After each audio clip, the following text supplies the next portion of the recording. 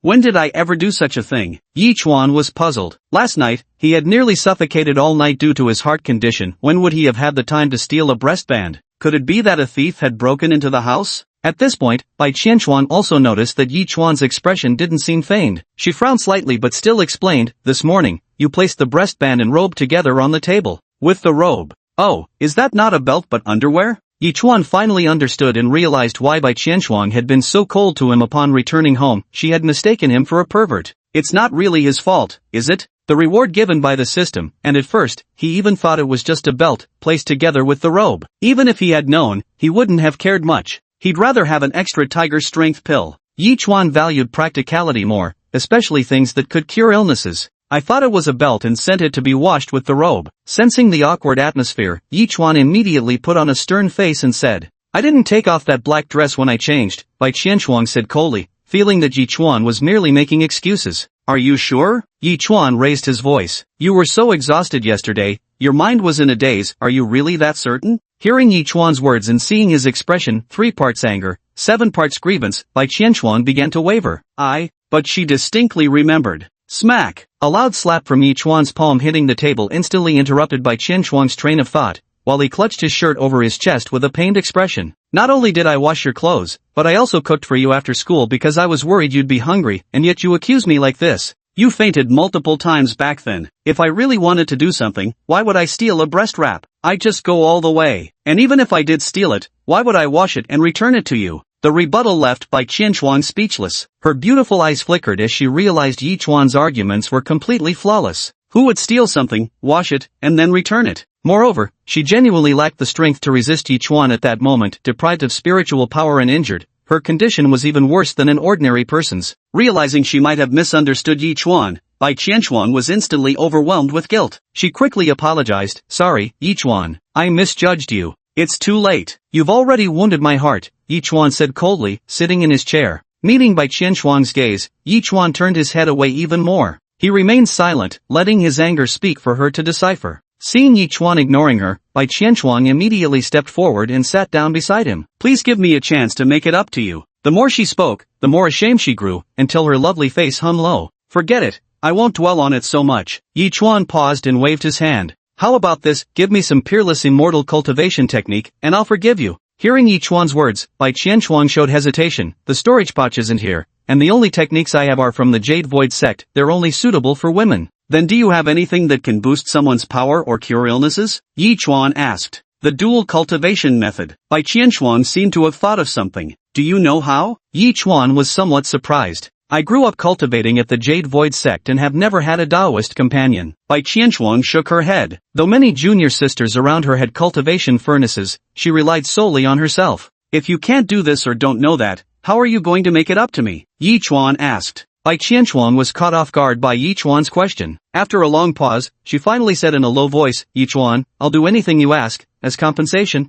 "Oh, then if I want to touch you, you'd agree?" Upon hearing this, Bai Qianshuang instinctively trembled. Clenching the hem of her robe tightly, she replied in a muffled tone, "I was the one at fault first." "I agree. Well then, all you have to do is promise to stay here with me, Yi Chuan said with a laugh. Bai Qianxuan closed her eyes, her slender eyelashes trembling. Please, she said. The next moment, she froze, then opened her beautiful eyes again. Aren't you going to touch me? She asked. Did I say I was going to? Are you that eager yourself? Yi Chuan raised an eyebrow. Bai Qianxuan's ears flushed red, the color spreading down to her neck as she stammered. I didn't mean it like that. Just promise me this one thing, don't run off anywhere, Yi Chuan said. Obviously, the daily free 2,000 yuan was way more tempting. What was so great about touching this woman anyway? Right now, his greatest fear was Bai Qianxuan running away. The longer he could keep her here, the better. Ideally, she'd stay for a lifetime. That sunflower can automatically produce sunlight, occasionally even giving out some cultivation trinkets. It's purely because Yi Chuan is upright. If it were someone else, locking up Bai Qianxuan wouldn't be surprising at all. And yet,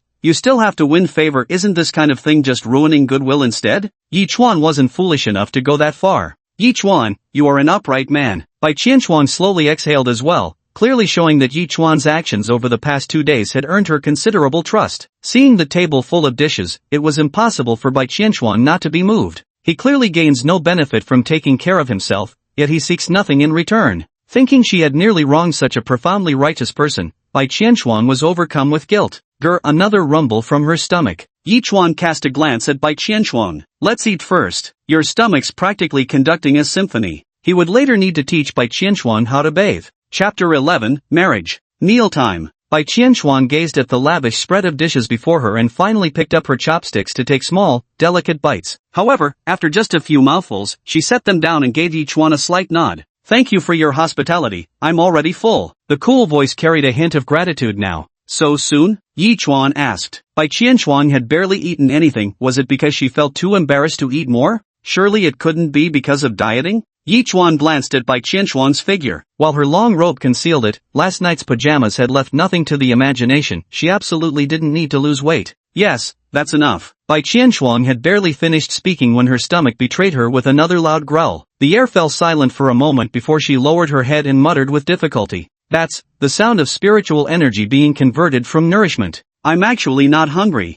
As if lacking conviction, she added weakly, not hungry. Yi Chuan propped his chin on his hand as he watched Bai Qianxuan being stubborn, finding it rather amusing. He asked a question. So if someone farts, does that mean too much spiritual energy converted and leaked out? Bai Qianxuan immediately retorted, no. Eat up. A full stomach is better than anything else. Only when you're full do you have the strength to do what you want. Yi Chuan spoke, pausing briefly as if remembering something. Going hungry is truly an unpleasant experience. Upon hearing this, Bai Qianxuan silently picked up her chopsticks and began to eat as well. The girl had a much heartier appetite than expected. Before long, more than half the dishes on the table had disappeared. Fortunately, Yi Chuan had prepared plenty, even making a special trip to bring back half a white-cut chicken. Naturally, he saved the chicken legs for himself to devour. Yi Chuan was also curious. By the way, can all cultivators live very long? How old are you? Great immortal cultivators share the same lifespan as heaven and earth, and even those at the foundation establishment stage can live 200 or 300 years. Bai Qianxuan set down her chopsticks, a grain of rice still sticking to the corner of her mouth, but she explained to Yi Chuan with great seriousness. Then at your golden core stage, so you're hundreds of years old? Yi Chuan was surprised. She didn't look the part at all. Bai Qianxuan shook her head. I just turned 18. No wonder he's so easy to fool. Ha! Ahem, a golden core cultivator at 18 should be pretty impressive, right? Yi Chuan wasn't entirely sure about the specifics of cultivation, though he had read a few cultivation novels. If one could achieve golden core at 18, that should qualify as genius level, shouldn't it? That's correct, but there's always a higher mountain. Many possess greater cultivation talent than I do. Bai Qianxuan didn't deny it, though now that they were in a place devoid of spiritual energy, she could no longer continue her cultivation practice. Hearing Yi Chuan ask about cultivation matters, Bai Qianxuan seemed to understand something. She then inquired, Yi Chuan, do you wish to cultivate? Who wouldn't want to live a few more years? Yi Chuan sighed with emotion, pursuing immortality that had been an unattainable dream for countless people throughout the ages. Bai Qianxuan said, the path of cultivation defies the heavens, and the process is fraught with immense hardship. Yi Chuan simply smiled without speaking. In truth, he wasn't particularly interested in immortality cultivation, he just wanted to cure his illness. Heart failure was nearly untreatable, with only temporary relief possible. Even if treatment were possible, he couldn't afford it. But Bai Qianxuan's appearance shattered all of this, giving him a glimpse of a ray of hope that should never have belonged to him. Bai Qianxuan noticed Yi Chuan lost in thought and silent, so she spoke up, can you tell me about this world? Oh right, where did I stop yesterday? Pango creating the heavens? But Yi Chuan realized that telling myths might confuse Bai Qianchuan, so he simply recounted aspects of the modern world. It's truly marvelous that without relying on spiritual power, people can traverse the skies through vehicles. After learning about airplanes, Bai Qianchuan couldn't help but remark in amazement. It seems this world is completely different from the Tianxian continent. Ordinary mortals can actually accomplish what cultivators do. The thought of such a vast gap made Bai Qianchuan's chances of returning home seem even slimmer, and she suddenly felt dejected. Even the stray tuft of hair sticking up on her head drooped listlessly. Alright, isn't it about time for a bath? A bath? We cultivators cleanse ourselves daily with spiritual energy. Bathing isn't necessary. As Bai Qianchuan spoke, it suddenly dawned on her that she no longer seemed to possess any spiritual energy. Let's go, Yi Chuan said with a laugh. However, Yi Chuan's bathroom still used an old-fashioned solar water heater, and the shower faucet was broken and couldn't adjust the temperature. So, they had to fill a bucket with scalding hot water first, then mix it with cold water to reach a suitable temperature before washing. Watch TV for a while, Yi Chuan said as he turned on the TV and then walked into the bathroom. I'll adjust the water temperature for you. Just as Yi Chuan was scooping water with a red bucket to prepare Bai Qianchuan's bath, a loud crash suddenly came from the living room, followed by the sound of something hitting the ground. What? Yi Chuan hurried back to the living room, only to find Bai Qianchuan holding a sword in one hand, gazing coldly in one direction as she spoke. Yi Chuan, watch out, there's an enemy. Get behind me. An enemy? Following Bai Qianchuan's gaze, Yi Chuan saw their bulky old television split cleanly in two, its tangled wires and circuit boards fully exposed. The loud crash had been the sound of the bisected TV smashing against the floor. That TV was older than me. Staring at the dismembered television, Yi Chuan stood frozen in shock. Television? Bai Qianchuan puzzled over Yi Chuan's reaction. But I just saw someone charging at us with a sword. They even had wings on their back. Are you talking about those competitive golden chicken wings again? Yi Chuan rubbed his temples, feeling a headache coming on. Put down your sword first. No. That's just, well, a device for transmitting images over long distances. It only shows pictures, not real people. Yi Chuan attempted to explain in terms she could understand, though he wasn't entirely sure if Bai Qianchuan's world had such things. Bai Qianchuan froze for a moment, then realizing her blunder, promptly sheathed her sword. It was my recklessness, she said. Don't hold it against me, Sichuan. I'll do my utmost to compensate for your magical artifact. Having said that, she even offered her own sword forward. This blade was bestowed upon me by my master. Though it cannot rival your precious treasure, it's the only item of value I possess. Forget it, it wasn't particularly valuable anyway. Sichuan waved his hand dismissively upon seeing Bai Qianchuan's reaction. That bulky television probably wouldn't fetch more than 10 or 20 bucks on the second-hand market, hardly worth anything to begin with. As long as you're alright, Yi Chuan said to Bai Qianchuan. What if our precious money tree gets hurt? Those simple words made Bai Qianchuan tremble uncontrollably. She didn't dare meet Yi Chuan's gaze. I'm fine. Bai Qianchuan lowered her head, her voice thick with shame. How can I possibly make this up to you? You just need to stay here forever, Yi Chuan said. Alright, I'll marry you then. Upon hearing Yi Chuan's words, Bai Qianchuan seemed to have made up her mind. Yi Chuan, are we that close for you to start craving my body already? Chapter 12 Uncle Television and the Barbecue Stall. Staying here forever doesn't mean no. Seeing Bai Qianchuan's misunderstanding, Yi Chuan also said, haven't we just met? Bai Qianchuan shook her head. She wasn't being impulsive. Yi Chuan had saved her life, not only taking her in but also forgiving her mistakes. When Bai Qianchuan heard Yi Chuan say, it's good that you're alright, stay here as long as you'd like, she thought he hoped to become her partner. Kindness never comes without reason, and Bai Qianchuan couldn't fathom why Yi Chuan treated her so well. Only after careful consideration did she reply,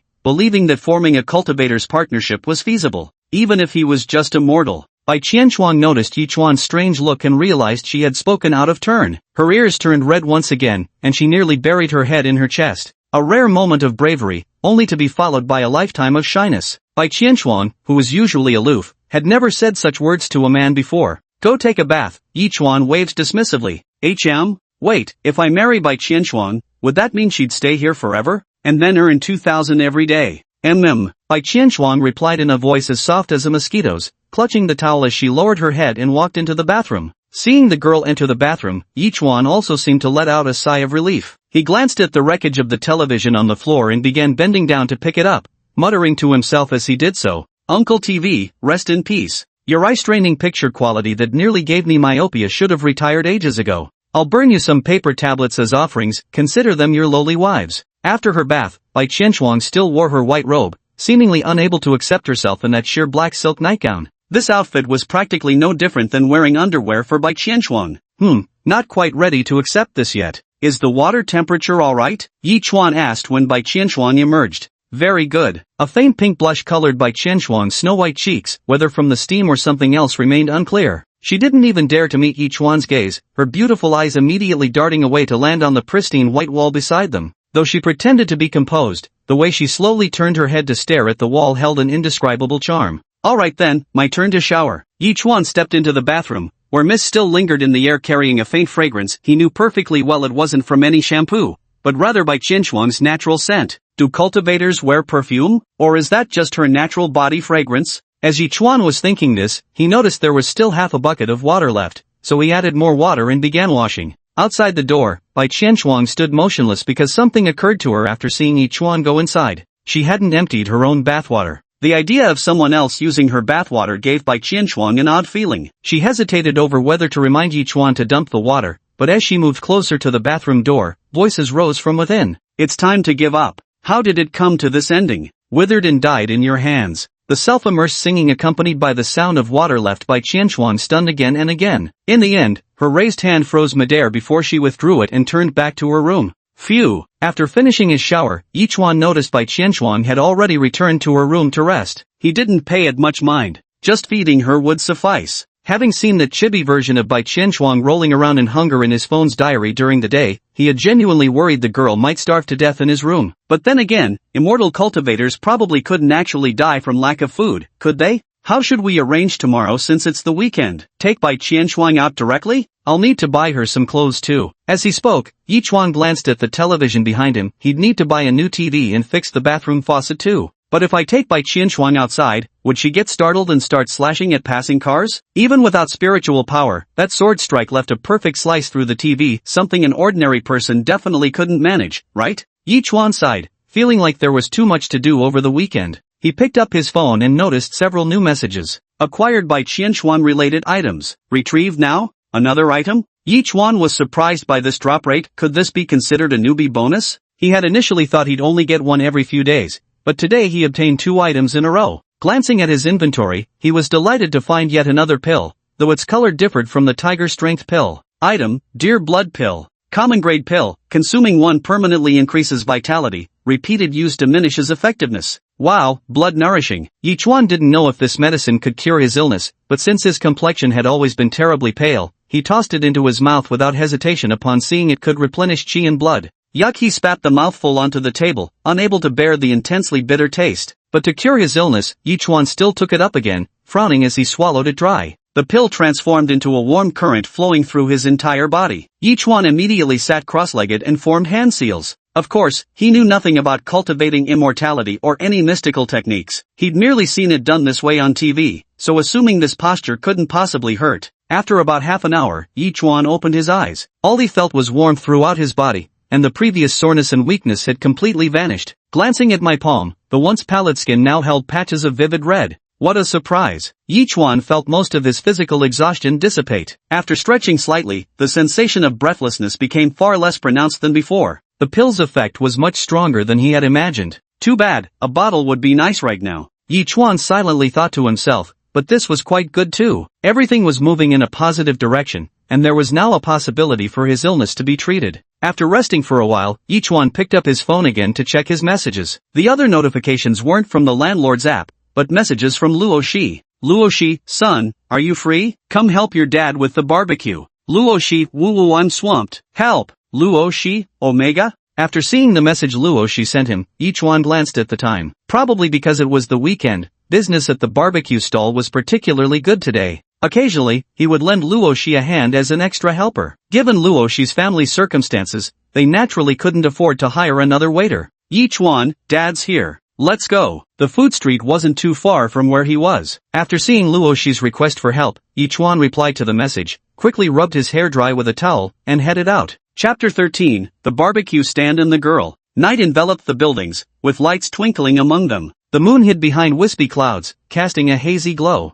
Even on a summer night, the evening breeze blowing from the alleyway carried a slight chill. Yi Chuan, dressed simply in a black t-shirt and jeans, emerged from the dingy lane and found himself on a bustling food street. Stalls lined both sides of the street, with crowds of customers and buzzing electric scooters passing through the middle, creating a lively and bustling atmosphere. Navigating through the crowd, Yichuan made his way to the very end of the street where he spotted a familiar young girl in front of a barbecue stall. Wearing her school uniform and an oil-stained apron, her delicate fingers expertly flipped the skewers on the grill. Though smoke swirled around her, her clear, sparkling eyes still shone like gemstones. The aroma of grilled meat, mixed with the scent of cumin and charcoal smoke, made Yichuan pause and instinctively take a deep breath. "Smells good," he murmured. Hearing his voice, the ponytailed girl behind the grill looked up, her bright eyes lighting up. "Ah, Chuan, come quick, I'm swamped." Yichuan glanced inside. About a dozen small tables were set up, nearly all occupied. "Where's Uncle?" Seeing only Luoshi manning the stall, Yichuan asked. Usually, there were two people handling the stand. If Luoshi was alone, she wouldn't survive the rush hour.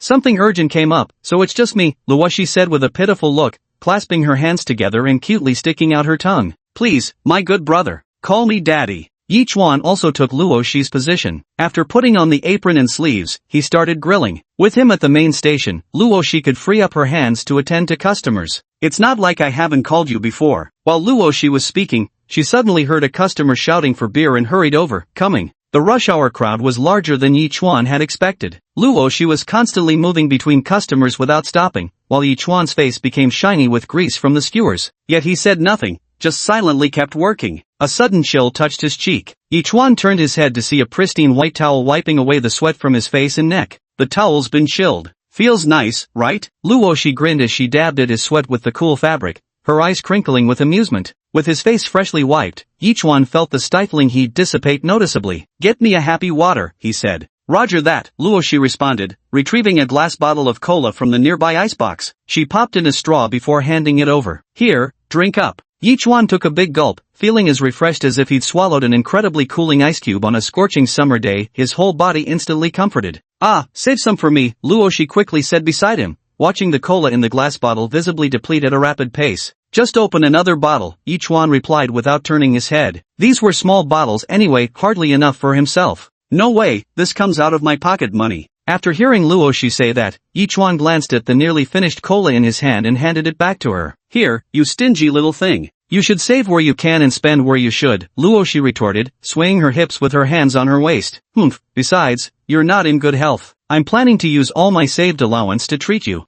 Yichuan simply smiled. After rush hour passed, Yichuan glanced at the girl beside him who was sipping her cola in small, noisy gulps and asked, "Do you have any plans for tomorrow?" "What's wrong?" "I want you to come shopping with me. I need to buy some things," Yichuan said. After all, he needed to get something for Bai Qianshuang, and bringing a girl along would make it more appropriate, especially since they'd need to purchase undergarments and such. "You can't wear that same piece of cloth your whole life. Since you're here to help, I'll keep you company." Luoshi flashed a mischievous, kitten-like expression and nudged Yichuan with her elbow. "Hey Chuan, I found this hidden gem of a restaurant offering a couple special, buy one, get one free for lovers." "We're not even a couple. Just play along for a bit." Luoshi pointed at her own cheek. "It's not like you're losing out. I'm adorable, and so many boys at school can't even get a date with me. Call me daddy, and I'll consider it," Yichuan said. "Hey." As Yichuan and Luoshi were chatting casually, 4 or 5 guys with flashy, street-style outfits approached from not too far away. 2 rail-thin girls were draped over their arms, but such wannabe tough guys were a dime a dozen in the night market, hardly an unusual sight.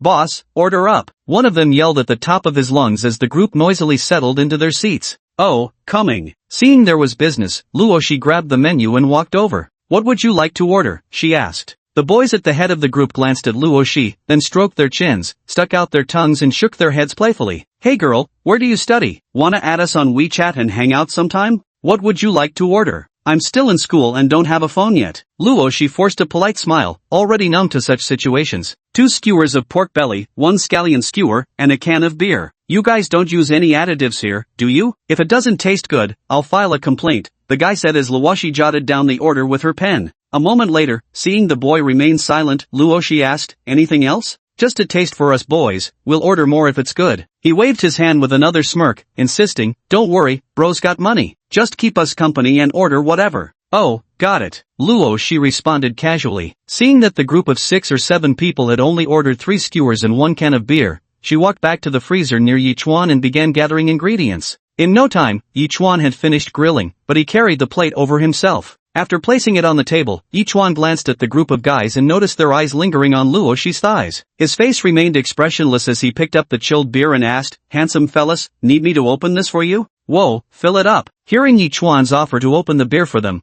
the lead guy inexplicably puffed up with pride. He puffed his cheeks, clicked his tongue, crossed his legs, and tapped the table with his fingers. Yi Chuan smiled. The next second, with a loud pop, he crushed the beer bottle in his hand. Beer splashed all over the floor, nearly drenching those guys. What the fuck? The sudden scene gave them a fright. Ah, my bad. Got a bit carried away and accidentally crushed it, Yi Chuan said casually while tossing another beer bottle onto the table. Open it yourselves. The guys exchanged bewildered glances. They touched the aluminum can on the table, then looked back at Yi Chuan. Chapter 14, Doing More Ideological Work. The boys somehow grew much quieter, especially after Yi Chuan finished grilling the skewers and began chopping ingredients with a hefty kitchen knife. The rhythmic thud of the cleaver against the cutting board seemed to hammer straight into their hearts. After taking turns eating a slice of pork belly and some chives, and sharing a sip of beer, they hastily settled the bill and left. Goodbye. After casually seeing off the guest, Yi Chuan returned to grilling skewers without another thought. A presence drew near, and noticing Luo Shi standing beside him, he casually remarked, "Put that ruined can of beer on my tab." Chuan, did you do that on purpose just now? Luo Shi hopped closer with her hands behind her back,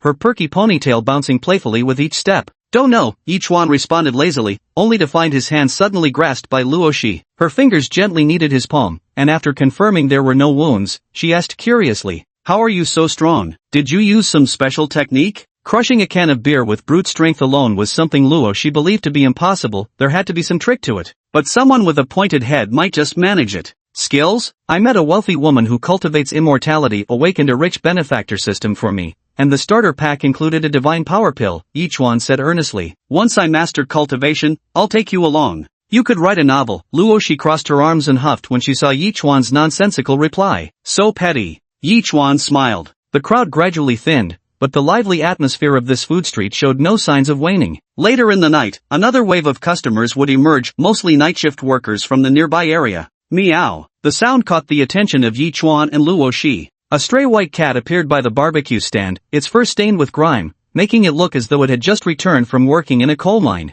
It sniffed at the bamboo skewers carelessly scattered on the ground, pawing at any with bits of meat still clinging to them, trying to get them into its mouth. But no matter what he tried, after all that effort, he still didn't get a single bite. Come here, Hachimi. At that moment, Luo Shi beckoned to the white cat, then placed some meat scraps wrapped in a plastic bag on the ground. The white cat glanced at Luo Shi and, perhaps sensing the kindness in the girl, relaxed its guard slightly before approaching to eat. Luo Shi really wanted to touch it, but considering the hygiene requirement of the stall, she chose to keep her distance, simply squatting down to watch quietly. Stray animals were particularly abundant on this food street, perhaps because they occasionally begged for food from customers. Urban stray cats and dogs generally struggle to secure a stable food supply, so their lifespans typically don't exceed 2 years. Spring births and winter deaths are commonplace occurrences, maintaining a delicate equilibrium in the population of stray animals within this towering urban jungle. Even those fortunate enough to find kind-hearted benefactors and fatten up inevitably fall victim to poisoning by those who derive pleasure from harming the vulnerable.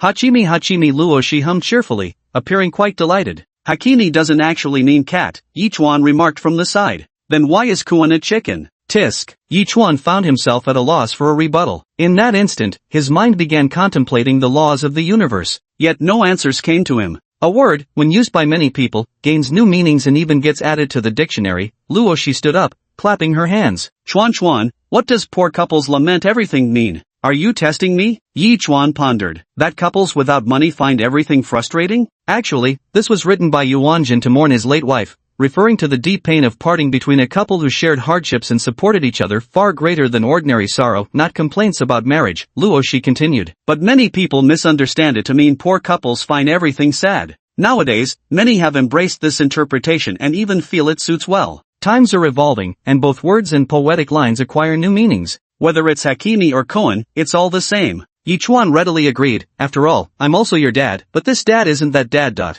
You just love taking advantage of me, Luo Shi said, extending her small hand to slap Yi Chuan's arm repeatedly with audible smacks. You two seem to be having a great time. A voice came from the stall. Yi Chuan and Luo Shi looked over to see a bob-haired girl standing in front of the stall, wearing a black hoodie with her hands in her pockets and a lollipop in her mouth. And you, what are you doing here? Yi Chuan was surprised to see Luo Shi's best friend appearing at this location. And Shiyu lived downtown, which was quite a distance from here. If she wanted barbecue, she probably wouldn't have considered coming to this place. We want to eat barbecue, right? Might as well keep the profits in the family. Wouldn't it be better for you guys to earn it? And Shiyu said. Who? Yi Chuan and Luo Shi then noticed that there were several people following behind in Shiyu, 5 including her. "Hello everyone," the leader smiled. "I'm from Class B, I've seen you before. I recognize you, you're the top student in our department." Luo Shi recognized the boy before her and turned to tell Yi Chuan. Chuan is super impressive. He was already rank 1 in high school. Yi Chuan, oh. Luo often ranks right below me, though this is actually our first time meeting. The boy's gaze briefly rested on Luo Shi before quickly shifting to Yi Chuan. "You must be Yi Chuan. Xiao Yu mentions you often. Why mention me?" Yi Chuan glanced at Shiyu. "No, just saying how much of a sneaky veteran you are. Should I compliment you on your looks instead?" And Shiyu squinted her beady eyes. "If you studied as hard as Luo Shi, maybe I'd praise you more." Luo Shi was the perennial runner-up in academics. She worked tirelessly, yet the grade topper in front of her remained an insurmountable peak. "Since we're all classmates, I can give you a discount," Yi Chuan waved dismissively. "Have a seat." "Thank you. Now this is what I call serious business," Yi Chuan remarked, eyeing the pile of skewers in the red basket. Everyone had taken plenty, especially that quiet, long-haired girl who'd nearly emptied the freezer of all its beef skewers. Whether she could actually eat that much or just grab them impulsively remained to be seen. Looking at the mountain of skewers, Yi Chuan glanced at Luo Shi and said, "Go ask if they can finish all those grilled skewers. They can eat some first and grill the rest later." Luo Shi, fearing such an exaggerated amount would be wasteful, walked over. After a while, she returned, clutching a stack of red bills in her hand. "Chuan, a girl said she's not short on cash and would take the leftovers home if she can't finish." Yi Chuan, if only he could be that bold one day. But the thought of waking up to 2,000 every day instantly brightened Yi Chuan's mood. No, he had to go back and do some more convincing with Bai Qianshuang. Chapter 15: The Stream and the River. By the time they packed up, it was already 3 a.m. Normally, Yi Chuan and Luo Shi would have gone home long ago, but with Luo Shi's father away and business being good tonight, they'd stayed out later. Earning extra money made rest seem less essential. Yi Chuan tidied up the equipment and ingredients on the grill tricycle while Luo Shi picked up the skewer sticks and cans littering the ground. The bamboo skewers went straight into the trash bin, but each aluminum can and plastic bottle met a different fate, crushed flat beneath the girl's gray sneakers before being stuffed into a sack. With every movement, the dangling plastic bag chimed like a wind chime. Aluminum cans sell for 10 cents each, and plastic bottles go for $1.50 per pound. Little by little, it all adds up to some decent earnings. The tables and chairs were rented from the food street, so all we had to do was tidy up and put them away.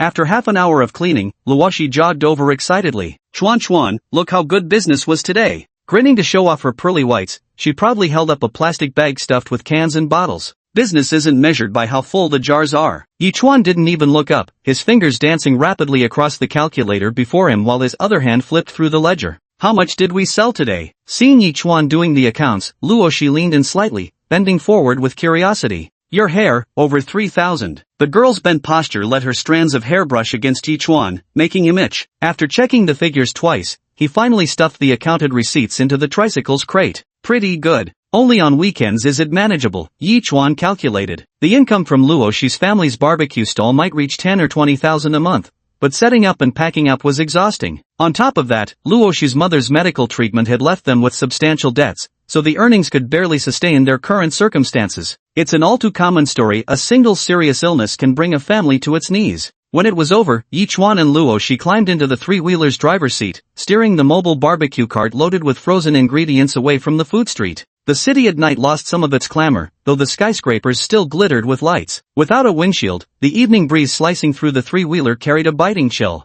"The wind's so strong, I can't even take a nap." Luo Shi giggled uncontrollably in the gust before finally burying her face like an ostrich against Yi Chuan's arm. "Stay awake now, you're holding Dad's life in your hands. Worst case, we'll just reincarnate in another world." Yi Chuan smirked slightly. The food street wasn't far from home, but since the tricycle couldn't navigate the narrow alleys, Yi Chuan rode it along the main road for a while before finally turning into the entrance of the urban village. The tricycle wobbled along the uneven road. Though the surroundings were pitch dark, Yi Chuan navigated with familiar ease, finally coming to a stop beneath a residential building. After parking the bike, Yi Chuan exhaled and glanced upward. Most homes had already turned off their lights for the night, with only a few faint glows remaining. Occasionally, the metallic screech of a rolling shutter door broke the silence, probably some breakfast shop opening for business. It was getting late. Dawn would break soon. His shoulders were feeling a bit heavy at that moment. Yi Chuan glanced sideways and noticed that Luo Shi had already fallen asleep against his shoulder. Her delicate and pretty face was tinged with pink, strands of hair sticking to her lips. "Time to wake up," Yi Chuan said.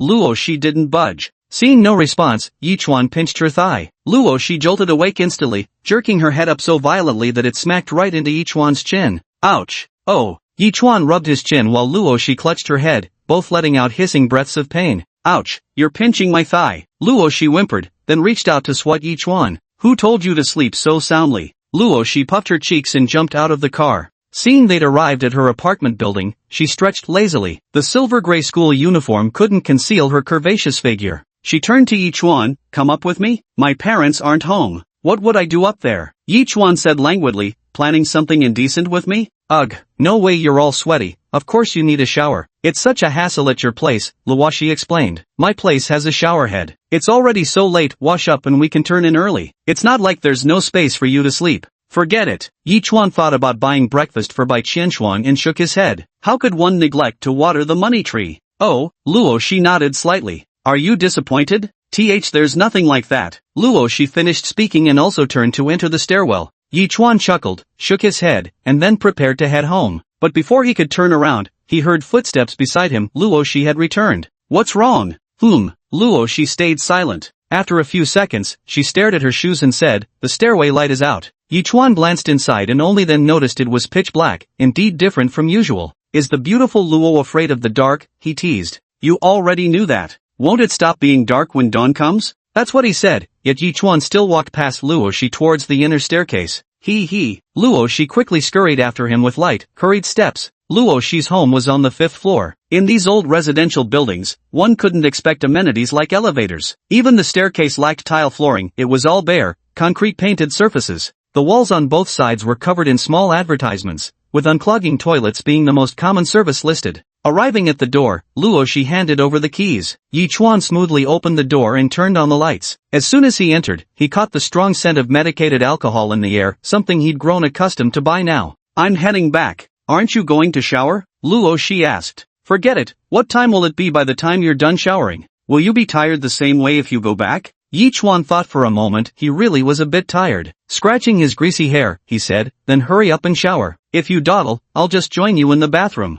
Got it. Luo Shi trotted off to fetch the clothes but paused at the bathroom door, popping her head back out to add, just wear my dad's clothes for now. I'll get them for you. Oh, by the time Yi Chuan finished his shower, it was almost 5 in the morning. It's almost dawn. Yi Chuan glanced at the time as he pushed open the bedroom door to one side and found Luo Shi already asleep on the bed. She lay in a spaghetti-strap nightgown with her eyes closed, breathing softly, completely defenseless before Yi Chuan at this moment. And beside the bed lay the futon the girl had already prepared. Yi Chuan didn't bother with his dripping wet hair. After roughly drying it with a towel, he lay down on the floor betting to sleep. He was truly exhausted. Soon, soft snores could be heard rising from him. Meanwhile, the girl sleeping on the nearby bed stirred. Propping herself up on one elbow with her cheek resting in her palm, her lively beautiful eyes gazed tenderly at Yi Chuan. You've worked hard, Chuan. The night passed without incident. Chapter 16. I'm just a pervert. After sleeping for about an hour, Yi Chuan woke up. He sat up and looked out the window. The sky outside was just beginning to lighten, while the girl on the bed remained fast asleep. Instinctively reaching for his phone, Yi Chuan pulled it out and glanced at the messages. No surprise there, his balance had increased by another 2,000. Bliss. Easy peasy, another $2,000 in the account. This kind of waking up to $2,000 is downright blissful. Just think about last night. Grilling skewers was so exhausting, and the profits didn't even come close. 6 figures a month? Now that's something. Seeing the money hit his account, Yi Chuan didn't even feel that sleepy anymore. Way more effective than Red Bull. At the thought of it, Yi Chuan couldn't help but wonder how his little golden goose was doing, whether it had eaten properly or slept well. He tapped open the log on his phone. At this moment, the chibi version of Bai Qianshuang was sitting on the bed, her chubby cheeks trembling slightly with each breath. Her short legs were crossed, as if she were meditating to sense the spiritual energy of heaven and earth. Yi Chuan was also a little curious. It seemed that cultivators didn't need to sleep at all.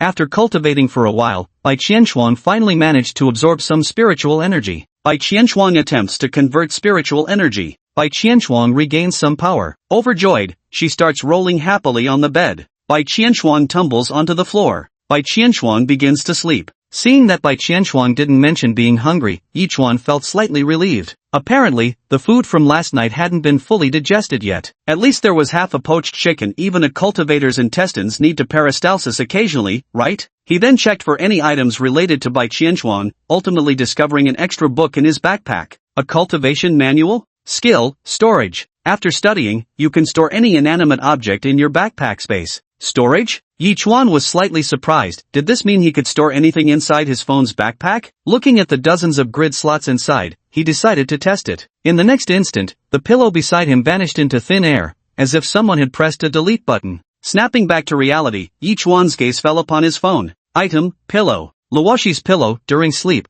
the girl often loved to hug it close. It really works. After becoming adept at using it, Yi Chuan grew curious about what would happen if he tried it on a living being. Glancing at the peacefully sleeping Luoshi beside him on the bed, he attempted to focus his will ever so slightly. The next moment, 2 more items appeared in the backpack. Item, pajamas. Luoshi's pajamas, plain style. Item, underwear. Luoshi's underwear has an adorable little bear on it. The air fell silent for a few seconds. Noticing the additional item in his backpack, Yi Chuan fell into thought. He naturally understood exactly what situation was unfolding on the nearby bed. A sense of foreboding rose in him. He had only intended to test storing the person inside, not strip them completely naked. Yi Chuan's throat moved as he swallowed hard. He hastily pulled it out, only to find the sleepwear still warm from body heat now in his hands. In that instant, he froze in sheer awkwardness. Why can't we go back the same way? You're even worse than Pinduoduo.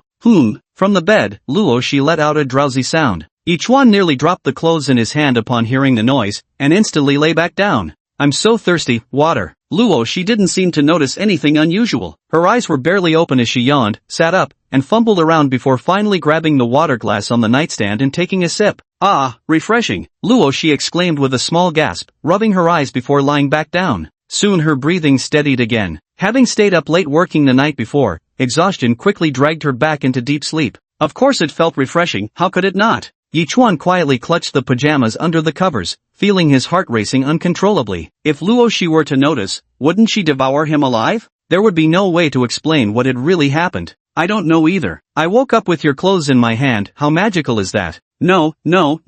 That excuse is far too flimsy. Hey, you actually sleepwalked last night and took off your clothes for me. This excuse was even lamer than the last one. There was no way to play dumb and brush this off now, at least, that's what Yi Chuan believed. I'm just a pervert, shallow, angle the omega. No. I'm definitely gonna die. Yi Chuan rose again and looked toward the bed. Luoshi lay with her eyes closed, wrapped in a blanket, but the pale skin of her shoulders and arms left him staring at the pajamas in his hands, hesitating. There was only one way now. Do it. Moving carefully, Yi Chuan approached the bed. He slipped the bear's patterned fabric over Luoshi's feet with such gentle motions that she felt nothing at all, still sleeping undisturbed with her eyes shut. The room was so quiet that only Yi Chuan's heartbeat could be heard. The process went relatively smoothly. When it got stuck at the waist, Yi Chuan glanced down, tried a few times to no avail, then gritted his teeth and forcefully pulled it upwards. It slid on effortlessly. The sudden sound from the girl made Yi Chuan's arm stiffen momentarily, but he soon realized Luoshi hadn't opened her eyes, she was just nuzzling her cheek against the pillow. It's alright. But when it came to the nightgown, Yi Chuan found himself at a complete loss. Dressing them while holding them up? That'd definitely wake them, right? But there was no choice now. Yi Chuan gathered the nightgown and started sliding it over Luoshi's head, moving with extreme gentleness. Yet even so, when he lifted her head with his hands, she still let out a sleepy murmur. Ha! Yi Chuan froze mid-motion, not daring to move a muscle. But Luoshi seemed to sense something. Suddenly frowning, she instinctively touched her clothes, then tugged her nightdress downward. Yi Chuan never expected Luoshi to pull the dress down herself. He let out a sigh of relief, but just as he was about to get out of bed, he noticed Luoshi's eyes fixed on him. Yi Chuan, are the beef skewers sold out? Luoshi mumbled drowsily. Yi Chuan was taken aback for a moment, but Luoshi simply closed her eyes again and turned over, as if nothing had happened. Looks like she's still dreaming. Yi Chuan's momentarily suspended heart settled back down. Glancing at the time, he decided to go buy some breakfast to bring to Bai Qianshuang. Tiptoeing to the doorway, Yi Chuan glanced at Luoshi sleeping with her back to him before slowly closing the door. Click! The sound of the door closing echoed, soon followed by a faint noise from the main entrance. The air remained still for several seconds. In the room, Luoshi, who had been lying with her back to the door, now whitened her beautiful eyes, clutching the blanket before her. Her cheeks burned crimson like ripe apples, as if struggling to believe what had just transpired. Chuan actually, secretly undressed me? But soon, Luoshi felt something was off. Given her understanding of Yi Chuan, he shouldn't have behaved like that. Could she have been dreaming just now? Chapter 17, A Missed Beginner's Quest? Pork bun, vegetable bun, chasu bao, spicy beef bun, Orleans chicken bun. Yi Chuan suddenly appeared at the bakery stall, effortlessly listing several steamed buns to the busy shopkeeper. $8. The steamed buns were packed into a plastic bag, Add 2 glasses of soy milk and 2 steamed buns. Yi Chuan glanced at the bag of dumplings but suddenly wondered if it would be enough for Bai Qianchuan to eat. 11. Yi Chuan took out his phone to scan the QR code, but found that the camera was broken. He held it up for a long time but couldn't get it to work. After all, it was a phone from 7 or 8 years ago, with a large button and a cracked back cover that he'd hastily patched up with transparent tape. Lanmi, have you reached your limit with this body? Chuan, trying to buy on credit again? The breakfast vendor gave Yi Chuan a glance and shook her head. No way. Auntie, the camera's broken, Yi Chuan said, pointing at his phone. You've used that line before, she replied sternly. Really? I've said that before too. Yi Chuan. Ouch. Had he actually said that before? Just as Yi Chuan was wondering, he noticed his phone camera suddenly started working. Scanning the QR code, he paid directly. Here, payment sent. See, I wasn't lying to you.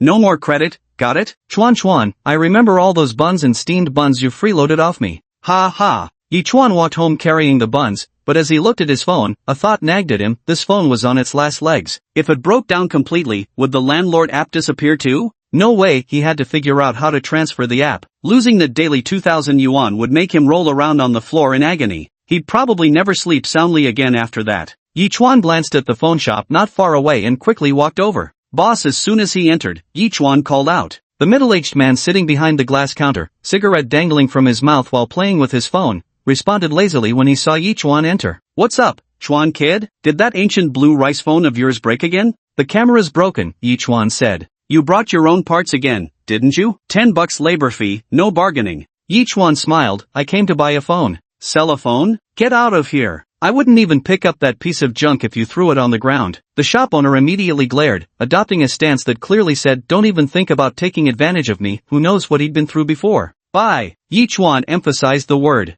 Buy. Oh ho, did you strike it rich? The shopkeeper perked up when he heard Yi Chuan, of all people, actually wanted to buy a phone. After all, this guy had been using a busted Bloomy one for years, dragging his own spare parts to the shop for repairs while haggling over labor costs. His standard fee was 50 yuan, but with this kid's gift of gab, he'd waste an entire day bargaining it down to 15. Disgusting. A small fortune. Yi Chuan snapped his fingers and plopped onto a stool. Pour me some water. All right. The phone shop owner took a plastic cup from the water dispenser nearby and poured Yi Chuan a glass of water. Here, this phone over here, 300 yuan and it's yours. It's an older model, but still way better than the one you've got. Yi Chuan didn't even glance at it. Instead, he said, I want the latest model, one with great value for money. Oh, the newest models run about 1,000 or 2, the owner emphasized, well aware of Yi Chuan's family situation, practically penniless, with an old house no one would even buy. 2,000. But it has to be high performance with good value. As he spoke, Yi Chuan noticed the battered blue rice phone in his hand and gave it a shake. Got any new models from this brand? Yi Chuan didn't understand much about mobile phones, as he couldn't afford one. Naturally, he never bothered researching phone models and features like his peers. Being able to receive messages, make calls, access the internet, and scan QR codes for payments was good enough for him. As for gaming and such, those were still luxuries beyond his means.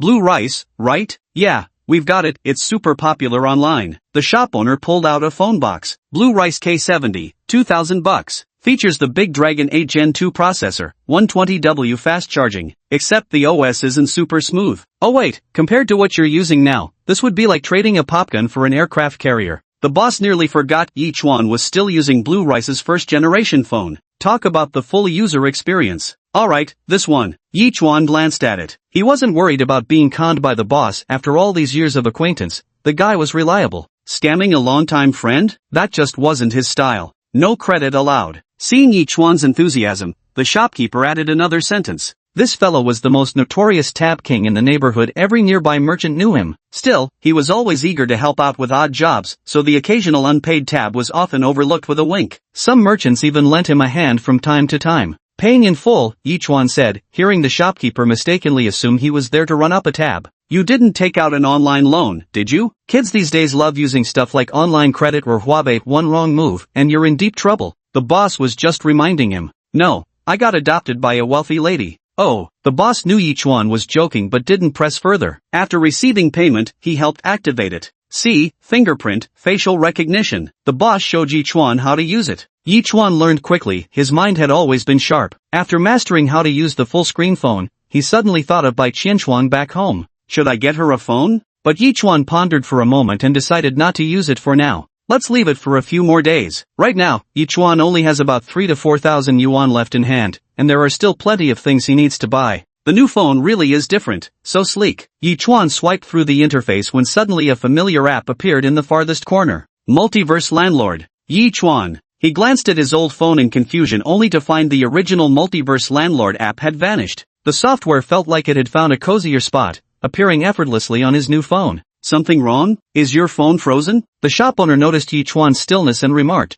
blue rice phones tend to freeze occasionally. It's kind of their signature feature. Not frozen at all. Works perfectly, I really like it. After placing his old phone into the new phone's box, Yi Chuan left the store. On his way back, Yi Chuan fiddled with the phone. Using a high refresh rate for the first time, even the Landlord's app felt buttery smooth to operate. But the next second, he realized the Landlord app interface could actually be scrolled down.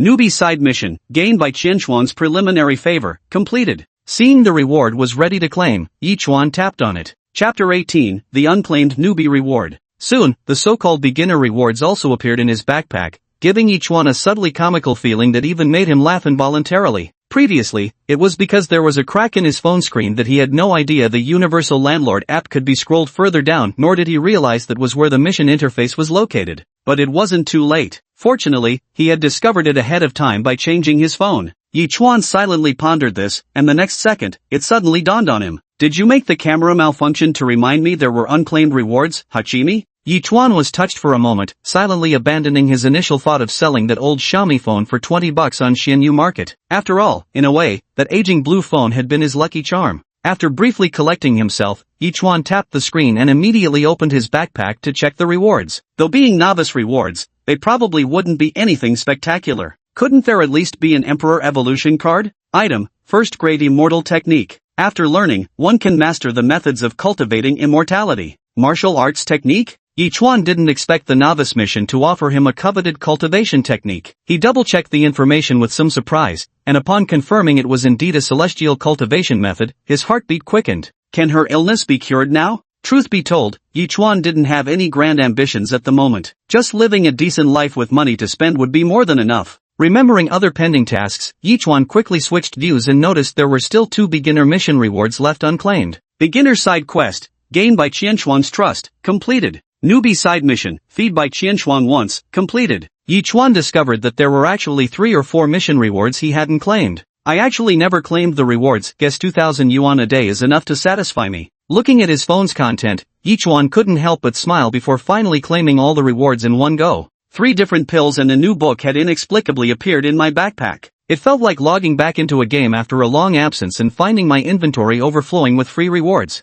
What should I do? This feels oddly satisfying. I'm craving beef, hold the scallions, and hold the beef too. Yi Chuan checked again to confirm there were no more rewards to claim before proceeding to examine those he had received. The first was a first-grade immortal technique, which should presumably be a cultivation manual. Yi Chuan retrieved it into his hands, a bronze-colored scroll with a supple yet remarkably resilient outer covering. It felt substantial and weighty when held. The peculiar material somewhat resembled the fabric of the robe by Qianchuan wore. Yi Chuan stopped in the corner and studied for a long time, yet couldn't figure out how to learn. The materials are already in my hands, how could I not learn? Yi Chuan frowned at the contents inside before starting to read aloud word by word. However, it contained an overwhelming number of obscure characters, making it extremely difficult for Yi Chuan to read. Though he wasn't fond of studying, even an average student wouldn't be able to recognize these archaic scripts. Alright, I can ask the money tree to teach me. Yi Chuan immediately thought of Bai Qianshuang at home. He was about to stash the scroll into his backpack when suddenly, his fingers froze. Because after Yi Chuan accidentally tapped twice on the scroll icon in his backpack, he noticed additional text appearing next to the first-grade immortal technique. Learn now? Yi Chuan. Wait, so I could have just clicked to learn it directly from the backpack all along? Yi Chuan felt he was missing a user manual for the app. He tentatively pressed the learning button, and in the next moment, Yi Chuan felt an incessant stream of content pouring into his brain, as if he had already comprehended the immortal technique tens of thousands of times. The swelling sensation in his brain made Yi Chuan pause briefly. After taking a deep breath, he also understood how to sense spiritual energy. But since it wasn't suitable to cultivate outdoors at the moment, he turned his attention to the other rewards. In addition to the familiar Tiger Strength Pill and Deer Blood Pill, there was now an additional Swift Step Pill. Item, Swift Step Pill. A common grade elixir, consuming one pill permanently increases speed, though subsequent doses yield diminishing returns. Accelerates movement speed. Yi Chuan had little resistance to the words permanent enhancement, especially since they represented tangible improvements and significant ones at that. Without hesitation, he swallowed all the pills. The taste was as bizarre as ever, like ingesting some vividly colored poison, with an indescribable medley of flavors flooding his mouth. Wait, mustn't spit it out. Yi Chuan instinctively opened his mouth only to clamp his lips shut the next second, because the dirty water on the stone floor in front of him meant he'd have to pick up and eat whatever he spat out from that filth. Soon, the pill dissolved into a stream of warmth flowing down his throat, and Yi Chuan felt the changes beginning in his body. My strength now, my body feels much better too. After checking himself, Yi Chuan realized his illness had mostly faded, along with that troublesome difficulty in breathing. As for his speed, however, he hadn't yet noticed any significant improvement. The tremendous gains left Yi Chuan thoroughly satisfied. Nodding in approval, he turned his gaze to the final book-like reward in his backpack. Skill, Spirit Sight. Upon learning, enables the user to perceive spiritual entities. Spiritual entities, does that mean ghosts? Yi Chuan remained silent for a few seconds, then quietly closed his backpack without learning the skill. It wasn't that the clairvoyant eye wasn't worth using, but rather that believing in science offered better value for money. I'll keep this for now. Yi Chuan put away his phone. It wasn't that he was timid, he was just listening to his heart. Who said you had to use all your beginner rewards immediately? It's better to hoard it as family savings. Holding the breakfast in hand, Yi Chuan finally returned home. After noticing in his phone log that Bai Qianxuan was already awake, he knocked on the door. I've got breakfast. Coming out to eat? Just come in. Yi Chuan heard a faint response from inside, then reached out to push the door open. He discovered the long-haired girl sitting cross-legged on the bed, her white robe immaculately pristine. For some reason, he found Bai Qianxuan's aura even colder and more ethereal than before. Did you absorb spiritual energy? Recalling the contents of the journal, Yi Chuan ventured to ask. Bai Qianxuan nodded expressionlessly. I've finally sensed a trace of spiritual energy. When will you fully recover your condition? It will be difficult in the short term. Bai Qianxuan shook her head. Although she had absorbed some spiritual energy, the ambient energy here was still too sparse. Returning to her peak combat strength would be extremely challenging within these few years. Let's have breakfast first then. I already have spiritual energy within me. I'm not hungry, Bai Qianxuan said indifferently. Grains would only pollute the spiritual energy. As if your spiritual energy is stored in your intestines, Yi Chuan rolled his eyes. Bai Qianxuan. Chapter 19. Bai Qianxuan is attacking your char shu bao. Although Bai Qianxuan claimed she wasn't hungry after absorbing spiritual energy, her gem-like eyes remained fixedly staring at the steamed bun in Yi Chuan's hand. Noticing this, Yi Chuan deliberately switched the bun between his hands, and Bai Qianxuan's gaze followed its movement without fail. Soon realizing she was being teased, Bai Qianxuan immediately cleared her throat softly, pretending complete innocence. Kind of cute. Yi Chuan raised the plastic bag. Really not eating? A flicker of hesitation flashed through the girl's eyes before she forcibly suppressed her thoughts and chose to close them instead. Yet on her slender, pale neck, her traitorous throat still betrayed her with an involuntary gulp. Seeing Bai Qianxuan sitting cross-legged as if in deep meditation, Yi Chuan placed the steamed buns on a nearby table. I'll leave these here for when you're hungry. Thank you, but that won't be necessary, Bai Qianxuan replied coolly, though she still felt genuinely grateful for Yi Chuan's thoughtful gesture. Yi Chuan didn't mind and just continued. Today I also need to buy some daily necessities for you, so you stay home and focus on your cultivation, alright?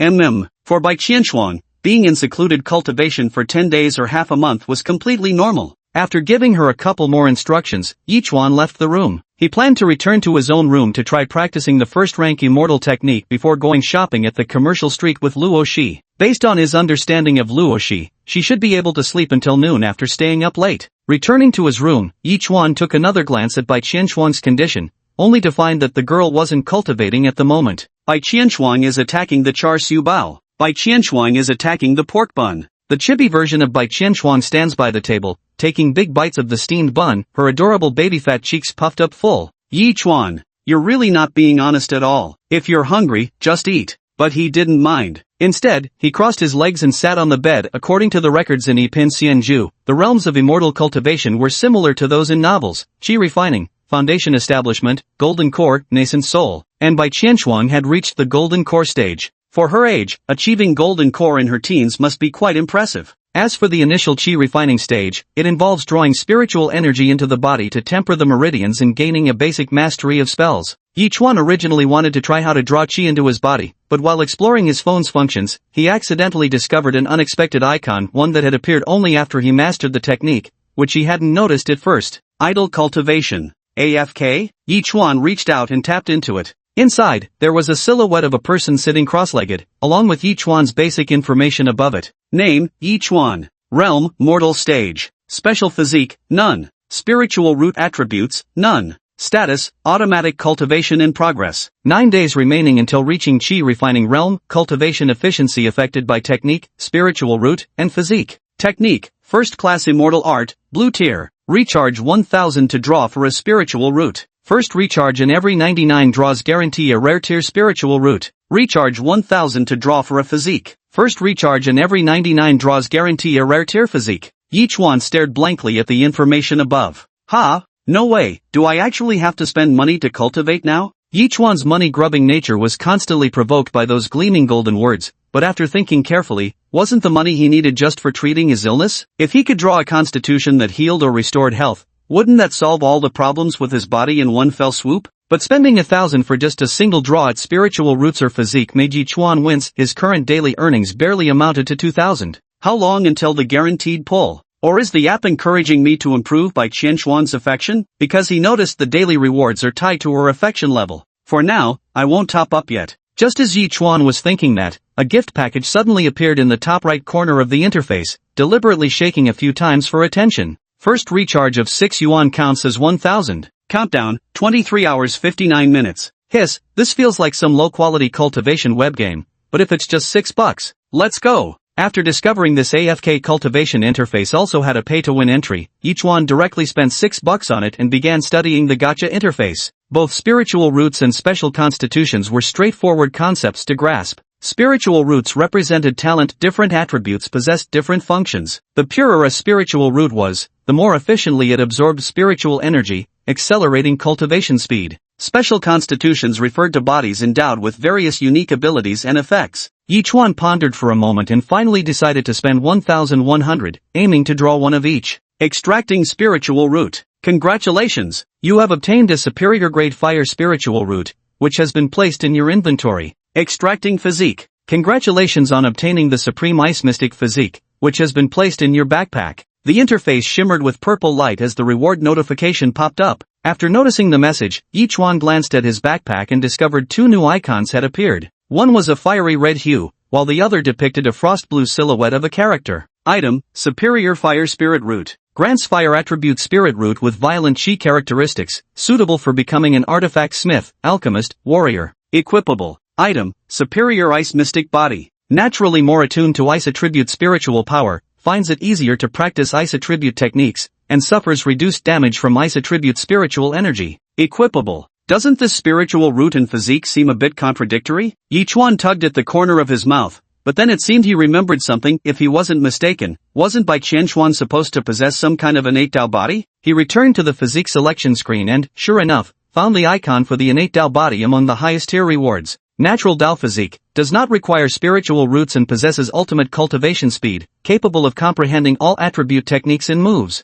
Seems pretty impressive, clearly a tier above his current constitution. Having both a superior physique and spiritual roots makes sense. No wonder geniuses in novels are always such a rare breed. Getting the best luck of the draw clearly isn't easy. Fortunately, Yi Chuan didn't have high expectations anyway, so he simply equipped that so-called top-grade fire spiritual root without hesitation. His body felt warm, but there wasn't any particularly special feeling beyond that. Just as Yi Chuan was about to equip the superior grade ice profound constitution, a notification popped up on his phone. Alert, constitution and spiritual root clash may produce unexpected effects. Yi Chuan. Better not push my luck now, I'll wait until I'm better off to try lottery draws. Yi Chuan wasn't about to take reckless risks. After implanting the spirit root, Yi Chuan followed the cultivation technique's instructions to channel spiritual energy outward. He extended his palm. Soon, crimson light coalesced into shimmering ripples across his hand. Is this fire attribute spiritual energy? Yi Chuan curiously examined the red glow in his palm, then experimentally reached toward the nearby quilt as if struck by an idea. Boom! In an instant, the quilt burst into flames.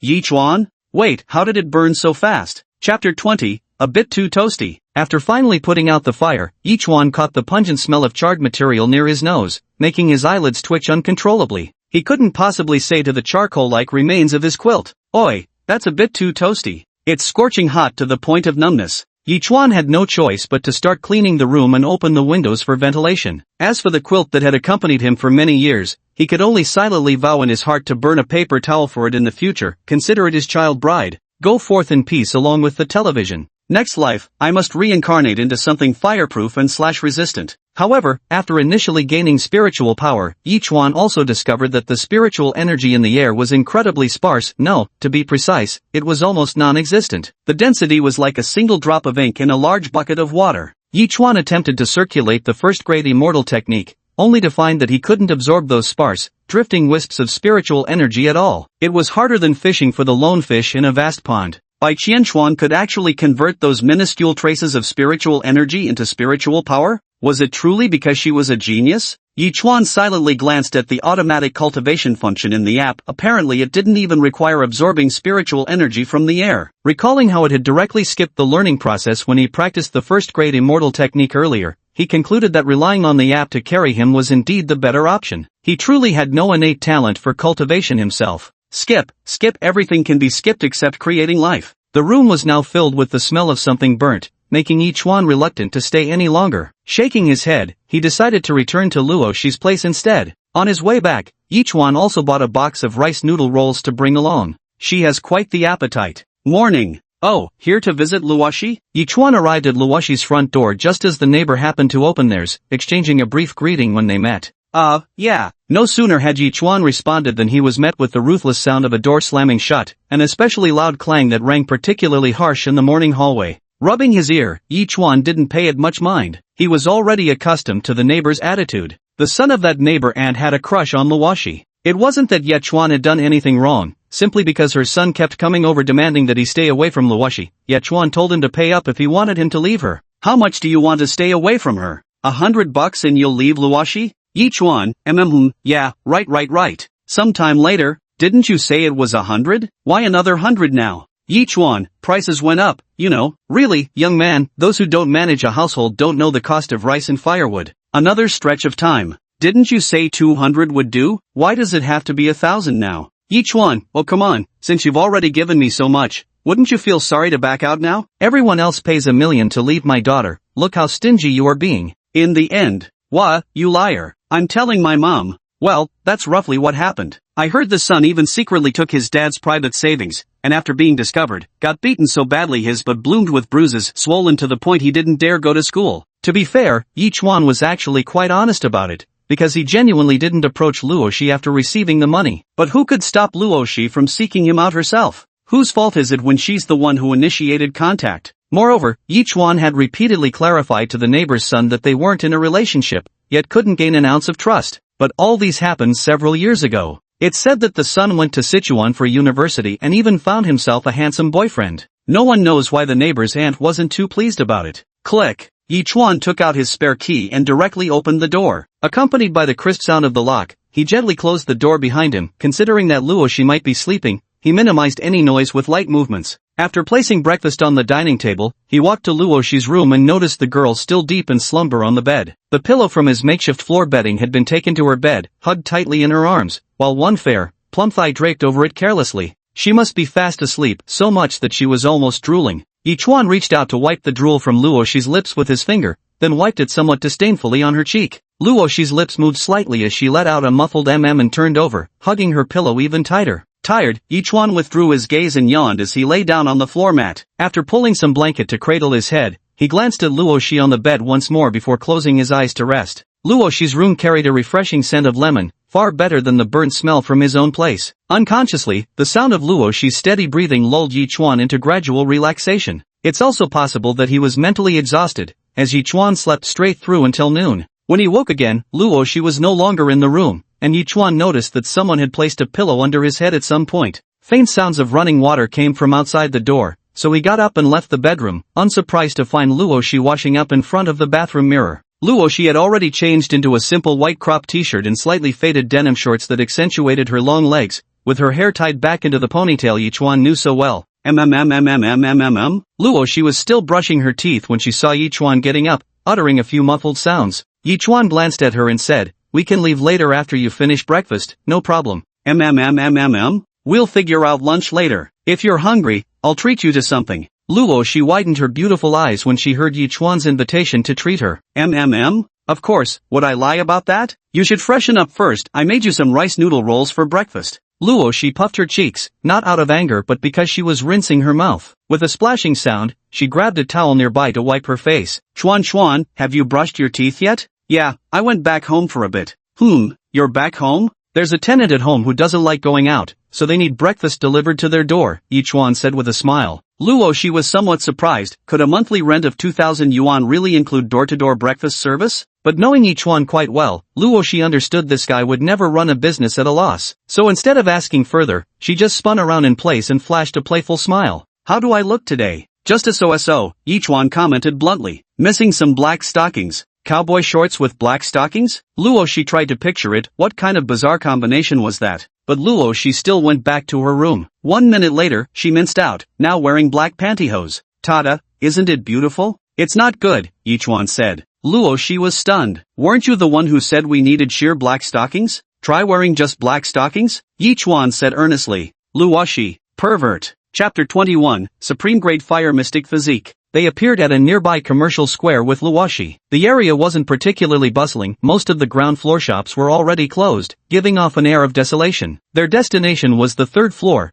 packed with numerous clothing stores. Perhaps because so many shops in the area had shut down, the remaining ones were selling their goods at unusually low prices to attract customers. Even though it was the weekend, the third floor wasn't particularly crowded, just sparsely populated. In a few more years, the shops here might not be able to hold on and would probably shut down. With the rise of online shopping, traditional clothing stores have indeed suffered quite a blow. Chuan, you changed your phone? As they walked side by side, Luoshi noticed the bloomie in Yi Chuan's hand and asked curiously, how much was it? 2,000, Yi Chuan replied. A whole month's rent, is it pay 1 month plus deposit? Still, Luoshi knew very well that Yi Chuan's phone had been used for years. It was originally a second-hand bargain, already battered and held together with tape, something of a miracle it lasted this long. 3 months rent up front and 1 month's deposit, Yi Chuan said casually. Truthfully, he trusted Luoshi completely, but explaining something like a system was far too troublesome. Wow, we're gonna strike it rich, Luoshi said with a grin. That urban village was hardly the place to demand 3 months rent up front plus a deposit, especially not for Yi Chuan's old apartment. If only there were a few more tenants. Yi Chuan stopped at a clothing store, saw the sign saying 3 items for 99 yuan, and immediately pulled Luoshi inside with him.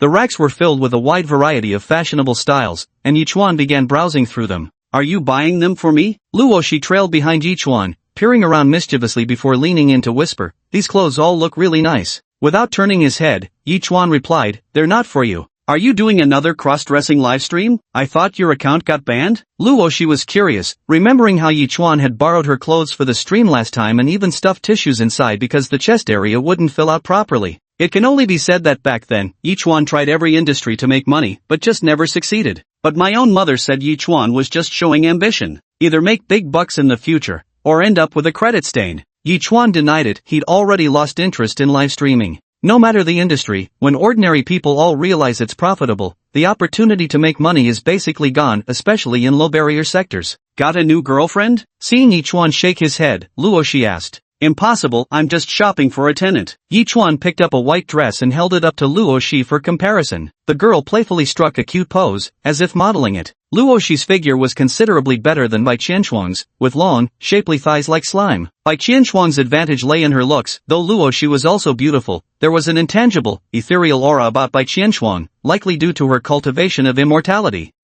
That'll do, Yi Chuan nodded. Since they were about the same height, their dimensions probably wouldn't differ too much. Except for the underwear. After selecting 5 or 6 items, Yi Jiang haggled with the shopkeeper from 198 down to 138 before leaving the clothing store with his purchases in hand. After one round, the two of them were holding quite a few more bags, underwear and clothes all accounted for. Stockings were also bought. At first, Yi Chuan planned to buy clothes at the same clothing store he visited the day before yesterday, but the owner seemed to have gone back to the countryside to attend a wedding these past 2 days. Otherwise we could have bargained for a lower price. We've been dealing with that auntie for ages. Pausing his steps, Yi Chuan noticed a shoe store nearby and walked in. How about this pair? Yi Chuan picked up a pair of blue and white Adidas Yeezys. They were quite comfortable to wear. Back in the day these used to be hyped up shoes, but nowadays the counterfeit Putian versions actually have better quality than the genuine ones, selling for just over $100 per pair. Yeah, pretty nice. Luoshi nodded behind him, genuinely liking both the color and the design.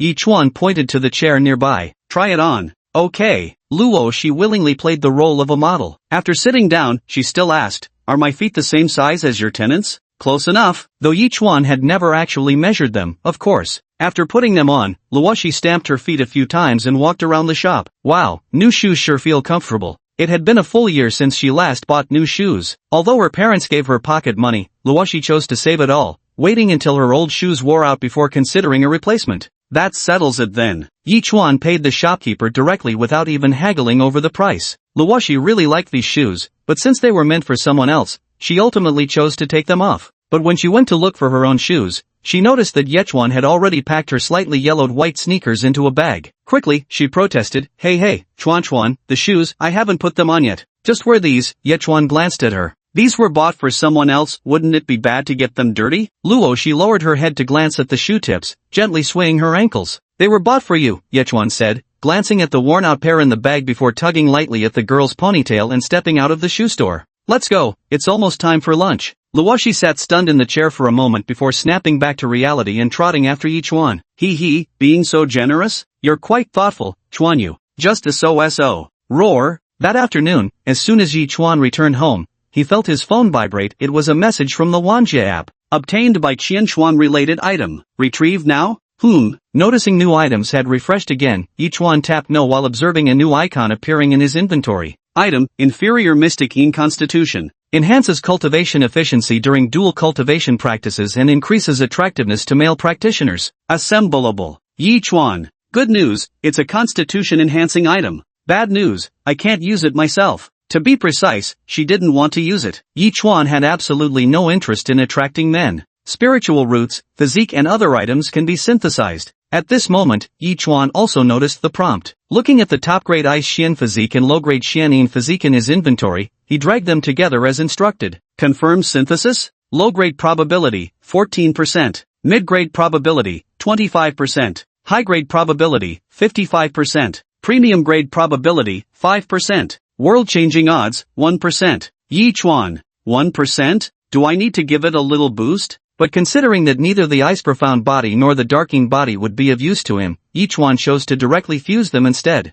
Synthesizing. Amidst a shimmering purple light. Congratulations! You have obtained a high-grade fire profound body, which has been placed in your inventory. Item, Premium Fire Profound Physique. Inherently more attuned to fire attribute spiritual energy, making cultivation of fire attribute techniques easier while reducing damage taken from fire attribute spiritual attacks. Equipable. Fire again? Yichuan was a little surprised, but now that his hot swappable spiritual root was fire attribute, paired with his fire-aligned physique, maybe this wasn't so bad after all? Oi, it's getting pretty fiery here. Chapter 22, is this really something mortals can achieve? Slightly late, inside the room, Bai Qianchuan's delicate face showed a trace of suspicion as she looked at the clothes Yichuan had bought for her. Better not wear that kind of clothing, she thought, shaking her head at the sheer black lace nightgown. There was no way she would ever put it on again. Yichuan handed her the bag he was holding. This one's different. You'll probably like it. Bai Qianchuan silently accepted the bag. She knew her current outfits were completely out of place in this world. The thought made her heart sink with melancholy. When can I go back? My master's vengeance remains unfulfilled. Those enemies must be searching for my whereabouts too, and my good friends will likely become targets. You said you could help me return. Those weren't empty words, were they? Bai Qianchuan asked Yichuan seriously. Yichuan, don't deceive me. After a pause, she added, I'm not stupid. When Yichuan heard Bai Qianchuan say that, he couldn't help laughing. Do I look like the kind of guy who'd lie to you? You do. Hey, you really see right through people. Yichuan also pinched the bridge of his nose. I'm not lying to you either. If you want to go back, your only options are through me, or you could try tearing through the void and crossing dimensions yourself. Bai Qianchuan froze. How could that be possible? She was merely a golden core stage cultivator at the initial phase. Even if she trained for several more centuries, she could never achieve something like crossing dimensions alone. Moreover, this is a world almost entirely devoid of spiritual energy. It seems like, for now, there's no choice but to trust them. I want to go out for a walk. Bai Qianchuan thought she might discover something by looking around. Alright, but first change your clothes, Yichuan replied.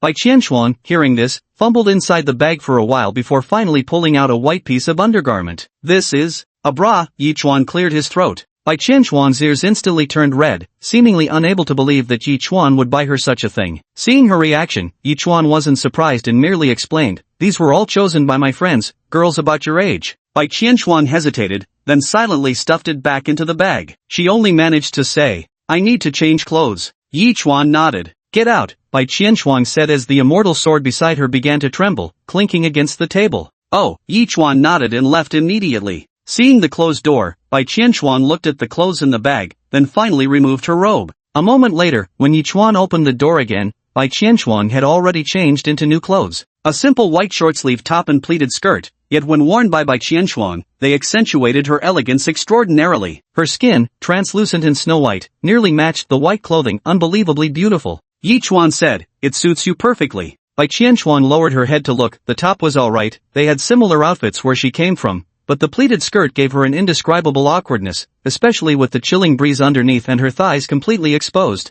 "The clothing here is really strange," Bai Qianchuan pressed down on her skirt, as if struggling to overcome her discomfort. At the very least, it was far better than that strapless bandeau top. Hearing Bai Qianchuan call such clothes strange, Yi Chuan pulled out his phone. "I've got even bolder outfits here. Just so you know, this is the magic tool of clairvoyance, it's called a phone." Yi Chuan was genuinely worried Bai Qianchuan might slash his phone in two. Those old televisions were one thing, but this phone was still practically brand new to him. With that, Yi Chuan casually searched for bikini-clad beauties and showed the results to Bai Qianchuan. The next instant, Bai Qianchuan erupted with fury. Gripping her weapon, her neck flushed crimson. "Shameless, how is this any different from wearing nothing at all? Wait a minute, calm down." Bai Qianchuan's golden core stage cultivation was still too overwhelming, startling Yi Chuan, who hurried to soothe her. "Miss Bai, please calm down." Realizing she might have frightened Yi Chuan, Bai Qianchuan withdrew her aura. "My apologies, I got carried away just now." After regaining her composure, she stated, "There's no way I'm wearing this sort of clothing.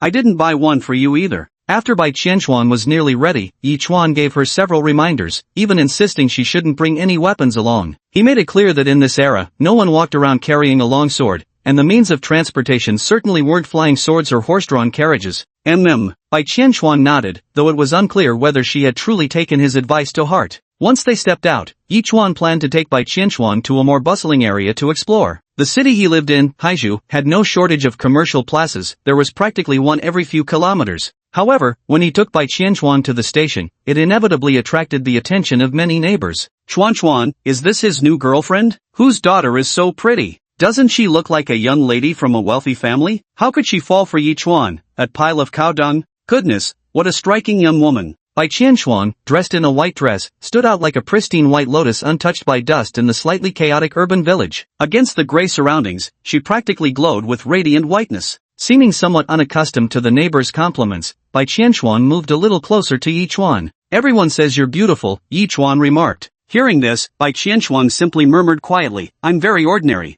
Yi Chuan glanced at Bai Qianchuan, surprised by her lack of confidence when she was clearly 10 times more beautiful than those female celebrities. Could it be that everyone in the cultivation world was stunningly handsome or beautiful? Yi Chuan began to question his life, but he didn't dwell on it. After all, he still needed to raise Bai Qianchuan's affection level. Focusing on his own tasks was what mattered. Arriving at the bus stop, there were quite a few people around, and Bai Qianchuan remained the center of attention. When they noticed her standing quietly beside Yi Chuan, the crowd shot him looks that screamed, "How does he deserve this?" Compared to Bai Qianchuan, Yi Chuan was dressed plainly. His bright red short-sleeved shirt even had an advertisement printed on it. XX Real Estate, contact 156XXXXX67. "Everyone's staring at us. Watch out for ambushes," Bai Qianchuan remarked cautiously, noticing the scene. "I won't ambush you," Yi Chuan explained. Hearing this, Bai Qianchuan temporarily lowered her guard, yet as she watched the cars speeding down the road, curiosity flickered in her eyes. Though she had prepared herself mentally, witnessing the rumbling passage of large trucks still left her stunned by their sheer mass. Could ordinary mortals truly achieve such feats? In Bai Qianchuan's world, mortals struggled just to secure food and clothing, ever fearful of being obliterated in the crossfire of immortal cultivators' battles.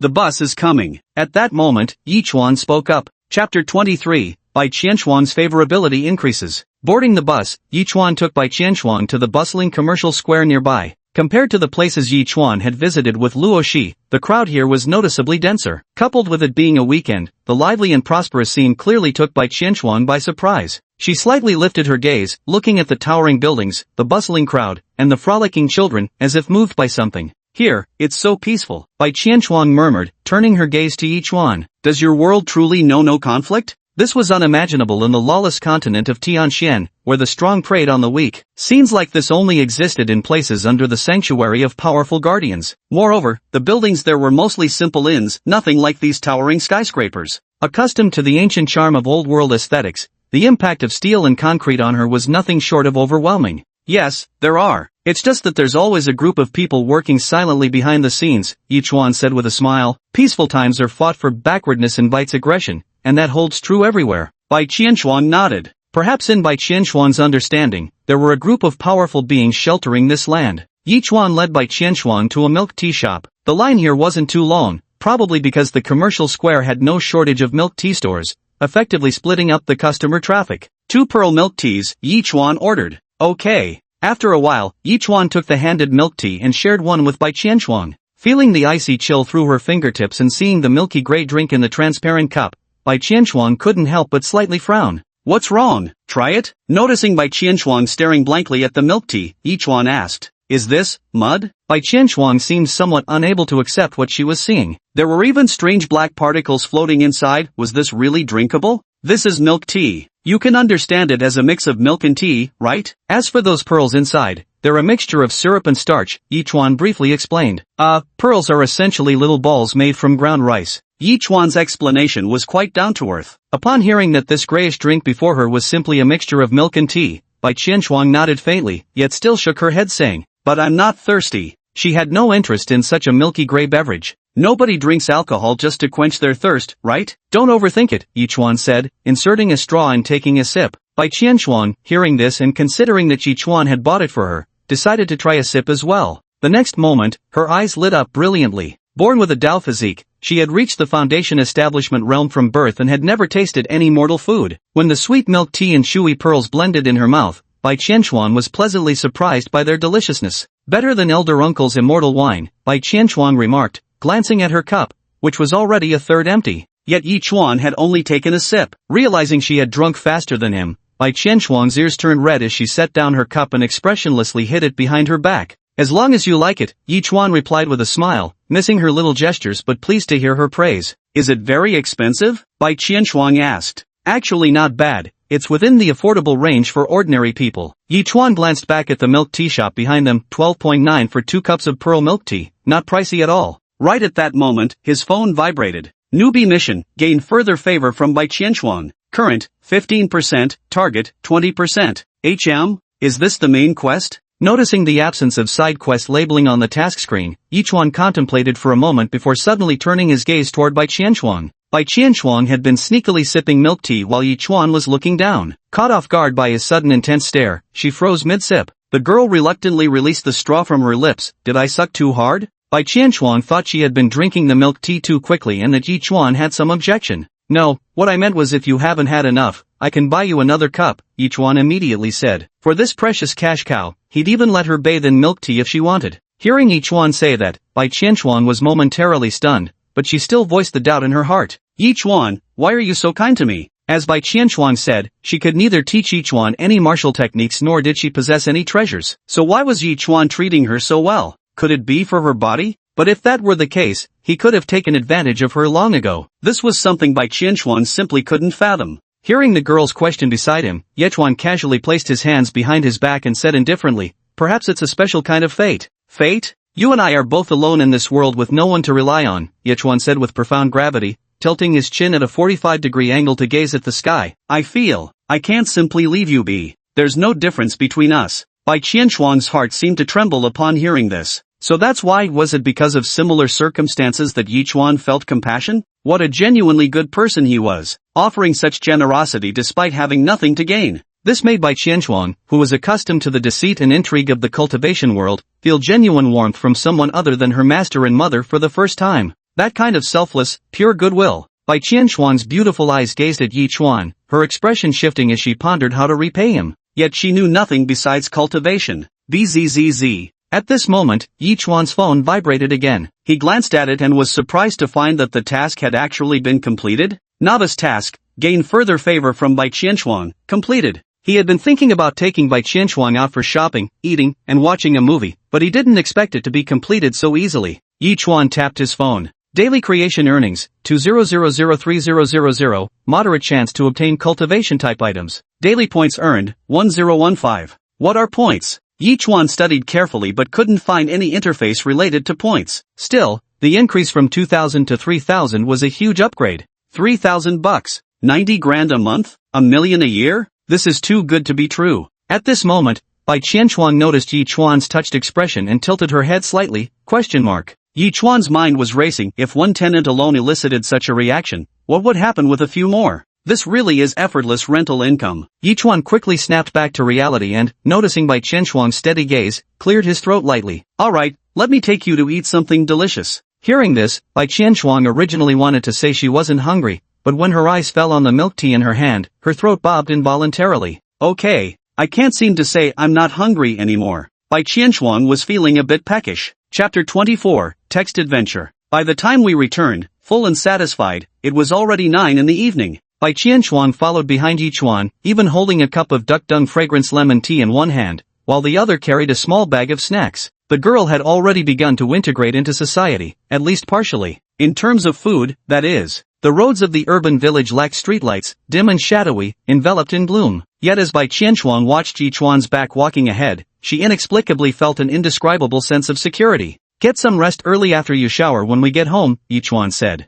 Bai Qianchuan nodded. Yet the word home from Yichuan's lips stirred something within her. Soon, the two arrived home as well. After watching the young girl leave, Yichuan finished his shower and returned to his room. Despite airing out the space all day, the scent of char still lingered in the air, but all he could do was open the window for ventilation. Currently, there wasn't a better solution. Sitting in his chair, Yichuan idly toyed with his phone and unexpectedly discovered that the Myriad Realms Landlord app had added a new feature. Tenants, Training, Adventure. Tenants can view basic information and accept tasks, while cultivation is done through idle gameplay. They can also purchase spiritual roots or constitution with in-game currency. However, the adventure option is something entirely new that wasn't available before. Noticing the additional adventure option, Yichuan was slightly surprised. Upon checking the logs, he discovered this new feature was unlocked as a reward for improving Bai Qianchuan's favorability rating, meaning an entirely new function had been activated. It seems this Universal Realm app still has numerous locked features yet to be discovered, particularly concerning those mysterious points. Yichuan still has no idea what purpose they actually serve. Let's try an adventure. Without hesitation, Yichuan reached out and tapped it.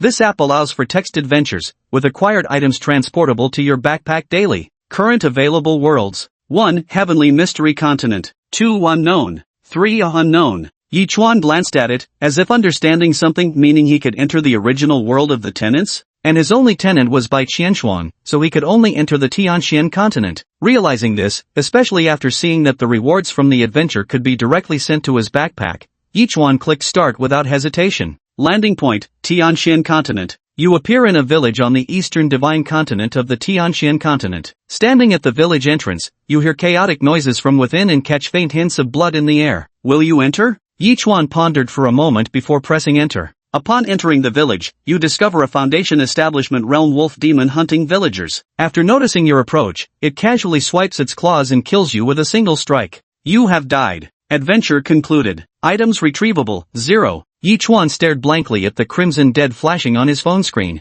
It's over? Wait, did I really just die like that? Though come to think of it, isn't it normal for a chi refining cultivator to get casually smacked to death by a Foundation establishment expert? Yichuan noticed the text adventure's protagonist shared identical stats with himself. Yichuan attempted to click on the adventure option once more. Daily adventure attempts have reached the limit. Spend 1,000 yuan to gain one more attempt? Ha! Yichuan finally understood. The system seemed to want all the money it gave him back. Every feature required spending just to use it. Forget it. I'll wait for the reset tomorrow. I'm broke, Yichuan muttered, only for another window to pop up in front of him. Congratulations on receiving a 90% off coupon. Limited time offer. Pay just 100 yuan to get an extra chance. Countdown, 23 hours 59 minutes. Yichuan twitched his lips when he saw the gift bundle pop up, but his curiosity about what props he could bring back ultimately made him click the purchase button. Buy it. Purchase successful. Begin your adventure? Yes. Landing location, Tianxian continent. You appear in a bustling town within northern Hua Divine Province of Tianxian continent. Crowds of travelers come and go as you choose. 1. Leave the town. 2. Head to the most famous Tianxiang Tower nearby. Tianxiang Tower?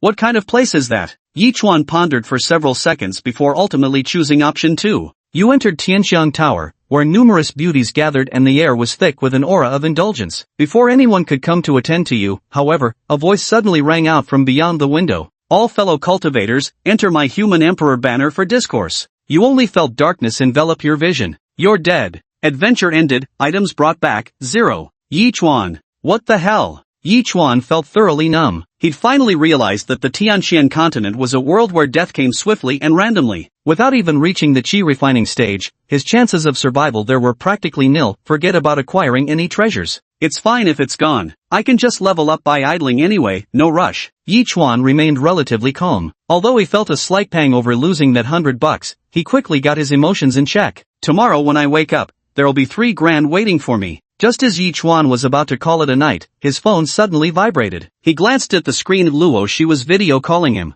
When he answered, Luo Shi appeared on the other end of the video. She was sitting on a chair, looking like she'd just showered, with one foot propped up on the edge of the seat as she clipped her nails with clippers. The sharp clicking sounds echoed through the call. The girl was wearing sleep shorts, her pale thighs gleaming. Seeing the video call connect, she broke into a cheerful grin. Thank you, son, for buying me these shoes. Tomorrow I'll bring you breakfast. What would you like to eat? Yi Chuan simply said, let me sleep in naturally. If you're feeling kind, come over and fry me a couple of dishes before you leave. Sure, Luo Shi said as if remembering something. By the way, that Huan Haotian posted on the school forum, saying he wants to challenge you to a rematch. Claims your last win was a sneak attack and doesn't count. A rematch? That bastard truly has no shame. He clearly ganged up on others relying on numbers, and now he wants a fair one-on-one competition? Yi Chuan suddenly felt somewhat amused, but when he thought about his recent cultivation techniques and the newfound ability to hot-swap his fire spiritual root, he began to feel a playful edge. Alright, he said. Last time, it was just offering a cigarette to one of their guys. But now things were different. It was time to ignite. The Phoenix's battle cry.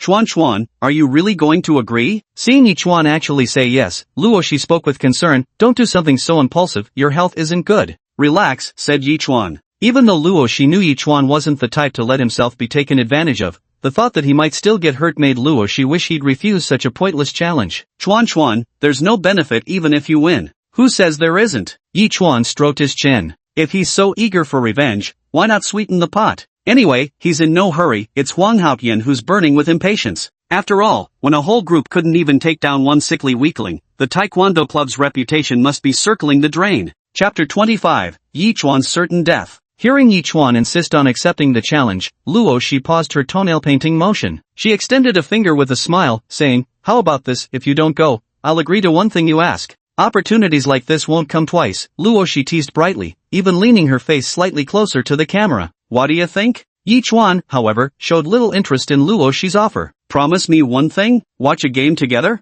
Luo Shi froze for a few seconds, her face flushing as her voice suddenly rose. No way! You jerk! Yi Chuan gave a nonchalant "oh," followed by, then forget it. Pick something else. I don't do things that put me at a disadvantage. You should trust me, Yi Chuan said. Luo Shi's beautiful eyes gazed at Yi Chuan through the video call before she finally shook her head, whispering, I'm just worried, afraid something might happen to you. Yi Chuan smiled. Seeing that she couldn't persuade Yi Chuan, Luo Shi stopped trying. Having grown up together since childhood, she actually understood his temperament well. It seemed she could only find other ways to help him. After the call ended, Yi Chuan checked the campus for him as Luo Shi had suggested. Taekwondo, Business Administration Freshman Class A's scheming villain Yi Chuan ambushes club president, then frames him with false accusations. A glaring hot post soon caught Yi Chuan's attention, and it seemed to have been pinned at the top. Clicking in, Yi Chuan saw a lengthy post denouncing him over 1,000 words summarizing how they had agreed to a fair match, only for Yi Chuan to cowardly ambush the club president. Even when several members later tried to intervene, he allegedly kept launching surprise attacks. Don't bother asking, it's all about the ambush. As for the claims about his buddy smoking, they were pure slander, completely unfounded accusations without a shred of evidence or anything. To sum it up, Yi Chuan launched a surprise attack without martial ethics. While the Taekwondo club is pure as snow, they gave a well-intentioned warning but still got beaten up. Not only that, but the Taekwondo club is also demanding an explanation from Yi Chuan, preferably a rematch to prove the club's true strength. Calling bullying a friendly match, these people are as shameless as Koreans. After reading the entire post, Yi Chuan stroked his chin. But thinking about it carefully, Taekwondo did originate from Korea, maybe the mindset rubbed off on them. The post already had over 100 replies. Second floor. Always laughing shishi, how shameless. It's clearly you guys ganging up on one. OP's reply, bullshit. Don't talk nonsense if you don't understand. Always laughing shishi, if you're bad, just practice more. Third floor. Fish tofu, grabbing front row seats for the drama, but several of you got ambushed by one person? So noob. Original poster replies, what do you know? We uphold martial ethics. Fish tofu, WEDOUPHOLDMARTIALETHICS. 17th floor spinach hater, that Yi Chuan is truly despicable. How could he pull such a sneak attack during a martial arts match? Just like those Koreans. Original poster replies, are you insane? What does this have to do with Koreans? Not eating spinach? Mad? Trash taekwondo. Floor 26. Coco or no Coco, really? This isn't a video game. How can one person ambush everyone? OP reply, shut up if you don't know the facts. Floor 32. Oh Jin, ambushing during a martial arts contest, this Yi Chuan guy is something else. Original poster replied, exactly. Floor 44. I'm a fish, TSK. Original poster replied? Floor 89. Wooden board kicking expert, support OP. Yi Chuan must be expelled. There were plenty of replies, some neutral, some defending Yi Chuan, and others who thought Yi Chuan had no shame. After all, the content of the post was highly inflammatory, completely distorting the truth, which led to the later comments leaning overwhelmingly in one direction. Meanwhile, at a certain restaurant, Huang Haotian was quite satisfied with what his club member had posted. At the very least, he felt much better now. It was Yi Chuan's ambush that caught him off guard, not that he was actually incompetent. After all those years I've spent practicing taekwondo, how could I possibly get knocked out by Yi Chuan in one hit? Even the best horse stumbles, and even a city-level taekwondo champion wouldn't be able to handle a surprise chin shot. Tyson himself wouldn't stand a chance. Besides, how would he dare accept a real match? It'd be suicide in an official competition. Huang Haotian sneered while speaking to Zhao Ruyan beside him. Ruyan, don't worry. Last time I was careless and didn't dage. I'll definitely avenge you. What good is it if he won't fight you back? Zhao Ruyan shot Huang Haotian an exasperated look. For some reason, all her fondness for him had vanished the moment she saw him beaten to the ground. He's not even as good as Yi Chuan. At least that guy is handsome, granted. He's a bit poor and has quite the appetite, always needing extra portions and takeout boxes. But at least he gets things done neatly when helping me out. Doesn't this just prove he's nothing but a sneaky little coward who only knows how to ambush others? Huang Haotian said leisurely, then wrapped his arm around Zhao Ruyan's waist and spoke in a bubbly tone. Baby, tonight I booked an amazing hotel with a jacuzzi. Stop it. Just then, his phone rang. Huang Haotian glanced at it impatiently before answering. Yeah, President, that kid Yi Chuan agreed, said the Taekwondo club member on the other end of the line. Ha, what's that guy acting tough for? No, look. The call was disconnected, and then Huang Haotian received a picture followed by a forum post link. It appeared to be a post made by Yi Chuan himself. In light of the slanderous actions by a certain yellow rodent from a certain Taekwondo club, I welcome challenges anytime. Registration fee is 1,000 per person. You can all come at me together. I'm pressed for time.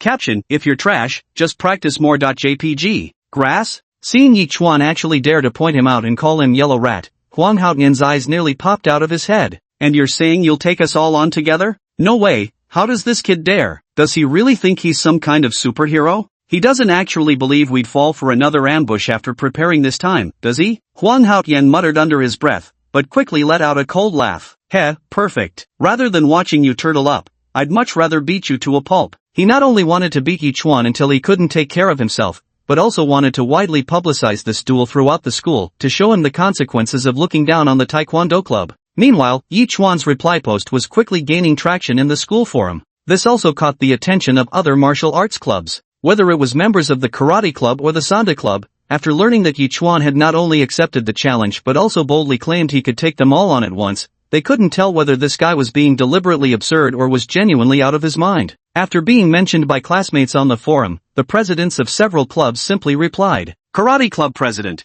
though Taekwondo has more performance elements, Huang Haotian is not someone an ordinary person can handle when he gets serious. Sanda Club President, heh, some drama to enjoy. I'll live stream it for you guys later. That guy Yi Chuan is so dead. Judo Club President, seems a bit too arrogant. By the way, CP pairing. Chapter 26, Sword Control. On the other side, Yi Chuan had also gone to bed early, completely indifferent to how his forum reply might escalate. Even when he noticed people responding to his post, he couldn't be bothered to engage. After all, he'd never cared about others' opinions. The night passed without incident, and morning came. At 5 in the morning, Yi Chuan found himself awake. He glanced outside the window, where the world was still shrouded in grayness without even a hint of the rising sun. The buildings stood silently with their lights off, their outlines blurred in the morning mist. The air still carried the lingering smell of yesterday's burnt quilt, yet Yichuan felt unusually refreshed, completely devoid of exhaustion. Perhaps it was because he had started cultivating immortality, allowing his stamina and energy to recover faster than others. Though it was merely speculation, Yichuan believed this must be the reason. Due to heart failure, Yichuan couldn't remember the last time he had enjoyed a good night's sleep. His body had always carried a persistent weariness. And all this changed with the arrival of Bai Qianshuang. Yichuan picked up his phone and found 3,000 yuan had been deposited into his account. A tree at home ensures wealth is never scarce. Watching his wallet steadily grow, Yichuan couldn't help but sigh with admiration. Time to check what his lucky money tree was up to. Opening Bai Qianshuang's journal. Bai Qianshuang is attacking potato chips. Bai Qianshuang is attacking mochi. Bai Qianshuang is attacking Yichuan. Bai Qianshuang spent the entire evening munching on snacks, resembling a tiny hamster. That chibi version of her never stopped until every last snack was devoured. Only after emptying the bag did Bai Qianshuang quietly stare at the vacant snack packaging, as if lost in thought. After a while, she climbed into bed and began her cultivation. Seeing Bai Qianshuang's dejected expression, Yichuan hadn't anticipated the girl's appetite to be this formidable. Just last night, he hadn't only treated her to a whole street's worth of food and drinks, but had even bought such an enormous pile of snacks on their way home. Not even enough to feed that guy. It's alright, as long as you're happy. Yichuan rubbed his hands together, thinking about preparing extra delicious food for Bai Qianshuang today. Conquering someone through good food would be the best outcome. He continued browsing his phone. Aside from the routine account deposits, the number of adventures available had also refreshed. Recalling his experiences from yesterday's 2 adventures, Yichuan decided to proceed more cautiously this time, even if it meant turtling for an extra round. At the very least, shouldn't we bring back some props? This 1,000 yuan opportunity was something he intended to make good use of. Landing location, Tianshan Continent. You appear in the dense jungles of Donghua Divine Land on the Tianshan Continent. Before you lies a pitch-black, bottomless cave. Your choices are 1. Explore the cave. 2. Stay away from here. 3. Search nearby. Having learned from the previous 2 incidents, Yichuan realized there might be danger in the cave. After pondering for a few seconds, he chose to press stay away from here. Shortly after you left the cave, a tremendous explosion was heard, followed by a terrifying roar. It seems something horrifying had been inside that cave all along. You feel fortunate to have narrowly escaped, but as you flee, you catch a strong whiff of blood in the air. You choose to 1. Go investigate. 2. Flee in a different direction. 3. Find a place to hide. Yichuan pondered over the option for a moment before ultimately choosing to flee. The scent of blood up ahead meant someone had died again. Hiding might still leave him vulnerable to discovery by some unknown threat, so running away seemed the better option. If he could run, he would run. If he could turtle, he would turtle. Without even reaching the chi refinement stage, Yichuan felt like mere cannon fodder in that world. It was better to stay low and see if he could seize any opportunities to snatch some loot. UVE departed this place, only to encounter several corpses strewn along your escape route. Their deaths were gruesome, torn bodies and blood staining the ground. You choose. 1. Loot the bodies. 2. Bury them properly. 3. Stay away. Looting corpses, does that mean we can get treasures from these bodies? Yichuan's eyes lit up, and he immediately started rummaging through the loot. You have chosen to loot the corpses and obtain several spirit stones, a cultivation manual, and a sword. You didn't search for long before an angry voice came from behind, seemingly from a woman, who dares to disrespect the dead like this. Sword, come. Your body was torn apart by the surging sword chi, reduced to dust. You have died. Adventure ended. Retrievable items, 3. All items have been placed in your inventory. Dead again. Yichuan wasn't particularly surprised seeing his character perish. After all, in this godforsaken adventure, he might have died from sheer bad luck even if he'd kept running the whole time. At least he'd managed to bring some items back with him this round. Not entirely a wasted effort then, a vast improvement over previous attempts. He opened his inventory to examine the spoils. Item, Spirit Stone. An ore containing refined spiritual energy, serving as the hard currency of Tianshan Continent. It can not only be used as currency but also for absorbing its spiritual energy to cultivate one's power. Item, Donghua Sword Technique. Upon learning, one can master the basic sword techniques of the Donghua sect. Item, Blue Peak Sword. Low-grade magical artifact. A sword? Fine treasure indeed. What's the point of cultivating immortality if not to wield a sword? How could I not learn sword flight at the very least? Yichuan decisively mastered the sword techniques without hesitation. The manual contained the swordsmanship of the Donghua sect, which was incredibly profound and difficult to learn. Yet for Yichuan, it was as simple as clicking a confirmation button. The manual also unexpectedly included instructions on sword flight, which came as a pleasant surprise. Yichuan summoned the Qingfeng sword, feeling its weight in his hand, solid and hefty. The blade gleamed in pure silver while the hilt bore an antique bronze hue. However, it was evident that it paled in comparison to Bai Qianxuan's immortal sword in terms of quality. Hers emitted a radiant glow, exuding an ethereal and celestial aura just by the look of it. Rise. Yi Chuan attempted to activate sword flight. Under the infusion of spiritual energy, the azure peak sword in his hand began to wobble and float unsteadily, perhaps because Yi Chuan's spiritual roots were fire attributed. The silvery white blade took on a faint reddish hue. Whoosh, no good. Soon, the azure peak sword fell back into his hand. Yi Chuan clearly understood that without even reaching the qi refining realm, attempting to control a flying sword was far too difficult. No matter, keep going AFK. Yi Chuan had plenty of time anyway, so he continued examining his backpack, his gaze settling on the spirit stones. I might as well give these spirit stones to Bai Qianxuan. Yi Chuan didn't need them for cultivation or to restore spiritual energy. Cultivation could be handled automatically, and his spiritual energy fully replenished every day. It'd be better to give the stones to Bai Qianxuan to boost favorability, that way, the treasures gained would be superior. Only when the money tree is happy will it drop better loot. But how to give Bai Qianxuan the item posed a new problem. I couldn't very well say I'd magically conjured it. Better to claim it was a family heirloom. Chapter 27, I'm her father. Early morning. The pale dawn's haze gently unveiled the morning, shedding the night's veil as golden waves of sunlight began to wash over the residential buildings. In the urban village's narrow streets, lined with makeshift vegetable stalls along both sides, a pretty ponytailed girl was bent over selecting ingredients at one of them. Up so early for grocery shopping, Cece? The vegetable-selling grandma remarked, gazing at the young woman before her. Of course, Granny. Early birds get the freshest picks. Luo Shi chuckled. Hee hee, the boy who marries you will be truly blessed. Here's $5. Granny, could you throw in some scallions and garlic for me? Luoshi clasped her hands together and gave an adorable wink. Alright. Love you. After buying all the ingredients she needed, Luoshi walked up to a dilapidated building with light steps. She rummaged through her pocket, pulling out a spare key to unlock the door. Entering the living room, Luoshi was surprised to find the television missing, leaving the empty TV stand looking strikingly out of place. The TV is gone? Luoshi felt a bit curious but didn't dwell on it. After placing the groceries in the kitchen, she walked over to Yi Chuan's bedroom door. Just as she was about to push the door open, a sound came from another room nearby. Luoshi paused mid-motion and turned her head to look. After the creaking sound of an opening door, a long-haired girl in a white nightgown emerged slowly. She glanced expressionlessly left and right before her gaze settled on Luoshi standing at Yi Chuan's doorway. The moment their gazes met, Bai Qianxuan's vigilance spiked. An assassin? Ah, are you the new tenant? Luoshi's question instantly dissolved most of Bai Qianxuan's wariness. A friend of Yi Chuan? Bai Qianxuan's cold, beautiful eyes stared at Luoshi before she nodded slightly. Hello. Luoshi was also surprised by how pretty this girl was. She seemed like an immortal untouched by worldly affairs, carrying an ethereal aura. And why would a girl who looked like a young mistress come to rent a place in this urban village? Could there be some reason?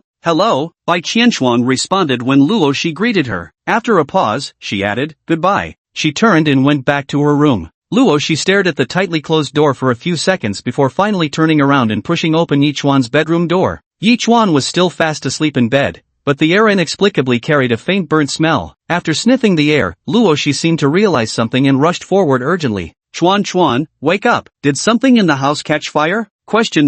Yi Chuan was sleeping soundly when Luoshi kept pushing him. Frowning slightly, he pulled her into his arms with a single motion. Shut up, let me sleep a bit longer. Luoshi's head was pressed against Yi Chuan's chest, her face buried in him. She instinctively struggled for a moment before going still, only to whisper softly, Chuan, is something burning in the house? Only the steady sound of breathing responded to her. After observing for a few seconds and confirming there were no suspicious fire hazards in the room, Luoshi decided not to disturb Yi Chuan any further. It was nearly noon when Yi Chuan finally woke up. He instinctively glanced at the time and realized it was already 11 o'clock. Oh no, my golden goose. Remembering he hadn't fed Bai Qianxuan yet today, Yi Chuan quickly scrambled out of bed. He's now terribly afraid that Bai Qianxuan might go hungry. When he pushed open the door, however, the aroma of food wafted to his nose. Yi Chuan walked into the kitchen only to find a familiar figure wearing an apron and cooking. Chuan, are you up? Luoshi was still holding a soup ladle, with the steaming pot bubbling in front of her. Seeing Luoshi cooking, Yi Chuan asked, what brings you here? Didn't you ask me to come over and cook a couple of dishes? Luoshi widened her beautiful eyes. How could this person forget so quickly? I was just saying it casually. Yi Chuan hadn't expected Luoshi to take his offhand remark to heart, but he quickly realized, had Luoshi already met Bai Qianxuan? Initially, Luoshi didn't know Bai Qianxuan was a cultivator. If the two of them exchanged words, it would definitely give things away. After all, Bai Qianquan's way of speaking wasn't exactly like a modern person's. At that point, Yi Chuan would have a hard time explaining Bai Qianquan's origins. I couldn't very well say I came from a fantasy cultivation world, could I? Oh, by the way, Chuan, was that long-haired girl your tenant? Luoshi asked. Yi Chuan's expression froze for a moment before he gave an affirmative grunt. She's really beautiful, you're not going to make a move on her, are you? Luoshi leaned in closer and asked in a hushed voice. That's my tenant. Yi Chuan added after finishing, just because she's a beautiful woman, am I supposed to be interested? Who knows? Under the same roof, a single man and a single woman. Luoshi pouted. It was fine when Yi Chuan used to target those women with the idea of getting free meals out of them, but this was different. Bai Qianquan gave off a completely different vibe. Just thinking about it made Luoshi feel somewhat. She 11, no. Did you chat? Yi Chuan didn't notice Luoshi's expression and simply asked. Just exchanged greetings. Luoshi shook his head. That girl seemed rather aloof after saying goodbye. She returned to her room and didn't come out again for the rest of the time. Hearing they'd only exchanged greetings, Yi Chuan also relaxed slightly. That meant there wouldn't be any major issues. What's cooking? Yi Chuan changed the subject, glancing at the stove. Made a Christian carp tofu soup, scrambled eggs with tomatoes, braised pork, and stir-fried lettuce, Luoshi introduced proudly, raising her chin. How about it? Looks pretty good. Luoshi was quite a decent cook, and Yi Chuan seemed to suddenly think of Bai Qianquan in the room. Can we ask Bai Qianquan to come out and eat together? Bai Qianquan? The tenant's name, Yi Chuan explained. Sure, Luoshi nodded. Go ahead and ask. Yi Chuan then walked over to Bai Qianquan's door and knocked. Bai Qianquan, want to grab a bite? Come on in. Hearing the voices inside, Yi Chuan pushed the door open and walked in. Bai Qianquan was sitting cross-legged on the bed in a white nightgown, deep in cultivation. After finishing her breath regulation, she softly spoke. Is that woman your friend? Yes, we grew up together. I'm her father. That single sentence nearly short-circuited Bai Qianquan's brain. CPU loading. What do you mean? My dad who grew up with me since childhood. Such a complicated relationship. Want to come out for lunch first? Yi Chuan asked. Bai Qianquan's expression remained impassive, though her nostrils twitched slightly at the mention of food. Wouldn't I be disturbing you? Not at all. Come out. Okay. Showing no intention of refusal whatsoever, Bai Qianquan immediately followed Yi Chuan out of the room upon hearing she wouldn't be a bother. Chapter 28. You don't have a crush on me, do you? Before leaving the room, Yi Chuan reminded Bai Qianquan not to say anything unnecessary later. Luoshi had already prepared bowls and chopsticks on the table. When she saw Bai Qianquan come out of the room, she greeted her with a sweet smile. Hello, I'm Luoshi.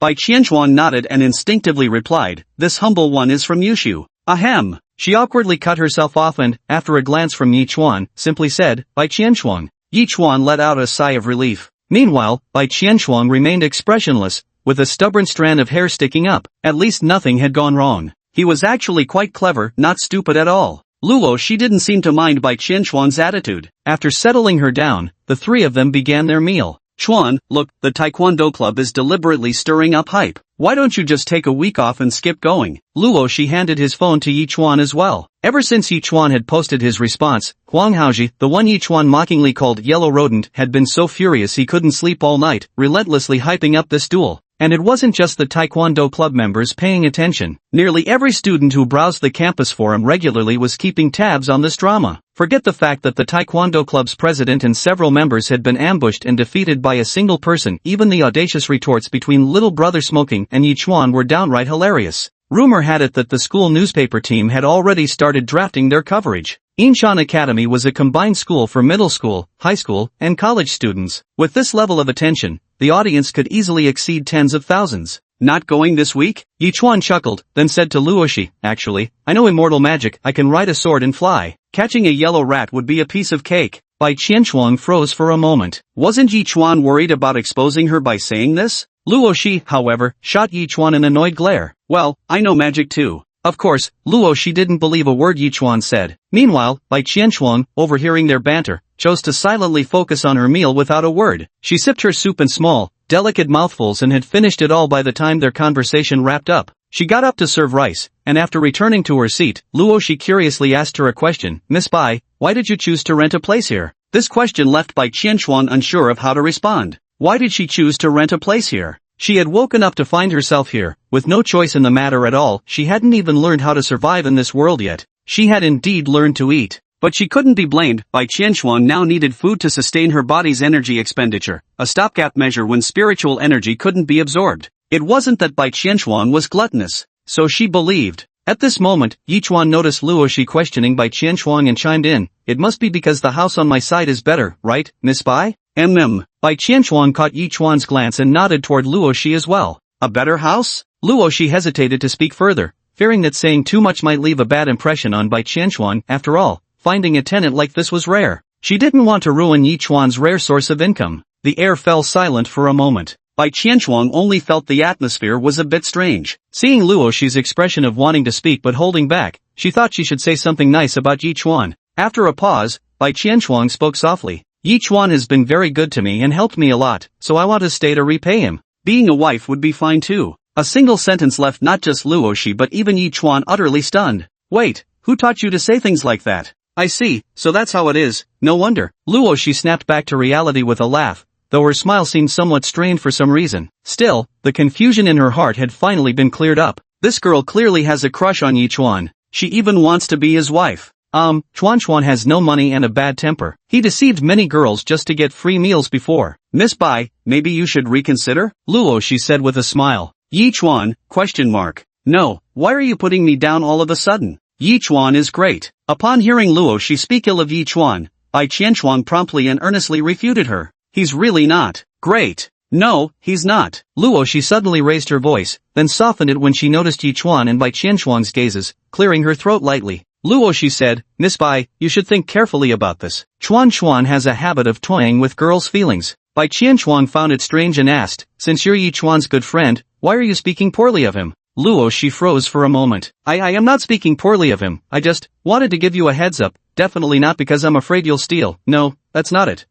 As his dad, it's my duty to, keep an eye on him so he doesn't do bad things." Luoshi started rambling incoherently before finally mumbling to himself, lowering his head to sip fish soup in silence. "I'll form my own judgment about Yichuan's character," Bai Qianshuang remarked coolly. "Oh," Luoshi responded, though she found Bai Qianshuang's formal way of speaking somewhat peculiar. Yichuan noticed Luoshi's reaction and found it strange. When he dated before, she hadn't seemed this worked up. In fact, she'd acted like a good buddy, offering congratulations and occasionally prying about his relationships. So why was Luoshi acting like a cat with its tail stepped on just because Bai Qianshuang gave him a simple compliment? In the time that followed, Bai Qianshuang cleared all the dishes from the table and even finished every last grain of rice in the rice cooker. "Wow, Miss Bai really has quite the appetite, doesn't she?" Luoshi whispered to Yichuan. "It's fine, being able to eat is a blessing," Yichuan replied with a smile. Feeding Bai Qianshuang well was the best possible outcome for him. To keep a woman by your side, you must first secure her stomach. Hearing Yichuan say to Bai Qianshuang with a smile that a good appetite is a blessing, Luoshi's eyes flickered slightly, and she straightened up a little. Chuan, I'll go wash the dishes." "Let me help you," Yichuan said. "No need, you should chat with Miss Bai." Crossing his arms, Yichuan picked up on the hint of disappointment in Luoshi's tone and asked, "You don't have a crush on me, do you? Why does it smell so sour here?" "TSK, don't flatter yourself." Luoshi immediately showed a look of disdain, her nose wrinkling adorably. "I just don't want to see such a nice girl get hurt by you." Oh, just then, Yichuan noticed his phone vibrating and pulled it out to glance at the screen. Obtained by Qianshuan related item. Retrieve now? Seeing he'd acquired an item, Yichuan stuffed it into his backpack for a closer look. It was discovered to be a new medicinal pill. Item, marrow cleansing pill. Upon consumption, it eliminates impurities and transforms one's constitution. Chapter 29, The Effects of the Marrow Cleansing Pill. Marrow cleansing pill? Physical and spiritual rebirth? After seeing the effects of this item, Yichuan felt his heartbeat quicken slightly. Perhaps due to increasing Bai Qianshuang's favorability, he had obtained this exceptionally rare item, especially after reading its description. Could this finally cure his heart condition? Heart failure is an incurable terminal illness that can only be managed with medication, but the efficacy of the marrow cleansing elixir presented before Yichuan gave him his first true taste of hope. Just as Yichuan was lost in thought, Luoshi beside him waved her slender, fair hand in front of his face. "What's up, Chuan? Why are you staring at your phone in a daze all of a sudden?" Curious, she leaned in a little closer, only to find nothing but the home screen displayed on Yichuan's phone. "Nothing," Yichuan snapped out of his reverie. His mind fixated on the marrow cleansing elixir in his backpack. He asked Luoshi, "When are you heading home, Luoshi?" Luoshi froze for a moment, pointing at herself. "Wait, you're sending me away?" She had come early in the morning to buy groceries and cook, yet after filling his stomach, Yichuan actually had the nerve to shoo her home, didn't even bother to ask if she wanted to stay for tea. At this thought, Luoshi's cheeks puffed up in anger as she stomped her foot. Jerk! With that, she bit down hard on Yichuan's wrist, then turned and ran off in a huff. "I'm going home right now. Won't disturb you two lovebirds." Wait. Soon after, the sound of a door closing came from not far away. Luo Shi had already rushed out. Yi Chuan looked through the window to see the girl's snow-white legs moving swiftly, her high ponytail dancing in the wind. Luo Shi ran so fast that she even forgot to take her bag with her. At that moment, Bai Qianquan was still in the dining room. Watching Luo Shi suddenly shout scumbag and run off, she was puzzled by what had happened. Tilting her head slightly, she asked, Yi Chuan, what does scumbag mean? Did Ms. Luo get angry? Yi Chuan's lips twitched. Are you praising me? Bai Qianquan suddenly understood, then said to Yi Chuan very seriously, Yi Chuan, you really are a scumbag. Also, thank you both for lunch. Seeing Bai Qianquan applying what she'd learned so quickly, Yi Chuan could only massage his temples helplessly before saying, you should go back to your room and cultivate first. I'll bring you some snacks later. Bai Qianquan originally wanted to say she didn't need to eat, but remembering all the snacks she'd demolished the night before, the words on her lips transformed into something entirely different. Thank you, you scumbag. Yi Chuan. He should have known better than to teach her random things. Now Bai Qianquan had learned completely unnecessary knowledge. After Bai Qianquan returned to her room to begin cultivating, Yi Chuan also hurried back to his own quarters to use the marrow cleansing pill. After sending Luo Shi a message to clarify the misunderstanding, he retrieved the pill from his backpack. The entire object was a muted golden hue, exuding a faint medicinal fragrance. Yi Chuan pinched it between his fingers, acutely aware of how rapidly his heart was pounding at this moment. Without hesitation, he swallowed it in one gulp. Unlike other pills that taste unpleasant, the body cleansing pill instantly delivers a refreshing, mint-like flavor on the tongue, followed by an intense burst of metallic sweetness. Yi Chuan had imagined it would taste terrible, but he found the flavor surprisingly tolerable, perhaps because his expectations had been extremely low. As the medicinal power transformed into a warm current flowing through his body, he felt his meridians and bones begin to shift. His entire frame even emitted cracking sounds. The process was excruciating. Every part of his body ached as if his bones were being forcefully bent and twisted. Gritting his teeth, Yi Chuan took a deep breath and endured. His face turned deathly pale as his meridians were continuously scoured by waves of agony, crashing over him one after another. After what felt like hours, he finally opened his eyes, his voice carrying a tinge of disbelief. It worked? The pain had completely vanished, replaced by an indescribable lightness, as if all physical ailments had been reset to their pristine state. His chest no longer felt constricted, and the difficulty in breathing had completely disappeared. Yi Chuan reached out to feel his pulse. The strong, steady heartbeat filled him with overwhelming joy.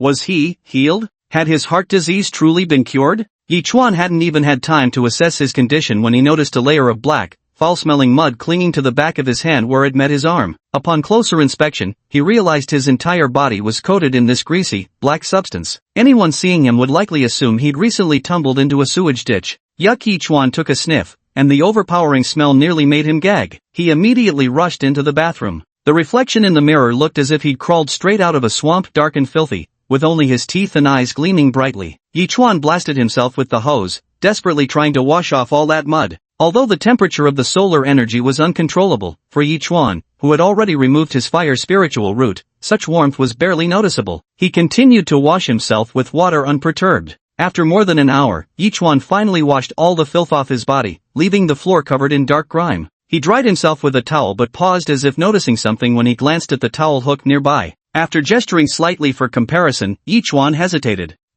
Did I grow taller? Only when he stepped in front of the mirror did Yi Chuan realize he seemed slightly taller. Moreover, his skin now glowed with a translucent quality, exhibiting a healthy rosy complexion like that of a baby's, while his eyes shone brightly with vitality. Did I just become more handsome? Yi Chuan examined himself from left to right. Probably not. I was already good looking to begin with. This is merely the frosting on the cake. Yi Chuan picked up his phone and began checking the messages on it. Landlord, Yi Chuan. Status, good. Skills, Donghua sword technique, first class immortal formula. Number of tenants, 1. Daily earnings, 3,000. Side mission triggered, defeat Huang Haotian. Yi Chuan withdrew his gaze from the phone screen and placed a hand over his chest, feeling the powerful heartbeat. Alright, it truly worked, the single marrow cleansing pill. A rebirth had taken place. After calming his emotions, Yi Chuan exhaled deeply and finally noticed the vast black stains covering the floor. I should clean the bathroom first, and install a shower head too. I'll need to go find Luo Shi later.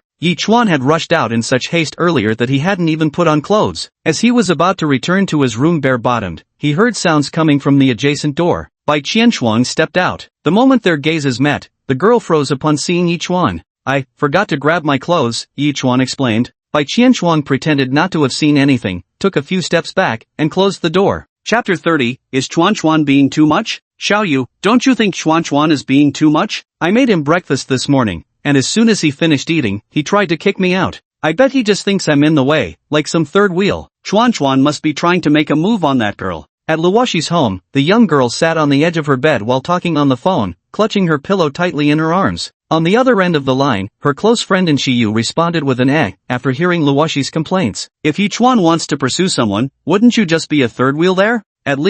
At the very least, Luoshi's voice trailed off as she stared at her toes, they could let me stay for a cup of tea. How melodramatic, came the cold chuckle from the other side of the call. That's so mean. Luoshi widened her beautiful eyes. She hadn't done anything particularly excessive, she just thought it wasn't right for Yichuan to send her away so quickly. You didn't react like this when Yichuan was dating before. Why are you making such a big deal out of it this time? And Shiyu asked, did those girls offend you? It's different. Before, Chuan Chuan only dated those girls for free meals, there was no romantic intention at all. Luoshi immediately retorted. But this girl isn't just wealthy, she's also incredibly beautiful. And Chuan Chuan is being unusually caring toward her too. Oh, I see now. Those unattractive girls before posed no threat since you knew Yichuan was merely fooling around and wouldn't stay with them for long. But this rich, beautiful heiress actually makes you feel insecure, doesn't she? And Shiyu remarked. Not exactly. Exposed in her thoughts, Luoshi answered sheepishly, yet couldn't think of how to refute. Truth be told, that was indeed the reason. Yichuan had never shown any affection towards those girls from before, but towards Bai Qianchuan, he was full of tender care, as if afraid she might get hurt even slightly. It was completely different. It's so different, just like treating Bai Qianchuan as a treasure. And Shiyu was somewhat disdainful of Luoshi's overly cautious attitude. If you really like him, just confess your feelings. Always pretending to be just good buddies with Yichuan, are you really planning to turn this into a brotherly relationship? Of course not, but after knowing him for so many years, it's hard to say it out loud. Luoshi glanced around and whispered, how can I admit I've liked him since childhood? If you keep hesitating, you'll definitely regret it. And Shiyu continued. From now on, you'll be trailing behind her, whimpering to that girl like, sis, don't steal my hubby or something. Luoshi remained silent. If you're not talking, I'm hanging up. Data is expensive out here, and Shiyu said. Don't hang up, keep me company. I'll treat you to milk tea, Luoshi coaxed, then suddenly remembered something. By the way, what's the latest with Huang Haoqian? How would I know? They're probably promoting it everywhere, even setting up some big fighting ring. Must be trying to completely humiliate Yichuan in one go? And Shiyu didn't know much about it, she wasn't particularly interested in such matters. I see. If Yichuan wants to participate, just let him. He won't get beaten to death, at worst, he'll be bedridden for a while, and Shiyu said. That won't do either. Chuan Chuan's body is so frail. How weak can he be? Huang Haoqian and those other guys were all taken down by him. Yichuan wouldn't sign up if he didn't have a plan to handle it. Luoshi felt that Shiyu made a good point, though he still wasn't sure where Yichuan's confidence came from. Do you also think Chuan Chuan will be fine? Who knows, anyway, it's not like it'll kill him, worst case, he'll just break a leg or something. Isn't that situation very dangerous? Luoshi exclaimed. Just then, Luoshi heard the sound of a doorbell coming from outside the room. Ding dong. Seems like someone's here, I'll hang up now. Luoshi stood up. Oh. After hanging up the phone, Luoshi stepped out of the room and opened the door, only to find a familiar face standing outside. It was Yichuan. He had changed into a clean short-sleeved shirt and wore a faint smile. What are you here for? Seeing Yichuan, Luoshi immediately turned her head away. You already chased me out, why bother coming over and wasting time? Feel like having a feast? Yichuan asked. You'd better keep being lovey-dovey with that Miss Bai. I won't disturb you. After all, I'm just a cook who came to make food, I'll leave after cooking, Luoshi continued muttering. There's a newly opened hot pot restaurant lately that seems to have really good flavors. Luoshi turned around. Anyway, I've disturbed you. My treat, let's go right now. Yichuan smiled. Luoshi pursed her lips and reached out to tug at Yichuan's sleeve. You still need medical treatment and should save money. Let's eat at home. My illness is cured, Yichuan said. How could that be? Luoshi froze when she looked at Yichuan's face. His complexion used to be ashen and sickly pale, but now it was rosy, and he seemed brimming with vitality. How could that be possible? Luoshi found it hard to believe, and for some inexplicable reason, though nothing seemed to have outwardly changed, Yichuan somehow appeared handsomer than before. She reached out and touched Yichuan's face. Are you wearing foundation? All natural, okay? Yichuan said. But you didn't look like this earlier in the morning? Didn't you know boys look different after washing their faces? Yichuan laughed. Luoshi eyed Yichuan suspiciously, unable to pinpoint what felt off. Finally, she blurted, You're having a deathbed rally? Yichuan rolled his eyes. Just recovered fully, that's all. Come on, beauty Luo, let me take you somewhere delicious. Turning around, Yichuan pulled Luoshi to his side. Luoshi stared blankly at him before mumbling a faint "oh." Hailing a taxi, Yichuan took Luoshi to the front of a restaurant, where the upscale decor immediately signaled expensive prices. "Chuan, seafood restaurants like these are so expensive, we don't have the money for this," Luoshi whispered to Yichuan. "Let's go in. When I say I'm treating, I mean it." Seeing Yichuan walk in, Luoshi had no choice but to follow. If anything were to happen, she'd have to pay with the little savings she tucked away. "Hello, how many in your party?" asked the server at the entrance. "2, please give us a booth." "Right this way, please." After sitting down in the booth in the hall, the waiter brought over the menu. Seeing the prices on the menu, Luoshi slightly gaped. Chuan, it's super expensive. Look, just one set meal costs 588, and a couple set is 1,288. Chuan, I stopped being mad a long time ago. Let's sneak out. I'll cover for you," Luoshi whispered into Yichuan's ear. She knew Yichuan had spent several thousand for the 3-month rent deposit and first payment, but this kind of spending was completely beyond their means. "It's alright." Yichuan called over a waiter and ordered a double-set meal priced at 1288. Chuan. Luoshi immediately tugged at Yichuan's sleeve. Chapter 31, I picked this up when I was little. Soon, an array of exquisite dishes arrived at the table: baby lobster with cheese, steamed red grouper, sea cucumber and abalone sauce. The 1288 set menu is actually quite reasonable. Yichuan often bought groceries and had seen the market prices of those ingredients. Seeing these delicacies laid out before him, despite the modest portions, he unexpectedly had the illusion they were decent value for money. Luoshi hadn't eaten these either. She just felt a bit heartbroken about the money, not even picking up her chopsticks, her eyes blinking rapidly. Having helped with household chores since childhood, coupled with her mother's long-term medication and medical treatments, Luoshi understood the hard-earned nature of money better than anyone. She had hardly ever bought anything for herself. She saved almost everything. "Not eating?" Yichuan asked, noticing Luoshi still hadn't touched her chopsticks. "Eat?" Luoshi nodded lightly. Since the dishes were already ordered, she didn't want to dampen Yichuan's mood. For her, since Yichuan had already ordered the food, there was no point in pestering him to leave. It was neither practical nor useful. After all, they couldn't very well return the dishes once they were served. Picking up her chopsticks, Luoshi placed a piece of fish belly into Yichuan's bowl. "This part of the fish is the most tender." "I don't like fish," Yichuan said with a glance. "You don't like fish bones, do you?" Luoshi, still not fully understanding Yichuan, nudged him and said, "Let me pick out the bones for you. You should eat up. How can you skip fish? It's so nutritious." Yichuan simply found Luoshi's puffed-up indignation rather amusing and didn't argue back. After finishing the meal, Yichuan stopped Luoshi and paid the bill himself. Even splurging over 1,000 yuan on a meal surprisingly didn't make Yichuan feel the slightest bit of regret. "This would have seemed utterly absurd to my former self. Is it because things come too easily that we fail to cherish them? Over 1,000 for a single meal? So expensive." After leaving the restaurant, Luoshi calculated that the same amount could cover a whole week's worth of barbecue at her family's stall. She turned to the man beside her. Chuan, are you heading home?" "Keep me company for some shopping," replied Yichuan as he checked nearby stores on his phone. "Want to browse around?"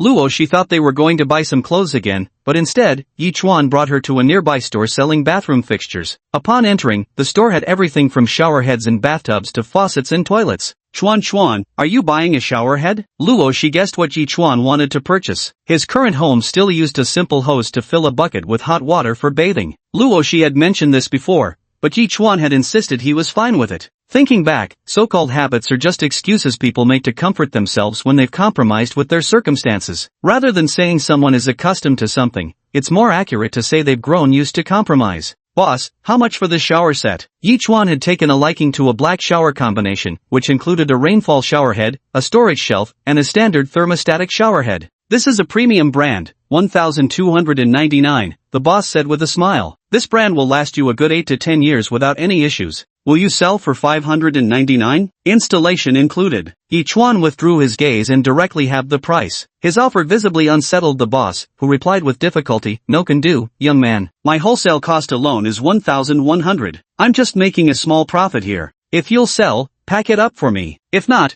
I'll check other shops." After Yichuan spoke, the boss shook his head. "Alright, feel free to look elsewhere. I can't do this deal." Hearing this, Yichuan took Luoshi and headed toward the exit. Just as the two were about to step out, the shopkeeper shouted after them, "Hey, handsome. Alright, fine, 599 it is. Let's call it a friendly deal. Come back often, won't you?" Yichuan smiled. After paying the deposit and filling out the delivery address, Yichuan agreed on an installation schedule with the seller before leaving with Luoshi. "I still can't learn how to bargain like that. Isn't it a bit too harsh?" Luoshi asked as they walked out of the shop. You can usually tell how much they've marked up the price by their tone. Besides, brick-and-mortar stores wouldn't survive without at least a 50% gross margin, Yichuan replied. Oh really? After treating Luoshi to another cup of bubble tea and strolling around to cheer her up, the two eventually parted ways and returned to their respective homes to rest. After returning home, Yichuan carried a bag of snacks to Bai Qianshuang's door. He first checked Bai Qianshuang's condition using the log, and upon finding her simply lost in thought, he reached out to knock. Immortal Bai,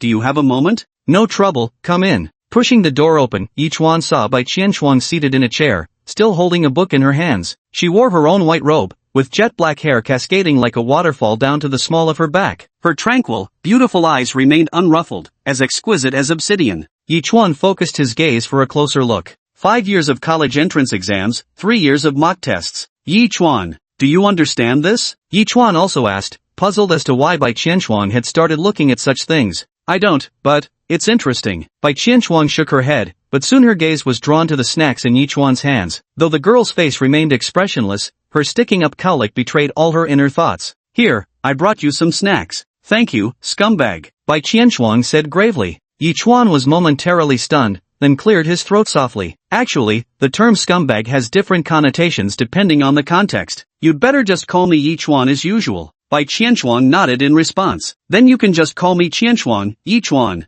Alright, Yichuan smiled. It wasn't a bad thing getting a little closer. Seeing Bai Qianshuang's adorable expression of eagerly anticipating something delicious to eat yet trying to maintain her ladylike composure due to Yichuan's presence, Yichuan took out the spirit stone as well. Alright, I found these by the river when I was little, they're quite pretty. Would you like to keep one? Bai Qianshuang casually glanced over, but when she saw the familiar stones and sensed the pure spiritual energy emanating from them, her expression turned incredulous. Spirit stones? Spirit stones? Yichuan also feigned surprise. Are they something very valuable? Bai Qianshuang came back to her senses and explained, in our realm, they're not considered precious, they're just currency used by cultivators to trade items, containing refined spiritual energy. These spirit stones might be common in Tianxian continent, serving merely as currency, but here they're completely different. The minuscule amount of spiritual energy Bai Qianshuang had absorbed these days wasn't even 1/10 of what a single stone contained. With enough spirit stones, Bai Qianshuang could fully restore herself to her prime. Bai Qianshuang wore a troubled expression, unsure how to broach the subject, because she desperately, urgently needed these spirit stones. Chapter 32, Growing Old with You. Bai Qianshuang understood clearly that she had already received countless favors from Yichuan. If she were to ask for spirit stones now, she would likely appear insatiably greedy in his eyes. Yet Bai Qianshuang desperately needed spirit stones to replenish her spiritual energy. The natural energies in this world were so sparse it felt like searching for a needle in a vast ocean, whereas spirit stones could genuinely help her restore her power. With enough of them, she might even be able to break through to higher cultivation realms. Just as Bai Qianshuang struggled with inner turmoil, her eyes filled with conflict, Yichuan suddenly spoke, since they contain spiritual energy, why don't you take all of them? With that said, Yichuan stuffed all the spirit stones into Bai Qianshuang's arms. But I have nothing to give you in return. Bai Qianshuang hadn't expected him to give them to her so directly. She shook her head at Yichuan. One shouldn't accept unearned rewards. She had already taken far too much from him. The debt of gratitude could never be repaid. It's fine. Your presence here is repayment enough for me. Yichuan smiled. Such a beautiful girl is a delight to look at. Yichuan's sincere and selfless sunny smile at this moment was like a pebble dropping into Bai Qianshuang's originally undisturbed lake of emotions, stirring ripples across its surface. The girl clenched the spirit stone in her hand for a moment before abandoning any pretense of hesitation. With a solemn voice, she declared, I, Bai Qianshuang, hereby swear an oath to heaven's Tao from this day forth, to protect you until the end of your natural life. Should I break this vow, may my soul scatter and perish? Yichuan froze momentarily at the sight of Bai Qianshuang making such a deadly serious vow. Wait, I just gave you some spirit stones? That's all it took? Is it really so touching? But compared to high-level immortal cultivators, the 100-year lifespan of mortals indeed passes like a fleeting white horse glimpsed through a crack, barely the time it takes to complete a single seclusion. It seems Bai Qianshuang means to protect me until my dying day. Oh, thoughts, fantastic. He had also started cultivating immortality. Who knew how many years he might live now? This money tree burst out coins every single day. How could this be possible? Ahem, Qianshuang, that oath of yours might be a bit too extravagant. Yichuan cleared his throat and said seriously, I only gave you a few spirit stones and some snacks, after all. Extravagant? Bai Qianshuang hesitated slightly. Had his attitude perhaps startled Yichuan? Yichuan, seeing Bai Qianshuang's naivety, immediately spoke up. It may sound exaggerated but not entirely. After all, even a small kindness should be repaid tenfold. It's normal for you to think this way. Bai Qianchuan nodded in agreement. No problem. Let me check if I still have anything from my childhood scavenging days. You should absorb the spiritual energy from these spirit stones first. With that, Yi Chuan quickly left the room. Bai Qianchuan stared blankly at Yi Chuan's departing figure before finally shifting her gaze to the spirit stones before her. She took a deep breath and immediately began absorbing spiritual energy. Yet the very next moment, the girl's gaze wandered to the snacks beside her. Soon, the room held the sight of a figure meditating while sucking on a lollipop, still diligently absorbing spiritual energy. Yi Chuan returned to his own room, took out his phone, and tapped open the app for a quick glance. Beginner mission, gain deeper favor with Bai Qianchuan, completed. Daily creation income, 3000400. Medium probability of obtaining cultivation type items. Obtained cultivation acceleration card, added to inventory. Wow, just as I thought.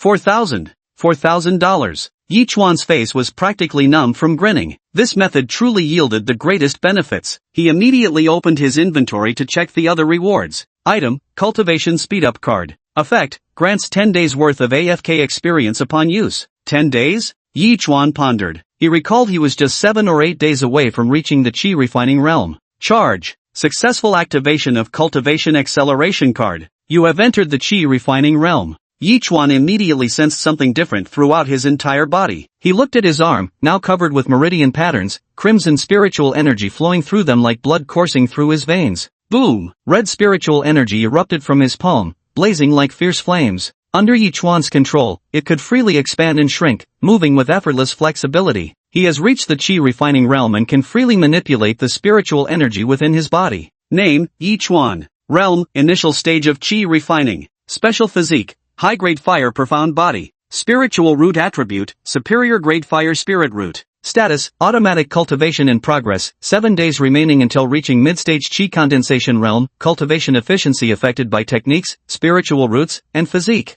Yi Chuan played with the fireball in his hand, recalling his daily income of 4,000 yuan, and couldn't help but grin with delight. Can't spend it all, just can't spend it all. But he also began to ponder how to further improve Bai Qianchuan's favorability. Maybe get something from the adventure? To unlock more rewards, Yi Chuan didn't hesitate to spend $1,000 diving into the text-based adventure to dig up some treasures for Bai Qianchuan. Now that he finally had some strength, he should be able to survive a bit longer. Landing location, Tianxian continent. You appear in a cave somewhere in Donghua Divine Land on the Tianxian continent. Though it's somewhat dark, fortunately, you can unleash fire spiritual power to illuminate your surroundings. You choose. 1. Search for a way out. 2. Investigate the surroundings. 3. Standing by. Inside the cave? Yi Chuan pondered, could there be treasures hidden within? Even if he died searching, it wouldn't matter, right? Might as well scour the surroundings anyway, it's not like there's a way out. You begin searching around and discover a chest full of treasures deep inside the cave. Your choice. 1. Loot the treasures. 2. Ignore it and leave. Treasures? No need to think twice, this was exactly what Yi Chuan had been waiting for. Without hesitation, he began looting the treasures. You start looting the treasures from the chest and obtain several spirit stones. Do you wish to continue looting? Loot away. You continue looting the treasures from the chest and obtain Tiger Strength Pill *1. Do you wish to continue looting? Search. You continue looting treasures from the chest and obtain a spirit crystal. Do you want to continue looting? Search. You choose to keep looting the chest, but your actions are noticed by a presence in the cave. Upon hearing footsteps, you discover a Foundation Establishment Realm Wolf Demon approaching. You choose. 1. Flee. 2. Beg for mercy. 3. Fight. Upon seeing the words Foundation Establishment, Yi Chuan immediately chose to flee. Just kidding, he's a whole major realm behind. He's not some destined protagonist who can effortlessly defeat opponents across realms. You choose to flee, but your speed is naturally no match for the Foundation Establishment Wolf Demon. You're quickly caught and killed with a single swipe of its claw. You have died. Adventure concluded. Items that can be brought back. 3. Dead. Alright, I can manage this, Yi Chuan murmured. But why is it that wolf demon again? He opened his backpack to check the items he'd obtained. Item, Spirit Crystal. A higher purity spirit stone with an exchange rate of 1:100 against ordinary spirit stones. Good stuff. Who knows if this one piece can help Bai Qianchuan return to her peak form. As for using it himself, Yi Chuan considered but ultimately gave up. He lacked the patience for meditation and spiritual absorption. But then something suddenly occurred to him. Can this spirit crystal be used directly with a click? Chapter 33, Automatic Cultivation. Oh, Yi Chuan attempted clicking to use the spirit crystal. As the icon lit up, it turned out it could indeed be used directly. After use, the spirit crystal automatically activates cultivation techniques. Estimated absorption completion in 24 hours, with breakthrough to mid-stage Qi condensation realm. Yi Chuan immediately felt his body emit a buzzing sound as his cultivation technique autonomously accelerated, absorbing the spiritual energy from the spirit crystals and refining it into spiritual power. How to put it? He felt like a computer's main unit, with cooling fans inside his body whirring loudly. He quickly checked his condition. Name, Yi Chuan. Status, automatic cultivation in progress, accelerated by absorbing spirit crystals, 1 day remaining until mid-stage Qi refining realm, cultivation efficiency affected by techniques, spiritual roots, physique, etc. Reduced from 7 days directly to just 1. This is truly remarkable, if only I could get my hands on more of these. Thinking this, Yi Chuan silently glanced at his wallet. He could still afford a few more rounds, and tomorrow would bring an additional 4,000 yuan. Drawing for physique costs money, drawing for spiritual roots costs money, even adventuring costs money. The thought made Yi Chuan hiss through his teeth and squint his eyes. This doesn't add up. Something seems off here. Why does it feel like everything costs money? Even with cash in pocket, Yi Chuan feels strangely impoverished. High income, higher expenses. But considering the rewards adventure brings, he decides to go for one more round today. $1,000 invested. Yi Chuan rushed in and gained an adventure attempt. Landing point, Tianxian continent. You have appeared in a village of Donghua Divine Land on the Tianxian continent. Standing at the village entrance, you catch a whiff of bloody scent. Will you enter? Why does this scenario feel oddly familiar? Yi Chuan pondered for a moment, then revealed a look of surprise. Could it be that wolf demon again? Forget it.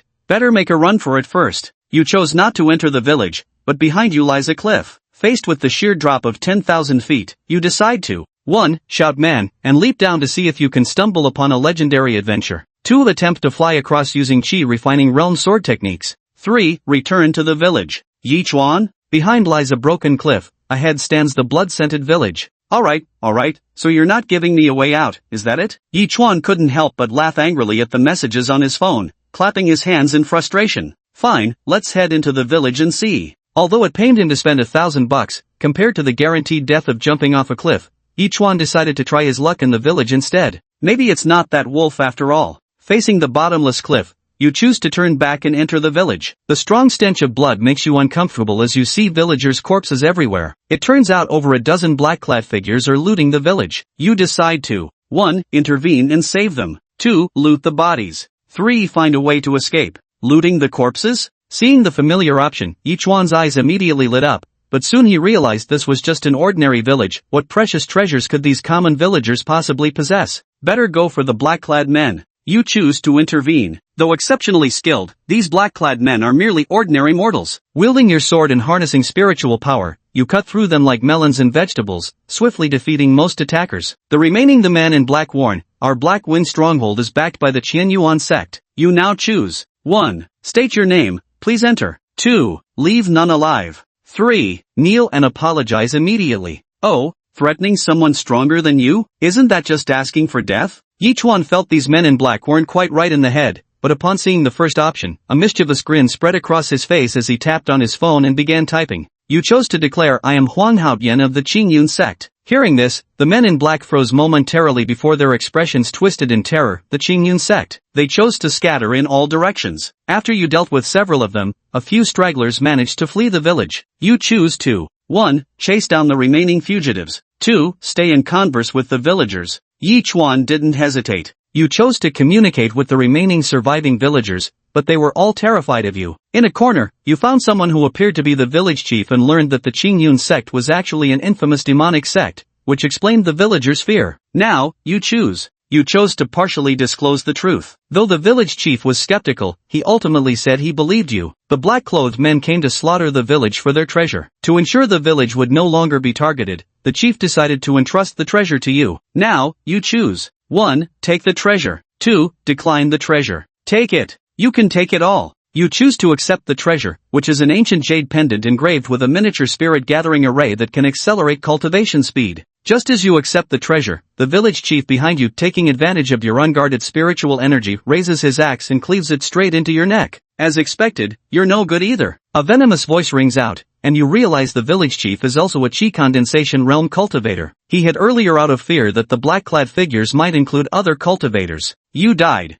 Adventure concluded. Items that can be brought back. 1. Ha, Yi Chuan was momentarily stunned by this sudden turn of events. Wait, why did the village chief suddenly resort to violence? Holy shit, is everyone here a fucking villain? In this world, it seems there genuinely isn't a single thing resembling a decent person. At last, Yi Chuan gained a somewhat clearer understanding of the deceitful and treacherous nature of the cultivation world. He pinched the bridge of his nose, but at least this trip wasn't entirely without its rewards. Item, ancient jade pendant, blue quality, engraved with a small spirit gathering array that permanently reduces automatic cultivation time by 2 days per realm. Equipable, can be appraised further. Not bad, right? It boosts automated cultivation efficiency, quite useful for a slacker like Yi Chuan. Good stuff, worth $1,000. Yi Chuan equipped it on himself. Although no jade pendant appeared around his neck, the character info displayed showed that the equipment section now listed a jade pendant. After equipping the jade pendant, his phone vibrated. You have entered the mid-stage of Qi refining realm.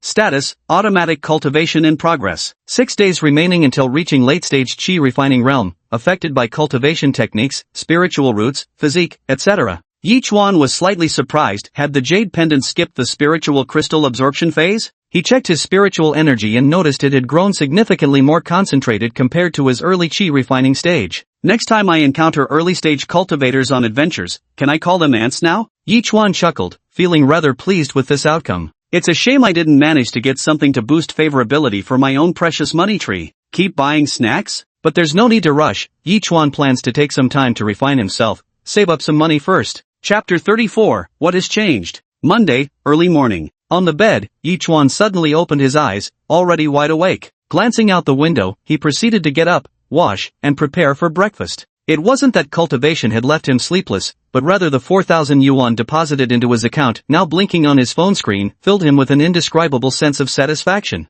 AUV, instantly energized, the smell of money is just so damn satisfying. He desperately wanted to sleep for a whole week straight. A near 30 grand payout arrived all at once. Glancing at his account balance, Yi Chuan felt he needed to plan how to use this money. With Bai Qianshuang's goodwill currently stagnant, he'd need to push either his spiritual root or physical constitution to hit at least one guaranteed threshold. Being weak in that dungeon would mean certain death. As for cultivation speed, with AFK leveling, there was nothing to worry about. The system is simply a lucky dog that only needs to focus on handing out rewards, but as the host, he has far too many things to consider. To obtain more rewards, initial investment is necessary. After clarifying this thought, Yi Chuan opened the physique drawing page. Though spiritual roots were important, if given the choice, he would still prefer a physique. Spiritual roots affect cultivation speed, attributes, and functions, representing more of an internal aspect. But physique concerns survival rates, and some physiques can also boost cultivation speed or provide other functions. After all, only those who survive have the right to talk about output. Ding! -1,000. Extracting physique. Congratulations, you've obtained a mid-grade Earth Profound physique, which has been placed in your backpack. Just as expected. Surely it won't take all 99 pity pulls? Yi Chuan curled his lips, not even bothering to read the Earth Xian body's description. After all, it was from the same series. He already possessed a premium Fire Xian body perfectly matched to his Fire Spirit roots. This mid-grade Earth Xian body could just be fusion fodder. Yet while scanning his inventory, Yi Chuan's attention was caught by quietly nestled Spirit Eye skill. Skill, Spirit Eye. Allows vision of spiritual entities after learning. This was a skill left unlearned in his backpack, but upon reflection, how could he, now a powerful Qi cultivation realm expert, fear something as insignificant as the tiny soul of a cricket? Whatever, learn it. Yi Chuan practiced the Spirit Eye technique. His faintly golden-hued eyes scanned the surroundings but found nothing unusual. Good, it seems there weren't any strange things at home. Otherwise, it would have been awkward if a ghost had teamed up with me during my solo self-generation sessions before.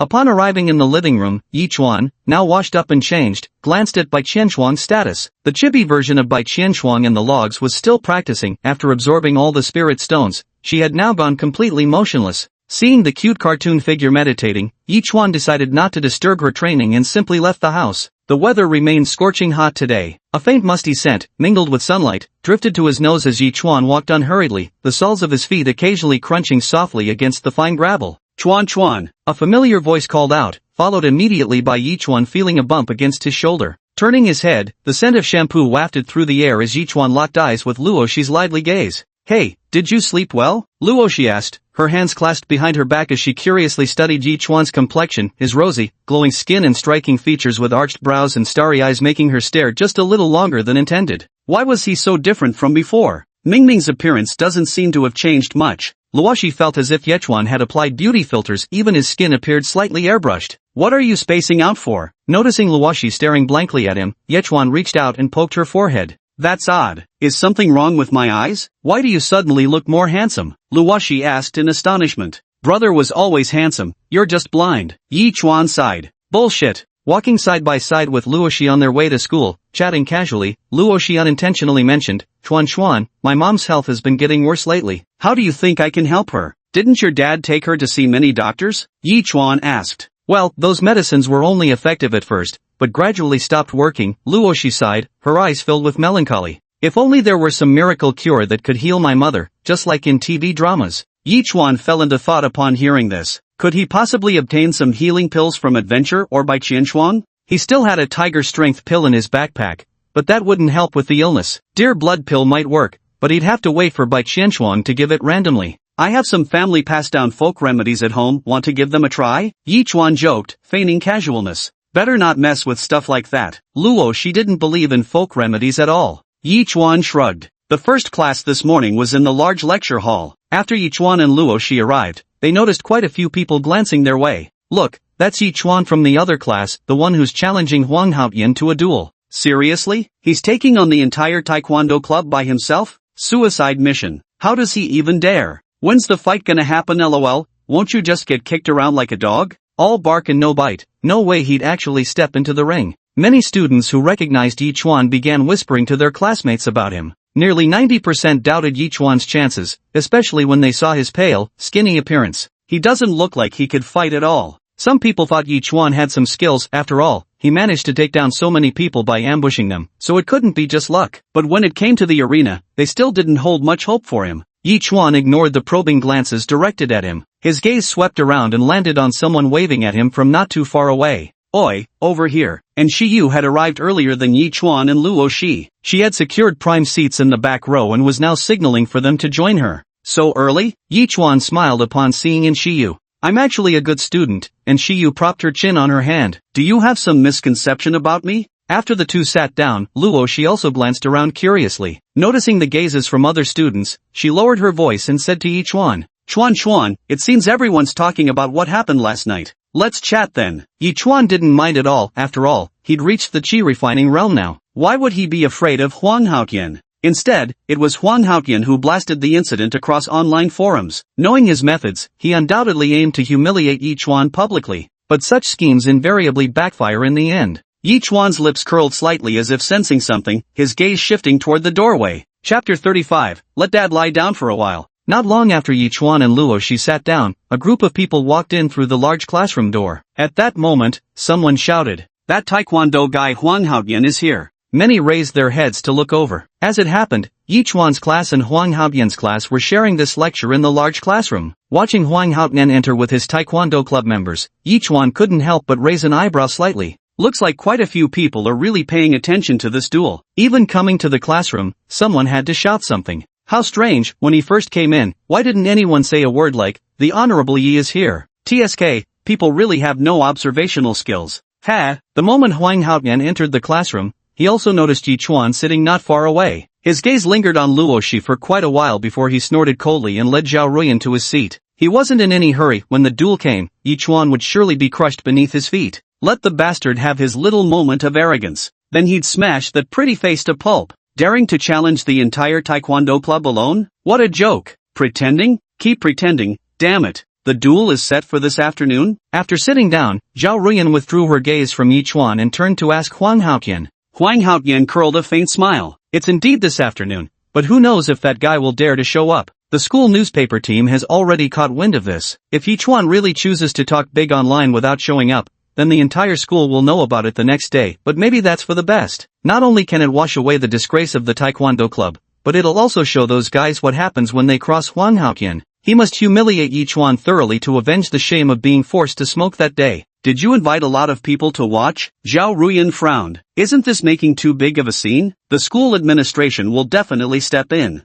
Humph. It's just a mutual agreement. If he's got guts, he shouldn't have talked trash online. Huang Haoyan rolled his eyes. Besides, what we're doing is a spar. Can the school even interfere with that? What's there to manage? Within the club, it's perfectly normal for members to spar and sharpen their skills together. Not to mention Yi Chuan shouting provocatively, "I'll take on 10 at once." But, why do you keep defending that good-for-nothing? Don't tell me you've taken a liking to him again? Huang Haoyan noticed Zhao Ruyan's hesitation and showed visible irritation. Don't forget, this whole mess escalated because I was standing up for you. Absolutely not. Zhao Ruyan shot him an angry glare. However, Huang Haoyan wasn't much interested in Zhao Ruyan anymore. He had his eyes on the girl by Yi Chuan's side. Heard her name is Luo Shi. Both looks and figure far surpassed Zhao Ruyan's. Huang Haoyan rubbed his hands together. He needed to find the right opportunity. As for Yi Chuan, Chuan, are you really going to participate this afternoon? This is clearly a banquet set as a trap. Luo Shi couldn't fathom how Yi Chuan could possibly win this duel at all. She couldn't bear the thought of seeing him get hurt. With those slender arms and legs, there's no way they can be a match for others. How is that possible? Those guys are just all show and no substance, Yi Chuan said with a laugh.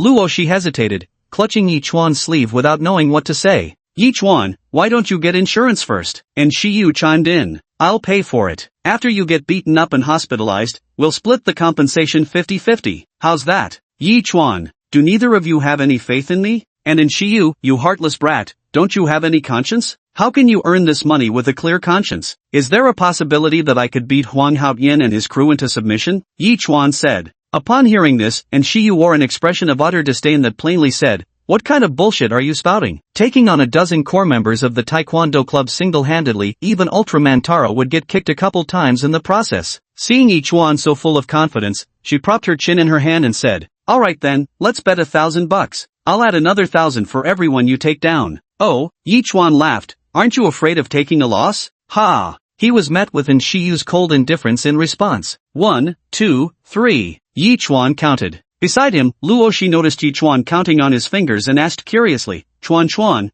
what are you calculating? Everyone who challenges me puts in 1,000, plus Xiaoyu's 1,000, means I'd earn over 100 grand this round, right? Said Yi Chuan. Luo Shi. A dozen people, 1,000 each, plus Xiaoyu's 1,000 per person. How did they calculate it to be over 100,000? But Luo Shi stopped dwelling on that and started thinking about how to help Yi Chuan this afternoon. It suddenly occurred to her that some of the teachers at school were quite close to her. If teachers were present, Huang Haoyan probably wouldn't dare to go too far, right? When class started, Luo Shi focused on the lecture, while Shi Yu played games. Yi Chuan listened for a while before pulling out his phone to check on Bai Qianshuang's status. Bai Qianshuang practiced cultivation for a while. Bai Qianshuang cultivated for a while. Bai Qianshuang ate for a while. Bai Qianshuang began reading. Bai Qianshuang grew hungry. The chibi version of Bai Qianshuang paced around the room, giving Yi Chuan the illusion of keeping a hamster, but at that moment, Yi Chuan subconsciously poked the tiny Bai Qianshuang's head. The next second, Bai Qianshuang fell to the ground. She immediately scrambled up, drew her long sword, and warily scanned her surroundings.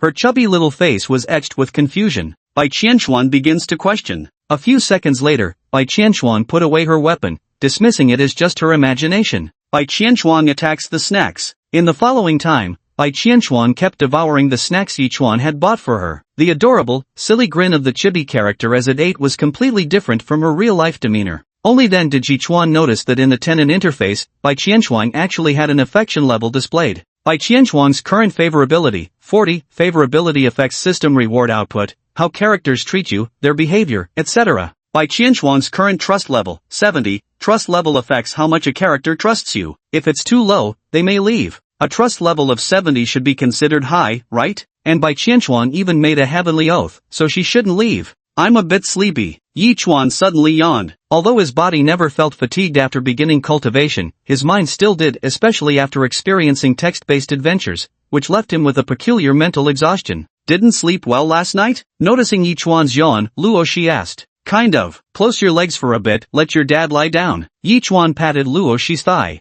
No way, there are too many people watching right now. But in the end, Yi Chuan still lay down. Chapter 36, The Wager. Afternoon, at the gymnasium. The venue was bustling with noise as students came and went. Master Yi versus the Taekwondo Club, which had been brewing over the weekend, actually drew hundreds of spectators eager to watch the showdown. At the very front of the crowd stood a boxing ring not particularly small, and fully equipped, giving off a highly professional vibe. This was the boxing club's venue, rented out by Huang Haoyan for a modest fee. Since it was a quick and easy deal, the boxing club was more than happy to oblige. Everyone in the club even got a free cup of milk tea out of it. Hey, don't miss out as you pass by. Odds are 1.3 versus 7, anyone want to place a bet? As soon as Shiyu arrived on the scene, she set up a little betting stand. With its bizarre decorations and the exaggerated headline, shocking. You can win so much money. It instantly grabbed the attention of many students. Ha, is this even allowed? Is it reliable? Won't the teachers crack down on it? One student muttered in surprise, wondering who this bob-haired girl was. Shoo, keep your mouth shut. That Shiyu is the school chairman's granddaughter. Besides, aren't those soccer bets being sold too?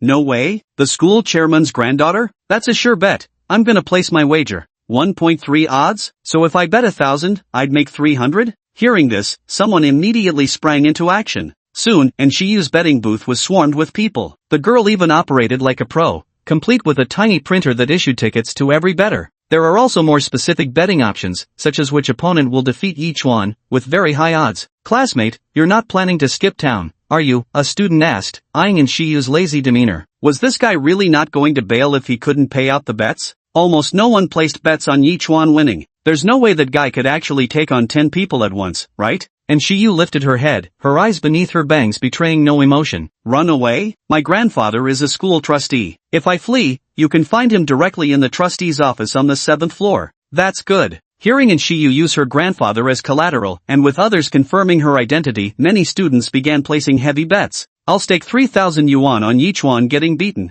I'll bet 500. 1,000. Shiyu silently collected the money while issuing tickets to her classmates. After finishing a round of work, Shiyu counted the QR code payments from the merchants and found they had received just over 70,000 yuan. Not bad. She was quite pleased. At that moment, a handsome guy beside her smiled at Shiyu and said, Xiaoyu, if the taekwondo club wins, wouldn't you be totally screwed? After a pause, he asked, or, do you think Yichuan will win? No way he could win, Shiyu spread her hands and replied, the money's already in my account. I'm gonna make a run for it soon. It's a shame Yichuan wasn't willing to buy insurance, otherwise we could have made quite a bit more. What a cheapskate, getting beat up and not even letting his good friend earn something from it. Then the guy froze for a moment. Didn't this guy just drag his grandpa out as a guarantor? Hearing this, Shiyu widened his eyes slightly. Yeah, didn't I tell you? Let them come find my grandpa. TCH, who told him to dock my allowance this month? It's just a vase I broke. The boy. Wait, so you never planned to pay for it in the first place? What a wonderfully considerate granddaughter, plotting against her own grandpa.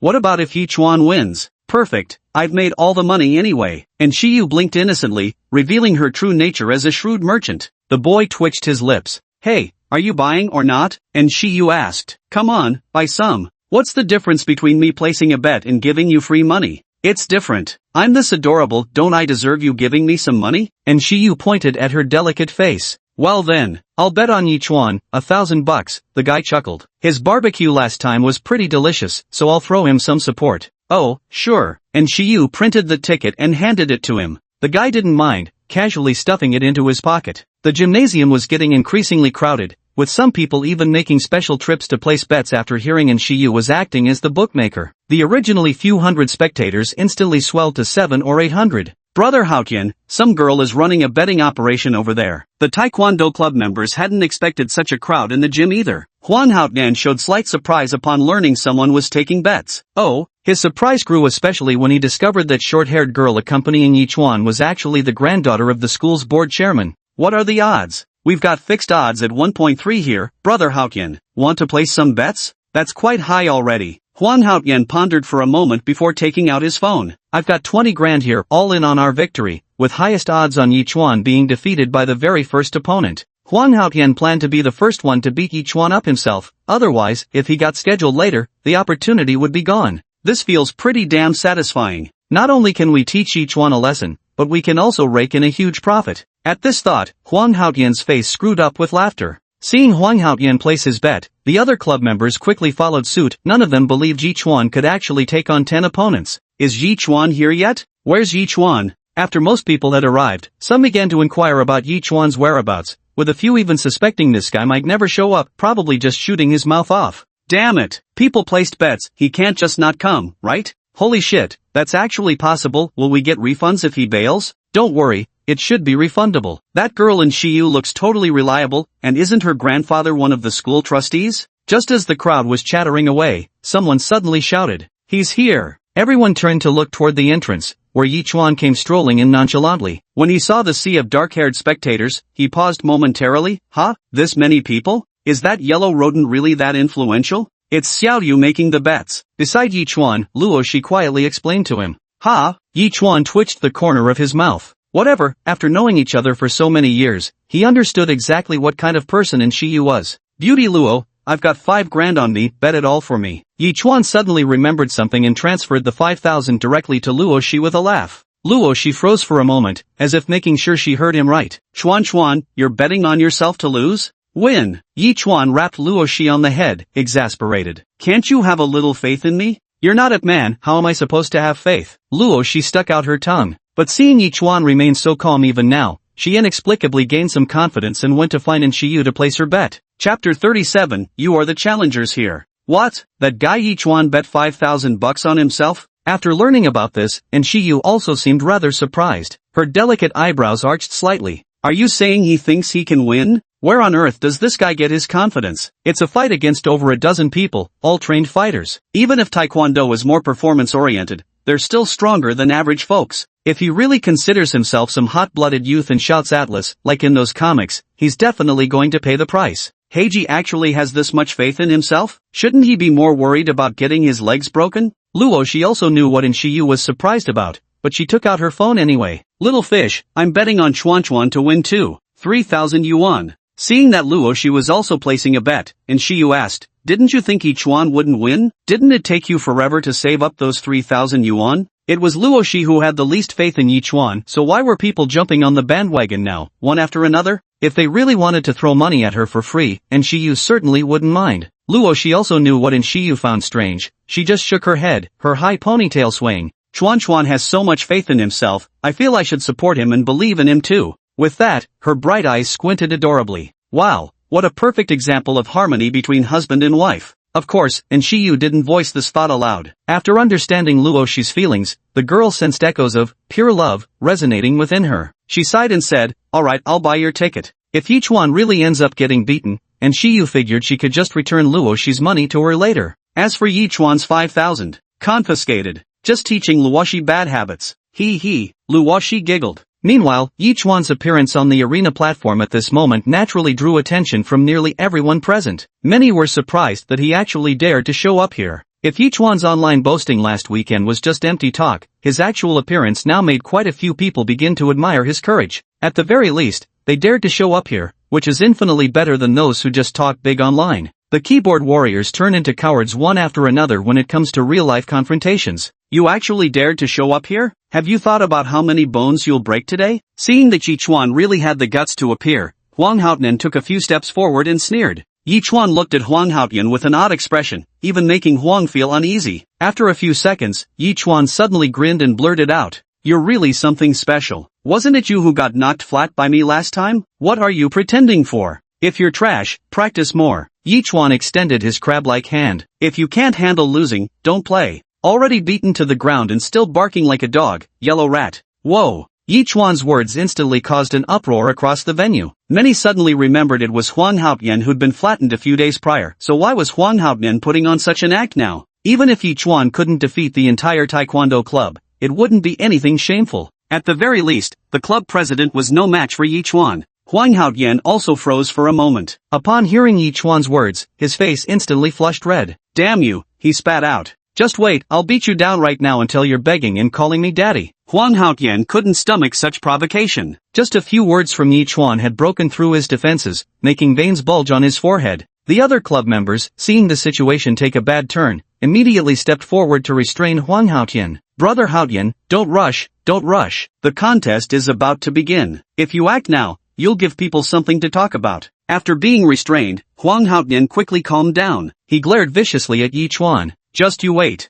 Wait for what? Wait to get beaten by me?" Yi Chuan laughed. "Never thought you'd be such a masochist. You, Brother Haotian, calm down, calm down." After Huang Haotian was dragged away while roaring, Yi Chuan also shook his head. He waited for a while before noticing several people walking in from nearby and taking seats in what appeared to be referee positions. A young man dressed like a host stepped onto the stage, smiling. "Who would have thought there'd be so many people here? Good afternoon, everyone. Welcome to our Taekwondo Club exchange competition. The participants in this competition include Huang Haotian, the president of the Taekwondo club, along with more than 10 other members. The challenger, Yi Chuan. Wait a moment. Before the host could finish his announcement, Yi Chuan suddenly interrupted him. Classmate Yi Chuan, do you have a question? The host, interrupted unexpectedly, also looked over curiously. You got it wrong. Yi Chuan pointed at the Taekwondo team members. Those are the ones I've defeated. After a brief pause, he smiled. You all are the challengers here. The Taekwondo club members were stunned,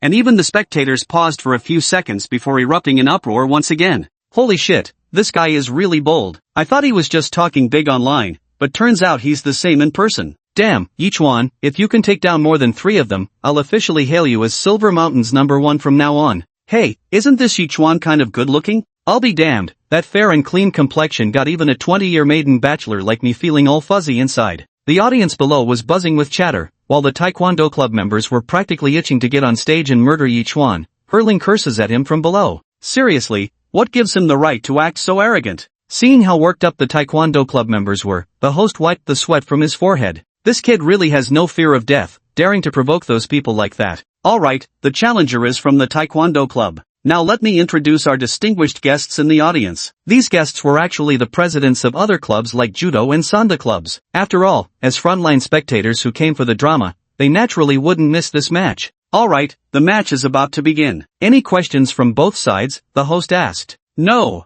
Huang Haotian wished he could tear Yi Chuan apart right now, gritting his teeth as he spoke. I do. At this moment, Yi Chuan raised his hand yet again. What's your problem now? The host had merely asked casually, but seeing Yi Chuan speak up once more, his patience was wearing thin. Is this guy scared or something? The registration fee is 1,000 per person. Surely you haven't forgotten? Yi Chuan looked towards Huang Haotian's group. Registration fee? Huang Haotian froze for a second, but quickly remembered there did seem to be such a thing. When Yi Chuan was ranting on the forum, he did say that anyone who wanted to challenge him would have to pay $1,000 each. Chapter 38, Give me your phone. 1,000 yuan registration fee. Huang Haotian snapped back to reality. He'd already bet all 20,000 yuan he had. Where would he get the money for Yi Chuan? Besides, it hadn't even crossed his mind initially, and he never intended to pay Yi Chuan in the first place. He tugged at the corner of his mouth. I'll give it to you later. Huang Haotian had no intention of handing over the money, of course. Who would care about any payment once Yi Chuan was beaten to the ground? Yi Chuan was stunned, immediately raising his voice. Holy shit, are you for real? Bringing over a dozen people here for free service? Or can't even your Simsida society scrape together this measly sum? Yi Chuan's words drew everyone's attention, putting Huang Haotian squarely on the spot. It really didn't sound like something a decent person would do. They'd clearly agreed to pay, but even as the competition was about to start, the money still hadn't come through. It almost seemed like they were trying to weasel out of it. Huang Haotian's face cycled between pale and flushed. That bastard Yi Chuan was treating him like some neon sign to be messed with. Give me your phone. Yi Chuan reached out his hand upon seeing Huang Haotian's awkward predicament. What for? Huang Haotian froze for a moment. Sigh, seeing how broke you are, big bro's helping you take out a loan. Yi Chuan grinned, looking as benevolent as an angel. F***CK? Huang Haotian nearly choked when he grasped the meaning. But Yi Chuan's words did strike a chord. He could indeed take a loan. Glaring at Yi Chuan first, Huang Haotian gritted his teeth and withdrew the entire 50,000 yuan credit available in his Alipay. Scan the code. Yi Chuan also pulled out his own QR code. His screen was already displaying at the moment he lit it up.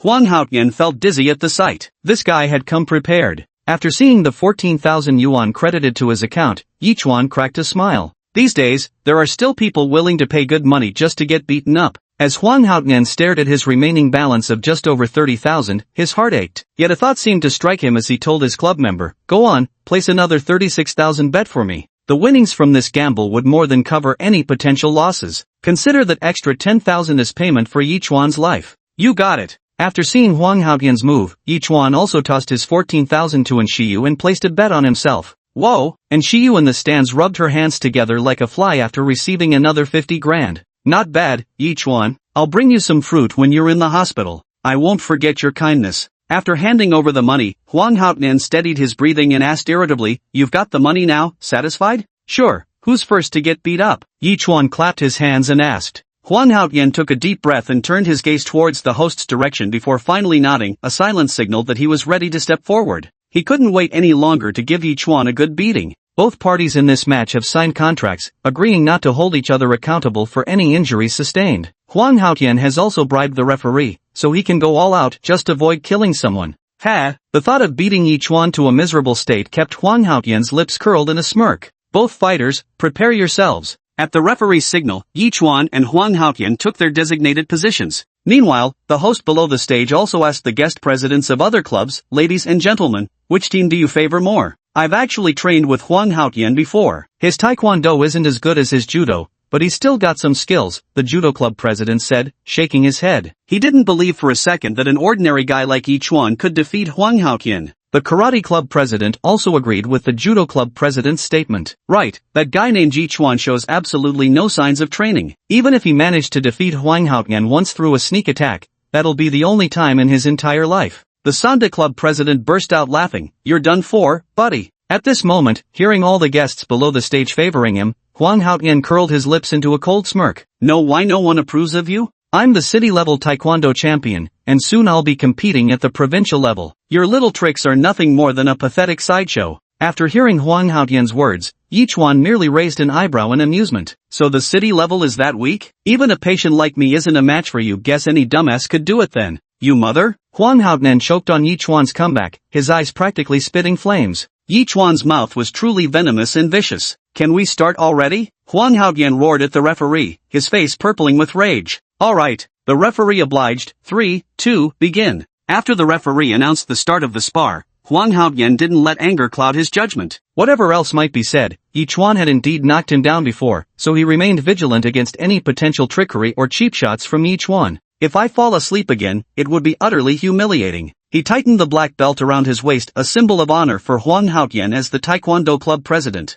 Yi Chuan, seeing Huang Haotian adjusting his distance and preparing to strike at any moment, remained completely calm, not even bothering to adopt a defensive stance like Huang Haotian. Hiya! Huang Haotian saw Yi Chuan standing there in a daze and seized the opportunity, closing the distance with a swift side kick. This was one of the most classic moves in Taekwondo, turning the body sideways for a straight, powerful thrust kick. Its advantage lay in its extended reach and devastating penetration. Huang Haotian was even confident that a single kick could leave Yi Chuan unable to take care of himself. Though the kick was powerful and lightning fast, it seemed to slow down in Yi Chuan's vision. He remained expressionless, secretly laughing to himself. Buddy, I cultivate immortality. Channeling spiritual energy through his body, Yi Chuan directly reached out to grab Huang Haotian's ankle. Noticing this scene, Huang Haotian sneered inwardly. What a fool, using his bare hand. Yet in just 1 second, Huang Haotian's sneer vanished. He felt searing pain and scorching heat radiating from his captured ankle. Yi Chuan's hand clamped down like a vice, firmly immobilizing Huang Haotian's foot. What? Not just Huang Haotian, many in the audience were stunned to see Yi Chuan grabbing his foot. Dude, is that even allowed? With the speed and force Huang Haotian just used,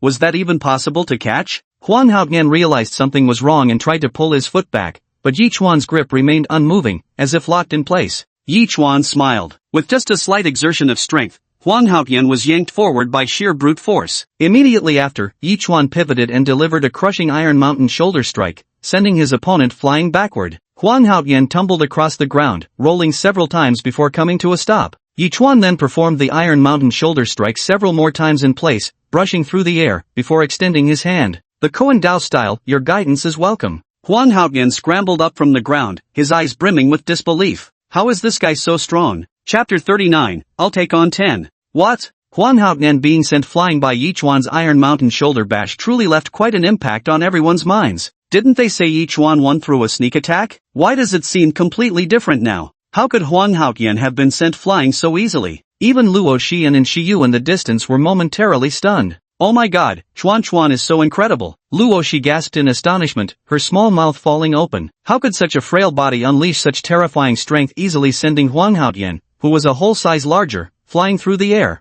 Is this still the same Yi Chuan who would cough so violently it seemed his lungs would burst? Meanwhile, and Shiyu wore a puzzled expression that seemed to say, is this you? She finally had some understanding of how Yi Chuan had taken down those few guys last time. Damn, so it's just pure numbers after all? Oh no, my money. And Shiyu suddenly realized something was wrong when she remembered the fixed odds she had set. Phew. Huang Haotian steadied himself with an unsettled expression, suddenly understanding why he'd been knocked out cold last time. So you were this strong all along, playing dumb to trick me. Yi Chuan spread his hands as if hearing something absurd. Who's playing dumb? Haven't I always said you're terrible? Clueless about your own weakness. Huang Haotian suddenly remembered this Yi Chuan guy had always been pretty arrogant. Except for that initial weak sneak attack on the rooftop, he'd been acting tough ever since. He's always been a reckless wildcard. Taking a deep breath, Huang Haotian composed himself. Soon, a faint smile crossed his lips as if he'd realized something. Readjusting his stance, he scoffed, just a brute relying on brute strength, doesn't even understand what taekwondo truly is. He was going to show Yi Chuan that raw power alone was useless.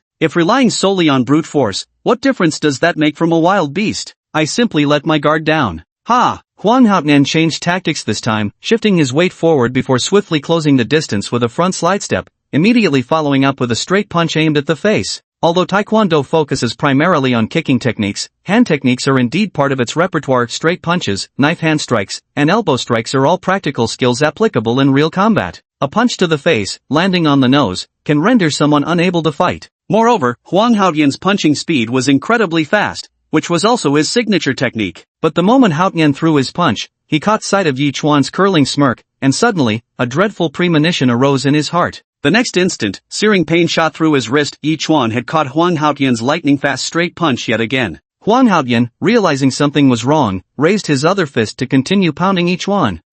But before he could throw the punch, a searing pain like being burned by flame shot through his wrist that was being held. Huang Haotian instantly let out a howl of pain and fell to his knees. Unknown to others, Yi Chuan had channeled fire attribute spiritual energy, but to onlookers, it simply appeared that Huang Haotian had collapsed in agony from just a slightly firmer grip on his wrist. My hand! My freaking hand! Yi Chuan released his grip, and Huang Haotian stumbled back several steps before collapsing to the ground, his face drained of color. He stared at Yi Chuan with the look of someone witnessing a monster. You set me on fire? Yi Chuan regarded him with the expression one reserves for idiots. Oh yeah, totally. I actually had a lighter hidden in my hand. As he said this, he waved his clean palm in the air, miming the action of flicking a lighter. The spectators who had gathered closer burst into laughter when they heard Yi Chuan's words. This doesn't seem right. Huang Haotian's acting like a complete idiot, howling like a baby at the slightest squeeze. So taekwondo is totally unsuitable for actual combat, it's just a circus act for breaking wooden boards. Buddy, not only did you fall short last time,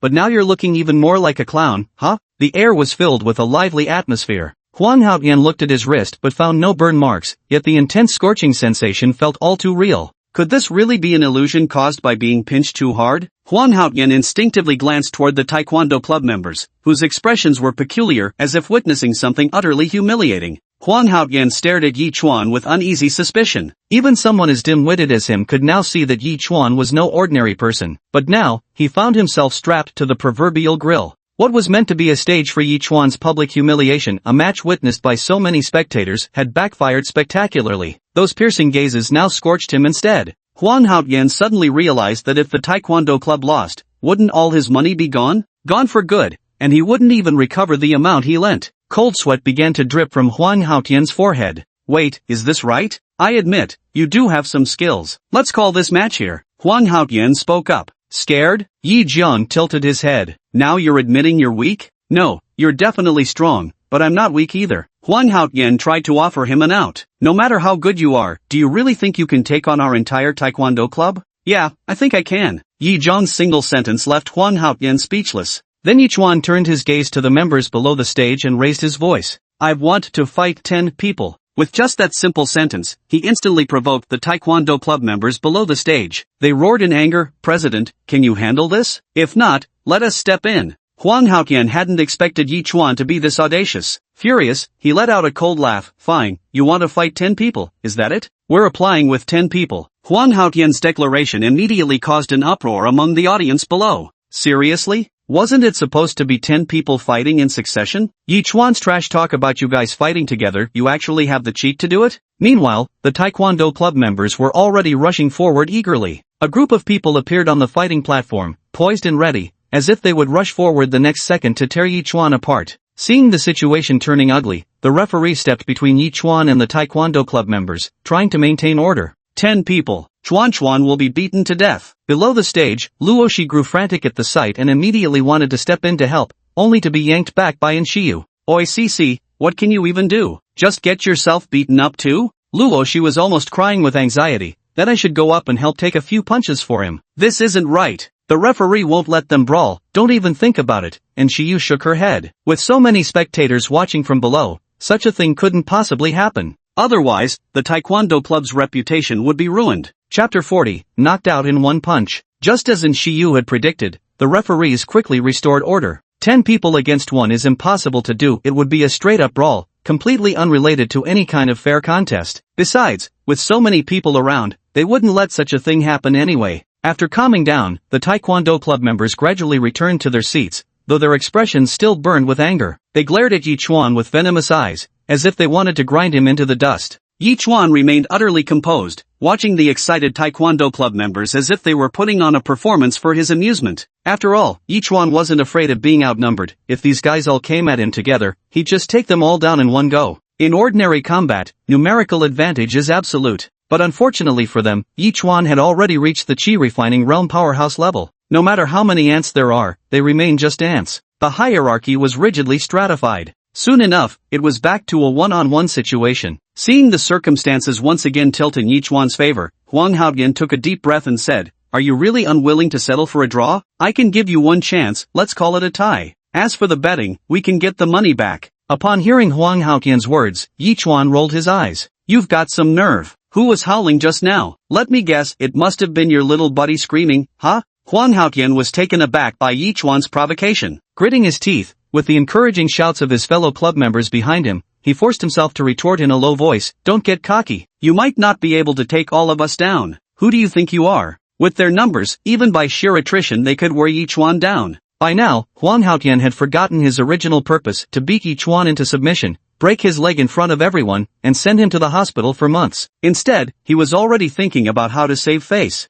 Huang Haoyan knew in his heart that he couldn't drag this out any longer. He had to settle things as quickly as possible. He mobilized all his muscles to explode with speed, approaching Yi Chuan, throwing another powerful punch, betting all his honor on this. Seeing this, Yi Chuan extended his hand as usual to grab Huang Haoyan. Huang Haoyan narrowed his eyes. Now is the time. His movement suddenly changed, swiftly transitioning into a spinning kick. Huang Haoyan's switch in stance was incredibly fast, but to Yi Chuan's eyes, it still seemed like slow motion. Smirking inwardly, he activated his fire mystic physique and raised his leg. Huang Haoyan's foot struck Yi Chuan's raised leg dead-on with tremendous force. Elation surged through Huang Haoyan. His kick was powerful enough to send a grown man flying. But soon, Huang Haoyan could no longer laugh. It felt as though he had kicked a scorching stone wall, and his foot was like a piece of meat on a chopping board. The intense burning sensation and the excruciating pain in his foot immediately made Huang Haoyan scream again, collapsing to the ground. To onlookers, it looked as if Huang Haoyan had turned around to kick someone, only to be flung backward himself.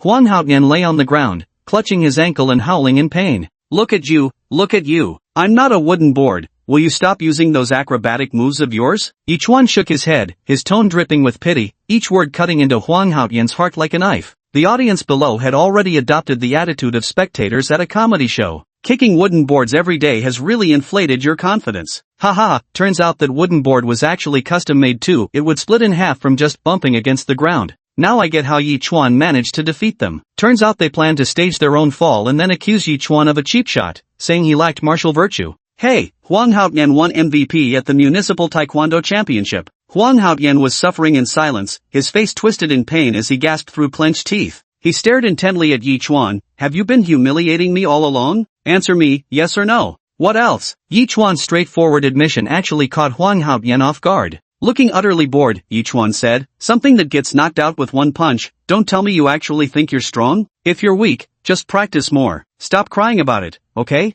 I'm just humiliating you, so why don't you get up and hit me? Come on, hit me." The drawn-out taunt made Huang Haoyan's vision redden with rage, until he finally roared through gritted teeth, "Why Yi Chuan?" His body went limp as he collapsed to the ground with a muffled groan. Knocked unconscious, literally fainted from pure fury at Yi Chuan. Fainted? He fainted? The referee had never seen such a situation before. He quickly stepped forward to check Huang Haoyan's condition, then called the Taekwondo club members to take him to the infirmary. What the hell? Did this Huang Haoyan pass out from Yi Chuan's trash talk? Seems like he has zero stress tolerance. This is hilarious. Tomorrow's school newspaper is gonna have some juicy content. The audience buzzed with discussion, and Yi Chuan hadn't expected Huang Haoyan to actually faint from anger because of him. He didn't really say anything that bad, did he? This guy really has zero tolerance for pressure. Yi Chuan shook his head. But since things had already come to this point, he couldn't possibly chase Huang Haoyan to the school infirmary just to beat him up again. Turning his head, Yi Chuan noticed Luo Shi watching from afar. He smiled and gave her a reassuring wink. Seeing Huang Haotian collapsed on the ground, Luoshi seemed to let out a sigh of relief. The match had to continue. Yi Chuan glanced at the referee and asked, "Since Huang Haotian is down, doesn't that mean I win?" Hearing this, the referee immediately declared Yi Chuan the victor. "Who's the next board-breaking dude?" Yi Chuan also looked toward the Taekwondo club area. "Can you handle it?" "I'll do it." The Taekwondo club members got fired up after being called board-breaking dudes by Yi Chuan. Immediately, a tall, muscular guy around 1.9 meters tall stepped forward. "It's Ma Tianyun, the vice president of the Taekwondo club. I'm Ma Tianyun. You're strong, but you shouldn't humiliate our Taekwondo club." Ma Tianyun didn't seem good with words, speaking plainly. "You came here to pick a fight, and now you're playing the victim first?" Yi Chuan scoffed. Whether it was Huang Haotian at the beginning or the subsequent online forum incident, Yi Chuan had always been the one provoked. Now this tall guy shows up and immediately accuses him of humiliating them. "Even if he did something wrong, does that mean you're flawless?" Ma Tianyun asked. "Of course not." Yi Chuan refused to accept any form of moral blackmail and stated directly. Ma Tianyun clearly couldn't win the argument against Yi Chuan. He took a deep breath and said, "Be careful. I'm actually much stronger than Huang Haotian. They call me the #1 Taekwondo master in Yinshan." A few seconds later, Ma Tianyun was knocked flat by Yi Chuan's single punch and was immediately carried away. One punch knocked him out. What more is there to say? Chapter 41, Defeating 14 in a row? After witnessing Ma Tianyun being instantly defeated by Yi Chuan's punch, the Taekwondo club members collectively gasped, their gazes toward him turning distinctly uneasy. If Huang Haotian's earlier display had made them suspect their club president was somewhat of a joke, now, Huang Haotian actually held out longer, didn't he? As expected of the club president, still a cut above the rest. After seeing Ma Tianyun being carried off, Yi Chuan twisted his wrists and continued, "Alright, next." His tone was neither angry nor indifferent. After Huang Haotian's collapse, dealing with the remaining club members felt like just going through the motions to Yi Chuan. He didn't even have the heart to humiliate them. He wasn't that idle, to toy with them one by one. Not all the Taekwondo club members were as worthless as Huang Haotian, and Yi Chuan was fair enough to judge each case separately, but they still had to be beaten, just more efficiently. "Go on then." "Never mind, I think I have a bit of a stomachache." "You go ahead." Those club members who moments ago were passionately declaring they could do it, started deferring to one another the moment Yi Chuan called for volunteers. Once they witnessed Tianyun Ma being instantly defeated, the enthusiasm disappeared. After all, Tianyun Ma had always been the strongest member in the club, able to crush anyone else in competition. If even someone that capable was taken down in seconds, anyone else challenging would just be asking for embarrassment. Reality sank in. Everyone is quite calm now, their hearts thoroughly chilled. Clearly, no one wants to get beaten. As for the club's reputation, it no longer matters, it's already sullied anyway. They don't dare to come forward. "Referee, what do you say we do?" Yi Chuan then turned to look at the referee, wondering if he was just supposed to stand there like a fool indefinitely. The referee twitched his mouth at the sight before declaring, "If the Taekwondo club can't send out their next member, then Yi Chuan will default to victory for this match." No one could have predicted things would turn out like this. The Taekwondo club members remained silent, exchanging glances while the audience grew impatient. "Go on, with so many of you still backing down? What a bunch of cowards. Damn it, I literally bet 3 grand on you guys, and you won't even step up? Am I dealing with actors here? Why are a dozen of you scared of just one guy?" The crowd was getting worked up. After all, many had placed bets on Shiyu's side, predicting Yi Chuan would lose. Yet with only 2 men down, the others were already too terrified to fight. If they actually surrendered without a fight, the spectators would probably tear the Taekwondo club apart right then and there. The angry jeers from the crowd finally snapped the club members out of their daze. "Yeah, we bought them too. If Yi Chuan really beats them all, how much money would we lose? Let's do it, brothers. This is about the fate of our Taekwondo club and our wallets. Are we really going to let that guy ride roughshod over us and take a dump on our necks?" Someone spoke up. "With over 10 of us, we can wear him down even if it takes grinding. Since the president and vice president have fallen, I'll lead the charge. Follow me into battle." With those words, he tightened his black belt and let out a mighty roar, unleashing his full fighting spirit. "I will never admit defeat." Striding forward with unwavering determination, his fearless figure left an indelible mark on the hearts of all the Taekwondo club members. Half a minute later, he who got knocked out with a single punch gave a relieved smile and collapsed heavily to the ground. The outstretched hand of his fallen body seemed to point everyone forward. "Don't stop, everyone." At this moment, Yi Chuan glanced at the man lying on the ground and simply shook his head. "Such drama. Can you hurry up? I need to get home. The money tree at home hasn't been fed yet, who knows if it's hungry." "I'll go." Seeing his daily companion defeated by Yi Chuan, another club member stood up. "I'll go with you." One by one, their fallen comrades seemed to ignite a fiery determination in them. What's going on? The guest felt utterly incredulous, their eyes filled with shock. The Taekwondo club members. Their rate of casualties was actually accelerating. No sooner had one fallen than another stepped forward to take a beating. The audience below the stage grew somewhat numb watching Yi Chuan knock out his opponents with single punches. It became impossible to tell whether Yi Chuan was too strong or the Taekwondo club was simply too weak, or perhaps the Taekwondo members were just putting on an act. Who could tell anymore? Honestly, it was impossible to distinguish. In the blink of an eye, only two competitors remained in the Taekwondo club. One of them silently stood up but was held back by the other. Wait, that's hell ahead of us.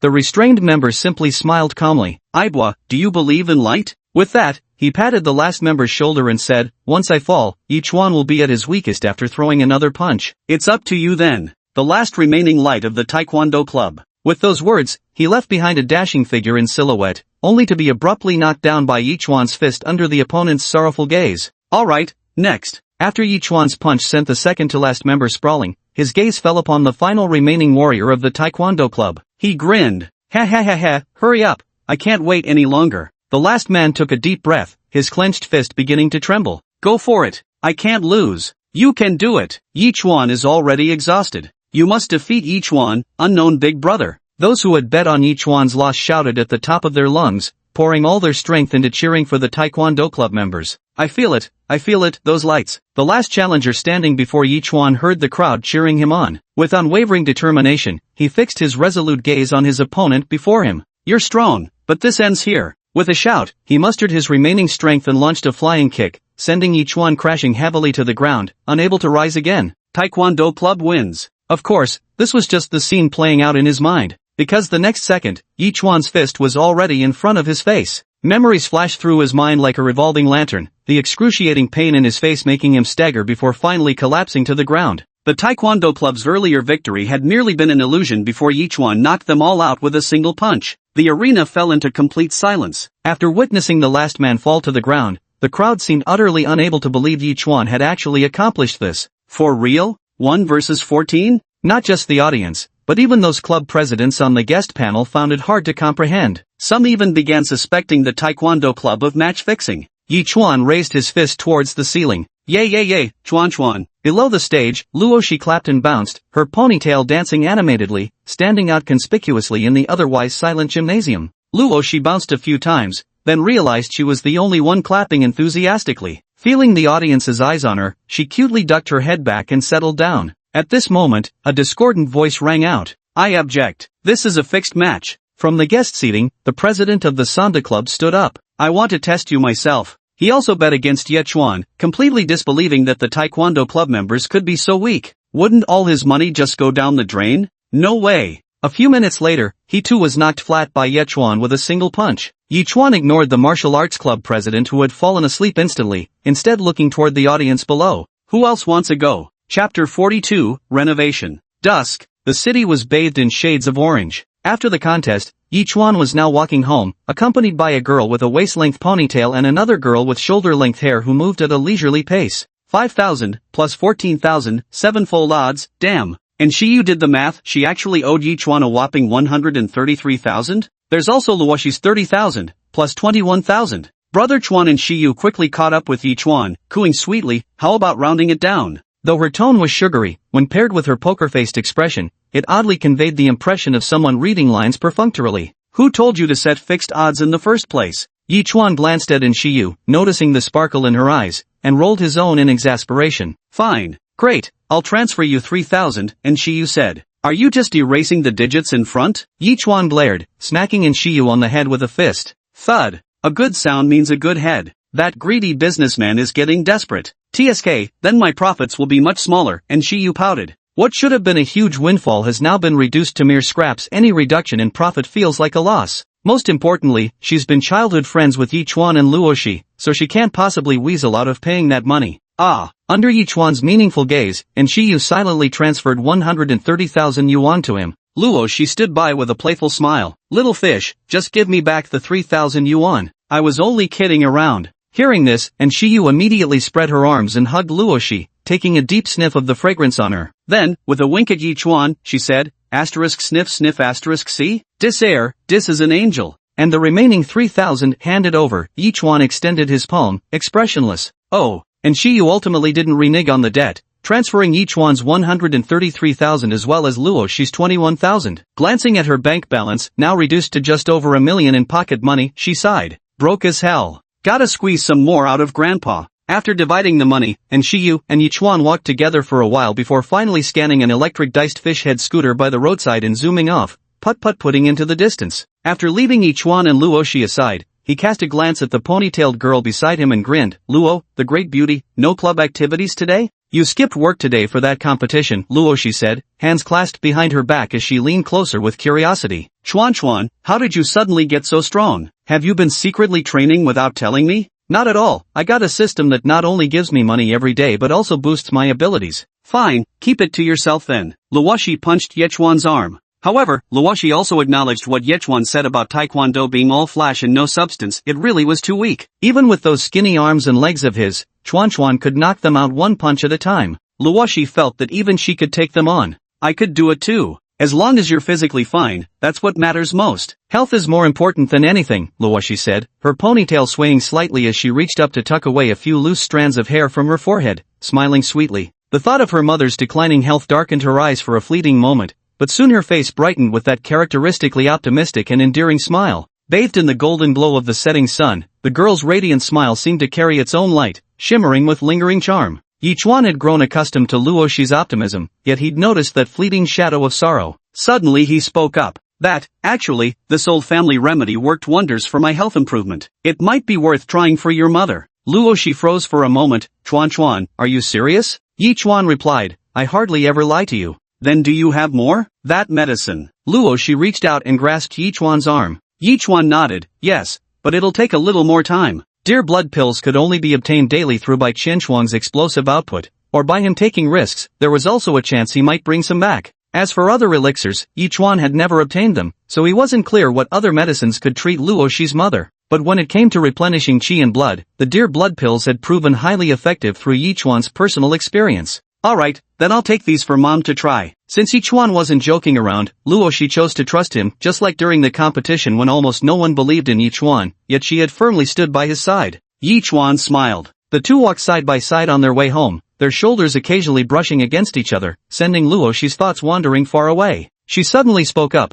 Chuan, you've earned so much money. How do you plan to spend it? How to spend it? Yi Chuan pondered briefly upon thinking of the 100,000 plus that had just landed in his account. First, I'll use some of it to improve the living conditions at home, and as for the rest, Yi Chuan thought about the in-app purchases in the app. To make better money in the future, he still had to spend on them. So far, he hadn't even gotten a single guaranteed reward. In adventures, acquiring more treasures required real strength. That's what truly mattered. Moreover, the treasures obtained in these adventures had unexpected effects in the real world, especially those elixirs. Chuan, you won't keep relying on girlfriends for free meals anymore, right? Luo Shi asked further when she heard Yi Chuan say he wanted to improve his living standards. As she asked this, she blinked her beautiful eyes.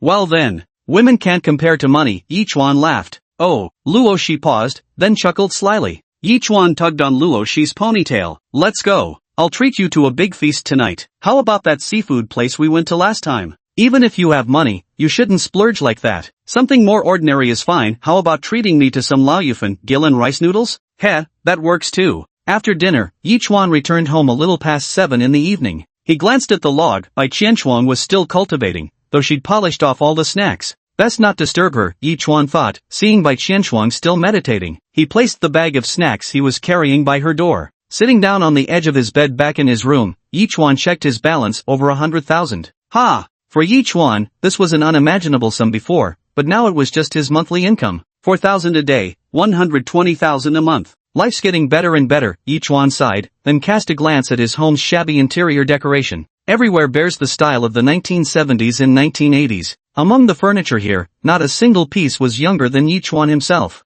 Yi Chuan thought it over and decided that improving his living conditions should indeed come first. Let's do a complete renovation. But where should we start with the remodeling? Just as Yi Chuan was pondering this, his phone vibrated. He glanced down at it. Account balance has reached the specified amount. Multiverse Landlord app unlocks house construction and decoration functions. Yi Chuan. Seriously? You'll do anything for money, won't you? Chapter 43 Chi Refinement Realm? Construction? Yi Chuan let out a hesitant huh when he saw the newly appeared features in the multiverse landlord system. Why did he feel like all the money he earned would just be reclaimed by this damn thing? Something doesn't seem quite right. But the money was actually spent quite wisely. Thinking carefully, all that money had enhanced his abilities, not only curing his terminal illness but also bringing him even more wealth. Good health is truly priceless. The money didn't disappear, it simply found another way to stay by his side. Yi Chuan shook his head and didn't dwell on it further. He opened the construction function to see what was inside, only to find its capabilities remarkably comprehensive. Not only could it build with a single lazy click,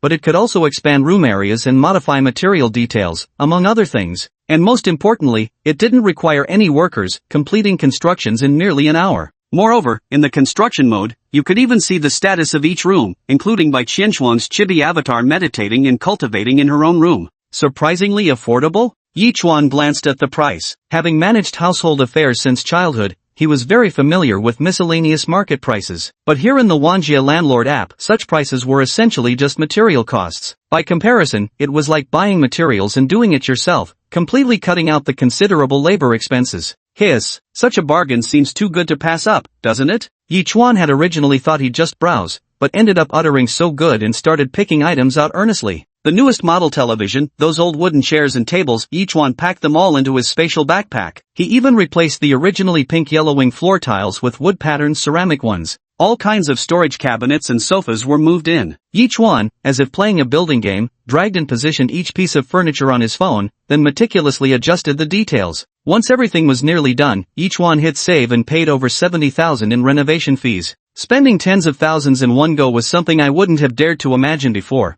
but now Yi Chuan not only dares to think about it, he even dares to spend it. After all, it's for improving his life, go all out. Buy it. Everything's available for purchase. All those old farts older than me must be eliminated. Under construction, estimated time, 59 minutes 59 seconds. After finalizing the plan, the notification popped up. 1,000 credits can be paid for a construction speed-up card. Yi Chuan ignored the speed-up card, pinching pennies where he could and splurging where he should. 1 hour wasn't worth $1,000 to him. After making all the preparations, he settled in his room to wait. An hour later, in another room not far away, a long-haired girl sat cross-legged on her bed, her raven-black locks cascading around her like shimmering satin. A faint golden glow hovered around her body, continuously condensing only to be absorbed back into her form. At this moment, Bai Qianxuan absorbed the last trace of spiritual energy while sensing the power within her body. After these days of recovery, she could now unleash 1/10 of her full strength. Though not much, it was still good news. Her gem-like beautiful eyes shifted slightly, focusing on a bag not far away. The snacks inside had all vanished, completely absorbed by her.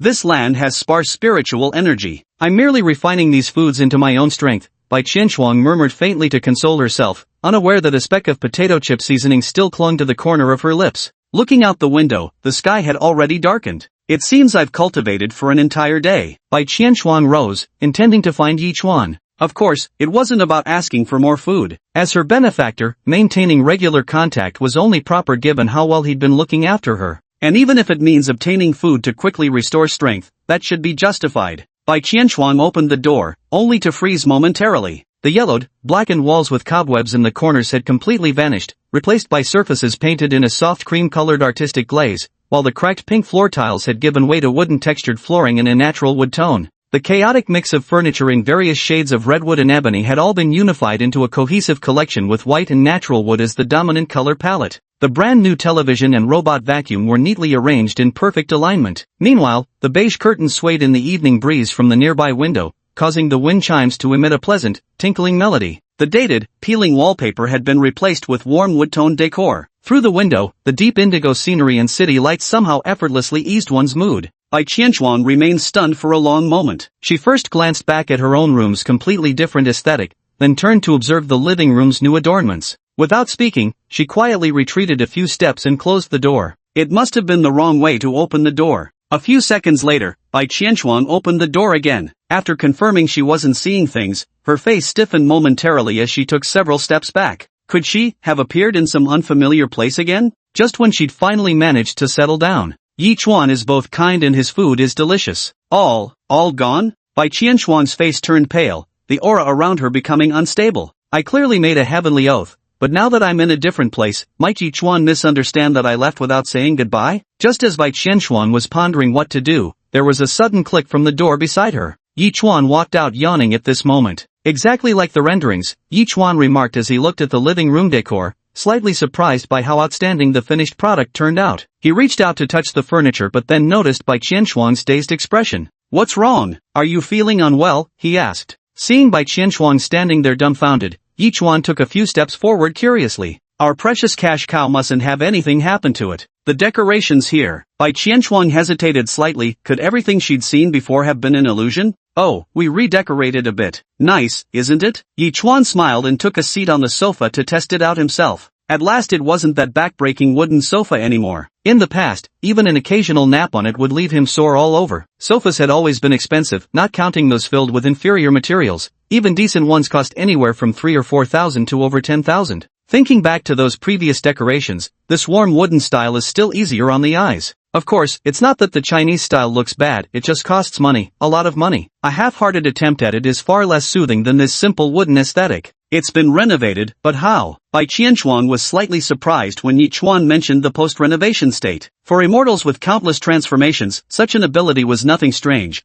But how could ordinary mortals achieve this? Was it possible for mortals to rival the divine? While Bai Qianshuan was deep in thought, her inadvertent gaze paused on Yi Chuan, prompting an exclamation of surprise. Qi Refining Stage? Chapter 44, Supreme Physique, Useless Physique. With her current early-stage golden core cultivation, Bai Qianshuan naturally noticed Yi Chuan's transformation. There was no way his mid-stage Qi Refining cultivation could escape her detection. "How did you manage to reach Qi Refining Stage, Yi Chuan?" The Qi Refining Stage isn't particularly remarkable as the first realm on the path of cultivation. Practitioners at this stage merely learn to channel spiritual energy to cast spells while using it to nourish their meridians and strengthen their physical bodies. But here's the catch. In this world where spiritual energy is nearly exhausted, how did Yi Chuan, an ordinary mortal without any cultivation just days ago, actually break through into the Qi Refining Stage? Bai Qianshuan took a step forward and reached out to grasp Yi Chuan's wrist. She instantly felt the surging blood energy and the scorching fire attribute spiritual power. "Isn't there a saying, when an immortal strokes my crown, they gift me eternal life through knotted hair?" Yi Chuan casually explained. "Maybe interacting with you like this will help me grow stronger?"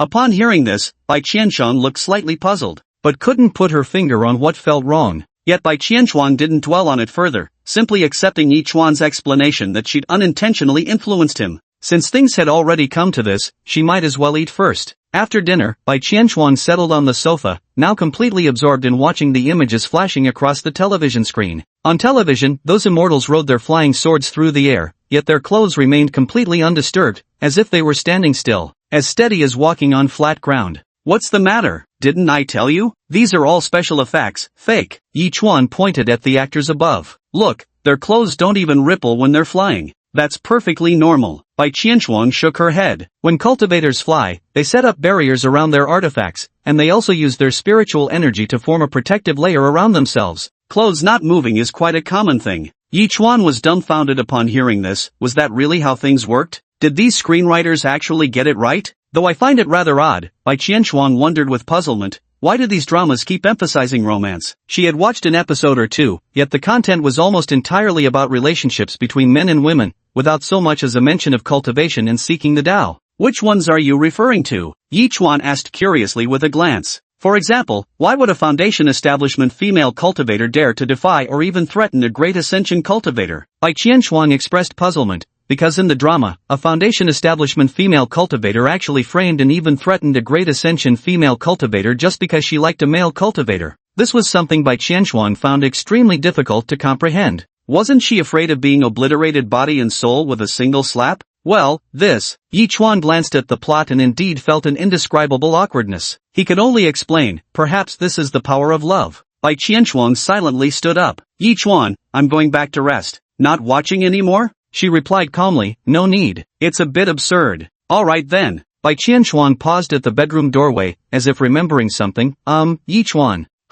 Actually, I believe milk tea can accelerate my spiritual energy refining process." Bai Qianshuan turned her head, her delicate face wearing an earnest expression as she spoke. Yi Chuan chuckled. "Then I'll order you a cup." "Thanks," Bai Qianshuan murmured softly as she opened the door and slipped inside. "Remember, to add some kisses." After watching Bai Qianshuan return to her room to rest, Yi Chuan couldn't help but grin again. What a dishonest fellow, but quite adorable nonetheless. Yi Chuan also returned to his room. Pushing open the door, his eyes were greeted by a clean, tidy, and cozy log-style room. He had naturally redesigned his own space. Pretty nice. After lying down, Yi Chuan took out his phone. He still had over 60,000 left in his account. Time for a few pulls. Yi Chuan immediately clicked into the physique lottery page. To be honest, the high-grade fire profound physique wasn't bad, but since cultivation could now be automated through idle mechanics, why not aim for something better? Especially a physique that could speed up cultivation during idle progression. The best outcome would be drawing a physique like by Qianxuan's. $1,000 per draw.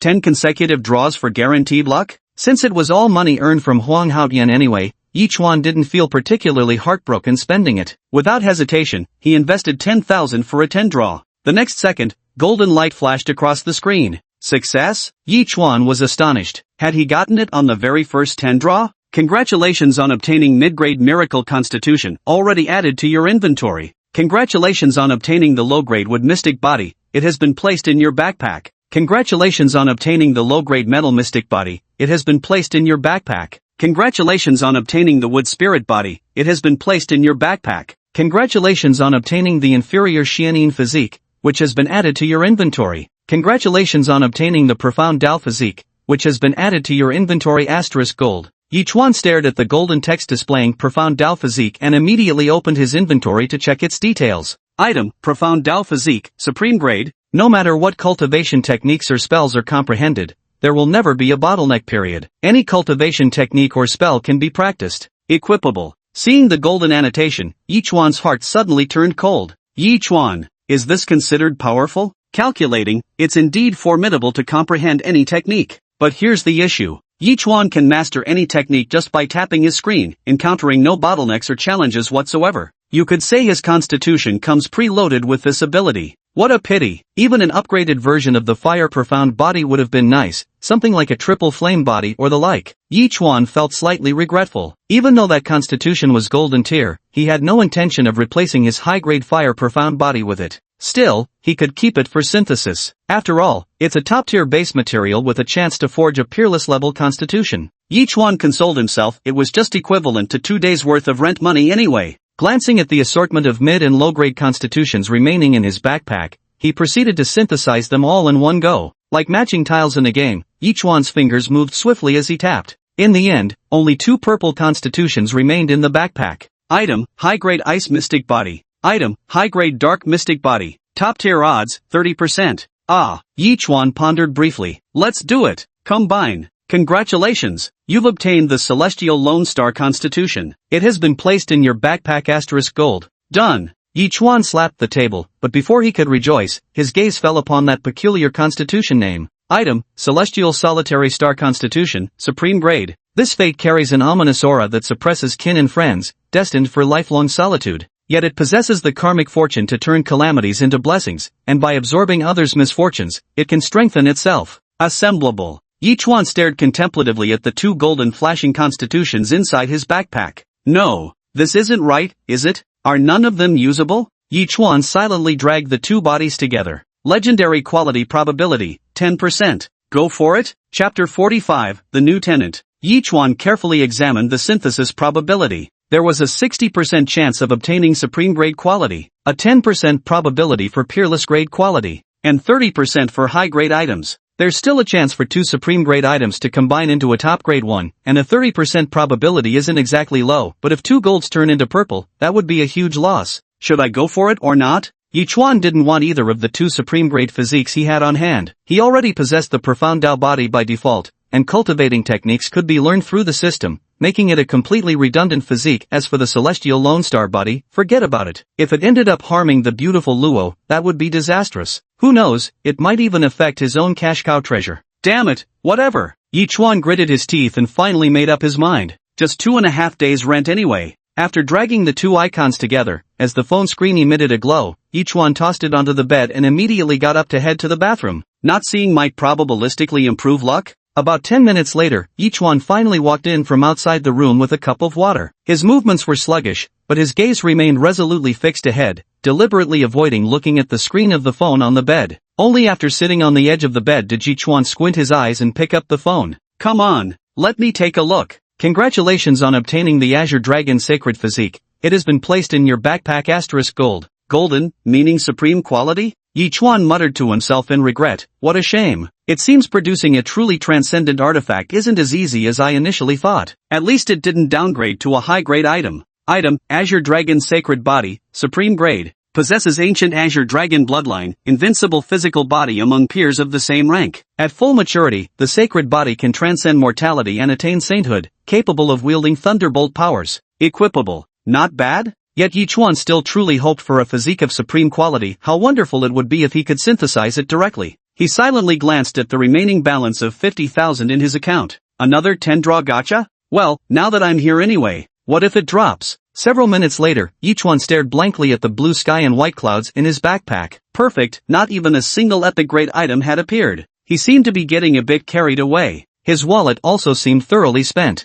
Yi Chuan rubbed his throbbing temples. After synthesizing all those mid to low grade items, he still couldn't produce a single high grade one. He silently equipped the Azure Dragon's sacred body. Might as well use this for now. At least it's a top tier physique. After equipping the Azure Dragon's sacred body, Yi Chuan took a moment to feel the changes within his own physique. Discovering that every part had become incredibly tough, almost as if forged from steel. He gave himself a few pats, contemplated silently for several seconds, and muttered, not bad? As he began activating the Azure Dragon's sacred body's circulation, Yi Chuan noticed a faint layer of azure light scales shimmering across his skin surface, while dragon claw silhouettes flickered around his palms. They say this can control the power of lightning. Yi Chuan explored the capabilities of this physique as the glowing claws emerging from his palm twitched slightly. The next second, crackling bolts of lightning appeared, striking the nearby bed with an explosive boom. Boom! The formerly pristine bed frame was blasted apart and collapsed in ruins. Yi Chuan. Shit, my damn bed. Seeing his newly installed bed ruined, Yi Chuan felt dizzy for a moment. He immediately opened the app to redecorate with a new bed before quietly putting away his physique enhancement.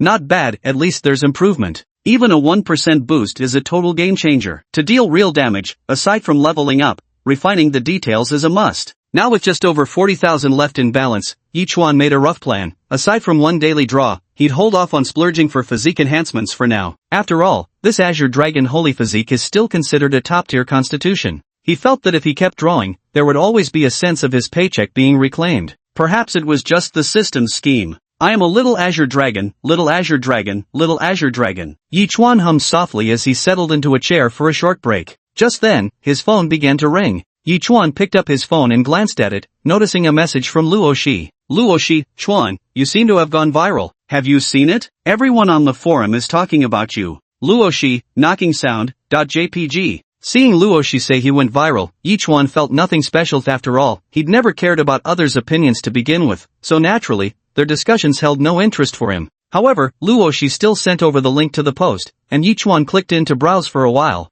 Some reacted with shock, some felt humiliated, others were confused, but the majority remained skeptical. How could Yi Chuan possibly take on 15 opponents single-handedly, including the Mixed Martial Arts Club president? Soon, conspiracy theories began swirling, with claims that this was an elaborate scheme concocted by Yi Chuan in collaboration with several clubs, all to deceive people into betting their money. Those who lost their bets have turned red-eyed with fury, even frantically tagging the Taekwondo Club president and the Boxing Club president in the posts. Huang Haotian and the Boxing Club members were also caught in a dilemma, unable to speak their minds. With those conspiracy theory posts smearing them, even if they tried to explain, would anyone believe them? And if they did clarify the truth, wouldn't that just prove they were truly incompetent? Knocked out cold with a single punch, sleeping like a baby. They chose to play dead outright, completely ignoring the questioning voices and even deleting the previous posts. After browsing through the posts, Yi Chuan also adopted a nonchalant attitude. Just as he was about to close the forum, a particular title caught his attention. Mounting Urban Legends. Has anyone heard the weeping from the 5th floor equipment room?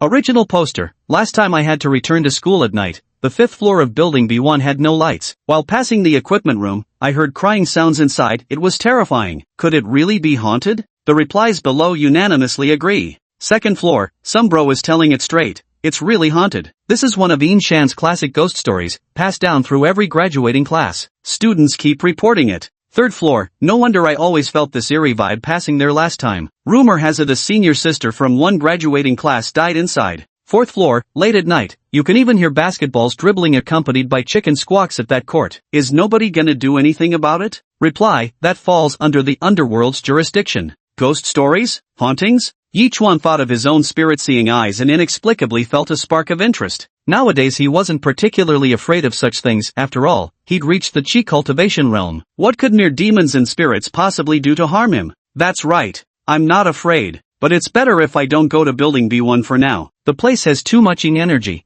which might hinder my cultivation. Just then, a notification popped up on the phone. Tenant of all realms, new tenant clue detected. Please proceed to the equipment room on the 5th floor of building B1 at Inshan Academy. Yi Chuan's finger that was sliding across the phone screen abruptly froze. No? If the post wasn't mistaken, then that thing in the equipment room should be a ghost, right? Having an immortal in his house was one thing, but now he could bring home a ghost too? Chapter 46, The Female Ghost. Maybe I should just let it be. It wouldn't be bad staying there as an urban legend, at least it'd give the school some character. After all, what school doesn't have its share of horror stories? Yi Chuan couldn't shake the weird feeling that came with having a ghost in his house. It'll be inconvenient to game then. Right then, another pop-up window appeared on his phone. New main quest issued, recruit 2 tenants, 1/2. Yi Chuan froze, this was actually a main quest? Thinking of that generous reward. Then again, with a gluttonous immortal wrangling the house, what ghost would dare make trouble? Yi Chuan immediately stood up. Never mind that earning money and claiming the reward was what mattered.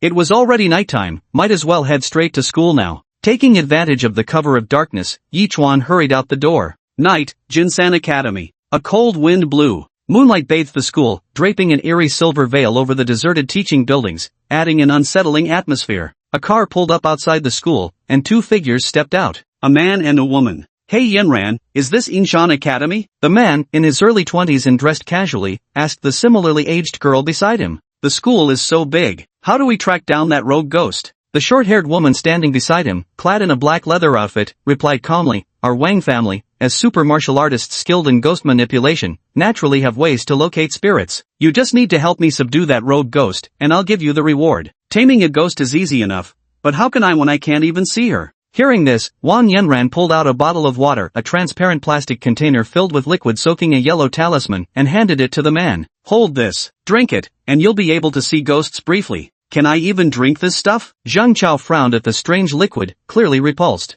Zhang Chao, if you're not willing, you can just go home right now, Wang Yenran said coldly. TCH. After Zhang Chao reluctantly swallowed the talisman water, he let out a pained sound like someone drinking bitter Chinese medicine, his rugged features twisting in discomfort. Wang Yenran produced a compass, and after observing the direction it indicated, she said, come with me. Ugh, black. The 2 swiftly navigated through the school grounds. The campus was exceptionally quiet at night. This section belonged to the high school division, where all-day students had already gone home, while boarders resided in the university sector a full kilometer away. We're here. Wang Yenran paused mid-step, following the compass needle's direction until her gaze settled on the university building signage. Building B1. Right here. I'm not sensing anything eerie though? Zhang Chao asked. Just low-level spirits, they don't even have a discernible aura, Wang Yenran replied. Yet, inexplicably, the sight of the building ahead unsettled her, as if something hidden in the shadows was watching. If it's the lowest level, why don't you handle it yourself? Zhang Chao grinned.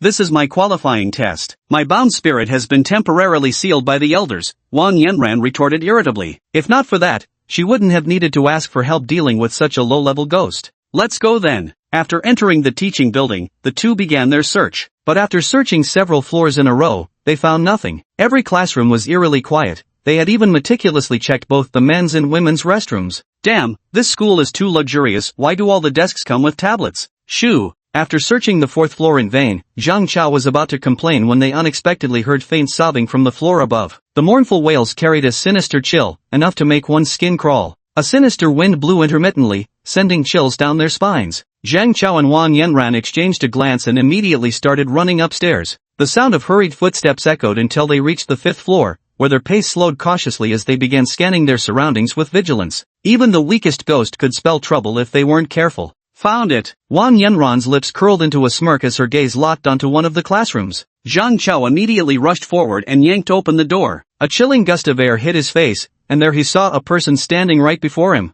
The person wore a uniform, a girl with long hair. Her voluptuous figure was impossible for even the clothes to conceal. The strands at her forehead were so lengthy they obscured one of her eyes. Moonlight streamed in through the window, casting itself onto her deathly pale skin. Whoa, a pretty female ghost? As soon as Zhang Chao finished speaking, the ghost across from him froze for a moment, then retreated a few steps and asked in a voice as thin as a mosquito's whisper. can you see me? She appeared rather delighted. Wonderful. I can not only see you, but I'm also going to beat you up. Zhang Chao grinned as the ghost engaged him in conversation. The other party clearly hesitated and took a few steps back. We shouldn't have any grudges between us, right? Having said that, he retreated once more. In just a few words, she had already retreated almost to the classroom wall behind her. Don't even think about fleeing. Wang Yan ran behind Zhang Chao, sneered coldly, slapping a talisman onto the wall. An invisible red light net flickered briefly, and the moment the female ghost's back touched the wall, she suddenly let out a scream as a burning pain erupted from the contact point. Ha! She collapsed weakly onto her knees, staring at the wall behind her in disbelief. The wall she could normally pass through freely now posed an impassable barrier, and it hurt like hell. We clearly have no grievances. Are you looking for the wrong person? No, the wrong ghost? The female ghost immediately teared up, sniveling pathetically. Yet her tears were tinged with blood, streaming down her face and dripping to the ground, an unnerving sight indeed. Surrender quietly, Wang Yanran said coldly. The ghost froze momentarily, then, seemingly out of nowhere, produced a small white flag and began waving it. I am scared of pain, so please don't hit me, okay? I surrender. Don't hit me. Humph, you ghosts are the best at disguises, Wang Yanran sneered, staring at the female ghost's pitiful act as if she'd seen it countless times before. She glanced at Zhang Chao and ordered, go kill her. I'll just take the essence back to wrap up the case. Got it. Zhang Chao clenched his fists, a cruel smile spreading across his face. I'm not pretending? The female ghost trembled violently like a sieve. Can we talk? I have money. In the next instant, Zhang Chao lunged forward. His fist came crashing down with immense force, smashing a chair right in front of the female ghost into twisted wreckage. The female ghost was so frightened she nearly burst into tears. Chapter 47, Even Ghosts Get Tossed. The female ghost began darting wildly around the classroom. To be precise, she was floating, the lower half of her legs were translucent and didn't touch the ground. She wailed pitifully while still clutching that small white flag. I just want to live. My death was already so sudden and meaningless, why don't you go find some other ghost instead? That little thing is really fast. Zhang Chao exclaimed to Wang Yanran as he watched the female ghost flee with incredible speed. Do you have any way to stop her? Ghosts usually have their own specialized strengths. That female ghost had clearly put all her points into speed. Speed for running away. But no matter how fast the female ghost was, the walls and door had been enchanted with talismans, making it impossible for a low-level ghost like her to break through. Seeing that Zhang Chao couldn't catch the ghost, Wang Yanran took out another talisman, which burst into flames with a whoosh. Freeze! The talisman paused in midair, transforming into several crimson chains of light that tightly bound the frantic female ghost in place. Her neck, waist, and thighs were tightly bound by glowing chains, making her already large backpack appear even more conspicuous. Wow, that's so effective? Zhang Chao was somewhat surprised by this scene. It seems the Wang family's spirit control technique is indeed remarkable. Among all the aristocratic families, none tinkers with supernatural entities quite like the Wangs. This thing can only deal with low-level ghosts, and I only have a few of them left, Wang Yanran said. For this assessment, she had naturally made thorough preparations. After all, it concerned her status as the Wang family's heir, and she couldn't afford to be careless, even just dealing with a low-level imp. I feel like I could kill her with one punch. Seeing the restrained female ghost, Zhang Chao grinned, revealing a set of gleaming white teeth. Then hurry up. Wang Yanran glanced at the burning talisman. Once it completely burned out, it would lose its effect. Zhang Chao walked up to the female ghost and clicked his tongue. TSK, what did you eat to grow like this? Too bad you're gonna die by my hands today. Woo, what did I even do wrong? I've never harmed anyone, and I hide during the daytime. The female ghost wailed even louder. Your very existence is a mistake. Zhang Chao shook his head. Little demons like you, formed from resentment, will eventually harm people as your grudges pile up. And no, that's not true. I don't hold any grudges. I choked to death on instant noodles, the female ghost blurted out immediately. Zhang Chao. Wang Yanran shouted angrily when she saw Zhang Chao actually chatting with the female ghost. Hurry up! Zhang Chao raised his fist with a menacing grin, but just then, the door beside them slammed open with a crash. The sound of the door being yanked open was jarring, instantly freezing the tense atmosphere as everyone immediately turned to look at the entrance. A boy stood there, his hair slightly disheveled, as if he'd sprinted over in a hurry. What kind of play are you guys into? Yichuan noticed the girl bound by chains of light and froze momentarily. You're tying someone up like this? Playing this intensely? Wang Yanran narrowed her eyes upon hearing Yichuan's words. Who are you? How can you see this female ghost? Ordinary people without innate spiritual sight couldn't perceive ghosts and supernatural entities. The fact that this young man nearby could make such remarks clearly indicated he was no ordinary person. Zhang Chao. Wang Yanran immediately warned Zhang Chao, he's no ordinary person. Zhang Chao gave an "oh" and, after sizing up Yi Chuan's attire, asked, "Which family are you from?" "Me." Yi Chuan pointed at himself with a smile. "Ha!" His gaze shifted to the bound female ghost, realizing the busty girl was his target all along. Yi Chuan had expected her to look quite terrifying, but she turned out to appear just like an ordinary girl. And she's quite good looking too. It seems keeping her at home wouldn't be a bad idea. "I don't know what you're up to, but I want her to care to negotiate," Yi Chuan said, his tone still relatively mild. Wang Yanran frowned. "It's just an ordinary wandering spirit.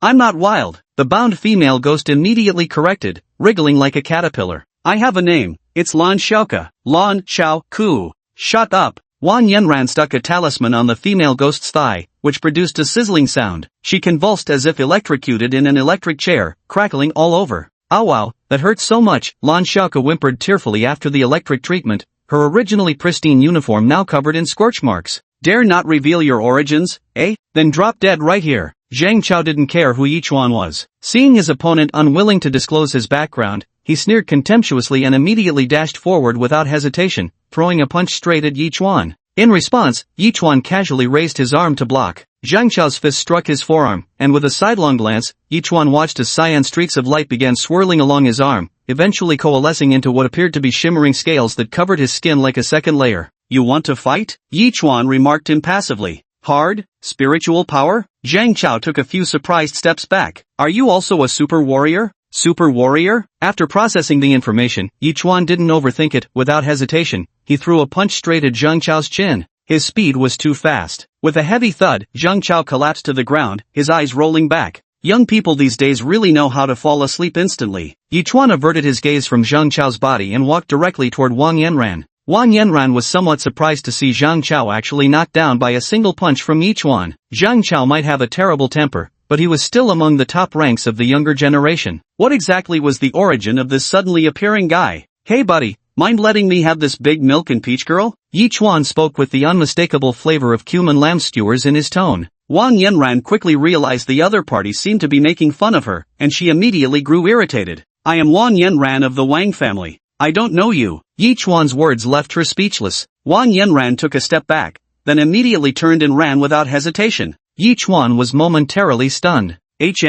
Shouldn't you have tried to attack me first before getting knocked down by me? Aren't you going to care about your friend who passed out like that?" But Wang Yanran ignored all that. With Zhang Chao already down, she knew she stood no chance in a fight. Right now, protecting herself was the most sensible option. Yi Chuan didn't bother chasing either. Crushing the floating talisman in his hand, Lan Xiaoke gently drifted to the ground, hugging her head in pitiful frustration. "I won't run. Stop zapping me. Wah, it's not like I'm in fucking Myanmar. Even ghosts have to endure electric batons here? Finish me off quickly, spare me from dying in such agony." Seeing Lan Xiaoke crouching with her head in her hands, Yi Chuan also stroked his chin. "Coward?" Chapter 48, Who Dares to Mock Me? Yi Chuan saw Lan Xiaoke crouching on the ground looking half dead and explained. "I won't hit you, and I won't let anyone bully you either." Lan Xiaoke froze for a moment. She raised her face, stained with bloody tears that dripped onto the floor, creating a somewhat eerie sight. "Really? You won't bully me? Is this love? Ghostly romance? You're quite handsome, but I think we still need to get to know each other better." She examined Yi Chuan carefully before adding seriously, "I'm not that kind of girl, or ghost." "I love you my ass." Yi Chuan rolled his eyes. "I'm a loyal man, damn it." Whoa, then you must be lying to me. Otherwise, why would you help me for no reason?" Lan Xiaoke looked resigned, squatting on the ground with her hands covering her eyes. "Just do it already." "But I'm terrified of pain, could you make it quick and just kill me? In my next life, I just want to be a hamster," she muttered under her breath. "Yi Chuan." He was about to speak when a shrill scream came from outside the door. "Ah!" Yi Chuan froze for a moment. That voice sounded like the girl who had just run away, didn't it? A noise came from behind him. Yi Chuan instinctively turned his head, only to find that Lan Xiaoke had already curled up in the corner, trembling as she stammered, Is it a ghost?" Yi Chuan fell silent again. "Aren't you a ghost yourself?" "Sure enough, you're just a coward, a big scaredy cat. Looks like all your courage got sucked away." Realizing something was happening outside, Yi Chuan decided to step out first to check the situation. At the very least, he needed to rule out any immediate dangers. Pushing open the classroom door, the hallway remained pitch black. Yi Chuan instinctively glanced sideways and noticed something in the distance. A middle-aged man stood face-to-face with Wang Yanran, gripping her arm with one hand while wearing a cold smile.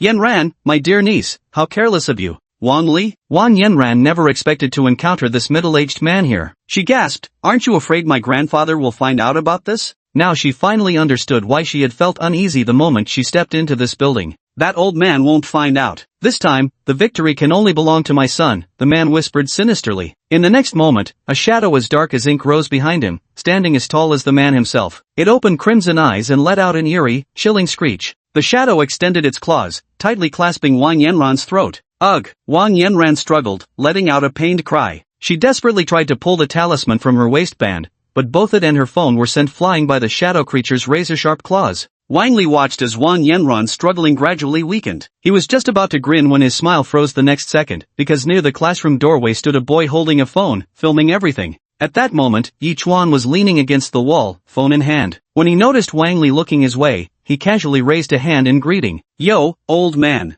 Don't mind me, carry on. Wang Li's expression turned icy in an instant, his eyes narrowing. Who the hell are you? Men, right? Yi Chuan said. Wang Li's face stiffened momentarily. He shoved Wang Yanran away, sending her crashing to the ground as both her phone and talisman were crushed beneath the shadow's foot. Kid, I don't care who you are, hand over that video. Wang Li threatened. Can't do that. Lonely girl in midnight school building meets middle-aged man? How's that for a title? Yi Chuan wagged his phone playfully. The chill in Wang Li's eyes grew increasingly intense, while Wang Yanran coughed violently several times, seemingly recovering somewhat. Run quickly. His bonded ghost is a third-level transcendent. You're no match for him. Third-level transcendent? Hearing this, Yi Chuan wondered, what kind of power level does that represent? Forget it, maybe I should just make a run for it. Too late. Wang Li sneered, as the shadow beside him swiftly charged towards Yi Chuan. Damn. Wang Yanran watched the scene with despair in her heart. She realized that what happened tonight would likely never be known beyond these walls. Never had she imagined that Wang Li,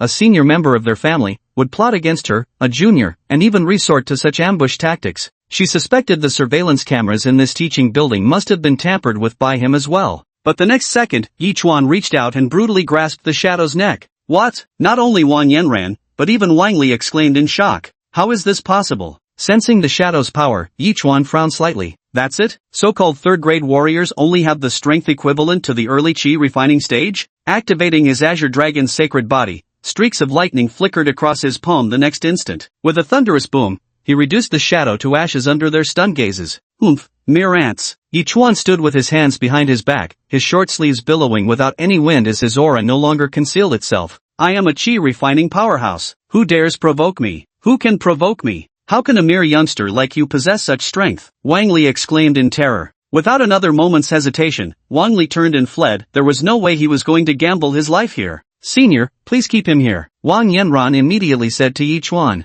Before Yi Chuan could respond, Wang Li had already vaulted through the window and vanished in the blink of an eye. Just to be clear, I won't be jumping off any buildings, Yi Chuan remarked dryly upon seeing this. After all, they were on the 5th floor. Wang Yanran secretly cursed her luck but still staggered to her feet. Gazing at Yi Chuan, who had nearly beaten her up moments ago, her expression turned complicated. Nevertheless, she said, I am Wang Yanran from the Wang clan of ghost tamers. Thank you, senior, for your assistance. Oh, Yi Chuan responded and turned to head back to the classroom. Seeing that Yi Chuan was ignoring her, Wang Yanran gritted her teeth and limped after him into the classroom. Once inside, Yi Chuan glanced around and finally spotted Lan Xiaoke huddled in a corner, drawing circles and muttering to herself as if cursing something. Hey, come home with me. Yi Chuan stretched out his foot and nudged Lan Xiaoke's butt. Go home? Didn't you want to kill me? Lan Xiaoke turned around, looking aggrieved. Why would I kill you for no reason? Yi Chuan laughed. At that moment, Wang Yanran, who was standing nearby, spoke up. Senior, could you send me a copy of the video you just recorded and lend me your phone for a bit? What gives you the right?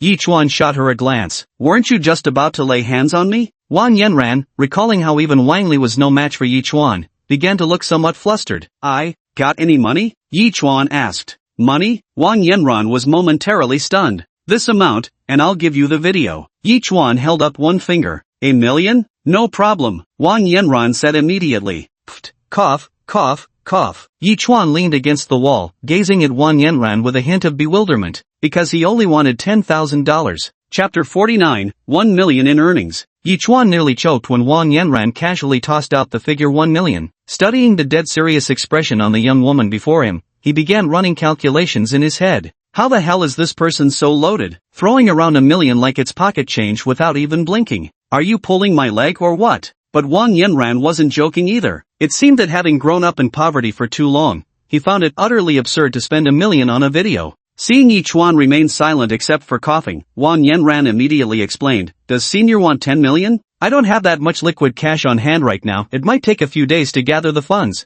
"No, 1 million is passable, quite good actually." Yi Chuan coughed again, not wanting her to go scrambling for more money. Who knew what unforeseen troubles might arise during those few days? What if this woman got killed by that guy again? Or changed her mind halfway through? What we can get our hands on right now is what's most practical, grasping for more would just invite unnecessary trouble. Maintaining a composed facade, he said, "Transfer me 1 million, and I'll give you the video." Great! Wang Yanran had no issue with the $1 million price tag. After all, Yi Chuan had saved her life, and considering the video served as decisive evidence, 1 million was entirely reasonable. "Send it to this account." After adding Wang Yanran, Yi Chuan promptly shared his bank details with her. Ever since the Wanjie app appeared on his phone, his bank account transactions seemed to be under protection, even large fund transfers wouldn't be investigated. After discovering 1 million had been deposited, Yi Chuan could only feel his heart racing wildly. This trip had truly been worth it. Not only did he gain a timid female ghost tenant, but he also effortlessly pocketed 1 million. Balance has reached the specified amount. Wanjie app now unlocks medicine compounding and alchemy functions.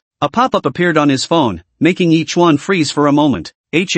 Alchemy? Medicine making? What strange new feature did this app unlock? Can I brew pills like the tiger strength pills myself now? "Senior, did you receive the money?" Wang Yanran, standing beside him, noticed Yi Chuan staring at his phone and asked. "Oh, got it." Yi Chuan responded and returned to the chat interface, sending the video he had just taken to Wang Yanran. "Alright, Miss Wang, see you again if fate allows." With that, he kicked Lan Shouka's butt again. "Coward, come home with me." "I can't leave anyway," Lan Shouka muttered, rubbing her rear end. If she could leave, she'd have done so long ago. Ever since choking to death, Lan Shouka had been completely unable to leave the 5th floor. Every night, all she could do was wander around aimlessly. This female ghost is the lowest level of earthbound spirit, commonly known as an unquiet soul refusing to disperse. Due to sudden death, her lingering obsession runs too deep to leave this place, Wang Yanran explained. Lan Shouka nodded repeatedly like a chick pecking at rice. "Then how do I take her away?" Yi Chuan asked. "Resolve her grievances and she can either reincarnate or leave this place," Wang Yanran said, then turned to Lan Shouka. "Is there anything you wish to accomplish?" Lan Shouka immediately blurted out,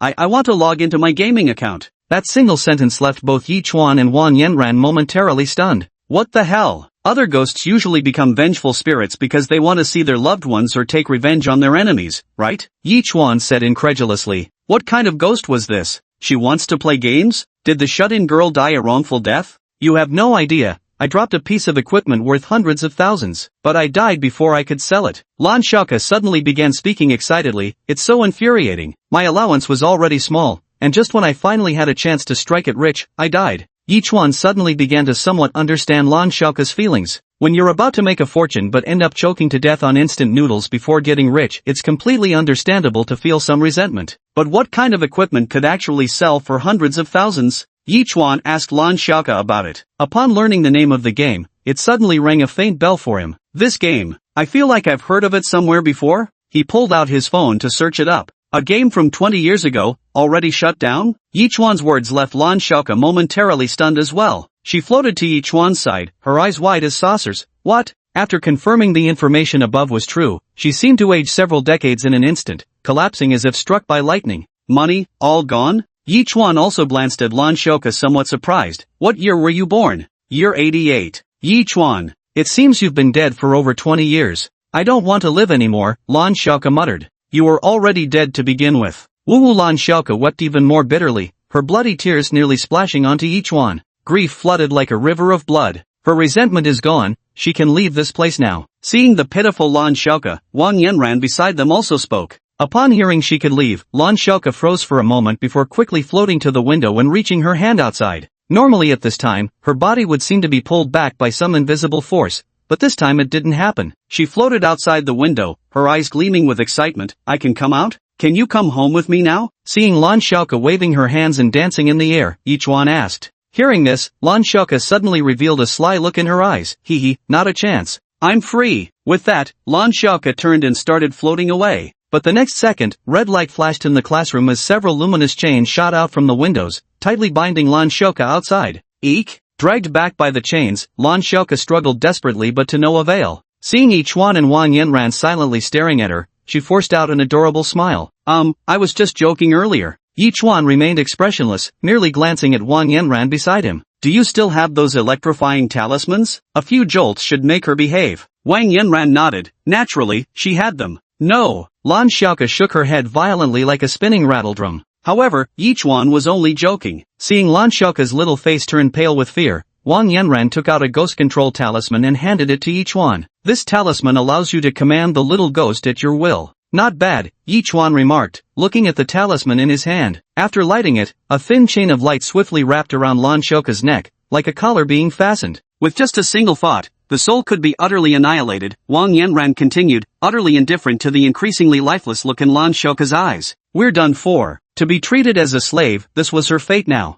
This time, Lan Xiaoke's heart truly died. Chapter 50 New tenant moves in. Night. Late night. Yichuan also brought Lan Xiaoke back home. Your house looks so shabby on the outside, yet the interior decoration is this good? After Yichuan turned on the lights, Lan Xiaoke floated behind him and asked. Her face was full of curiosity. After all, Lan Xiaoke hadn't left the 5th floor of Yinshan Academy for so very long. Everything outside fascinated her, and the only way she could glean any knowledge about the changing outside world were through the school building's renovations, the scenery outside the windows, and the conversations of passing students. Besides, who on earth would renovate the inside while leaving the exterior with broken tiles and such a dilapidated appearance? Though this appears a humble abode, it possesses a mighty core. The exterior decoration will improve too, it just needs some time. Hearing Lan Xiaoke say that, Yichuan grinned as he thought about the million-plus yuan he was clutching in his hand. With that much money, spending a little to renovate the outer walls would be a piece of cake, right? This trip had directly earned him 1,000,000 yuan, making Yichuan feel like he was dreaming. However, he never imagined there were other beings beyond ordinary people in this world, something called super martial artists. It seems many things aren't as simple as imagined. Without clarity in this situation, I must seize every moment to improve my abilities. Only with genuine capability can one remain calm amidst uncertainty and earn more money. But before that, Lan Xiaoke, do you know why I rescued you? Yichuan turned his head to ask Lan Xiaoke. Lan Xiaoke froze for a moment, her floating form pausing mid-air. How could she possibly understand why Yichuan wanted to save her? The female ghost looked left and right at herself before finally asking, big school bag? No. Cute? Not likely. Lan Xiaoke shook her head vigorously before finally seeming to admit defeat, drooping her head. I don't know. My life's in your hands anyway. Just kill me and be done with it. After all, everything is fleeting. Such an old joke. Yichuan pulled out a rental contract from the drawer and tapped Lan Xiaoke's head lightly. Come on, sign this contract with me. Upon seeing the contract handed to her by Yichuan, Lan Xiaoke stared at it for a long while, her chubby face blank with confusion. I don't have any money. You don't need to pay. Just stay at my place, I'll cover all your food, drinks, and entertainment, Yichuan said. Lan Xiaoke was stunned. Such good fortune, free accommodation, meals, and fun just for staying here? Still being played with? She's a ghost after all. Does this guy have some peculiar fetish? Just stay here and that'll do, Yichuan nodded. Lan Xiaoke looked at Yichuan suspiciously. Though not particularly bright, she wasn't stupid either. Occasionally quite sharp-witted too. After all, she wasn't the bottom of her class back in school. But the current problem was her very life rested in the other's hands, utterly defenseless against whatever treatment they chose to deliver. Running her fingers over the collar around her neck, Lan Xiaoke could only silently sign her name on the contract. Lan Xiaoke. As soon as the signature was completed, his phone vibrated, and Yichuan immediately pulled it out to check. New tenant discovered, Lan Xiaoke. A mysterious student who choked to death on instant noodles, possessing no special abilities, but with growth potential that might be S tier. Quality, B. New tenant, Lan Xiaoke successfully moves in. Tenant, Lan Xiaoke. Power level, grade 1 lesser ghost. Status, controlled, Yichuan. Daily profit generated, 1,000, with a chance to obtain ghost-type items. Daily points earned, 5. Lan Xiaoke's current fondness level, 1, fondness affects system reward output, character interactions with you, behavior, etc. Lan Xiaoke's current trust value, 20, trust influences a character's confidence in you. If too low, there's a chance they'll leave. In the tenant interface, besides Bai Qianxuan, another chibi-style avatar has appeared. 1,000 yuan? Not bad at all, 30 grand a month. Yichuan stroked his chin, realizing that with an increase in goodwill, the rent would climb as well. But these weren't the main point. His gaze fell upon the task listing, which showed that the assignment to recruit 2 tenants had been completed. Yichuan promptly claimed the reward. To avoid missing anything like last time, he swiped several more times, making sure it was completely cleared before checking the reward. Congratulations! You've received a guarantee card, which has been placed in your backpack. Guarantee card? Item, guarantee card. When used, this card ensures one guaranteed draw in any random selection system within the Universal Landlord app interface. Oh, This thing's amazing. With a guaranteed pull, how much money could I actually save? Yichuan needed to consider whether to prioritize guaranteed physical attributes or spiritual roots in his draws. Just as Yichuan was very satisfied with receiving the mission rewards, he noticed Lan Shouka staring at him the whole time, seeming puzzled as to why he was zoning out at his phone.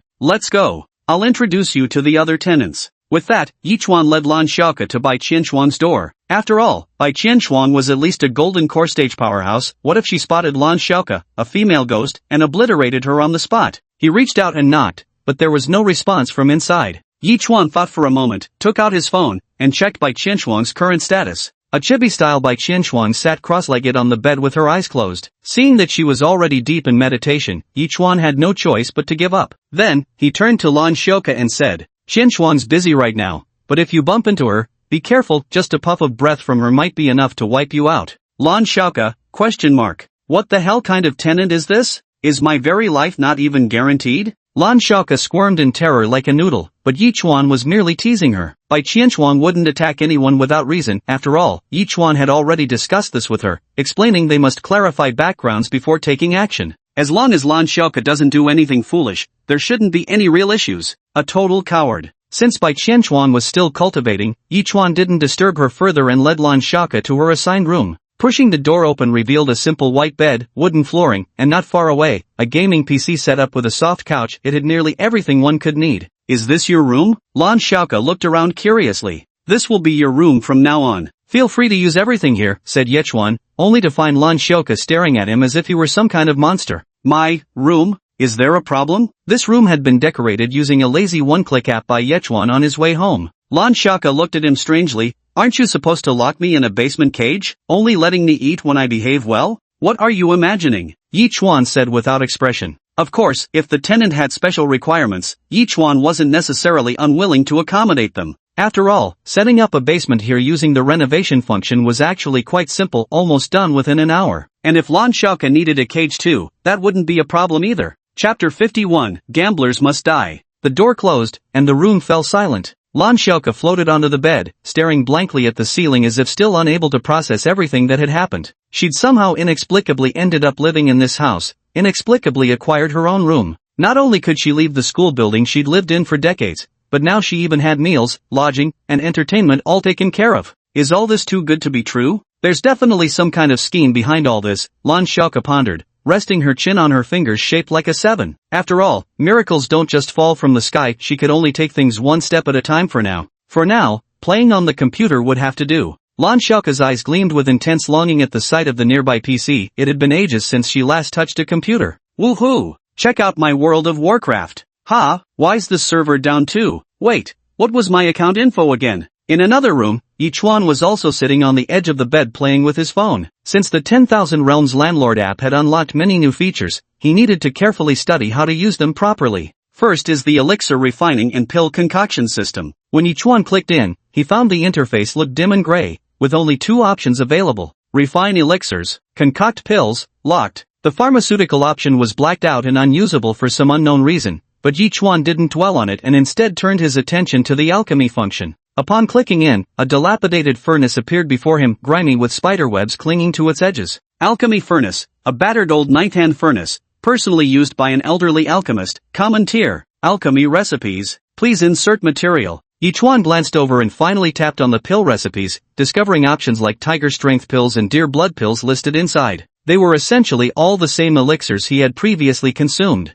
Oh, then Auntie's illness shouldn't pose any major problems now, right? A faint glimmer appeared in Yichuan's eyes. If he could refine pills himself, he wouldn't need to wait for Bai Qianxuan's sunflowers to yield treasures for him anymore. But the problem is, I don't seem to have any materials, do I? Yichuan attempted to click on the material placement option, only to have a window pop up. No materials detected in backpack. Spend 6,000 to purchase raw materials? Yichuan's fingers stiffened, then slowly withdrew. Hiss. No, something doesn't seem right here. 6,000? For real? But then Yichuan reconsidered that elixir's effects were so remarkably potent. Spending 6,000 to produce it would likely attract countless willing buyers. After all, I've got $1 million now. What's a mere 6,000? Ka-ching! Purchase successful. Proceed with refinement? Refining deer blood pills, 30% success rate, 60% failure rate, 10% furnace explosion chance, success rate affected by pill quality, furnace quality, alchemy level, etc. Explosion in the furnace? Not 100% success rate? How come the probability is only 30%?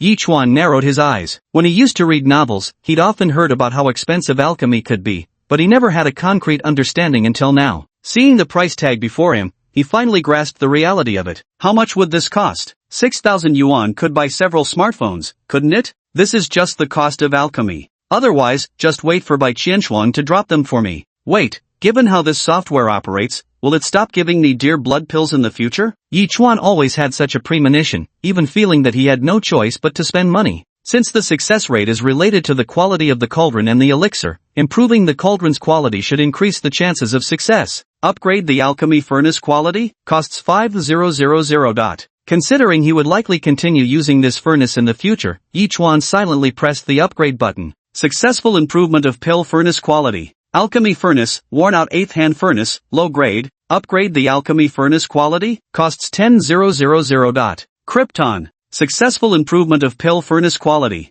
Alchemy furnace, broken 7th handed alchemy furnace, mid-low grade. Upgrade the alchemy furnace quality? Requires 50,000. Krypton. Pill furnace, painting furnace, medium grade. Refining dear blood pills, 99% success rate, 1% failure rate, 0% furnace explosion rate. Success probability relates to pill quality, furnace grade, alchemy level, etc. 99% done, a rare treasure. After seeing the success probability, Yichuan also spent 6,000 yuan to purchase the materials and began refining them. Pill refining in progress, countdown, 23:59. Spend 1,000 to speed up? Yichuan ignored the speed up prompt as long as the refining succeeded, that was all that mattered. Surely I wouldn't hit that 1% failure rate, right? After exiting the alchemy interface, Yichuan turned his attention to the guaranteed drop card in his inventory. There was no doubt that a guaranteed success was incredibly tempting, but the question was whether to use it on physical constitution or spiritual roots. In terms of physical constitution, he already possessed the Azure Dragon Sacred Body, a top-tier quality that could only be obtained through guaranteed drops. If he used the guaranteed drop card, he could acquire another top-tier constitution and even take a shot at the 10% probability of obtaining a peerless constitution.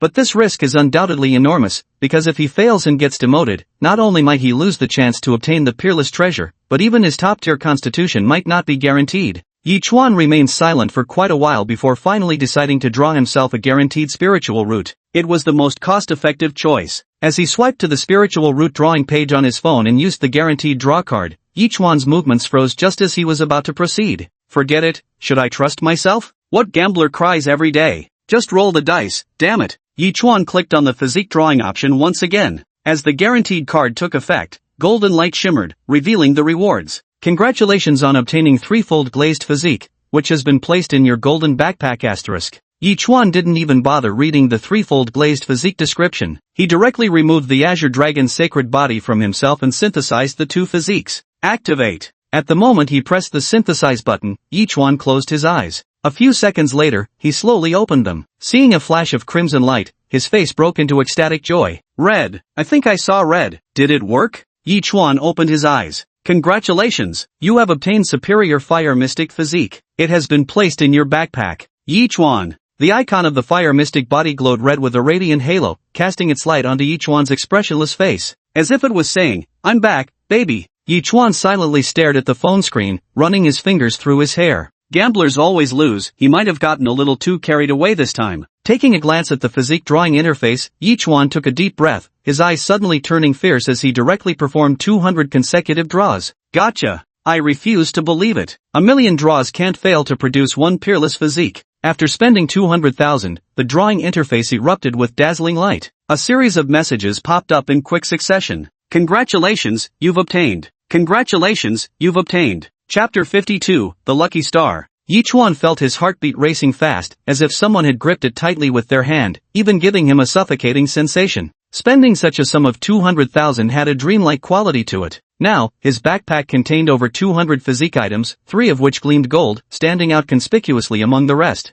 All in. Since the money was already spent, hesitation was pointless. Yichuan directly synthesized all the low-level ones. All in is a form of wisdom. Peerless, unleash. All the low-quality stats have been synthesized, totaling 5 gold ones including the originals. Golden light flickered wildly as the icons began trembling furiously. Give me success. Congratulations, you have obtained the Supreme Grade Lightning Profound Physique, which has been placed in your inventory. A few minutes later, Yichuan sat silently on the edge of the bed, staring at the notification, his face numb with shock. 200,000 gone, just a flash of golden light, and it all vanished. The balance still has about 800,000 left. But it's a massive loss, because he lost a Azure Dragon's sacred body, which was actually quite useful. Turned into a little Azure Dragon, a little Azure Dragon. The money's gone, and the useful body is gone too. Yichuan's rationality was screaming at him to stop spending money, warning him that cutting his losses now was the most crucial thing. Forget it, let's call it quits for now. Enough is enough. Just as this thought crossed Yichuan's mind, a window popped up before his eyes.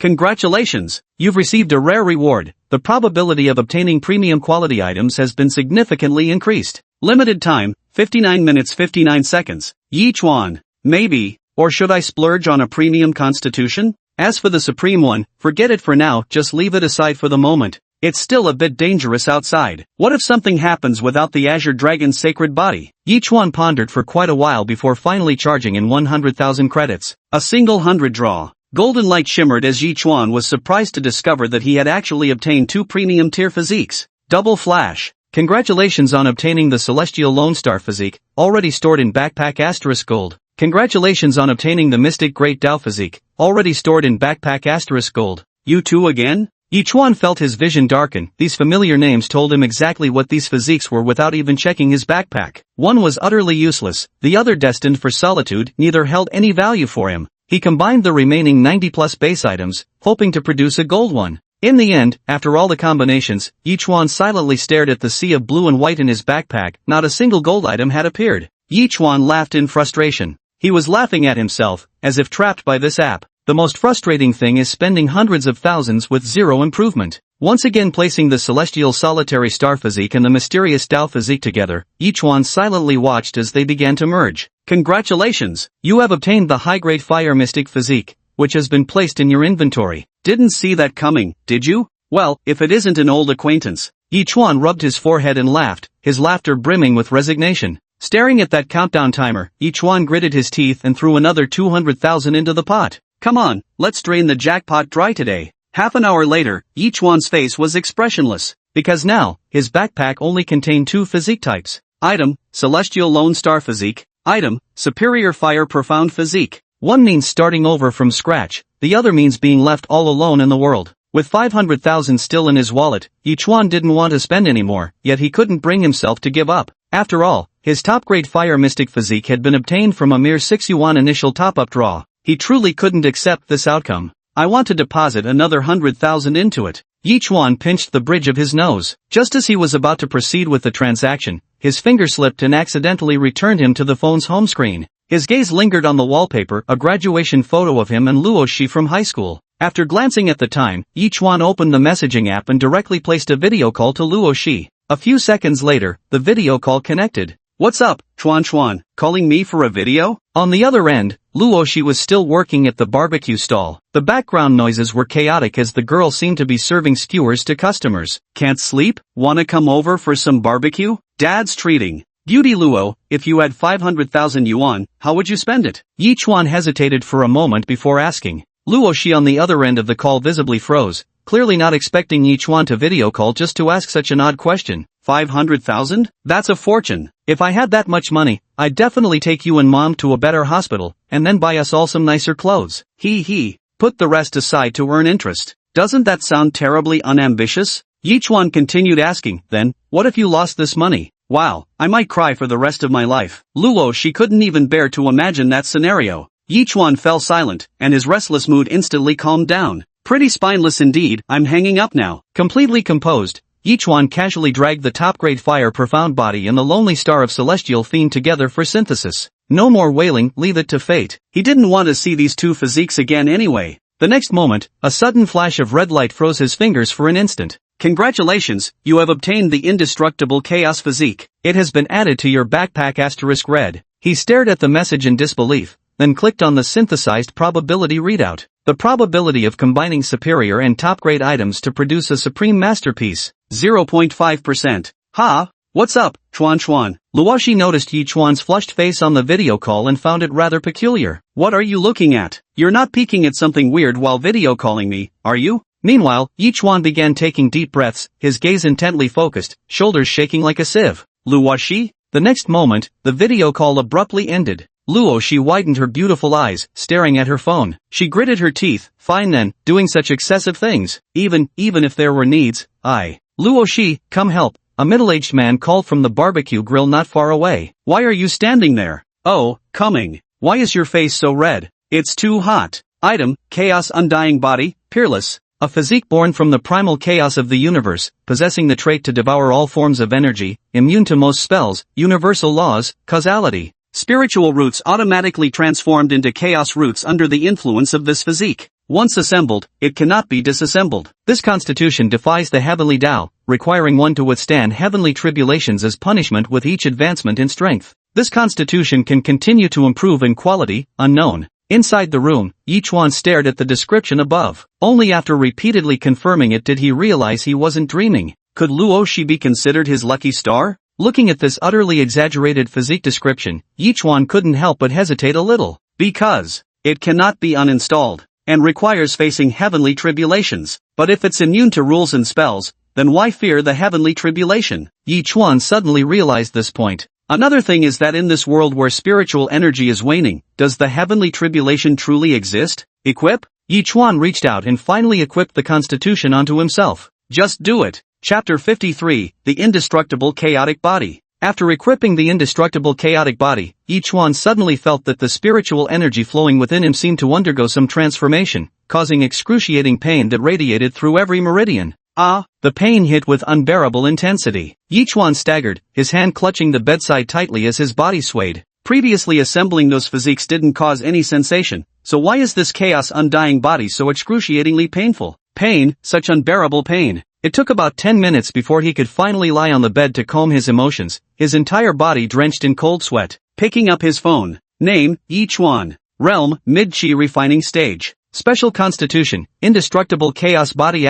* Red, Basic Level, cannot be uninstalled. Spiritual Root Attribute, Chaos Spiritual Root, can learn all attribute spells and techniques, can absorb all attribute spiritual energies. Status, Auto-cultivating in progress, 4 days remaining until late Qi condensation stage, cultivation efficiency affected by techniques, spiritual roots, and constitution. Note, this constitution triggers heavenly tribulation at every major realm breakthrough. After reading his profile on the phone, Yichuan pondered for a moment. Truth be told, he was rather curious about how formidable heavenly tribulation would be. His first tribulation would likely come when breaking through to foundation establishment. The chaos indestructible body could disregard most natural laws and spells. When the time came, he could even ask the money tree to assist in protecting his cultivation. It shouldn't pose much of a problem. After mastering his physique, Yichuan began to channel his spiritual energy, and in the next moment, a black energy emerged in his palm. To be precise, it wasn't exactly black, it was more like a black hole devouring the surrounding light, making it impossible to discern its true color.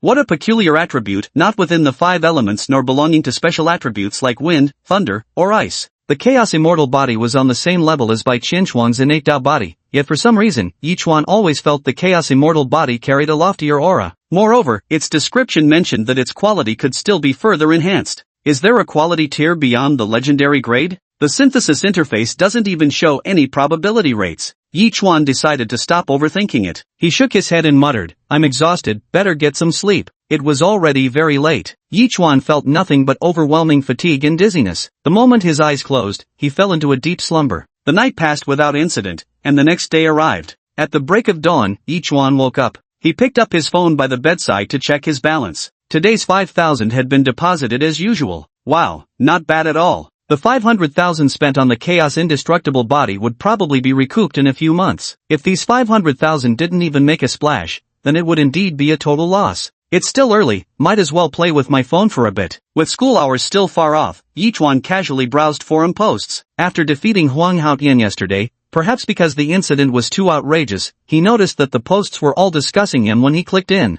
As for the Taekwondo club members, they collectively went silent. Just the day before yesterday, they had been extremely active in those posts, calling themselves insiders and claiming it was all Yichuan's tricks. Now they're getting knocked out one by one in the ring, too scared to even let out a fart. Seeing no response from the Taekwondo club members, Yichuan pondered briefly before posting directly. Open to challenges anytime, entry fee remains the same, and advertising spots available for rent. After posting, Yichuan ignored the ensuing replies and exited the forum interface. Thinking of the refreshing adventure world, he immediately clicked on the option. With his legendary great physique, surely he wouldn't die so easily now, right? Why does he always end up in dangerous situations? Landing point, Tianxian continent. You find yourself in a village on the eastern divine continent of the Tianxian continent. The air reeks of blood, and the ground is littered with corpses. You notice a Foundation Establishment realm wolf demon staring at you, its face twisted into disbelief as it exclaims, "You again?" Your options are 1. Challenge the wolf demon. 2. Drop to your knees immediately. 3. Flee. Not only the wolf demon, but even Yichuan, who was playing with his phone, was surprised and voiced the same question, "You again?" It seemed he was destined to clash with this wolf demon. Yichuan realized he kept running into this creature, there was no end to it. Damn it! You chose to challenge the wolf demon. Wielding the Azure Peak sword, you engaged in close combat with it. Thanks to the effects of your indestructible chaos body, the wounds torn open by the wolf demon quickly healed. However, when the wolf demon sensed your far greater strength compared to last time, it hesitated, then turned and fled. You decide to 1. Hunting the wolf demon. 2. Stay here. After them. We must pursue. You chose to pursue the wolf demon, but your speed is far inferior to that of the Foundation Establishment realm wolf demon. The opponent strides through the air and quickly disappears from sight. Your choice is 1. Mount your sword and continue the pursuit by flight. 2. Search the surroundings. Yichuan hadn't expected the wolf demon to flee immediately upon realizing the unfavorable situation. He looked somewhat regretful as he remarked, "It seems every soul in the Tianxian continent is cunning." Though the power to leap ranks was sufficient, Yichuan hadn't anticipated the wolf demon would flee outright. You chose to search the surroundings. The village has been nearly wiped out, corpses littering the ground. Clearly, that wolf demon cultivated its demonic path through blood sacrifice. You decide to 1. Follow the wolf demon's example and take a bite. 2. Bury the corpses. 3. Looting the bodies. 4. Get out of here. They're all corpses, surely it's not a crime to pat them down? At the very least, I did help drive off that wolf demon. Yichuan thought to himself that he'd technically done a good deed. Otherwise, these bodies would have ended up as that wolf demon's bloody feast. You chose to loot the corpse, obtaining several spirit stones and gold fragments. Before you could finish looting, an angry shout came from above, "Dark Cultivator, you dare massacre an entire village?" Looking up, you see a male cultivator walking on air. From his aura, you can tell his cultivation realm is extraordinary, far surpassing the wolf demon from earlier. You choose 1. Explain, enter explanation. 2. Flee.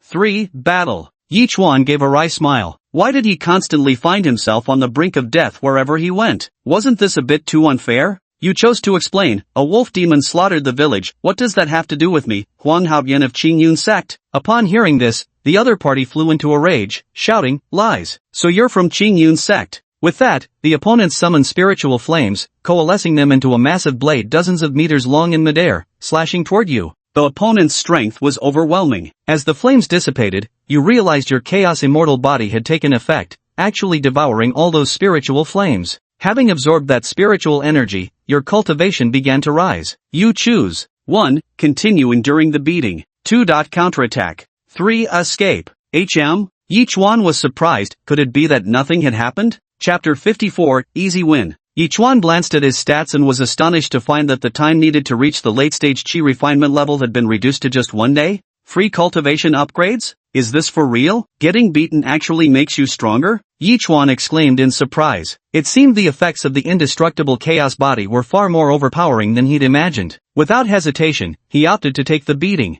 "Brother Taoist, hit me again to help me break through." You chose to spread your arms and continue taking hits. Boundless fire attribute spiritual power was completely absorbed by your body. The cultivator witnessing this furrowed his brows. A mere Qi condensation realm heretic actually has this ability? With that, he summoned his weapon, a blade-type magic treasure gleaming with cold light. The opponent's crystallization realm strength effortlessly sliced your body in half. You died. Adventure ended. Retrievable items, 2. Aren't you going to cast more spells? Yichuan murmured with regret as his phone screen turned gray. Still, reaching the late stage of Qi refining realm tomorrow was excellent news indeed. He glanced at his backpack containing several spirit stones, neither too many nor too few, perfect for feeding the money tree. But is there still gold? Item, gold fragments. Total gold, 21.5 G.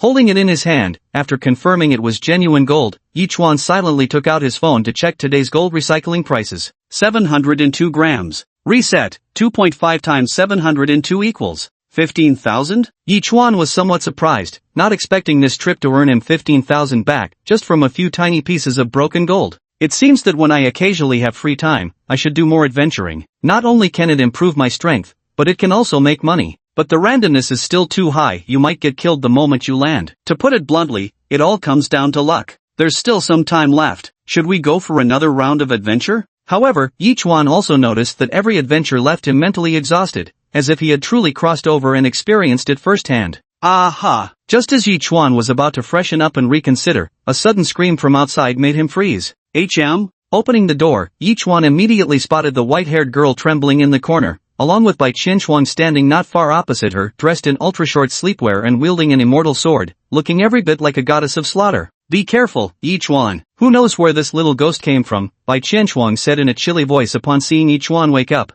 I told you I'm a tenant. Lan Xiaoke darted behind Yi Chuan in a flash, her voice quivering. "It's so scary, I'm gonna die." Bai Qianchuan, however, coldly replied, "Yet you couldn't even say Yi Chuan's name. Spectral beings are masters of deceit. I just met him yesterday, how would I know his name?" Lan Xiaoke exclaimed, immediately shaking Yi Chuan's arm. You say something." Meeting Bai Qianchuan's gaze, Yi Chuan spoke up in explanation. "Qianchuan, put your sword away first." "She's not lying. When we returned yesterday, we noticed you were still cultivating, so we didn't disturb you." Hearing the explanation, Bai Qianchuan silently observed Lan Xiaoke hiding behind Yi Chuan. Realizing she had indeed misunderstood, she slowly sheathed her sword. "My apologies. I refuse to accept your apology," Lan Xiaoke immediately retorted. "Shoo, enough already. If she really wanted to kill you, just a wisp of her aura would make you explode." Yi Chuan crossed his arms and gave Lan Xiaoke a sideways glance. "You'd be obliterated instantly." Truth be told, after experiencing the text-based adventures in the Tianxian continent, Yi Chuan could quite understand Bai Qianchuan's cautious temperament. Without that level of vigilance, surviving even a few days would have been impossible. Wah! Hearing she'd be killed instantly, Lan Xiaoke froze for a second before immediately forcing a smile at Bai Qianchuan. It's all just a misunderstanding. Small matter, small matter." Bai Qianchuan apparently disliked this ghost-like presence, walking stone-faced towards the dining table. "Humph, who does she think she is? I'll definitely become stronger than her someday." Lan Xiaoke flailed dramatically beside Yi Chuan, clearly seething with anger. Yi Chuan gave her a silent look. He'd clearly reminded Lan Xiaoke just last night not to leave her room without permission. After all, he hadn't even brought this matter up with Bai Qianchuan yet. "Alright, how come you're out of your room?" Yi Chuan then asked Lan Xiaoke. Lan Xiaoke blinked, somewhat guiltily poking her fingers together. "I realized my phone number got deactivated, so I couldn't register for those game accounts, and I wanted to ask you when you woke up. Just now I heard noises outside the door and thought it was you." Hearing Lan Xiaoke's explanation, Yi Chuan also understood how what had just happened came to be. "Mobile number, huh?" Yi Chuan asked. Lan Xiaoke nodded like a chicken pecking at rice, her chin practically bumping against her backpack. "I can give it to you, but you'll have to do something for me," Yi Chuan smiled. Lan Xiaoke froze for a moment, then wore an expression of sudden realization as she floated backward a few steps. "So we've finally reached this point? But I'm a ghost, poor and penniless. I just asked you to get along well with Qianchuan," Yi Chuan said. Bai Qianchuan lacked common sense in many areas, while Lan Xiaoke usually didn't need to go out, making her the perfect teacher for Bai Qianchuan. Get along? Upon hearing Yi Chuan's suggestion that she should spend time with Bai Qianchuan, Lan Xiaoke immediately shook her head. No. I still want to live a little longer. If you agree, I might occasionally top up your game for you," Yi Chuan said. "After all, it's your money that exploded anyway." Yi Chuan's words seemed to hit Lan Xiaoke hard. She floated mid-air for a moment before finally gritting her teeth and saying, "Leave it to me." During breakfast, Yi Chuan also prepared simple steamed buns for Bai Qianchuan. Bai Qianchuan nibbled on a fist-sized barbecued pork bun in small bites, her gaze lingering on the distant figure of Lan Xiaoke. She hesitated as if wanting to speak, but ultimately said to Yi Chuan, "If she stays here continuously, she'll absorb your spiritual energy." Hearing this, Yi Chuan simply smiled and replied, "It's fine. His spiritual power refreshes and replenishes automatically every day, so raising a little ghost isn't a problem at all. After all, Lan Xiaoke can produce both gold coins and items. She's practically a stock with great potential." "Oh, right. Here, take this." Yi Chuan took out those few spirit stones. Bai Qianchuan seemed somewhat surprised to see the familiar spirit stones. "This? How does Yi Chuan have spirit stones again? You need this, don't you?" Yi Chuan smiled. Bai Qianchuan hadn't fully regained her strength yet, and there was still the possibility that she would awaken her memories and become that so-called empress. It was crucial to raise her favorability as quickly as possible. "I do need it, but what can I do for you in return?" Bai Qianchuan asked. "How about pledging yourself to me?" This was said by Lan Xiaoke, who stood beside them. Chapter 55, Punishment. At Lan Xiaoke's remark about repaying with her own hand in marriage, Bai Qianchuan seemed about to say something but hesitated. Hadn't she said something similar a few days ago? But that time, Yi Chuan had rejected her offer. This was precisely why Bai Qianchuan made a heavenly vow, intending to stay by Yi Chuan's side until his natural end of days, a gesture of repayment for his kindness to her. However, Yi Chuan had now become a qi refining realm cultivator, extending his lifespan by several decades. But for cultivators, decades pass in the blink of an eye. Once Yi Chuan grows old, Bai Qianchuan will have to plan anew whether to continue living in this world or seek a way to return to the Tianxian continent. Bai Qianchuan thought silently to herself, then took a bite of the steamed bun. Delicious. Yi Chuan watched Bai Qianchuan burying her head in eating the bun, then glanced at Lan Xiaoke floating midair. You two get along well, I'm off to school. Bai Qianchuan gave a slight nod, while Lan Xiaoke immediately stretched out her hand. Hey kid, you still haven't helped me set up my phone number yet. I'll get one for you today, you stay at home, Yi Chuan replied. Getting a phone number was no big deal, he could just stop by a mobile shop on his way home from school,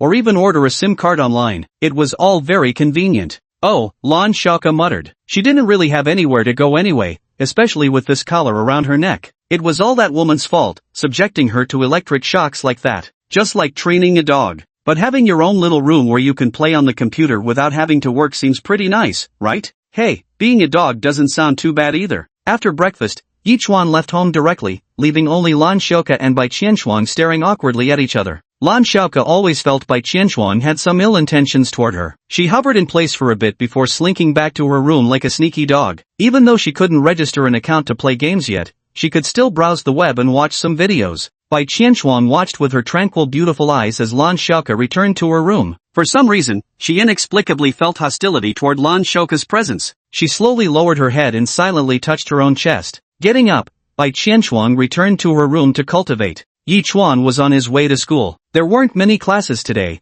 and they would be finished by noon. The wind was light and the clouds were pale. Under the blue sky, even the air carried a hint of freshness. Soon, Yi Chuan's footsteps paused as he spotted a ponytailed girl standing by a steamed bun stall not far away. She wore a simple uniform, one foot slightly kicked back, her snow-white legs straight and radiating vitality. Poof! Upon seeing Yi Chuan, Luo she seemed to recall something and turned away with clear displeasure. What's wrong, beauty Luo? Yi Chuan chuckled. You jerk! Did you use me as material last night? Luo she planted her hands on her hips, leaning slightly forward with a pout. Though her expression seemed angry, there was an unmistakable softness to it, making her appear more like she was coquettishly sulking. Last night? Yi Chuan recalled the events of the previous night when he awakened his indestructible chaos physique. Nothing particularly strange had happened, he thought, raising an eyebrow in confusion. What nonsense are you spouting? Seeing Yi Chuan feigning ignorance, Luo she couldn't help but purse her lips. Then why did you call me, all shaky and everything? Oh, realization finally dawned on Yi Chuan, and he chuckled. I was just scratching my butt at the time. Why did you take it the wrong way? Unless, you've done something like that before?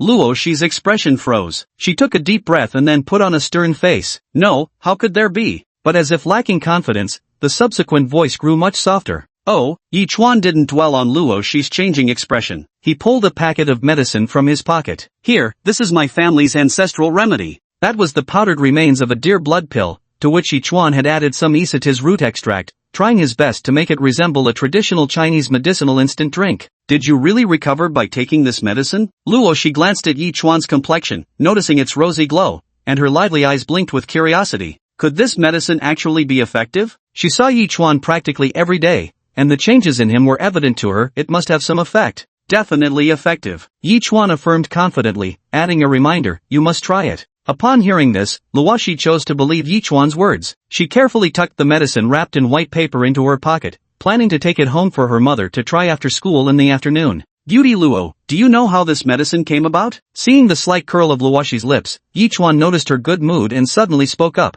How did it come about? Luoshi asked. Actually, I discovered that my grandfather left me an inheritance, not just a lot of money, but also all sorts of random things. Yi Chuan cleared his throat lightly. Luo she didn't seem to understand what Yi Chuan meant. Inheritance? Hadn't his grandfather died long ago? If there was really an inheritance, how could Chuan remain so poor all these years? Exactly, the inheritance was only given to me after I came of age. All those hard years were meant to temper my character, Yi Chuan began fabricating with a serious expression. Otherwise, no one would believe his sudden spending spree was from a tenant's rent payments. That idiot Lan Xiaoke wouldn't believe it anyway. Though Luo she didn't want to lie, some things were better kept hidden. Really? That's wonderful. Luo, she seemed genuinely delighted. You should save it up properly then, maybe you can buy a nice apartment in the city someday? Luo, she didn't care how much money Yi Chuan had inherited, she was simply happy for him. Why bother buying a house when I already have a place to live? Yi Chuan said, pausing briefly before adding, just renovate the old house instead. Don't you need a car and an apartment to get married nowadays? Chuan, if you ever get serious with someone, you'll still need a proper apartment, those in the city go for 30,000 per square meter. Luo, she seemed to be thinking far ahead, murmuring to herself, do I also need a car and a house to marry you? Yi Chuan teased.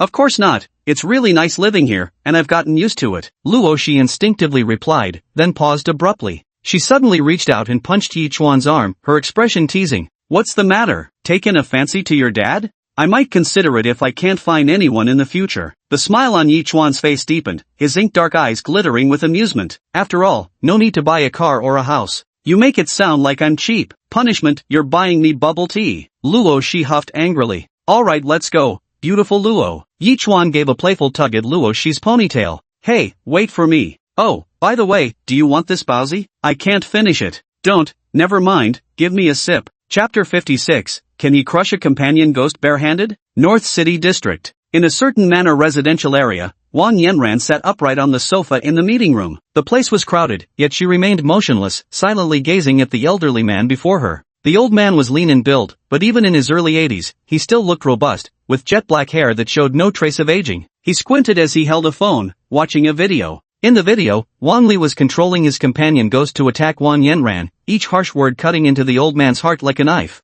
A moment later, he put down his phone and snorted through his nose, his voice tinged with anger. What a cruel man Wang Li is, to have the audacity to lay a hand on Iran. If anything really happens to Yanran, do you honestly think I wouldn't be able to trace your parasitic ghost? Fool, absolute fool. The old man was gasping for breath, as if never expecting his son could commit such an idiotic act. His fury was tinged with inexplicable heartbreak. After saying this, he began coughing violently. Seeing this, Wang Yanran hurried forward to comfort the elderly man. Grandfather, calm down please, don't get so worked up. Where is Wang Li now? Someone beside him spoke up, reporting to the family head, we're still investigating and haven't located him yet. After all, it's only been overnight. If Wang Li genuinely wants to hide, it wouldn't be easy to track him down so quickly. Double your efforts. Dig 3 feet underground if you have to, but find that bastard for me. The old man narrowed his eyes, his gaze finally settling on a young man in the corner. Wang Tang, are you aware of what your father has done? The young man called Wang Tang turned pale and kept shaking his head. Grandfather, I knew nothing about this. Even though Yanran is stronger than me, I would never stoop to such despicable acts. My father must have momentarily lost his mind.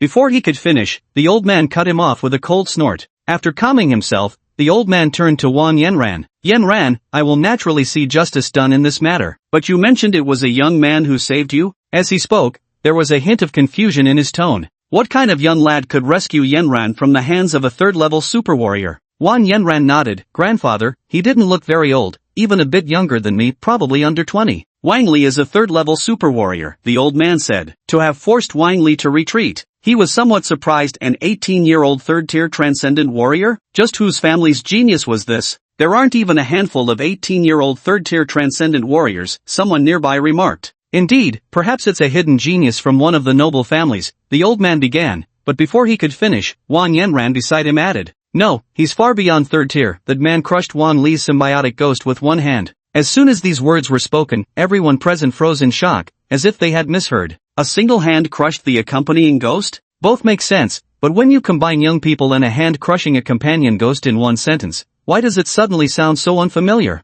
The old man's face twitched, and he also drew a sharp breath. Crushing a tier 3 symbiotic ghost barehanded, that's something even a tier 4 super warrior can't do. A tier 5 super warrior? At 18? Is that even possible? The old man seemed to be reconfirming with Wang Yanran. Yanran, think carefully about the details back then. Was it really crushed directly? At that moment, there was a flash of lightning, and it was crushed. Wang Yanran recalled the details. It had happened too fast, the guy's hand had just briefly flashed before the symbiotic ghost shattered. Lei Guan? Could it be the genius of the Lei family? The old man wondered. This couldn't be possible, the Lei and Wang families were of similar strength. How could there be a young genius of this caliber among their ranks? Alright, he also claimed to be some kind of chi condensation grandmaster, saying, who dares challenge me? What's a chi condensation grandmaster? Everyone exchanged glances. Could that young man be a hidden genius from some ancient sect? Yenran, are you saying you spent 1 million to buy the video from his phone? Yes, and I still have the contact details. As she spoke, Wang Yenran opened her payment app,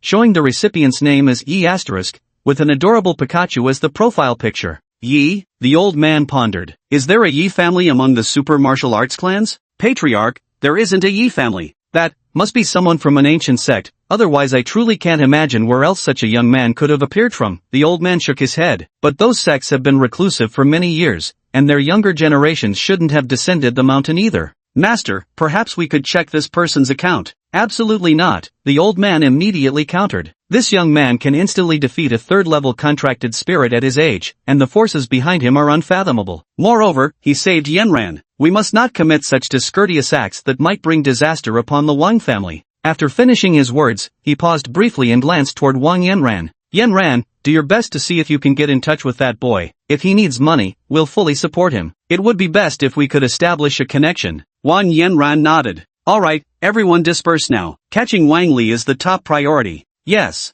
In the conference room, dozens of people nodded in agreement and left with varied expressions, Wang Yenran among them. Shortly after leaving the meeting room, Wang Yenran heard a voice calling from behind, Yenran, my dear. Wang Yenran turned around and, upon seeing it was Wang Tang, responded coldly. Need something? I apologize on behalf of my father. I truly can't imagine he would do such a thing, Wang Tang said with deep regret. Then, lowering his voice, he continued. But you mentioned a young man crushed my father's companion ghost with his bare hands. That part isn't true, is it? Wang Yenran frowned. What are you trying to say? There couldn't possibly be such a formidable young man, Yenran. Just admit it, did you team up with uncle to ambush my father? After all, that video only shows my father controlling you, nothing afterward, Wang Tang said. In Wang Tang's view, there wasn't any so-called young man at all. It was all Wang Yenran's scheme. Are you stupid? I had no idea your father was going to ambush me. How could I have prepared in advance? Wang Yenran seemed both furious and amused, her tone turning mocking. It seems you've truly inherited your father's sterling genes, hopelessly stupid to the core. With just one sentence, Wang Tang's face darkened, his expression gradually twisting into something vicious. Fine, very well. I'll expose your lies, Sister Yenran. Just watch, don't let me catch you out. He snorted coldly and turned to leave. Chapter 57, The Phone, the Gold, and the Girl. Chuan, I'm off to club activities. After school in the afternoon, Yi Chuan quickly packed up his belongings. After bidding Luo Shi a quick farewell, he left the campus without hesitation. Today is the day to buy a phone card for Lan Shoka. Besides, Yi Chuan also has other things to take care of. Passing by a mobile phone store, Yi Chuan glanced at the signboard and stepped inside. I'd like to get a data card, Yi Chuan said as soon as he walked in. ID card and 100 yuan, the shop owner replied without looking up, simply pulling out plan options for Yi Chuan to choose a number. Yi Chuan handed over his ID card and, after purchasing the SIM card, activated a number he had picked. The owner glanced at it and chuckled. It ends with 4444. Guess you youngsters are the type to choose phone numbers like this. Yi Chuan laughed along. It's not for the living anyway. Shopkeeper, ? Why do you sound so creepy when you talk? Get me 2 more phones, good quality ones that won't lag, Yi Chuan said, then paused. Make it 3, and for the third one, give me the best model in your store. The boss glanced at the phone in Yi Chuan's hand and pulled out 2 blue rice models. As for the best one in your store, the boss said, / the best phone we have is the Apple Pro Max, 256 GB /. After a pause, he added, / $10,000 / forget it then, / said Yi Chuan. The shop owner wasn't particularly surprised. After all, Yi Chuan looked like a student carrying a Landme phone, clearly not the typical consumer for this type of device. But in the next moment, Yi Chuan said, give me the 1 terabyte storage version. 256 gigabytes isn't enough for photos. And get those 2 Lanmes with maximum storage too. The shop owner hesitated briefly before saying, we don't support Huawei installment payments in our store. Direct scan payment. Yi Chuan replied irritably. The Apple costs 14,000, and each of the 2 Bloomy phones is 3,000, making it 20,000 in total, the shop owner said. 20,000, fine. Yi Chuan swiftly scanned the payment code and left with his purchase without hesitation, leaving the shop owner utterly bewildered. Outside the shop, Yi Chuan glanced at the bags in his hands before storing them directly into his backpack space. No need to carry anything himself. It was incredibly convenient. Continuing forward, Yi Chuan soon spotted a gold jewelry store. After some thought, he walked straight in. Can I help you? The clerk approached to inquire when noticing a customer entering. I've got some gold here. I'd like you to make me a bracelet. Yi Chuan extended his hand and placed the gold nuggets obtained during his adventure on the glass counter. Hearing this, the clerk led Yi Chuan to the workshop at the back where a goldsmith was working. Upon learning that Yi Chuan wanted the gold fragments made into a bracelet, the craftsman spoke up. Plain ring, huh? The goldsmith tossed Yi Chuan's gold onto the scale, then hefted it. Handsome, this gold's weight doesn't seem right? Yi Chuan froze for a moment. Not right? Your gold purity isn't $9.99. The master placed the gold under testing equipment, then pointed at the digital readout. Not the purest grade. Where'd you get this from? It's a family heirloom, Yi Chuan said casually. Though the purity isn't that low either, just discounted to about 95%. Family heirloom? The craftsman examined it but didn't press further. You can add some gold to it, then plate it with silver over gold. Just let me know the price, Yi Chuan said. Silver wrapped in gold? This was indeed an uncommon request, yet the master craftsman didn't pry for reasons. He simply asked if there were any other requirements. If possible, could you also engrave the initials LX on the inner side of the bracelet? Certainly, the craftsman agreed before inquiring, what wrist size? The term circumference refers to the size of the bracelet, but Yi Chuan wasn't familiar with it. He shook his head. I don't know. Would height and weight work? Alright then. 168 centimeters, slightly over 100 pounds. Then a size 56 circumference it is. The craftsman began working on it, and after about 2 hours, Yi Chuan got what he wanted. I added some gold and the labor cost total 10,000, the craftsman said. The purity is fine, you watched the whole process just now, and it's open to testing. Alright, Yi Chuan paid the money and left the shop with deep satisfaction. Spending money felt pretty good. There were no classes this afternoon, so Yi Chuan got home just after 5 o'clock. The room was eerily quiet. Yi Chuan set down the items in his hand and had just sat on the chair when a ghostly pale woman's face suddenly materialized on the nearby wall. You back so soon, pretty boy? Yi Chuan, isn't this thing a bit terrifying? Seeing Lan Xiaoke actually emerge from the wall, Yi Chuan suppressed the urge to roll her into a ball. Instead, he reached out, yanked her free from the wall, and said, if you pop out from here again, I'll knock your head clean off. Stingy bastard. Yi Chuan raised his voice. Oi, Lord Yi, you're magnanimous. Lan Xiaoke floated behind Yi Chuan, massaging his back with a fawning expression. Did you get me a phone? Got it. Yi Chuan pulled out a bloomie from the bag. Here. Yahoo! Lan Xiaoke excitedly somersaulted mid-air. I put the SIM card in for you, Yi Chuan said. Do you want me to show you how to use it? I know how. I've been hiding in the ventilation ducts all day watching students use their smartphones. Lan Xiaoke waved her hand, assuming this is easy, attitude. But soon, Lan Xiaoke encountered a serious problem. She couldn't use facial recognition. The front-facing camera couldn't capture her face. After gesturing for a while, she silently turned off this feature in the end. Yi Chuan glanced at Lan Xiaoke playing with her phone beside him and asked, by the way, where are your family members? It's been so many years, wasn't Lan Xiaoke even a little curious? I don't know, probably dead? Lan Xiaoke replied casually. How casually you say that. If my relatives had treated me well, would I have choked to death on instant noodles? Lan Xiaoke seemed touched by something sad, her phone playing movements slowing considerably as she reached up to touch the bangs covering one eye, already drifting toward her room. I'm going back to my room. Yi Chuan watched Lan Xiaoke return, then picked up another mobile phone and went to knock on Bai Qianshuang's door. Qianshuang, you can just come in. Bai Qianshuang's voice sounded from inside the room. Pushing the door open, Yi Chuan saw Bai Qianshuang reading a book. He glanced at it. The Art of Communication. You are reading this? Yi Chuan asked. Bai Qianshuang nodded expressionlessly. I can learn a lot from it. For example, using more intimate terms makes communication easier. Bai Qianshuang pondered briefly before saying to Yi Chuan, darling, are you hungry? Yi Chuan? Chapter 58, Mother Luo takes the medicine. The setting sun dipped below the horizon as a slanted ray of sunlight pierced through the windowsill, setting the corridor ablaze with its glow. Tap, tap, tap, the crisp sound of clean white sneakers echoed in the sunlight, accompanied by the slight sway of her ponytail as the girl trotted up the stairs. Stopping at her doorstep, Luoshi pulled out her keys and opened the door. The familiar scent of medicinal herbs washed over her, something the young girl had long grown accustomed to. Cici, you're back? A voice called from the small room nearby. Upon hearing it, Luoshi hastily changed into slippers and hurried over. Mom, how are you feeling today? The medicinal smell was even stronger inside the cramped room. Lying on the bed was a gaunt woman with dry, yellowish hair. Despite her pallid face, traces of her former beauty remained visible as she managed a frail smile. Mom's fine. The doctor said I've improved a little today. Really? That's wonderful. Luo's smile grew a little brighter. Mother Luo reached out to brush the bangs from the girl's forehead. You've worked so hard, studying while also helping your father at the night market stall. I can't do anything to help. I'm just a burden. Shaking her head repeatedly, Luoshi grasped her mother's hand in her own. Mom, don't say things like that. We're family, after all. As if suddenly remembering something, Luo she rummaged in her pocket and finally produced a small white paper packet. By the way, Mom, this is a family heirloom medicine Chuan gave me. Family heirloom medicine? Mother Luo's eyes held a trace of doubt. Since when did the old Yi family have any ancestral medicine? Weren't they fruit sellers before? Yes, you wouldn't believe how healthy Chuan is now, totally different from before. Luo she explained in detail. Luo's mother was well aware of Yi Chuan's poor health. After all, the boy often appeared pale and sickly, prone to frequent coughing fits. Upon hearing that Yi Chuan had recovered by taking this ancestral remedy, Luo's mother simply smiled and shook her head. Among the countless ancestral remedies she had tried before, there were plenty of similar stories like this one. It was probably just because Yi Chuan was young, and had little to do with the medicine. He's already so grown up, yet you still call him Chuan. His birthday is in a couple of days, why not invite Yi Chuan over for dinner? Luo's mother said. Well, I've called him that since he was little, what's the harm in it? Heh, Luo's mother chuckled knowingly. As if I don't know you.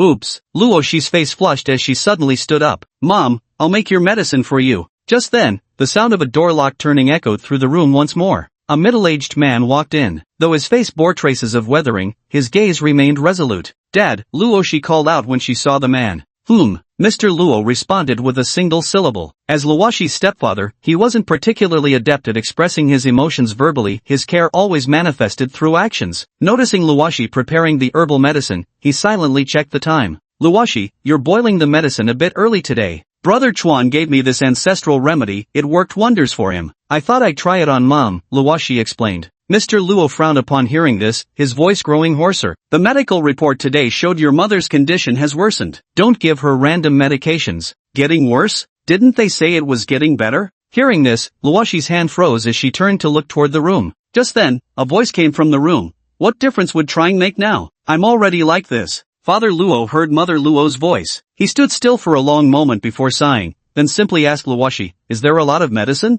Just one packet. Chuancheng drank some already. Father Luo shook his head. Then take it to your mother to try. Don't ask Yi Chuan for more next time. If his family really had some ancestral secret remedy, would that boy's health have deteriorated so badly over the years? Oh, after brewing the medicine, Luo she let it cool slightly before bringing it to her mother in the room. Mother Luo took a sip, and the next moment her face turned ghastly pale. The nauseating, fishy stench made her burst into violent coughs, her hands clutching the blanket in a death grip. Mom? Startled by her mother's reaction, Luo she quickly set down the medicine and asked anxiously, are you okay? Father Luo outside the house rushed in immediately and began patting Mother Luo's back. I told you not to give your mother any weird medicine. Father Luo seemed a little angry, glaring at Luo she. I didn't. Luo she panicked, her face turning pale. At this moment, Mother Luo calmed down, breathing heavily before forcing a bitter smile and saying, this medicine tastes so strange, like Isata's root mixed with rotten fruit. And why were you so harsh to Cici? What did she do wrong? Father Luo remained silent, quietly wiping the medicine off Mother Luo with tissue. Mom, I was wrong. I won't go taking random medicine anymore, Luo she said. Luo's mother shook her head with a smile, but the next second, she let out a surprised sound as if she had sensed something. What's wrong, Mom? Should we go to the hospital? Seeing Luo's mother suddenly freeze with a blank expression, Luo she asked worriedly. Luo's father also frowned. Wait, no, why do I feel much more energetic? Luo's mother lifted her arm in confusion, feeling as though her limbs had regained strength. Not only that, her originally pale complexion had also gained a healthier flush, showing signs of vitality. Father Luo clearly noticed this too as he stroked Mother Luo's cheek. Seems your complexion has improved a little? Noticing this scene, Luo she chimed in, could it be Chuan's medicine taking effect? It's only been a few seconds? Father Luo obviously didn't think that was the case. Meanwhile, Mother Luo merely said to Luo she upon seeing the medicine on the table, Cici, hand it to me. Mom, it's okay, I believe in you, and in Yi Chuan too. Mother Luo simply smiled, having just been caught off guard by how bitter it was. She was already accustomed to taking traditional Chinese medicine, so bitterness wasn't unfamiliar to her. She just hadn't expected such mastery in concocting bitterness. After taking the bowl handed to her by Luoshi, Mother Luo took a deep breath, as if steeling herself, and drank it all in one go. Her face paled slightly, but this time she didn't make a sound. She only clutched Father Luo's arm so tightly it made him grimace in pain. Cough. After finishing, Mother Luo set down the bowl. She hesitated for a moment, then got out of bed and took a few steps. How do you feel? Luo's father asked. A look of pleasant surprise appeared on Luo's mother's face. Heavens, why do I feel so full of energy? It's completely unlike before when I couldn't muster any strength. The long-lost sensation made Luo's mother unable to contain her joy. To prove this to her husband and daughter, she even jumped up and down a few times in place. See? Luo's father was also stunned by what he saw before him. This medicine works so quickly? And it's actually this effective? Could there be any illegal ingredients in it? Chapter 59, A Taste of the Yi family's ancestral. Nighttime. Recipe. A lot of water. The bathroom was filled with swirling steam as Yi Chuan rinsed himself off, occasionally picking up the shower head to spray a few gulps of water into his mouth and gargle. Humming along with the songs playing from his nearby phone, he sang carefreely. Ever since discovering his phone was waterproof, Yi Chuan made a habit of bringing it into the shower. Only within these tiled walls could he truly unleash his inner divine vocalist. Just then, a familiar ringtone chimed through the steam, instantly lowering the volume of his musical accompaniment. Yi Chuan, who was vigorously rubbing his head, glanced over and saw that Luo Shi was video calling him. Without hesitation, he answered the call. Hey, want to hear daddy sing? Yi Chuan began humming as soon as the video connected. Hard to part, hard to let go, wishing to hold you tighter. The other end of the phone was eerily quiet. When Yi Chuan heard no response from Luo Shi, he thought she'd hung up. After rinsing the soap off his face with hot water, he looked back at the phone screen only to find 3 pairs of eyes staring at him from the other side of the video call. Yi Chuan. The singing voice abruptly stopped, leaving only the sound of the shower water. On the other end of the video, Luo Shi's pretty face flushed red, looking as if she wanted to say something but couldn't bring herself to speak. She lowered her head like a timid quail, while Luo's father and mother stared expectantly. The atmosphere was somewhat awkward. Although Yi Chuan's camera only captured the upper part of his chest, the barefaced confrontation made him involuntarily twitch the corner of his mouth. Chuan, why did you answer my call while showering? Luo Shi's voice trembled slightly. The girl felt a sense of second-hand embarrassment. I didn't know your parents would, auntie, uncle. Yi Chuan also greeted them before immediately turning off his camera. Let me put some clothes on first before we talk. Yi Chuan probably had already guessed what happened. It must have been the effect of the elixir he provided, which is why Luo Shi directly called him. Alright, I'll call back later. After Luo Shi hung up, Yi Chuan quickly tidied up, changed into fresh pajamas, and left the bathroom. Returning to his room, Yi Chuan made a video call back. This time, only Luo Shi and her mother were on the other end of the video call. Yi Chuan, have you eaten? Luo Shi's mother asked. I have, Yi Chuan smiled. Auntie, has the medicine started working for you? Yeah, it's really effective, Luo Shi exclaimed. My mom suddenly got her strength back. Chuan, do you still have more of this medicine? As for the dear blood pills, Yi Chuan thought of his own alchemy furnace and nodded. Yes, I should be able to prepare a batch by tomorrow. Hearing that Yi Chuan still had the medicine, both Luo Shi and her mother couldn't hide their joy. Yi Chuan also inquired about the mother's health condition. After confirming there had been significant improvement, he nodded and said, I'll bring them to Shishi tomorrow. Then we'll trouble you. Come over for dinner tomorrow evening. Mrs. Luo didn't know how else to repay Yi Chuan, so she simply invited him over for a meal. It's no problem. Isn't it Cece's birthday in a couple of days? I'll come over then. Yi Chuan smiled as he glanced in Luo Shi's direction. Hearing that Yi Chuan remembered her birthday, Luo Shi wore an expression that seemed to say, at least you have some conscience. Alright then, see you tomorrow. After chatting a bit longer, Luo Shi hung up the phone. In the note for Yi Chuan, there were also the words, my own puppy, which naturally caught Luo's mother's eye, but she just smiled without saying anything further. Luo Shi cleared her throat and turned to her mother, saying, Mom, tomorrow I'll bring the medicine back. Taking it a few more times will definitely make you better. No rush, it's not so easy to recover. Luo's mother shook her head. Having regained so much of her health, she was already very satisfied. Becoming completely well again like a normal person was hardly possible. The body has been depleted for so long that even its foundation has been damaged. I'll take you to the hospital for a checkup tomorrow, Luo's father said at this moment. During the video call earlier, he had been standing behind the phone. Tomorrow? Alright, Luo's mother nodded. I suspect that medicine was either a stimulant or some kind of potent drug with severe side effects. It's better to get checked properly, Luo's father sighed with concern. He thought more deeply. While he was happy to see Luo's mother's health improving, he genuinely worried it might be some drug akin to stimulants, creating a false illusion of sudden recovery. Repeated use of such medication could potentially pose a life-threatening risk to Luo's mother. Upon hearing Luo's father's words, Luo Shi immediately explained, Chuan also ate it, and now his health has improved significantly, even his skin has turned fairer. I trust science more. With that one statement, Luo's father silenced Luo Shi. Well, I trust Chuan more, Luo Shi muttered under his breath. Alright, why are you all so nervous? It's a good thing that my health has improved so much now, Mother Luo said with a smile. Luo Shi and Father Luo also nodded. I'm heading out to the stall. Cece, you stay and keep your mother company tonight. You don't need to help out. I'm coming too. I'm fine. With that, Father Luo also left the house. The door closed as Mother Luo glanced at the rust-stained green metal gate in the distance before turning her gaze back to her daughter. Cece, your father is just worried about me. He never said he didn't trust Yi Chuan.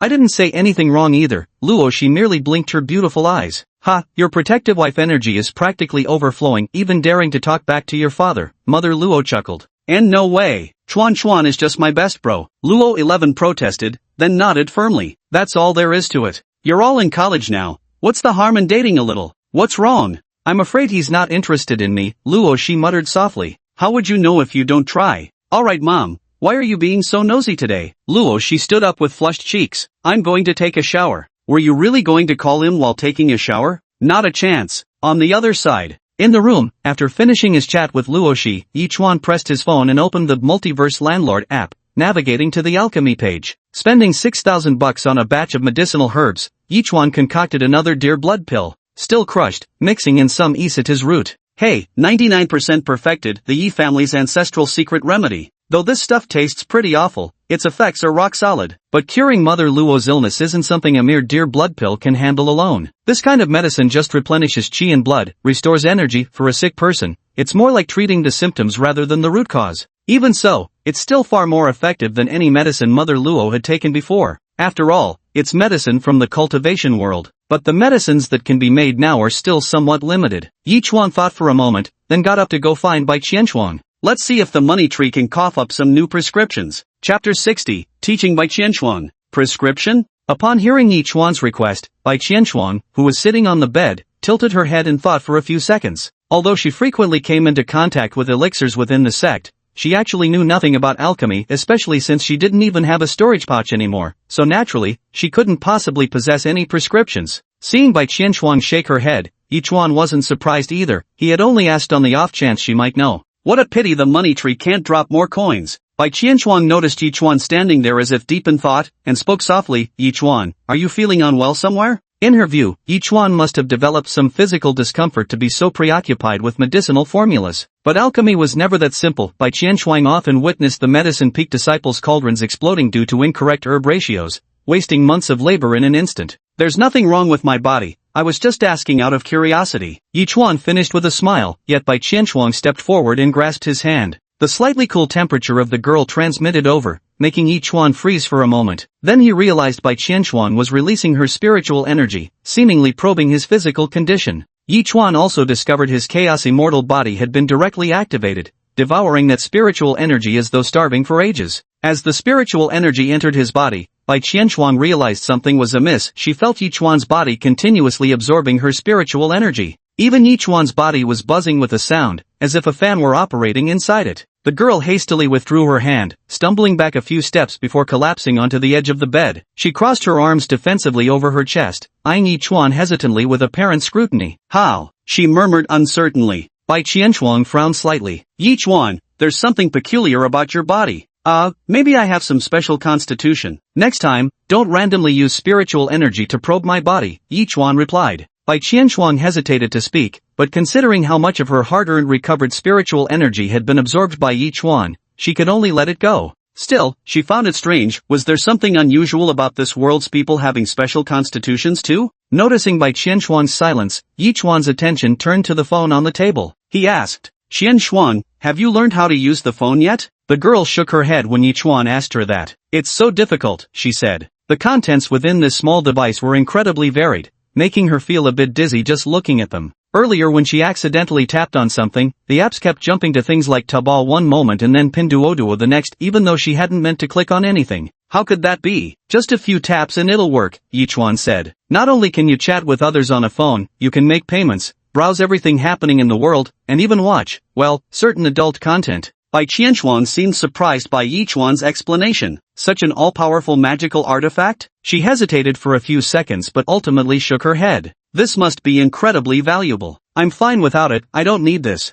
I wouldn't mind staying right here and never going out again. Hearing Bai Qianchuang say that, although Yi Chuan had indeed entertained the thought of her staying in her room forever, actually doing so gave him a strange feeling. At the very least, he should teach her some basics. Ahem, today I'll first teach you some fundamental features, Yi Chuan said as he sat down beside Bai Qianchuang and began downloading some software. Here, this is called a telephone. It's like speaking across thousands of miles. Do you understand?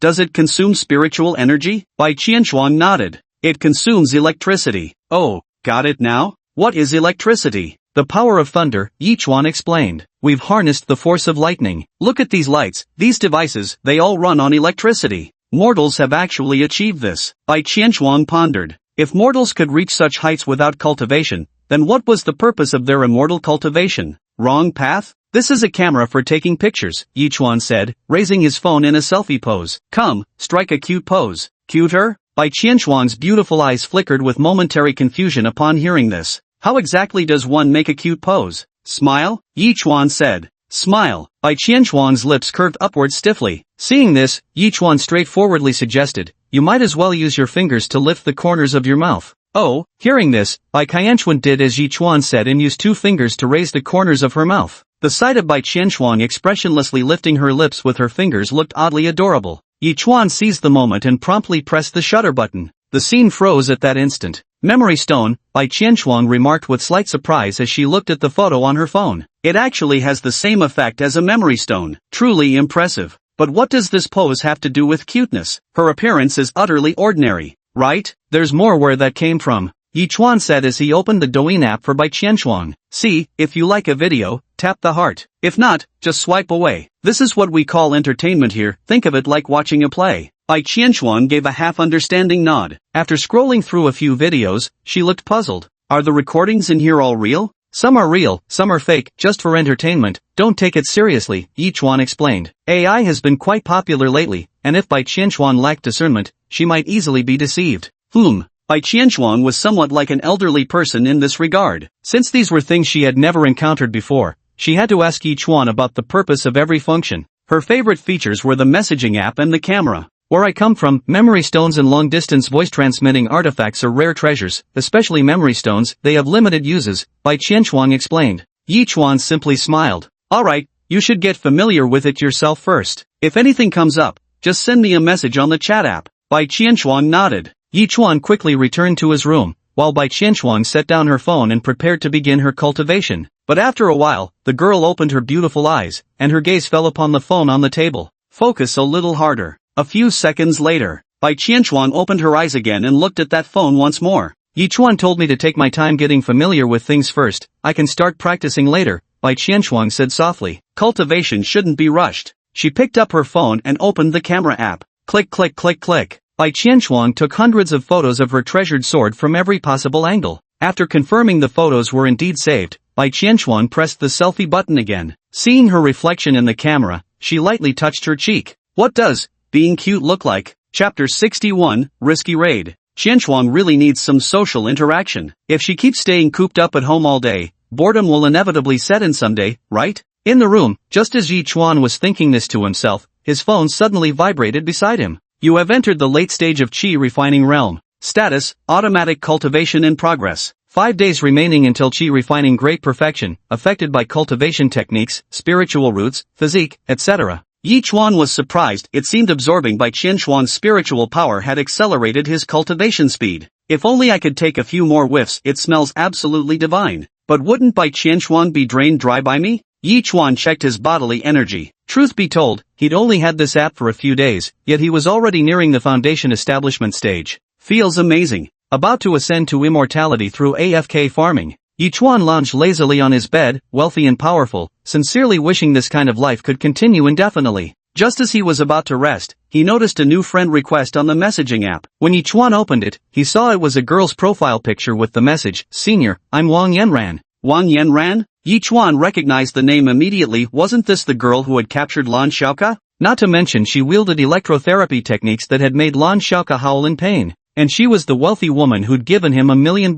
Don't tell me she's regretting it and wants the money back? Yichuan narrowed his eyes, sensing something amiss. Cash on delivery means the deal is done once the goods are handed over. Could she really still come back for after-sales service? Money's already in my pocket. Even if you're Wang Youbai, some hotshot, it won't make a difference now. Decline. Yichuan decisively pressed the reject button. He had no desire to get entangled with any aristocratic families. Right now, keeping his head down and steadily growing stronger was the optimal strategy. There was no rush anyway, and his strength was visibly increasing day by day. Time for sleep. Yi Chuan closed both eyes. On the other side, in a high-end apartment in the city center, Wang Yanran had just stepped out of the shower as well. Wrapped in a towel, she sat on the edge of the bed and eagerly picked up her phone to check her friend request records before even getting dressed. When she saw that Yi Chuan had outright rejected her, she froze for a moment. She didn't seem surprised to be rejected. After all, such a capable senior not wanting to engage with me is perfectly normal. But her grandfather had insisted she should still explore whether this connection could be established. Wang Yanran thought about it. If she recalled correctly, that senior seemed to be a student at that school. As for which grade or class, she wasn't entirely sure. Inshan Academy was massive, with over 10,000 students, but finding him wouldn't be difficult given her capabilities. But would it be too presumptuous to approach him out of the blue? Wang Yanran thought for a moment, then suddenly took out her phone and made a call. Hello, Uncle An, I want to drop out of school. See if you can arrange for me to enter Inshan Academy. The night passed without incident, quiet and uneventful. After waking up, Yi Chuan glanced at his bank account balance as usual. Upon seeing the 5,000 yuan already deposited, he closed it with satisfaction, then opened the text adventure game again. Unlock adventure sweep, spend 100,000 to unlock? A pop-up window appeared, making Yi Chuan take an extra glance. Adventure sweep? What does it mean? Does it imply getting rewards without actually going on adventures? Forget it, $100,000, it's not like he didn't have time to take risks. Yi Chuan just felt the cost-performance ratio was terribly low. Probability of looting treasures plus 50%, probability of death dash 50%. Yi Chuan silently glanced at the probability of death. His odds of dying in an adventure were 100%, he never survived past the first day. Ouch, how much? Yi Chuan admitted he was tempted, but shelling out 100 grand just for a sweep function made his heart ache a little. Doing the math carefully, it's like 20 days worth of rental income? The moment Yi Chuan realized it was just 3 weeks' earnings, it suddenly didn't seem that expensive anymore. Limited time offer, 88,888. Countdown, 23 hours 59 minutes. Paid up. After unlocking it successfully, Yi Chuan immediately initiated adventure sweeps. You initiated adventure sweeps. You have died. Recoverable items, 5. 5? Yi Chuan's eyes instantly lit up. He couldn't wait to open his backpack to check, finding 3 pills, 1 spirit stone, and 1 undergarment. Item, belly band. An unknown origin belly band of exceptional quality. Pills, spirit stones, and belly bands? What exactly did I do during the looting? Did I perhaps steal someone's belongings and get killed for it? Yi Chuan twitched the corner of his mouth and ultimately decided not to trouble himself further, continuing with the plundering. Your sweep attempts have been exhausted. Spend 1 million to unlock 1 additional attempt? Yi Chuan. After confirming he hadn't misread the astronomical figure, Yi Chuan could only conclude this app had completely lost its mind over money. No pay to win. Yi Chuan chose standard text adventure mode instead. You have died, please wait for resurrection, 9 hours 59 minutes, higher cultivation level results in longer resurrection time. Ha, now you have to wait for the resurrection timer when you die? Yi Chuan suddenly remembered he had already reached the late-stage chi condensation realm, meaning he'd have to endure resurrection wait times every time he died from now on. What about after foundation establishment then? Why does it feel like everything before was just pulling me into the pit, only to demand more and more spending? Yi Chuan rubbed his chin, sensing something was off, yet upon reflection, the gained strength was real, and so was the improved quality of life. Money is just an external possession, it doesn't seem like much to earn a bit of it. Never mind. Yi Chuan set down his phone to freshen up. When he stepped out of the room, however, he caught a faint, lingering fragrance in the air. He took a few puzzled steps forward, only to discover a girl in a nightgown cooking in the kitchen, wearing an apron. Her jet-black hair cascaded like a waterfall down to her hips, while her slender, snow-white legs gleamed dazzlingly. Qianshuang? Yi Chuan was quite surprised to see that it was actually Bai Qianshuang. Why had this girl gone into the kitchen? You're up? Bai Qianshuang turned around. Spotting Yi Chuan, she softly explained, I learned to cook online and wanted to try it out for you. Last night while scrolling through short videos, Bai Qianshuang had come across recipes and decided to give them a try by following the instructions. Can you use a gas stove? Yi Chuan asked. Bai Qianshuang shook her head and extended her hand, summoning a blue flame in her palm. I'll use this, she said. She didn't know how to use the gas stove, so she converted her spiritual power into mystic flames to stir-fry. I see. Yi Chuan glanced at the dishes Bai Qianshuang had served. Though stir-fried greens with pork seemed an unusual breakfast choice, he couldn't help but remark, the colors are so vibrant, it looks absolutely delicious at first glance. Bai Qianshuang seemed quite pleased by Yi Chuan's compliment, her stray hair sticking up happily in the air. Yi Chuan picked up his chopsticks and placed a piece of pork into his mouth. Sweet. Extremely fragrant and tasty. So sweet. Ouch, why is this so sweet? Yi Chuan chewed with growing suspicion, finally daring to ask Bai Qianshuang. You didn't mix up salt and sugar, did you? Bai Qianquan nodded. Yes, salt is transparent granules. Then what does sugar look like? Colorful. Yi Chuan. Chapter 62, The Yi Family's Ancestral Medicine. After finishing Bai Qianquan's extra sweet, invincibly chewy QQ breakfast, Yi Chuan headed straight out the door to school. Ah, Chuan. Luo Shi had been waiting outside Yi Chuan's house early in the morning and immediately bounded over excitedly when she saw him emerge. Good morning. She seemed to be in a good mood, with a faint smile lingering at the corners of her lips, even her crescent moon eyes sparkling with joy. Yi Chuan was somewhat surprised to find Luo Shi standing at his doorstep. What are you doing standing there? Aren't you coming in? Luo Shi had the key to his house and could enter directly whenever needed, with no reason to stand waiting outside. Of course, Yi Chuan also had a key to Luo Shi's place. Since he often went over to help out, Luo's mother had given him a key for convenience. I just arrived myself and figured since the timing was about right, there was no need to go in yet, Luo Shi said. Yi Chuan gave an acknowledging "oh" and pulled out the medicine he had brewed last night from his pocket.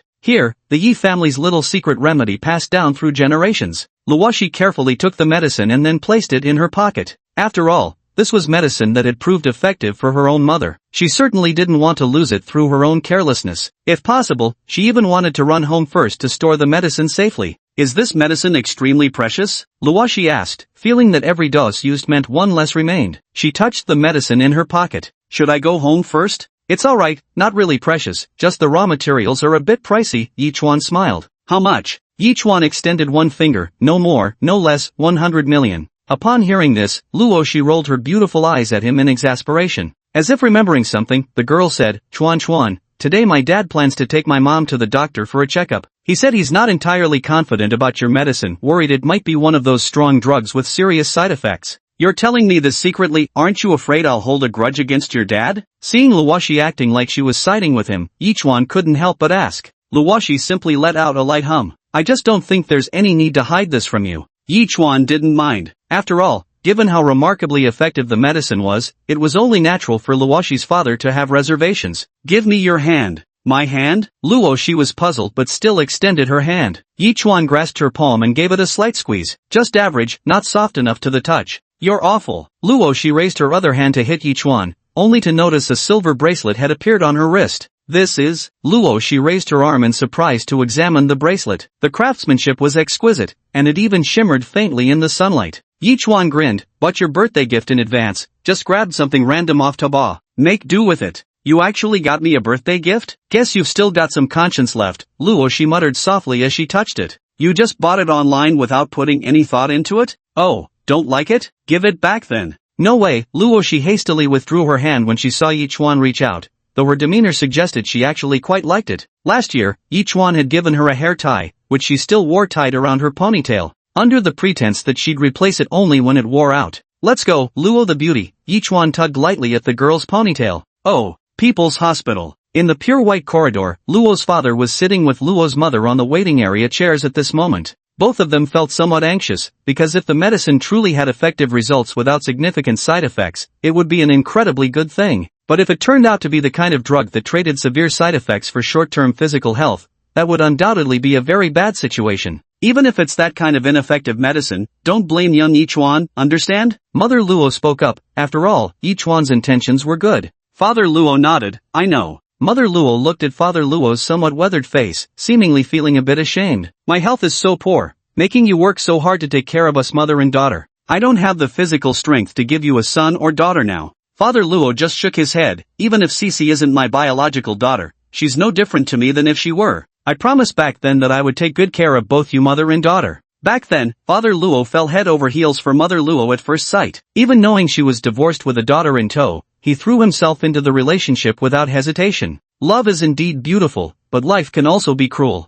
As Mother Luo often said, without her being a burden, Father Luo could have lived exceedingly well on his income of 10 to 20,000. Patient Luo Qin, please proceed to room 11. A voice came through the PA system. Soon, it was their turn to be called. Let's go. Alright. Mr. Luo had booked a specialist appointment costing 200 yuan, which explained why his expenditure remained high despite his decent income. The physician in the consultation room appeared to recognize Mr. and Mrs. Luo immediately upon seeing them. Take a seat. Are you back for more medication? No, doctor. I've noticed my wife's health has improved dramatically after taking a family heirloom remedy, Mr. Luo said. One sentence made the doctor's brow furrow. A family heirloom remedy? Nowadays, so-called family secret remedies are almost always scams, don't fall for them. When desperate times come, you might end up trying anything, only to find your illness uncured and your money gone. It's medicine from our neighbor, no need to pay. Hearing that it wouldn't cost anything, the doctor's tone softened slightly. Those folk remedies actually have no scientific basis. And you should know that Chinese medicine focuses on gradual nourishment, its effects are much slower compared to Western medicine. How could there suddenly be some miraculous ancestral secret cure? Father Luo also thought it made sense. That's why I figured we should come and check it out. The doctor hummed in acknowledgement as he opened Luo's mother's medical report on his computer. After carefully reviewing the various values, he suddenly exclaimed, "Ha? Ha? What's wrong?" The doctor's surprised expression made Luo's father's heart leap into his throat. Is there something abnormal? All her indicators have improved dramatically compared to before, the doctor said, clearly taken aback. When did she take the medicine? Did she take the medication I prescribed? She only took their medicine. 99% of ancestral remedies are completely ineffective. Could this actually be the real deal? What does your neighbor do for a living? The doctor also inquired curiously. Used to sell fruits. Then the kids' parents and grandparents all died in a car accident. That's terrible. Yes. The doctor thought for a moment, then said to Luo's father and mother, here's what we'll do, keep taking their medicine, but come to me every 3 days for a checkup. If anything seems wrong, stop taking it immediately. Chapter 63, The Giant Money Tree. Inchan Academy. Chuan, did you know? I heard Huang Haotian hasn't been coming to school these past 2 days. Walking along the school pathway, Luo Shi beside me suddenly remembered something. After all, ever since the taekwondo club competition last time, those guys had started disappearing. So what if he didn't show up? Yi Chuan wasn't particularly bothered. After all, Huang Haotian meant less to him than an ant would. Paramecium. Yes, that's exactly it. Ah, little fish. At that moment, Luo Shi also spotted in Shiyu not far away and greeted her. Good morning, fishy. Yo. And Shiyu, wearing a pair of purple cat ear headphones, lazily greeted Yi Chuan and Luo Shi when she spotted the duo. Still as lovey-dovey as ever today, I see. Not at all, he's my son, Luo Shi replied with a cheerful smile. Bullshit, Yi Chuan said. Exactly. Luo Shi gave Yi Chuan a kick in the butt, only to receive one right back the next second. Ugh, my dress got all dirty. Watching Luo Shi and Yi Chuan fooling around, and Shiyu curled her lips, what a disgustingly sweet couple. As if remembering something, she suddenly kicked Yi Chuan with her leg. Hey Yi Chuan,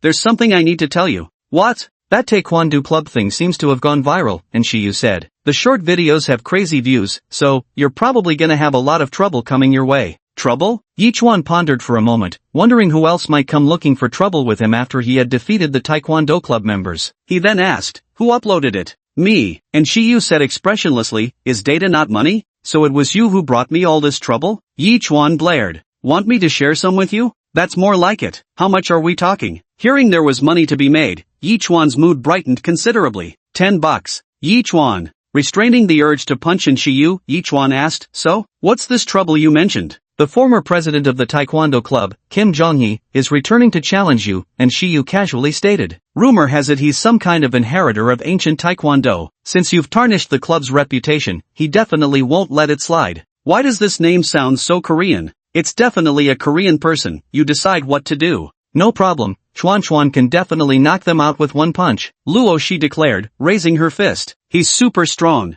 Weren't you distrustful of me before? Yi Chuan asked with a wry smile, seeing Luo Shi like this. That last arena match had scared her quite a bit, yet now she didn't seem afraid at all. Since you single-handedly took down the entire taekwondo club, of course I'm not afraid, Luo Shi said. After a few seconds, she added in a soft voice, even if I can't win, getting hit a couple of times by one person isn't a big deal. Yi Chuan. The morning classes were uneventful, and after losing a few rounds of games, Yi Chuan reached lunch break. Chuan, I'm heading to the broadcasting room now, gotta go. As a member of the broadcasting club, Luo Shi often had to play music or read submitted letters in the studio. Her voice was pleasant, and she seemed to have gained quite a bit of popularity at school. Oh, Yi Chuan glanced at and Shiyu beside him, wanna grab lunch together? No way. What if people mistake us for a couple? And Shiyu sounded somewhat disdainful. Damn, am I not handsome enough for you? You think you'd be settling for less? Yi Chuan went to the cafeteria alone to eat. Silver Mountain Academy had many cafeterias. Yi Chuan chose the one nearest to the classroom and quickly arrived at the rice noodle stall. Auntie, I'll take 2 portions of beef brisket, and I want all these toppings too, he said. Carrying a large bowl, Yi Chuan looked at the heaping pile of ingredients on top and, feeling thoroughly satisfied, found an empty seat to sit down.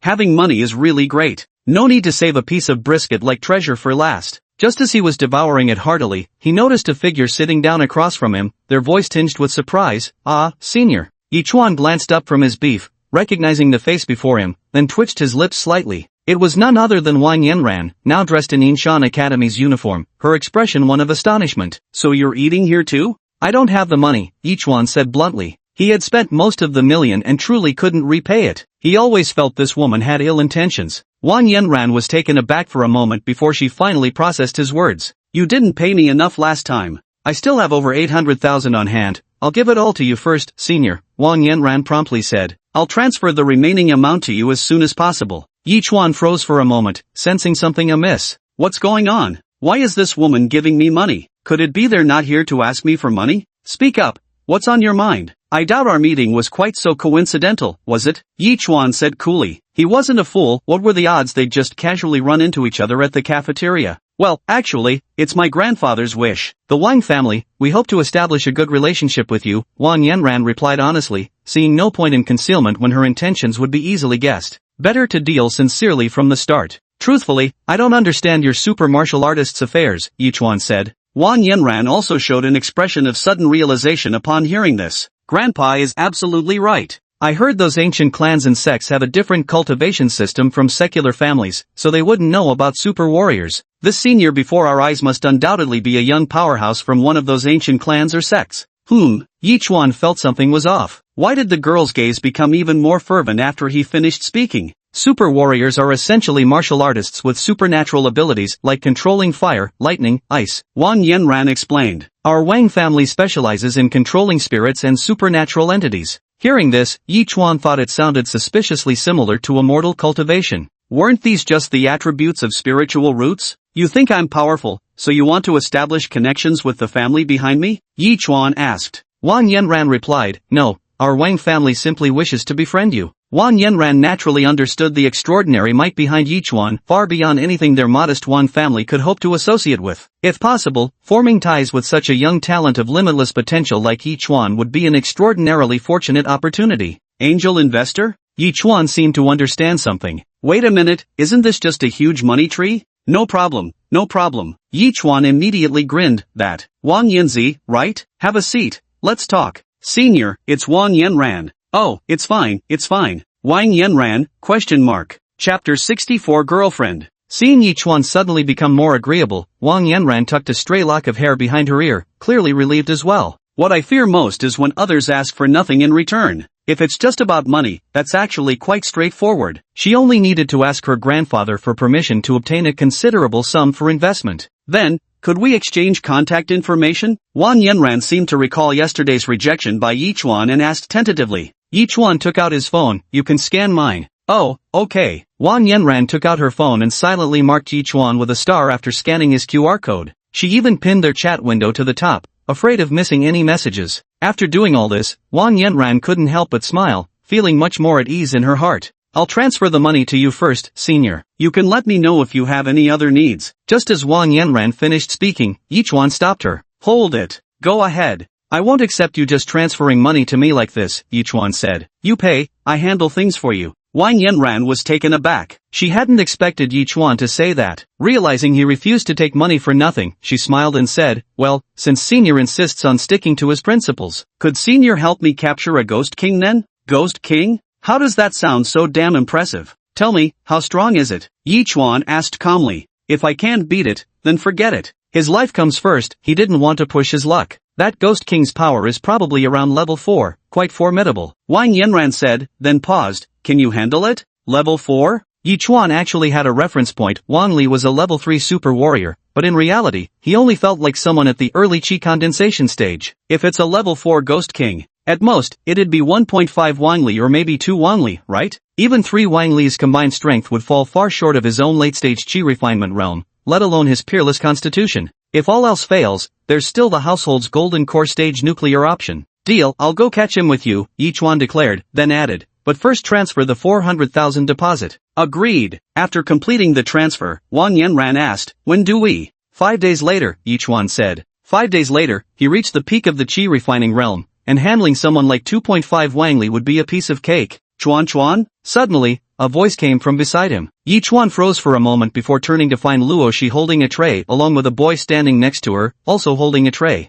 Beauty Luo, weren't you heading to the broadcasting room? Yi Chuan said, casting a glance at the boy beside her. Looks familiar, like I've seen them somewhere before. Oh, it's that host from last time, the one who hosted the competition with the Taekwondo club. So you're not having dinner with me because you're meeting him? Yi Chuan raised an eyebrow. That's not it at all. Luo Hao is also from the broadcasting club. We were supposed to work on scripts at the studio today, but the teacher said the equipment was broken, so we came to the cafeteria together to eat. Luo Shi immediately explained. Standing beside Luo Shi, Luo Hao looked at Yi Chuan and said, Yi, you become quite the celebrity at our school now. The one where you rub the raisin gan? Luo Hao. Luo Shi noticed Wang Yanran sitting across from Yi Chuan and couldn't help but pull a strange face as well. What, found another sugar daddy? Didn't Chuan already have enough money? Why is he going back to his old ways again? Or does he actually like this girl? Luo Shi gave Wang Yanran a once-over. Even while sitting, she had a tall and voluptuous figure, wearing simple jewelry with big wavy hair, low-key yet exuding an aristocratic air from head to toe.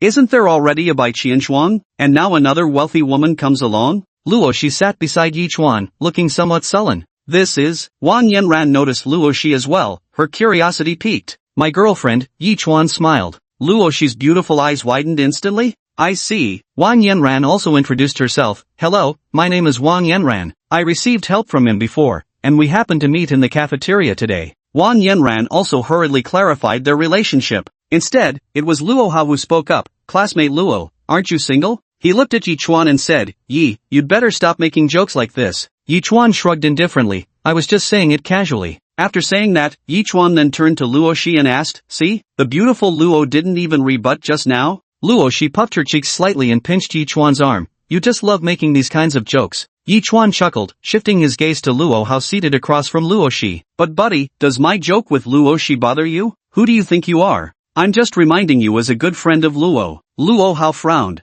Friend? When did you make a close friend? Yi Chuan asked Luo Shi. Luo Shi was also taken aback. In the club, she only occasionally exchanged words with Luo Hao, having his contact info at most. They weren't even friends, let alone close ones. What do you mean? Don't you know exactly how many friends I have? Luo Shi retorted, hands on her hips. After all, they knew each other inside out. Oh, Yi Chuan smiled. During the meal, Yi Chuan glanced at Luo Shi's plate and picked up what looked like the most delicious braised chicken wing from her plate. Mine now. Hey, I ordered that extra. Luo Shi swatted Yi Chuan's arm. Give it back. Yi Chuan then returned the half-bitten chicken wing to Luo Shi. Jerk, Luo Shi picked up the chicken wing and began eating it with a pout, guarding her food like a possessive little animal. You knew perfectly well this is my favorite. Just look how full your bowl is compared to mine. Watching their exchange, Luo Hao sitting across from them couldn't stay indifferent. He picked up a chicken wing from his own plate and placed it on Luo Shi's. Here, Miss Luo, since you like it so much, I don't care for them anyway.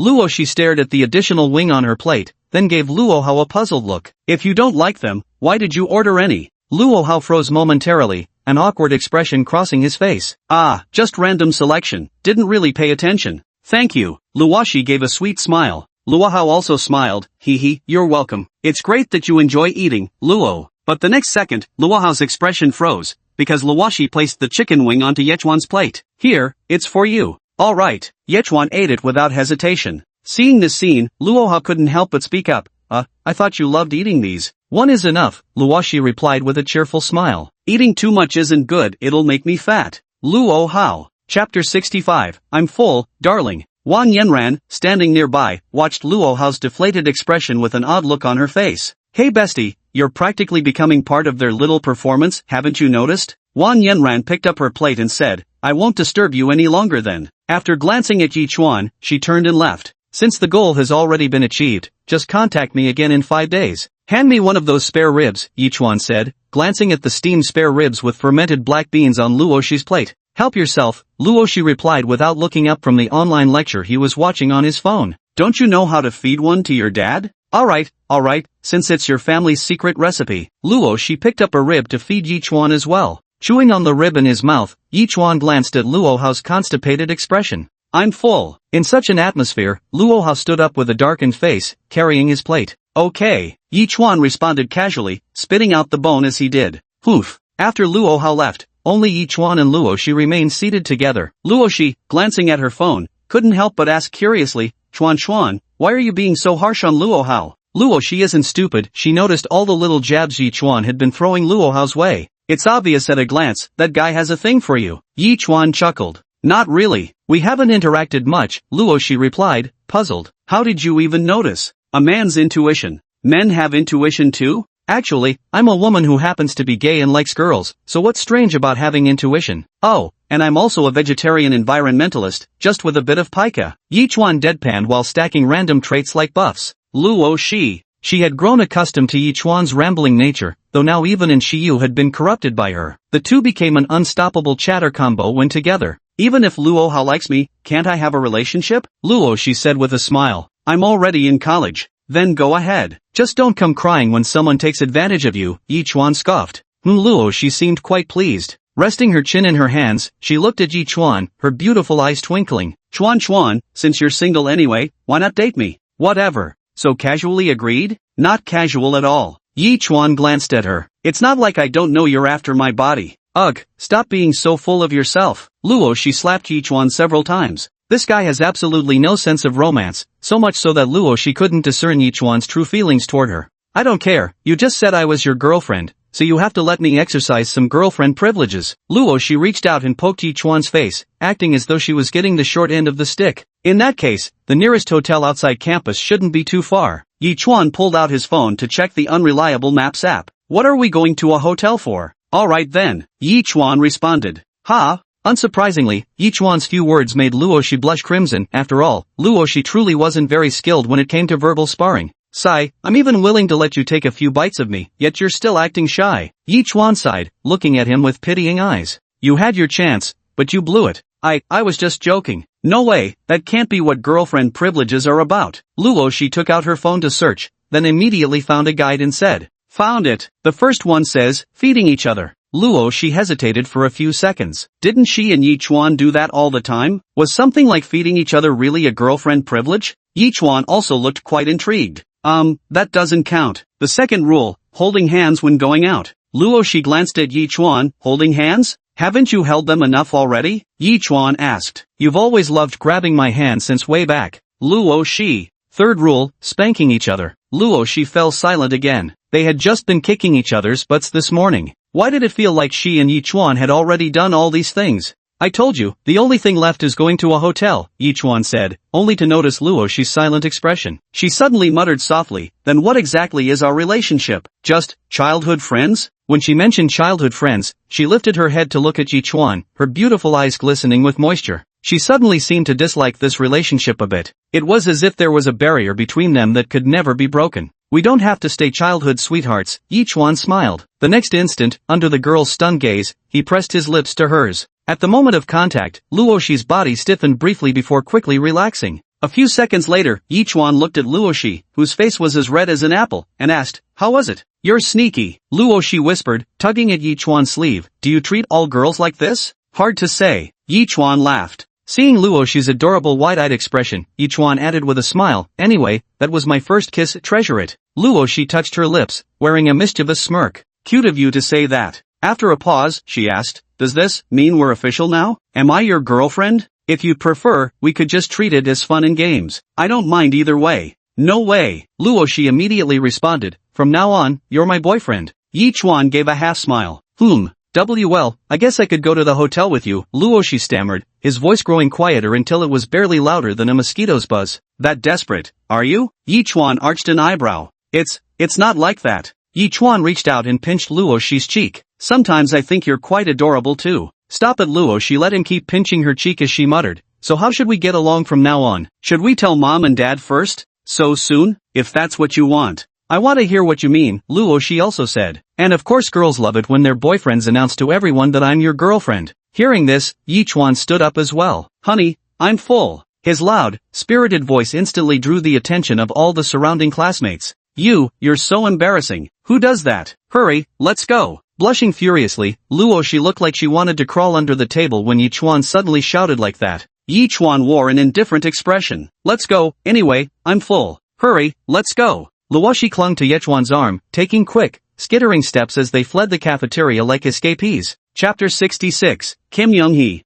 Jinwan Airport. A man wearing sunglasses stepped off the plane, appearing to be around 25 or 26 years old. His broad shoulders, muscular back, and bulging veins on his arms clearly indicated he was someone who frequently worked out. He glanced around and, after leaving the passenger pickup area, quickly spotted several familiar faces nearby. Be big bro. The people waiting for him were none other than Hwang Haotian and a few members from the Taekwondo club. Seeing the man, they immediately lit up with excitement. Kim Jong-hee saw Hwang Haotian and the others, remaining silent without saying a word. After all, Hwang Haotian felt guilty. When he met the gaze of his former club president, he could only force an awkward laugh. Hwang Haotian, just how did you manage this? Kim Jong-hee glared at him, a trace of anger in his voice. Getting over a dozen people taken down by some skinny guy, you've completely disgraced the Taekwondo club. He had rewatched the video multiple times, seeing each one single-handedly wipe out the entire Taekwondo club. It filled him with the frustration of seeing someone fail to live up to their potential. Big bro, you can't blame us. That guy is really something strange, his body's unnaturally tough, and he can even burn people. Hwang Haotian quickly explained.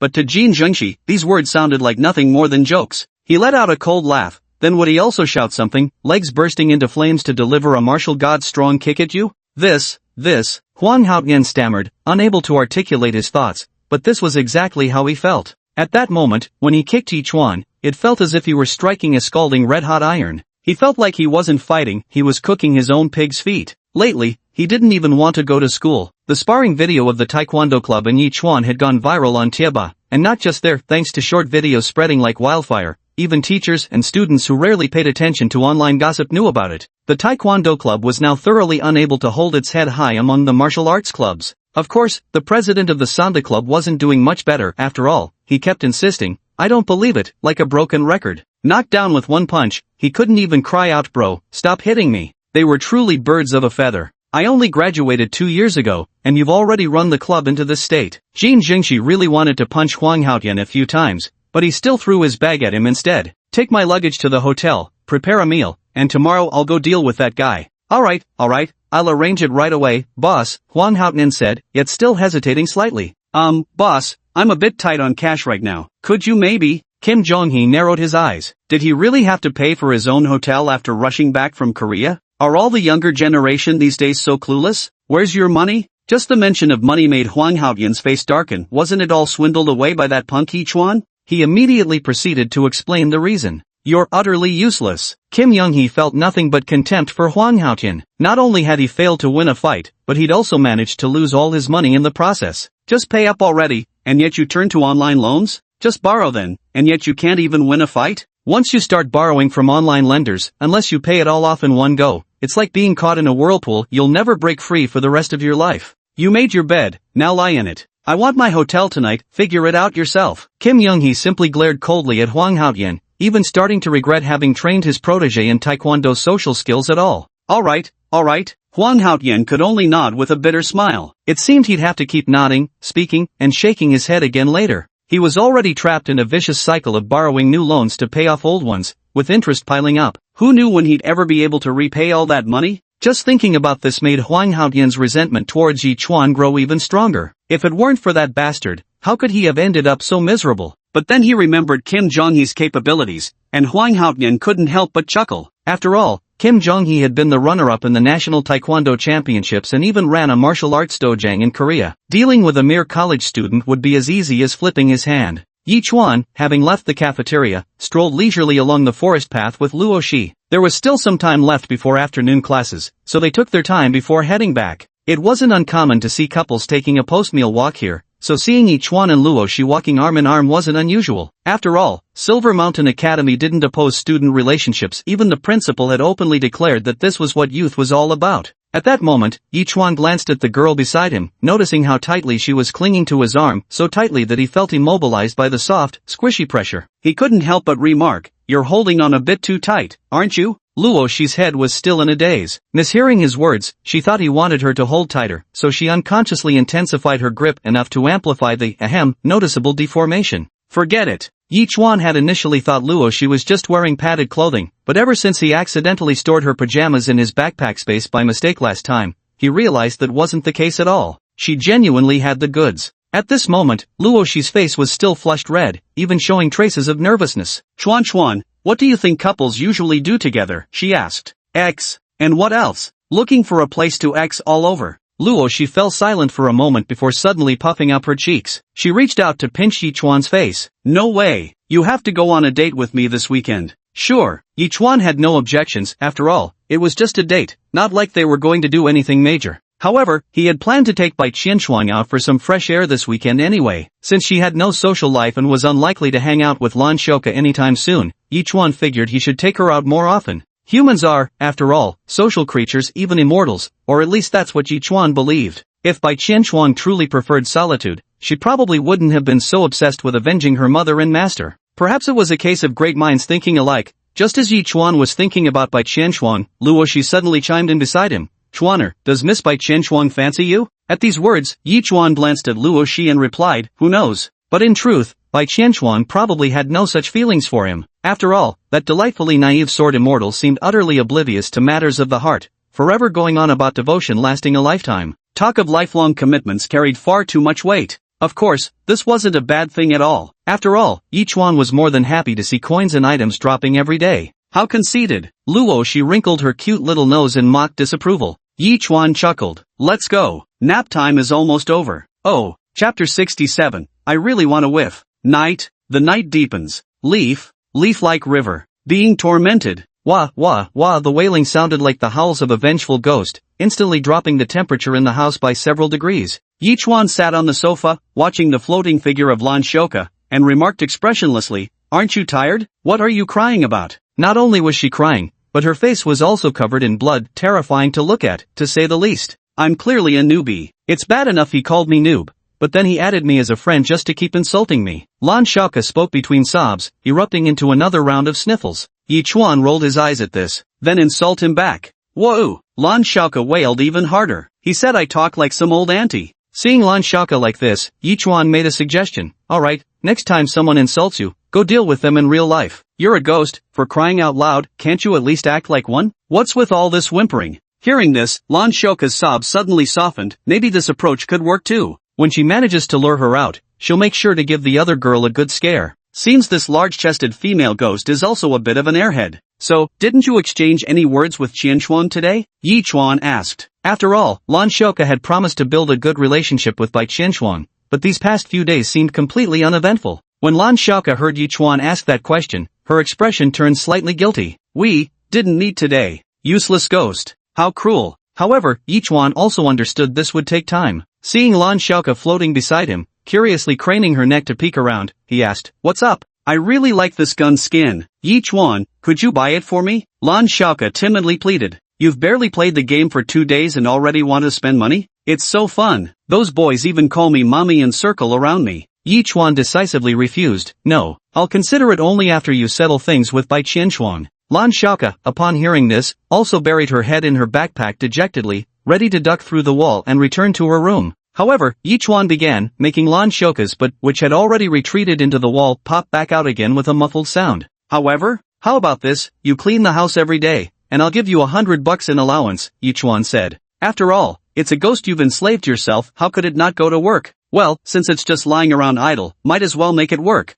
Really? Lan Shouka popped her head out excitedly. Just cleaning? That's so simple, she'd even be willing to lick the toilet bowl clean if asked. No ghost has ever sunk to this level. Seeing Lan Shouka so excited, Yichuan simply waved his hand, and the latter immediately headed back to her room. After sitting in the living room for a while, Yichuan took out his phone to check on the two little ones. Bai Qianchuan remained as usual, sitting cross-legged on her bed while peacefully cultivating. The spiritual energy in this world was exceedingly sparse, yet she persisted in daily practice as if determined to absorb every wisp of qi she could grasp. A glance at the log showed that the chibi version of Bai Qianchuan had spent most of her time meditating to accumulate spiritual energy, only occasionally shifting positions to snack between sessions. The chubby little face would tremble slightly with each breath, giving it an indescribable cuteness. Yichuan pondered how wonderful it would be if he could help Bai Qianchuan. For now, spiritual stones and crystals seemed the most reliable options, though Yichuan couldn't obtain them from every adventure. Moreover, it's really strange how he keeps saying the spirit stones are family heirlooms every time he brings them out. Once or twice is fine, but what if it happens too often? As Yichuan was pondering, his phone suddenly vibrated. You might like, home-use mini spirit gathering array, limited time offer 99,999 yuan. Spirit gathering array, able to condense spiritual energy out of thin air. usable by tenants while simultaneously boosting everyone's cultivation speed. Yi Chuan, why does this reek so strongly of big data vibes? It's like when he just mentioned running out of toilet paper at home, and the next second Taobao starts recommending all kinds of paper products to him. But isn't 90,000 a bit too expensive? Though it only boosts my cultivation speed, it's still acceptable. Today, Yi Chuan had also received 400,000 from Wang Yanran, making him considerably wealthier again. Ka-ching, everything can be monetized. Money doesn't disappear, it just changes form to stay by your side. After Yi Chuan settled the bill, he noticed that the small spirit gathering array had been added to the renovation interface. With a few adjustments, a pale green light swiftly flashed and enveloped the entire house. As the light slowly faded, Yi Chuan took a moment to sense the surroundings and immediately noticed spiritual energy beginning to permeate the air. Taking a slight breath,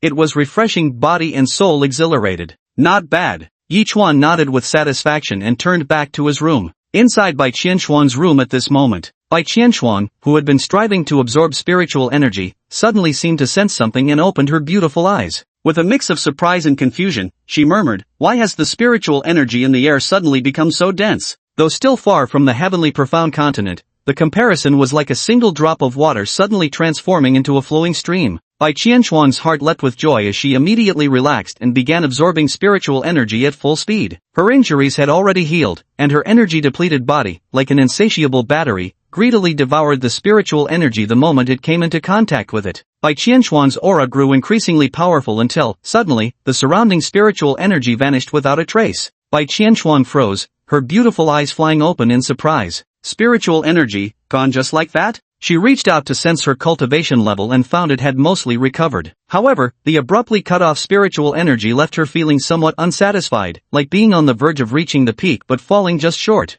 Meanwhile, Yi Chuan also noticed the situation at home. Damn, in such a short time, Bai Qianshuang has absorbed all the spiritual energy from the spirit gathering array? Yi Chuan checked the state of the array. Bai Qianshuang had completely drained it dry. Is this some kind of desperate thirst? The spirit gathering array has expired. Spend 1,000 chi points to replenish? Subscribe monthly for unlimited spiritual energy supply, only 50,000. Yi Chuan. What the hell? 50,000 it is then, Yi Chuan calculated. If it's replenishing energy, who knows how many times a day it'll take? Might as well let Bai Qianshuang go all out. Now that it's bought, what's a little more? A nuclear golden pill isn't for the faint-hearted. Let's not forget weapons come with their own hefty upkeep costs. Ka-ching. Bai Qianshuang sat by the bedside, her stray hair slightly drooping as if expressing a tinge of disappointment. If only there were a bit more spiritual energy, she could continue cultivating to break through her current realm. Moreover, after experiencing this baptism of energy, Bai Qianshuang suddenly realized she somewhat despised the meager spiritual energy from previous days. It couldn't even compare to 1% of this session.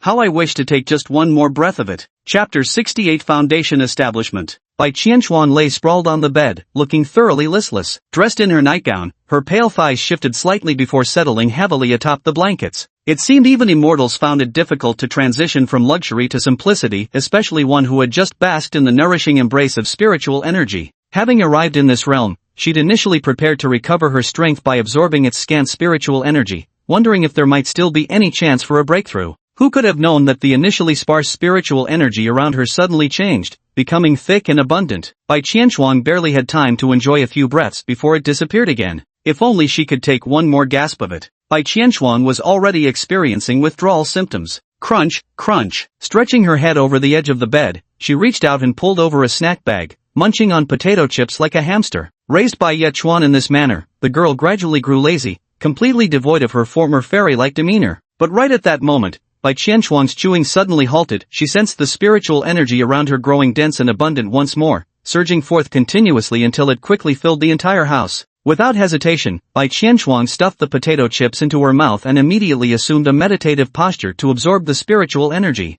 This time, to her delight, she discovered that the spiritual energy showed no signs of diminishing despite her absorption, not even the slightest hint of waning. Operating her cultivation technique, Bai Qianshuang pushed her innate Tao body to its limits, all to absorb just a little more spiritual energy. It's almost full. The night passed without incident, spent purely on absorption. When Yi Chuan woke up, he found the world outside hazy and indistinct, with a faint drizzle falling. Sniffing the air, the humidity was palpable. The window in the room was left open, allowing rainwater to splash against its edges before sliding down the foggy glass, leaving behind clear watery trails. What wretched weather indeed. Yi Chuan thought this as he gazed out the window. Subconsciously, he picked up his phone for a glance. Spotting that 5,000 yuan had been deposited into his account, he turned his eyes back to the view outside. He loved rainy days the most. It's true that when you're in a good mood, everything seems much more pleasing to the eye. As usual, Yi Chuan clicked on the Adventure tab, too lazy to actually adventure this time, opting instead for an instant sweep. Why not use a feature you've paid for?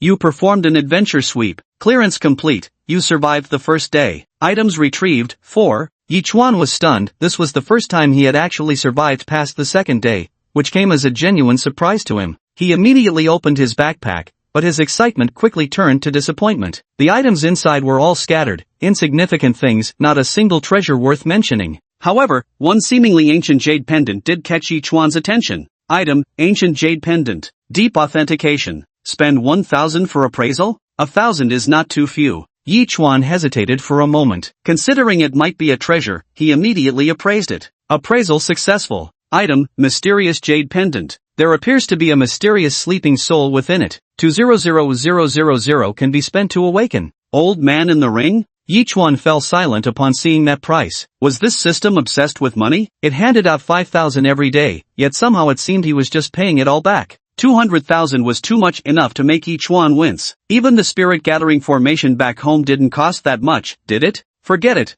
let's leave it for now. Yi Chuan decided to put the jade pendant in his backpack first and check its condition again in a few days. By then, he could help Wang Yanran capture the Ghost King and earn himself another sum of money. The expenses these days have been a bit too much to handle. Since it was still early, Yi Chuan took a moment to check on the tenant's status. Bai Qianshuang had remained in a meditative cultivation posture throughout the night after discovering the dense spiritual energy, barely moving a muscle. Yi Chuan also noticed that her condition had fully recovered, returning to her peak golden core stage form. Is it because of her innate Tao body? After all, it's a peerless quality constitution. It's not strange for her magic power to be fully replenished overnight. Seeing Bai Qianshuang still engrossed in cultivation, Yi Chuan then opened Lan Xiaoke's interface. Lan Xiaoke played games for a while, feeling cheerful. Lan Xiaoke binge-watched some anime, feeling cheerful. Lan Xiaoke read some doujinshi for a while and played with herself. Lan Xiaoke felt great. Lan Xiaoke played games for a while. Did something strange creep in? Seeing that Lan Xiaoke appeared completely normal, Yi Chuan closed the tenant's log. Just then, his phone vibrated. Obtained Blue Xiaoke related item. Retrieved now? Oh. Upon seeing Blue Xiaoke drop an item for him, Yi Chuan immediately opened his inventory to check. Item, Summoning Illusion Talisman. When used on any target, induces 24 hours of bizarre hallucinations. Effect varies based on target strength. Now this is quite an interesting little item. Yi Chuan initially thought it was something to enhance his strength. He hadn't expected it to be an attack tool akin to illusion magic. Might as well keep it. Even a small toy like this could come in handy. You have reached the peak of Qi refining realm. HM? The sudden phone notification made Yi Chuan pause. Feeling the change in his body's spiritual energy, he raised an eyebrow in slight surprise. Isn't there still several days left? How did you break through to the peak of Qi refining realm already? Yi Chuan quickly checked his condition and realized that the spirit gathering array he bought last night had accelerated his cultivation speed. The chaotic indestructible body spent the entire night devouring spiritual energy to temper his meridians, directly cutting down what was originally a 5-day process. Things you pay for sure are nice, Yi Chuan grinned. In just a few days, he had gone from being an ordinary person to nearing foundation establishment. This money seems well spent indeed. Yi Chuan's mood instantly brightened. This was originally money spent on the money tree, yet it appeared he might be getting even greater returns himself. Foundation establishment conditions met. Please select method. Celestial Foundation Pill, not owned, requires refining. Post Foundation, Master 1 Supreme Mystical Ability. Terrestrial Foundation Pill, not owned, requires refining. Post Foundation, Master 1 Inferior Mystical Ability. Mortal Foundation, requirements fulfilled. May establish foundation. Want to refine elixirs? Yi Chuan thought about the alchemy function he had unlocked and couldn't help but twitch the corner of his mouth. Well, no wonder the alchemy function was unlocked, so this is where it was leading me, huh? Without a word, Yi Chuan opened the alchemy page, and sure enough, among the prescriptions, he found the recipes for the Heaven Grade Foundation Establishment Pill and the Earth Grade Foundation Establishment Pill. He tapped on the Heavenly Grade Foundation Establishment Pill. Materials not detected in inventory. Spend 28888 to purchase raw materials? Yi Chuan remained silent for a few seconds before opening the Earth Grade recipe instead. Materials not detected in inventory. Spend 88888 to purchase raw materials? Grass? Otherwise, why not just go with human-grade foundation establishment? Save where you should save, spend where you should spend. Chapter 69, The Childhood Sweetheart is Soft and Fragrant. But Yichuan thought again, since there's a chance to obtain the best, why not choose heaven-grade foundation establishment? But 280,000 is still a bit too much. That means you'll need to pay 2 months rent up front to get it. No, I need to boost Bai Qianchuang or Lan Shouka's favorability to increase my income. Otherwise, I'll just have to visit Wang Yanran a few more times. Considering that even his own alchemy attempts might fail, Yichuan decided to temporarily set aside the matter of foundation establishment. He would wait a few days until he captured the Ghost King to secure some funds before making another attempt. Even though I have enough money for one go, it's better to save up a bit more. Expensive be damned, the system gave me such rapid upgrade speed, this is well deserved. Having comforted himself, Yichuan decided it was time to head to school. After washing up and opening the door, Yichuan was surprised to find Lan Xiaoke floating midair in a dress, clutching a rag as she wiped down the cabinets. Upon seeing Yichuan emerge from his room, she theatrically feigned shock. "You're up so early today, young man." Yichuan noticed Lan Xiaoke in this posture, floating midair. He only needed to tilt his head slightly to see something unusual, especially the massive spherical lower half prominently lifted. "What are you doing?" Yichuan asked. "I couldn't sleep, so I started cleaning bright and early." Lan Xiaoke immediately emphasized how diligent she was, her only visible eye twinkling enthusiastically. Yichuan, if he hadn't checked the logs, he would have believed Lan Xiaoke's nonsense. This guy had clearly been playing games all night, occasionally indulging in some high-stakes rounds. Ghosts apparently don't need sleep, it seems. Looks like it deliberately chose this particular moment to emerge from the room, just to put on a show in front of him. What a cunning little spirit. Yichuan found it amusing yet entertaining as he remarked, "Oh, so diligent today? I'll give you an extra $100 as pocket money." Yippee! Lan Xiaoke's hands moved even faster across the cabinet, wiping so swiftly it almost left after images. Yichuan glanced at Bai Qianchuang's motionless state again before grabbing an umbrella and heading out. "I'm leaving. Remember to get along with Qianchuang," Yichuan called out. "Be careful on your way." Lan Xiaoke also waved the rag in her hand. Hearing the voice behind him, Yichuan paused his steps. It seemed like an eternity since he last heard such words after the passing of his parents and grandfather. This feeling wasn't bad at all. Yichuan smiled faintly, shook his head, and walked out of the house. Seeing Yichuan close the door, Lan Xiaoke immediately cheered Yavu, threw the rag onto the floor, and dashed into her room to play video games. The air carried a refreshing coolness. Yichuan noticed the rain had lightened, though the bluestone pavement remained slick with moisture, its irregular surface dotted with puddles large and small. From afar, Yichuan spotted a familiar ponytailed girl jogging toward him. It was Luo Shi. "Morning, Chuan." Whoa! Luo Shi had barely taken a few steps when her feet slipped, sending her toppling sideways.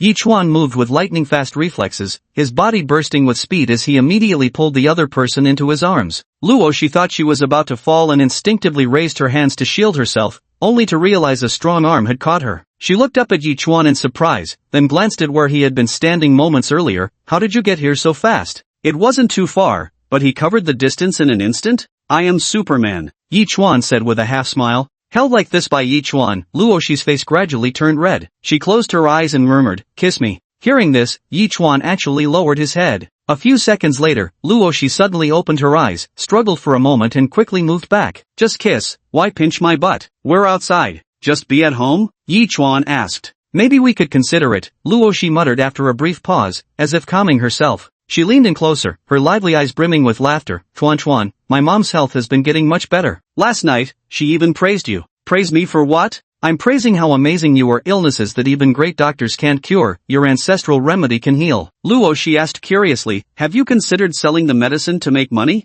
"Selling medicine for profit?" Yichuan pondered. This might not be entirely impossible, but he lacked the proper qualifications to sell medicine. Moreover, peddling such uniquely effective remedies could easily draw unwanted attention. Yichuan didn't want to live like this. There was money and cultivation accomplishments coming in every day. He could just lie back comfortably as a salted fish and develop slowly. There was absolutely no need to do those attention-grabbing things. Helping Wang Yanran catch a few ghosts was more than enough. As for the business of not eating beef, shouldn't that wait until he was at least on par with Bai Qianchuan's level? At the very least, he needed to have the strength to withstand a nuclear bomb with his bare body first. Just get it done. The materials are hard to come by, only for your mom. Yichuan also found a suitable excuse. Luo Shi seemed touched when she heard Yichuan say that. "Chuan, you've really done so much for our family, we don't even know how to repay you." "No worries, you've already given me your daughter." "Idiot." The two walked to school side by side. Though the path wasn't easy, with Luo Shi holding his arm, Yichuan felt it was rather nice. Perhaps because they knew each other too well, each one didn't experience that passionate excitement of falling in love. Instead, it felt like a natural progression.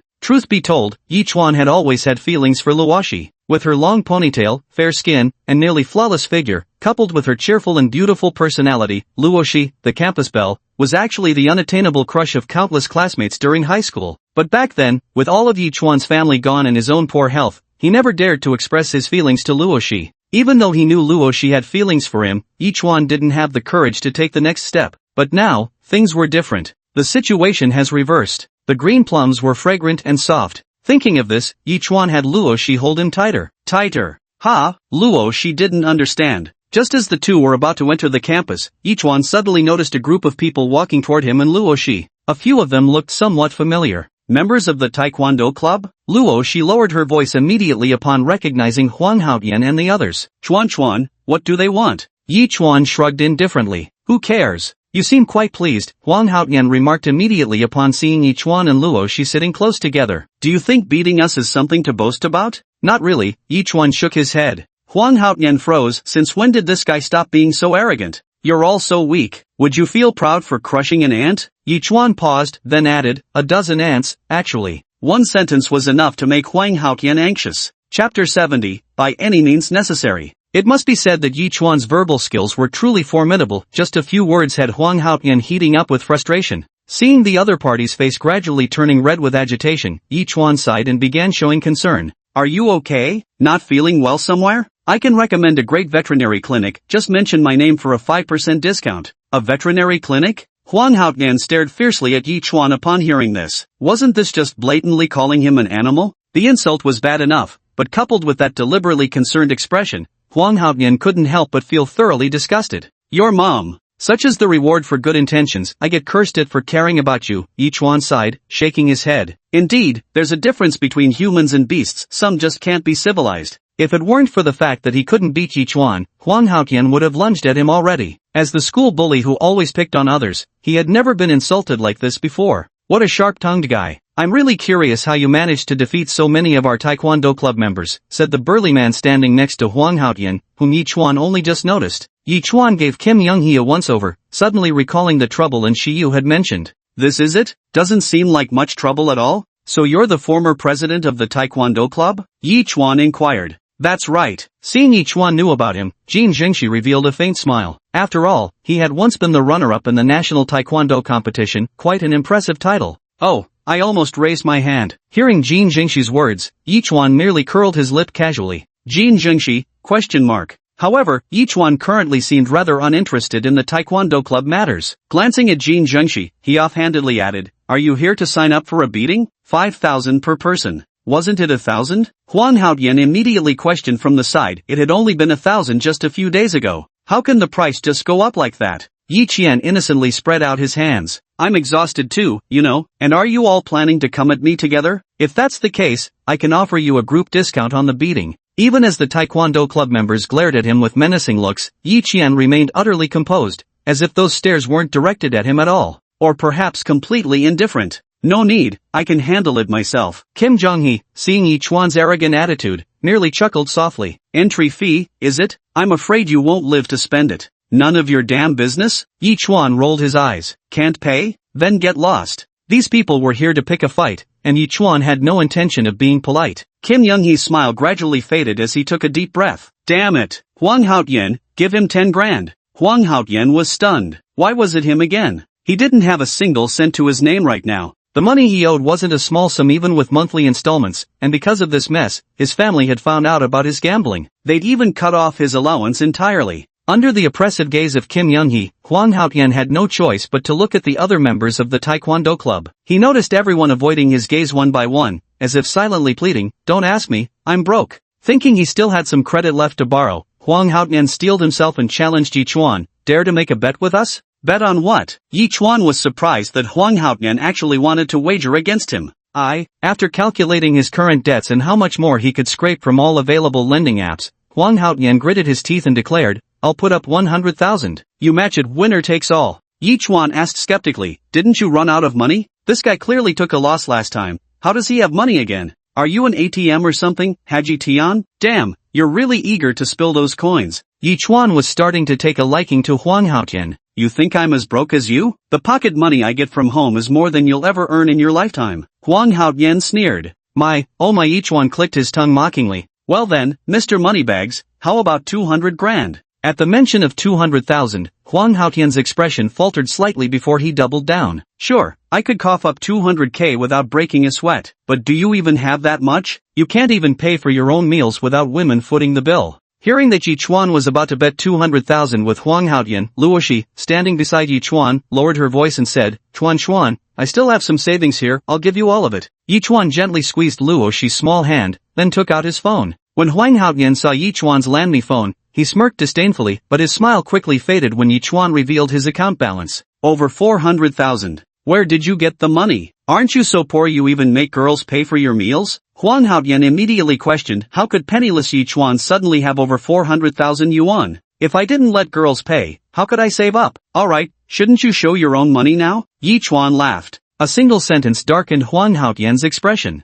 He had no money at all. Was I supposed to show Yi Chuan my online loan limits? Wouldn't that make me a complete clown? My money's all in the bank card. I didn't download mobile banking, what's it to you? As long as I can pay up, that's all that matters, Huang Haotian said. If this is a wager, shouldn't we find a reliable middleman? Yi Chuan spoke as if he already had someone suitable in mind. Oh, you want me to be the middleman? Sure thing. 10 minutes later, a short-haired girl appeared on the scene, and Shiyu glanced at Yi Chuan, then at the Taekwondo club members, flashing a victory sign. No problemo. Just $1,000 handling fee. Given that Shiyu was the school board chairman's granddaughter, she was more than qualified to serve as intermediary. I'll cover the 1,000. Transfer it. Yi Chuan first wired the 200,000 to Shiyu, then nodded at Huang Haotian. Huang Haotian froze. Huang Haotian, what are you doing? Don't you trust me? Seeing Huang Haotian not taking out the money, Jin Jingshi frowned and spoke up. No, big bro, I'm feeling a bit unwell in my stomach. I'll go to the toilet right away. With that, Huang Haotian swiftly left the scene, leaving everyone behind staring at each other in dismay.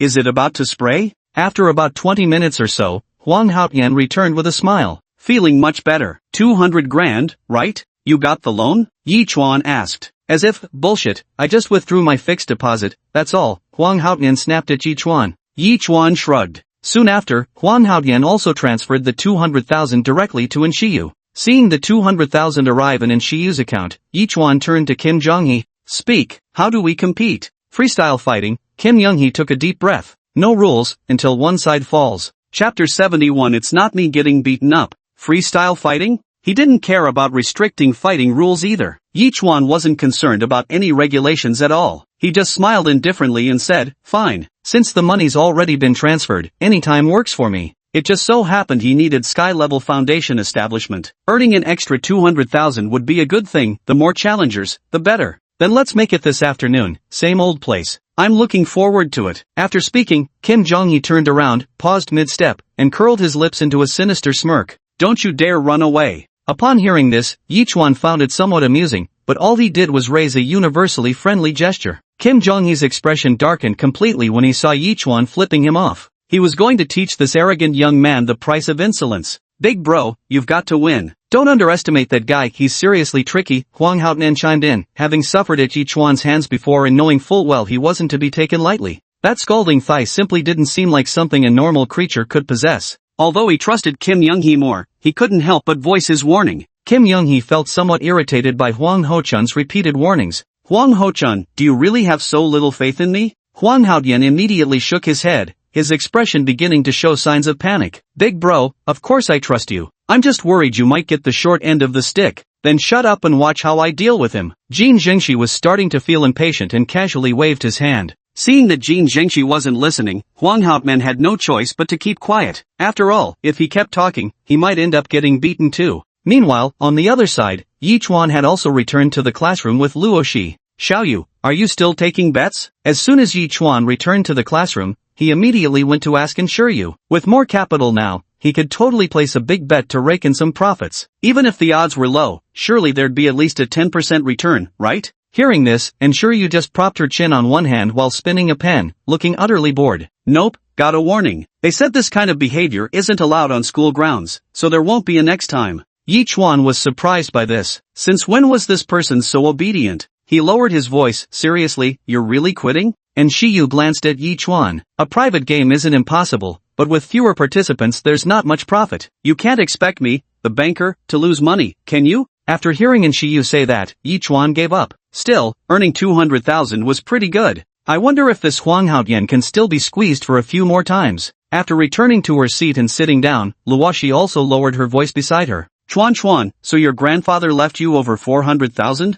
No wonder Yi Chuan suddenly seemed so wealthy recently. In Luoshi's eyes, 400,000 was already an enormous sum, especially since both she and Yi Chuan were just college students. Most university students still relied on their families for living expenses, having no income of their own. Seeing Luoshi's reaction, Yi Chuan just smiled and said, I'll become even wealthier in the future, you'll see. Luoshi nodded repeatedly, I believe it. My mom says you'll either make a fortune or end up in jail. Yi Chuan found the morning classes rather dull. When the teacher wasn't paying attention to him, he unceremoniously laid his head on Luoshi's lap. Feeling the comforting touch against the back of his head, he yawned and decided to take a short nap. Fortunately, Luoshi's ample chest was big enough to block out the harsh sunlight when he looked upwards. Breathing in the faint fragrance at his nose, Yi Chuan quickly drifted off to sleep. When he woke up again, class was already over. Students passing by in the aisle saw Yi Chuan lying on Luoshi's lap, their eyes filled with looks of envy, jealousy, and resentment, as if they were saying, how does this guy deserve it? Chuan, you're awake. I need to use the restroom. Seeing Yi Chuan wake up,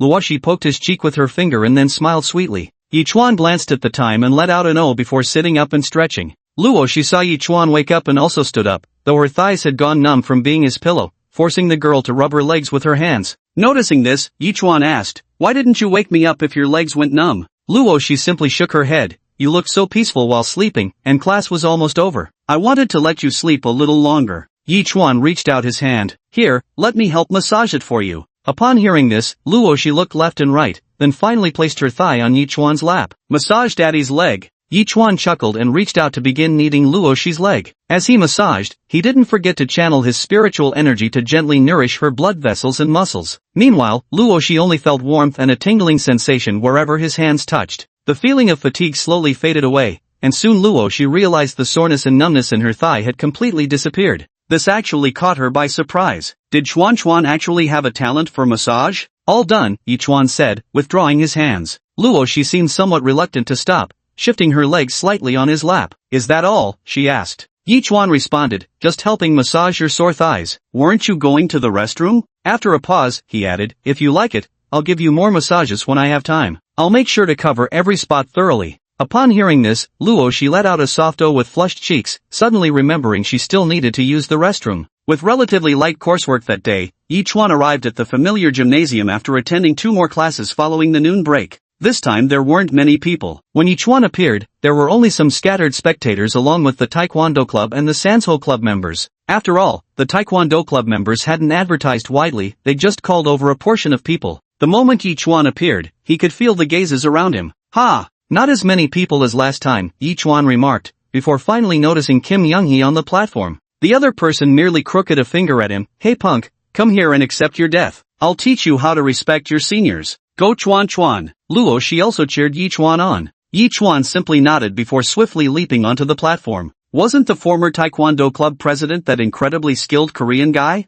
I don't know, anyway it's all about kicking wooden boards, must be the king of board kicking. I don't care anymore, this time I'm definitely not buying it. The audience below started whispering among themselves. Not bad, you actually didn't run away. Kim Young-hee grinned when he saw Yi Chuan step forward. It's not me who's getting beaten up, why should I run? Yi Chuan shrugged his shoulders. Even Jin Jinshi, who was used to hearing trash talk, found his composure slightly shaken by Yi Chuan's words, though he quickly regained it. Chapter 72 Where are the clothes? Meanwhile, the Taekwondo Club members began cheering for Jin Jinshi, shouting encouragement with furious intensity, as if channeling all their anger from being beaten by Yi Chuan into these roars. Go for it, brother Kim Jong-hee, go for it. Brother Kim Jong-hee, you've got to teach that guy a lesson. Go! Though the crowd had thinned significantly, the intensity of their cheers showed no sign of waning. Yi Chuan couldn't help but feel surprised at the sight. After all, he hadn't expected the Taekwondo Club members to harbor such deep resentment toward him. But, what does it have to do with me anyway? It's their own fault for losing face. They were the ones who ganged up on fewer people, so who can they blame for getting beaten? Just as Yi Chuan was about to make his move, he noticed Kim Jong-hee had put on a full set of protective gear. This made him raise an eyebrow in surprise. You're allowed to wear protective gear? Kim Jong-hee sneered and tapped his gloves. It's called free combat for a reason. Anything goes, any equipment is allowed. Don't let Jin Zhengwei's disdainful attitude towards Yi Chuan fool you. He's actually quite cunning and had protective gear prepared long ago. From the audience, Luo Shi immediately pulled in Shiyu's sleeve upon seeing this scene. Little fish, aren't they cheating? Who wears equipment during a duel like this? Yi Chuan has nothing at all. Watching these shameless tactics, and Shiyu simply shook her head. Don't worry, look how indifferent Yi Chuan appears, doesn't he seem completely unfazed? Hearing this, Luo Shi looked towards Yi Chuan and noticed he truly wore an expression of utter indifference. He even seemed slightly disdainful. Seeing Yi Chuan's composed demeanor, Luo Shi's heart settled somewhat. After all, Yi Chuan showed no trace of fear. Everything should be fine, right? Come on, Chuan, please don't get hurt. At this moment, Luo Shi could only pray silently in her heart. Meanwhile, on the stage, looking at shameless Kim Jong-hee, Yi Chuan shook his head and said, seems like you're even more shameless than I imagined. Truly living up to the typical Korean style of doing things. Kneel down and apologize now, and I might consider letting you leave, you punk. Kim Jong-hee didn't feel the slightest shame about his behavior at all. Wearing protective gear was nothing. After all, he'd do whatever it took to win, by any means necessary. Taekwondo itself isn't a style particularly suited for real combat. What's wrong with him wearing more padding? And even if the kimchi distributors find out, who cares? These are just rules that can be reasonably exploited. Yi Chen shook his head at this point. Since you're this shameless, I've got nothing more to say. Wearing a turtle shell won't change the fact that you're acting like a turtle. With that, Yi Chen crooked his finger at Kim Young-hee. Come here then, little turtle. Seeing Yi Chuan still acting nonchalant even now, Kim Young-hee let out a cold laugh. Without further words, he assumed a stance and began closing in on Yi Chuan, launching a punch straight toward his face. Kim Young-hee loved playing clever tricks. While seemingly preparing to kick, he suddenly threw a punch, aiming to catch Yi Chuan off guard. But no matter how much he loved ambushes, his petty tactics were nothing more than slow-motion movements in Yi Chuan's eyes. Yi Chuan effortlessly deflected Kim Young-hee's attack and then sent him flying with a single kick. Yi Chuan's speed was too fast. This kick sent Kim Jong-suk flying backward, skidding several meters across the ground under the stunned gazes of the crowd. How is this possible? Kim Jong-suk was almost unable to believe it. Just how had this happened? Huang Haotian, watching from behind, felt his scalp practically tingling. What's going on? This familiar sensation, this familiar scene? It feels like something is coming back. Big bro, you've got this. Huang Haotian, suddenly confronted with the possibility of defeat, summoned all his strength and began to shout encouragement. His voice was so loud it even cracked, turning slightly hoarse. Heh, what a respectful little brother, shouting so desperately. Jin Zhengxi heard the shouts from behind. Wiping non-existent blood from the corner of his mouth, he couldn't help but feel a growing appreciation for Huang Haotian. Hey, don't worry, I won't lose. I just got accidentally kicked for a moment there. It doesn't hurt at all. But some people in the audience seem to have noticed something strange. Did Kim Young-hee lose a piece of protective gear? An observant person might notice that Kim Young-hee's leg guard had completely vanished, leaving one shin abruptly exposed where there should have been full protective coverage. That was just a mistake. Kim Young-hee took 2 steps forward, unleashing his signature sidekick.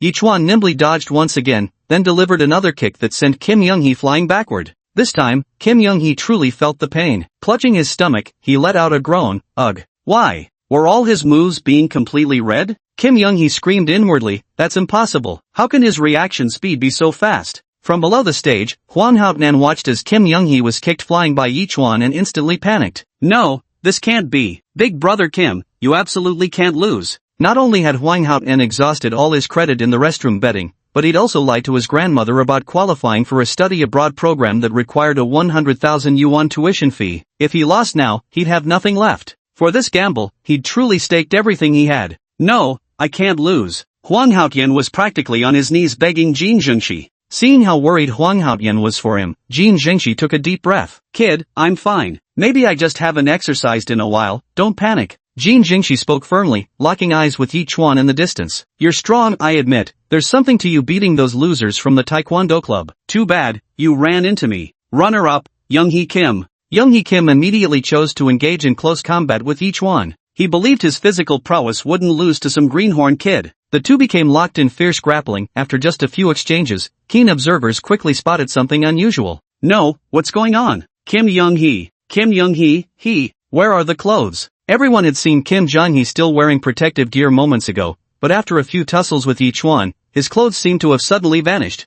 Running out of tricks? Kim Jong-hee smirked, gripping Yi Chuan's arm as if he'd gained the upper hand. He took a few steps back, seeming to have regained his confidence. Big bro, Big bro, why your clothes? Someone shouted. Kim Jong-hee froze momentarily, suddenly feeling an icy chill across his entire body. Looking down, he stood bare-assed on the fighting platform at that moment. Kim Jong-hee? In the midst of his shock, Yi Chuan had already appeared before him, a grin on his face. Why not wear more? A fist landed squarely on the opponent's chin. Chapter 73. The gambler ends up with nothing. Kim Jong-gee's clothes all ended up on the ground, naturally courtesy of Yi Chuan's spatial backpack. After all, it would have been downright rude not to give a little gift in return when this guy showed up on stage decked out in so much protective gear. The tactic of confiscating clothes had been tested before on Luoshi, so Yi Chuan found it quite effortless to employ now. Watching the other man crumple to the ground bare-assed before him, Yi Chuan merely shook his head and nudged the fellow's cheek with the tip of his shoe. Lao Jin, how'd you end up losing your gear mid-fight? I've got zero interest in checking out your tiny little package. Although Yi Chuan said so, many in the audience had already started pulling out their phones to take pictures. Today's college students are always the first to gossip and the first to share the latest drama every day. With that, Yi Chuan shook his head and stepped down from the ring under everyone's gaze, leaving only stunned spectators and Huang Haotian, who clutched his head and wailed. Huang Haotian seemed to have lost his mind, shaking his head wildly and screaming, "This isn't it, this isn't possible, no way." It sounded like a gambler's final wail of despair, a gambling addict who loses everything in the end. Yet Huang Haotian dared not confront Yi Chuan. He had seen clearly now that Yi Chuan was no ordinary man. He was a monster. 400,000 for the fish, Yi Chuan said directly to Shiyu. Adding his own 200,000, and Shiyu would need to transfer 400,000 to Yi Chuan right away. And Shiyu glanced at the account she was managing and remarked, "Should I keep it for you a few more days? That money seems unwilling to budge." Yi Chuan rolled his eyes, as if he knew exactly what the person in front of him was thinking. "Then maybe your head wants to budge instead? TCH. After seeing the 400,000 yuan deposit hit his account, Yi Chuan was quite satisfied. After all, earning 200,000 was no small sum. Wow! Luoshi watched as Yi Chuan effortlessly pocketed several 100,000, momentarily unsure whether to feel envy or something else entirely. After all, it felt like Chuan had suddenly leveled up recently, not just getting richer but also healthier. Yi Chuan noticed Luoshi checking his account balance and chuckled. "Do you want Dad to transfer you some? Any amount is fine." "I don't want that. You should really plan your earnings better." Luoshi shook her head, only wanting Yi Chuan to manage his money wisely. Many people earn money but fail to keep it because they don't know how to handle finances properly. As the saying goes, if all you think about is saving money, you'll never earn any. That's a lie. For most people, unless they possess inexhaustible wealth that could last them a lifetime of reckless spending, learning financial management is essential. Making money work for you is the true path. Yi Chuan only smiled when he saw Luoshi suggesting she should manage her own finances. He actually wanted to manage money too, but to boost his strength, he had no choice but to start spending. However, Yi Chuan also realized that once he gained power, earning money would actually become easier. Chuan, do you want to come help out at the barbecue stall tonight? Luoshi asked with a smile. I'll treat you to oysters. Sure. Yi Chuan nodded, though in his heart he was thinking about how to help improve the Luo family's situation. If Mother Luo's health improved, Father Luo wouldn't need to spend so much on medical expenses. Then, even hiring one or two helpers would make their lives much better, and Luoshi wouldn't need to go help out at night either. However, Luo's mother's illness couldn't actually be restored simply by treating her qi and blood. Her body had long been depleted from the torment of the disease, so she needed an effective medicinal treatment. Yi Chuan did recall the medicine-making function within the alchemy system. Knowing the usual antics of his system, he figured he'd probably have to obtain a specific medication first to unlock its corresponding recipe. Ah well, he'd just take it step by step. For now, everything seemed to be trending in the right direction. Yi Chuan shook his head and decided to set the matter aside for the time being. After eating something with Luoshi outside, the two parted ways and went home. Before heading back, Yi Chuan, as usual, bought a large bag of snacks and another bag of clothes, all prepared for Bai Qianchuan. The clothes were purchased from that auntie. After all, he had often benefited from her ingredients in the past, so Yi Chuan thought it would be good to support her business when he had the chance. As for Lan Xiaoke, he didn't prepare anything for her at all.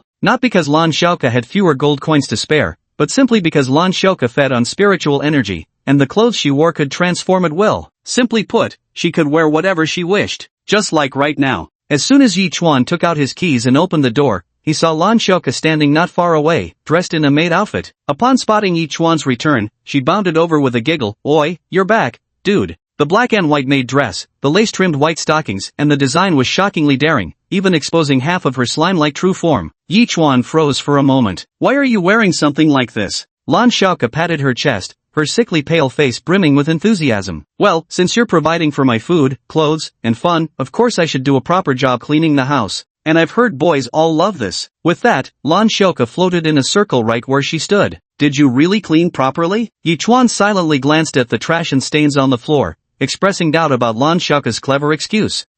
This area just hasn't been cleaned thoroughly yet. Feeling Yi Chuan's gaze, Lan Xiaoke grew slightly guilty. No wonder Wang Yanran said supernatural beings are most skilled at deception. Seems Lan Xiaoke isn't much different. But Yi Chuan didn't really mind. After all, Lan Xiaoke didn't realize she'd been continuously generating gold coins since the moment she moved in. Now thinking she's making a profit earning just $100 a day. Forget it, I'm tired too. Yi Chuan twisted his neck, planning to take a shower and get some proper rest. Hey kid, want me to scrub your back? Lan Xiaoke drifted along behind him. Not interested. Should I put on a swimsuit? I can change into any style you like. Lan Xiaoke offered eagerly, her head popping up repeatedly behind Yi Chuan. I'm not interested in busty female ghosts. Yi Chuan paused mid-step, remembering his room was still a mess, and added, alright then, if you can tidy up my room nice and neat before I finish showering, I'll buy you an extra skin. On it right away. Without even turning her head, Lan Xiaoke dived straight through the wall, moving so fast that Yi Chuan couldn't help but twitch the corner of his mouth.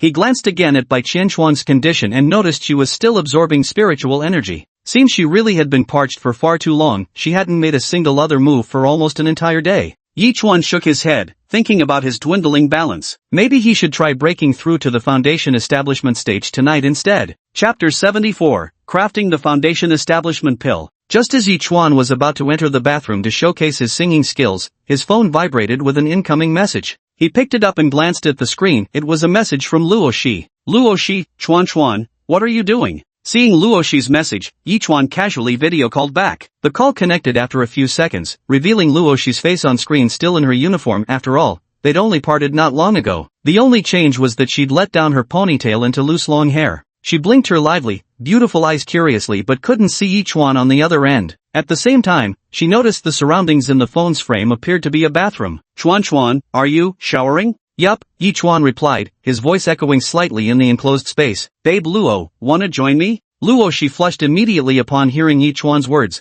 That's so strange. How could we shower together? I was just asking. Yi Chuan had casually mentioned it without actually intending to shower together. Well alright, but you'd better not make any noise. Luo Shi murmured softly in response. Yi Chuan, who was still grabbing a towel, paused in surprise at this moment. He stopped what he was doing, hearing only the sound of conversation coming from the phone. CC, are you going to take a shower? Mei-chum, I want to shower early. The screen remained black, and after a few shaky movements, the sound of a bathroom door locking could be heard. Then the screen lit up again, and Yi Chuan realized Luo Shi had appeared in the bathroom, though only her face was visible as she made a shushing gesture with her finger. Shoo! Yi Chuan was somewhat surprised by Luo Shi's boldness as she actually walked into the bathroom, but from this angle, it seemed like he couldn't see anything anyway. He chuckled and said, seems like I can't see anything at all. Why don't you lower the camera a bit? No way, Luo Shi snorted. Fine, Yi Chuan sighed. Not even allowed to look. Can't even share the good stuff with your bro. Gross. The camera shook a few times again, and this time Yi Chuan could finally see the upper hemisphere. Enough now? Luo Shi's face was flushed red. Just barely passable. Then no more for you. The video call beeped and disconnected abruptly. After seeing Luo Shi abruptly end the video call, Yi Chuan simply rubbed his nose. Honestly, why did this guy get shy so easily? He wasn't like this before they started dating. Still, this flustered side of him was pretty adorable. At the very least, Yi Chuan liked it. Tossing his phone aside and turning on some music, Yi Chuan headed for the shower. After finishing his song, Yi Chuan returned to the room to find that Lan Xiaoke had neatly tidied up everything. The floor was so clean it practically sparkled, the bedding was perfectly arranged, and all the trash had been packed up. Lan Xiaoke was now holding a broom, wearing a proud little expression as if waiting for praise. It had to be said, her maid outfit truly complemented her personality. Pretty clean, well done. Yi Chuan glanced around and saw that Lan Xiaoke had indeed done a splendid job. He then took out his phone. Here, I've transferred 300 to you. Wow! Lan Xiaoke exclaimed with joy, rolling midair in excitement. She had thought Yi Chuan would only give her 100.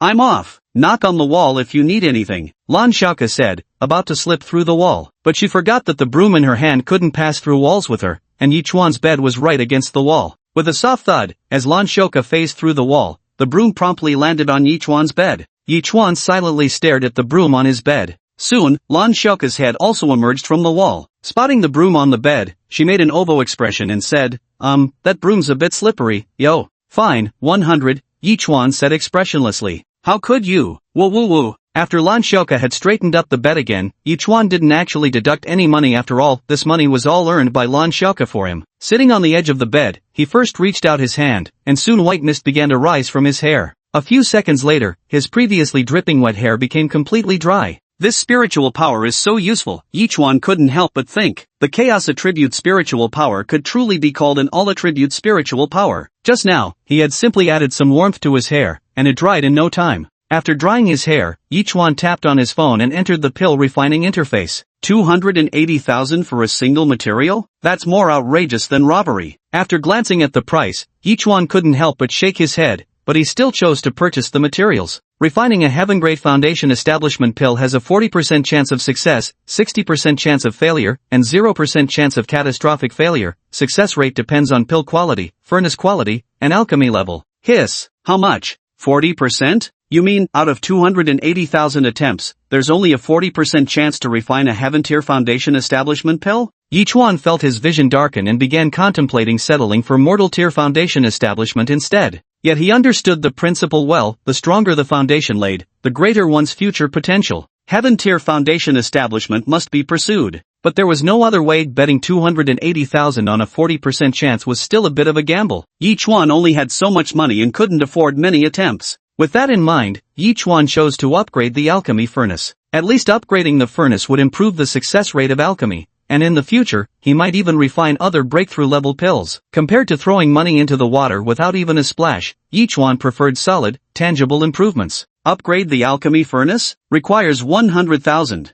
Successful improvement of pill furnace quality. Pill furnace, mysterious crucible, upper middle grade. 60% chance to successfully refine heavenly grade foundation establishment pill. 40% chance of failure, 0% chance of furnace explosion. Success rate depends on pill quality, furnace quality, and alchemy level. 60%? Spend 100,000 to upgrade the alchemy furnace's quality, directly increasing the success rate by 20%. Now it's over halfway there. With clenched resolve, Yichuan gritted out, swiped the card. As the 280,000 vanished, Yichuan immediately shut his eyes tight. I think it's done.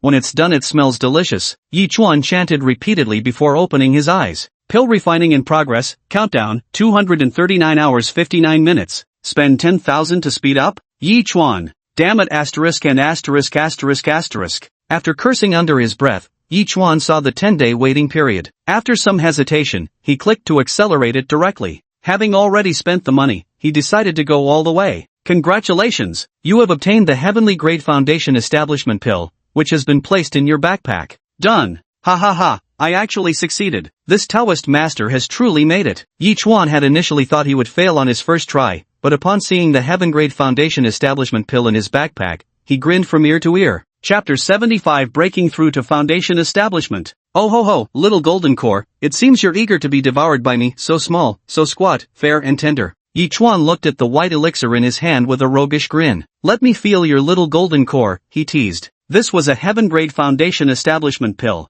Heaven grade. Yichuan hadn't expected to craft one on his first attempt. It seemed spending 100,000 to upgrade an alchemy furnace was truly worth it. He glanced at the foundation building requirements. Heavenly foundation establishment, requirements met, foundation can be established. Build. But just as Yichuan was about to tap, hesitation crept in. If he remembered correctly, his breakthrough to foundation establishment should trigger a heavenly tribulation. Will my own house get wrecked by the lightning? After some thought, Yichuan temporarily gave up on foundation establishment. He needed to find a suitable location first. At the very least, he couldn't draw the heavenly tribulation into the urban village. But as for whether there was a fitting spot, it seems there might be one. Yichuan suddenly recalled a suitable place. After packing up slightly, he left home immediately. Over half an hour later, Yichuan appeared in the suburbs. There was no one here, and certainly no ghosts like Lan Xiaoka. Yichuan glanced around. Perhaps because it was nighttime, the surroundings were pitch black, with only a few trees rustling in the evening breeze.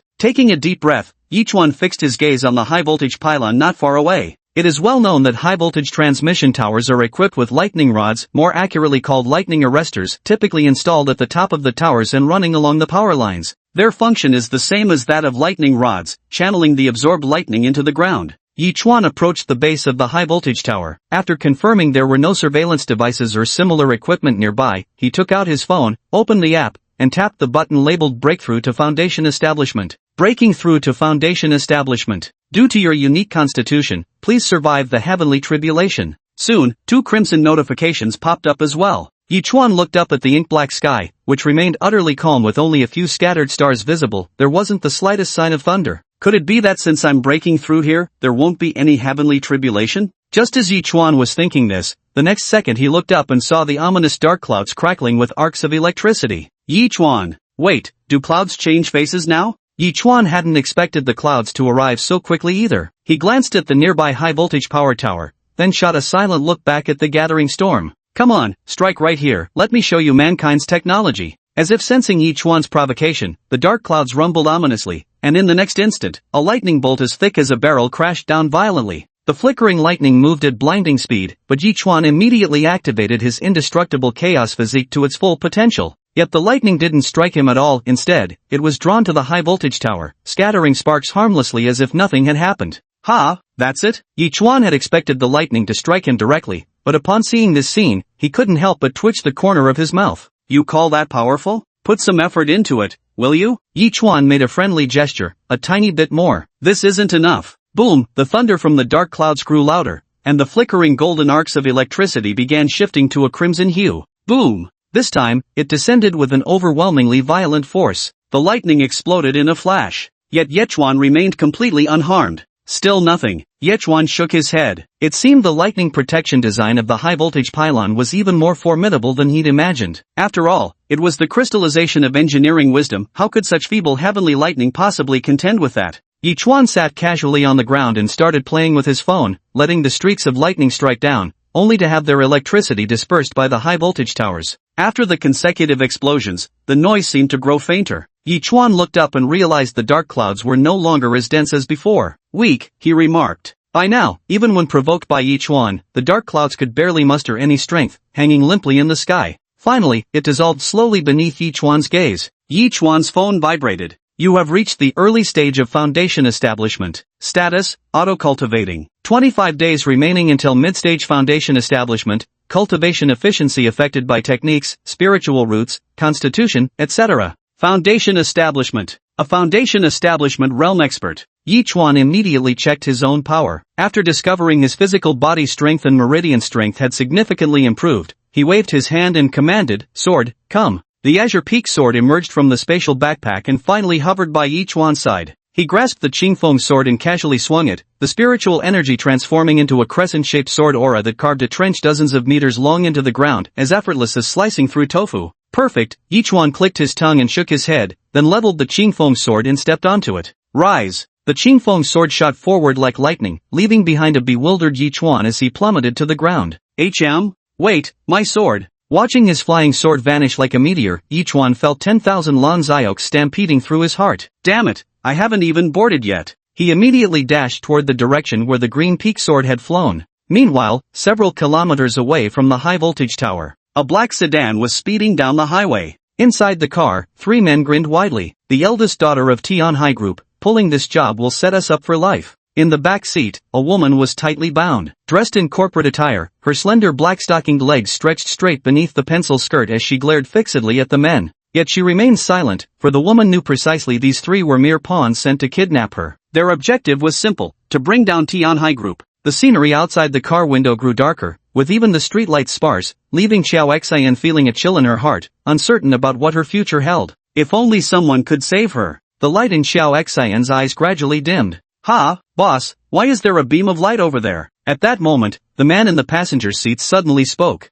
What's that light? The boss driving the car glanced out the window and froze. A streak of glowing light came flying toward them, like a shooting star, landing squarely on the vehicle, or more precisely, directly on the tire. Suddenly, the smoothly driving car abruptly lost control. Holy shit! With a loud bang, the car slammed into the guardrail before finally coming to a stop. What the hell? What the fuck is this? Blew out my damn tire? The boss was completely dumbfounded. What the hell was that just now, a fucking meteor? He quickly got out of the car to check, and only after turning on his phone's flashlight did he realize a sword was firmly lodged in the tire. A sword. Chapter 76, Money Talks. Several men exerted their strength to yank the sword straight out of the tire. As they gazed upon the exquisitely crafted weapon, confusion filled their minds. Where on earth had this come from? You'd think there wouldn't be anything else on this entire empty lane, surrounded by pitch darkness, so why did this thing suddenly appear out of nowhere? "Boss, do you think this sword fell from the sky? Maybe from an airplane or something," one of the men suggested, since there really was no reasonable explanation for its sudden appearance. The strangest part was that the sword wasn't just stuck in the tire, it had pierced deep into the metal rim of the wheel, yet they didn't feel much resistance when pulling it out. And to top it off, the sword had been glowing brightly when it came flying toward them. "Damn, this is some ghostly shit, getting our tires popped by this thing," the boss cursed under his breath while looking at the sword in his hand. They had a woman tied up in their car, and now that the car was broken down, if they dragged their feet and someone discovered them, wouldn't it all be over? Weird. Really weird. Inside the car, Xiao Xian, tightly bound, had fallen to the floor. She groaned in pain a few times and, seeing the blown-out tire, realized this might be her chance. She quickly struggled to her feet and peered outside the car. But no matter how hard she looked, Xiao Xian couldn't see any possibility of rescue. It was pitch black outside, with only those men standing there, no one else around. The desolation outside sent a chill through Xiao Xian's heart. How she wished someone would appear, but her phone had already been confiscated. Just as the boss took out his phone to call for another vehicle, his peripheral vision caught a figure approaching at an unhurried pace. Yet, within moments, the stranger stood before them. In the dim light, the figure appeared as terrifying as a specter. Holy shit, what the hell is this?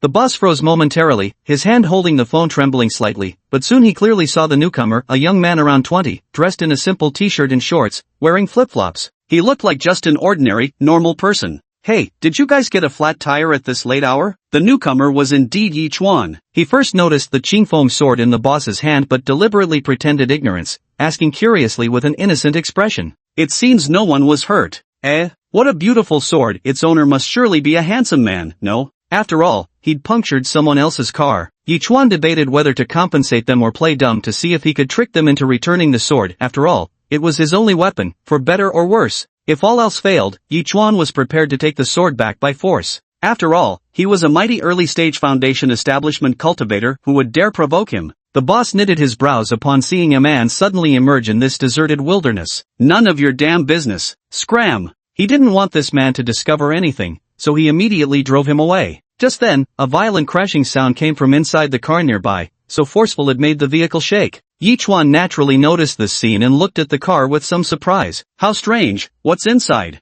Just a husky? You've never heard of a home-wrecking husky? I was already in a bad mood, so scram. If you don't get lost, I'll fucking kill you." The boss, seeing Yi Chuan constantly glancing toward the car, grew irritable. He reached out to shove Yi Chuan while still brandishing his sword in threat. Meanwhile, inside the car, Xiao Xian was growing desperate. The moment she spotted Yi Chuan outside, she struggled violently, pressing the window down button with her high heel. As the window slowly descended, she strained with all her might to make a sound. MMMPH, MMMPH. Yi Chuan slightly raised an eyebrow upon seeing the bound woman. Some juicy gossip bondage involved? An urban beauty getting tied up online, nighttime, with 3 men. Get lost. Right at that moment, the man reached out to shove Yi Chuan but found him unmoved. "It's as solid as a city wall. Damn it, how did this bitch roll down the window?" Seeing the window was lowered, the boss dropped the act entirely. They immediately surrounded Yi Chuan. "Kid, tough luck for you, shouldn't have stuck your nose where it doesn't belong." Since Yi Chuan had already seen Xiao Xian, these men obviously couldn't let him leave. The leader smirked coldly. "Will you surrender quietly,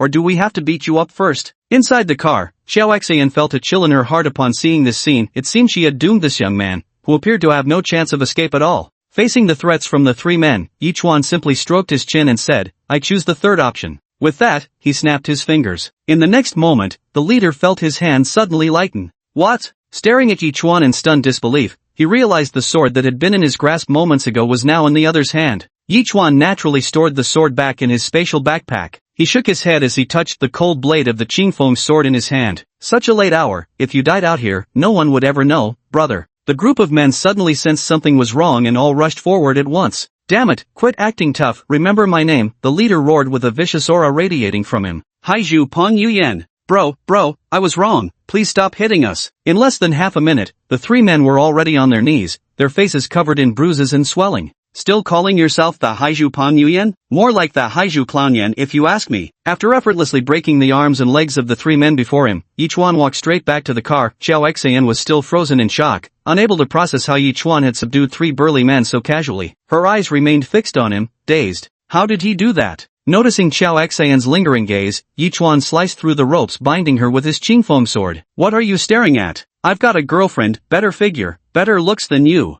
Xiao Xian had originally wanted to express her gratitude, but hearing Yi Chuan's words left her choking back a retort. She firmly believed her figure and looks were top tier. How could this young man before her treat her with such disdain? Besides, she wasn't old either, just around 26, still in the prime of her youth. Regardless, thank you for saving me. I'm Chao Xian, the CEO of Tianhai Group. They kidnapped me. She took a deep breath, sat up, and retrieved her phone from the front seat. Chao Xian immediately made several calls. As she glanced at the men writhing and groaning on the ground nearby, her gaze turned ice-cold, sharp enough to murder. After finishing her phone call, Chao Xian also looked curiously at Yi Chuan. What's your name? This place is so remote, how did you end up here? Yi Chuan remained silent. Oh, I don't mean to interrogate you. I just want to repay you for saving my life. Chao Xian brushed a strand of hair from her forehead. Her cheeks flushed pink as she gazed at Yi Chuan's handsome face. Anything will do. Money. Yi Chuan uttered one of his deepest affections with sincerity. Chao Xian. So straightforward?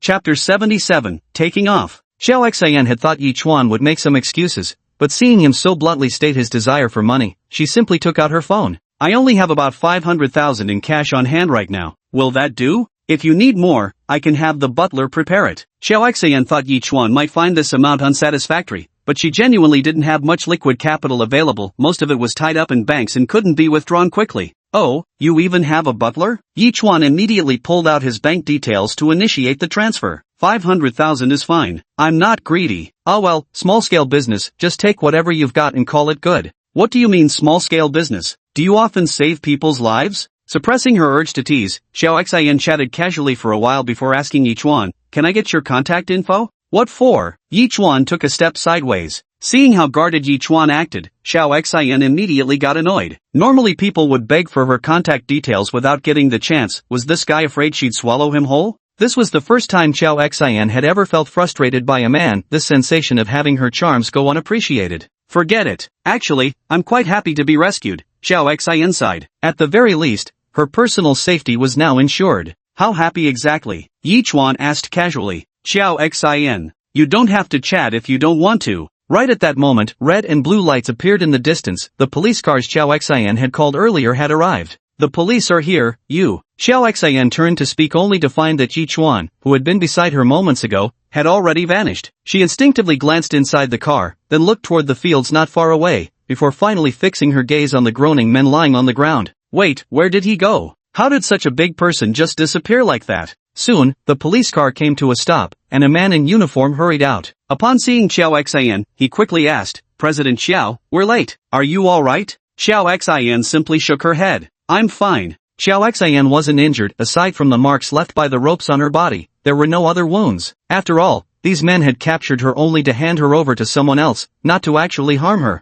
Captain Zhang, all these individuals have sustained fractures, another officer approached and reported. Fractures? Captain Zhang was momentarily stunned. With only Chao Xian present at the scene, how could she possibly have accomplished this against those three muscular men? Even an adult male without weapons would find it quite difficult to achieve such a thing, right? Hearing their conversation, Chao Xian also recalled Yi Chuan, who had disappeared without a trace, and sighed. It's a long story, just got lucky and was saved by someone, she said. That person. Let's go. Forget about this for now, we'll head back first. Chao Xian shook her head and got into the police car. Yet she still opened her phone, staring at the Pikachu avatar on the transfer record as if lost in thought. The three men were also ushered into the police car by the officers, while the vehicle at the scene would remain as evidence. Only after evidence collection was completed would the car be towed away. After the police car drove away, Yi Chuan, who had been hiding in the darkness, slowly emerged. Not bad, not bad. Not only did I reach the foundation establishment stage during this trip, but I also made 500,000. Yi Chuan squinted his eyes in delight as he watched the receding taillights. Indeed, making money becomes effortless once you possess real strength. From now on, I might as well wander around casually, who knows, maybe I'll get to rescue some damsel in distress. But Yi Chuan was just casually entertaining these thoughts. How often do such heroic rescues of damsels in distress really happen, let alone the chance to encounter one by coincidence?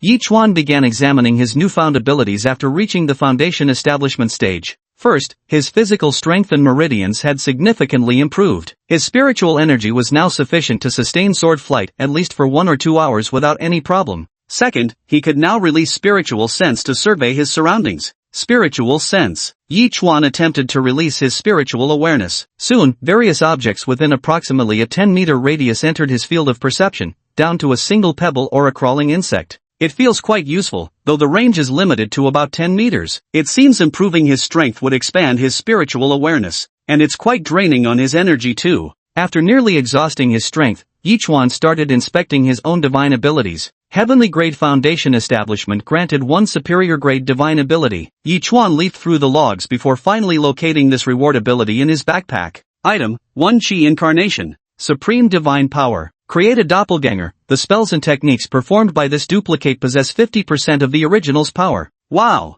Lord of Shadows? Yichuan immediately mastered the divine ability. As a flood of knowledge surged through his mind, he digested it all before forming hand seals, chanting, Avatar Manifestation. In the next instant, a black silhouette appeared beside him, featureless, devoid of any discernible characteristics. Perhaps due to his chaotic spiritual energy, this shadowy clone remained an inky mass, its form completely indiscernible beyond its dark exterior. Yichuan executed a steel mountain stance on the spot. His shadow clone mirrored the movement in perfect synchronization. Not bad, not bad. Yichuan drew his green peak sword, while the shadow in his hand also formed into the shape of a sword. Gathering his spiritual energy, Yichuan casually swung his blade, and the shadow clone struck simultaneously. The sword energy rippled outward, leaving 2 distinct slashes on the ground. Satisfied, Yichuan noticed that maintaining the shadow clone continuously drained his spiritual power, but the extraordinary effects of this technique left him thoroughly pleased. After retracting his power, Yichuan began pondering how to get home. It's late at night. Hailing a cab here would probably be quite troublesome, right? Yichuan glanced around. There wasn't a single household in sight. He shook his head.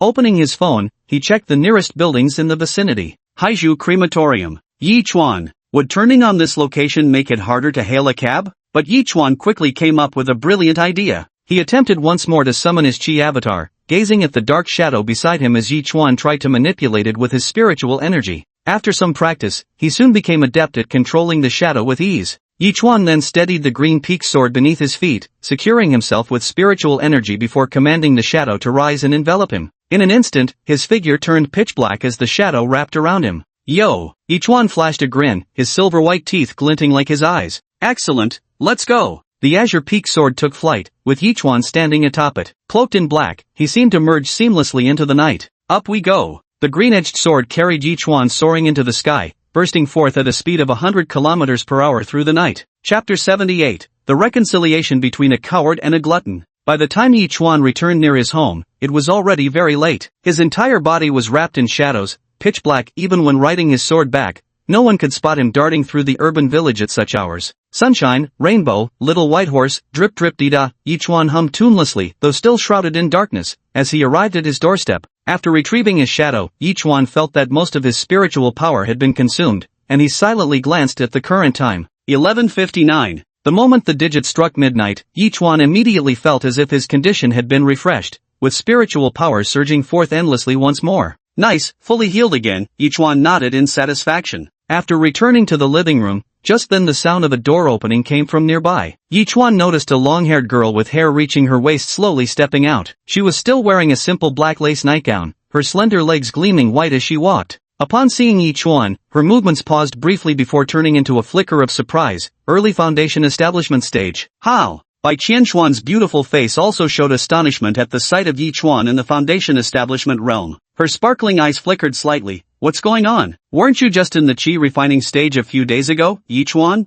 No one could break through an entire major realm in just a few days. Perhaps it's because I'm naturally talented? Yichuan smiled. Just by staying beside you, I reached Foundation Establishment. Clearly, Bai Qianshuan didn't fully believe Yichuan's explanation. However, considering that everyone has their own secrets, she merely shook her head and temporarily suppressed the doubts in her heart. The recovery of her strength greatly improved Bai Qianshuan's mood. She never imagined she could continue cultivating and improving her power in this place. Just then, Lan Xiaoke popped her head out after hearing the conversation outside. Due to her unique wall-penetrating ability, from Yichuan's perspective, it looked as if a disembodied head had suddenly appeared floating on the door. What are you talking about? None of your business, Bai Qianshuang said indifferently. Wow, you're really going too far. I didn't even provoke you. Lan Xiaoke floated out, sensing Bai Qianshuang's cold attitude as she crossed her arms in midair. Coco was going to get mad. Bai Qianshuang merely glanced at her. Only then did Lan Xiaoke remember that her abilities were nothing more than a weakling in front of Bai Qianshuang, so she immediately shrank back into the wall timidly. You guys continue chatting, I won't disturb you.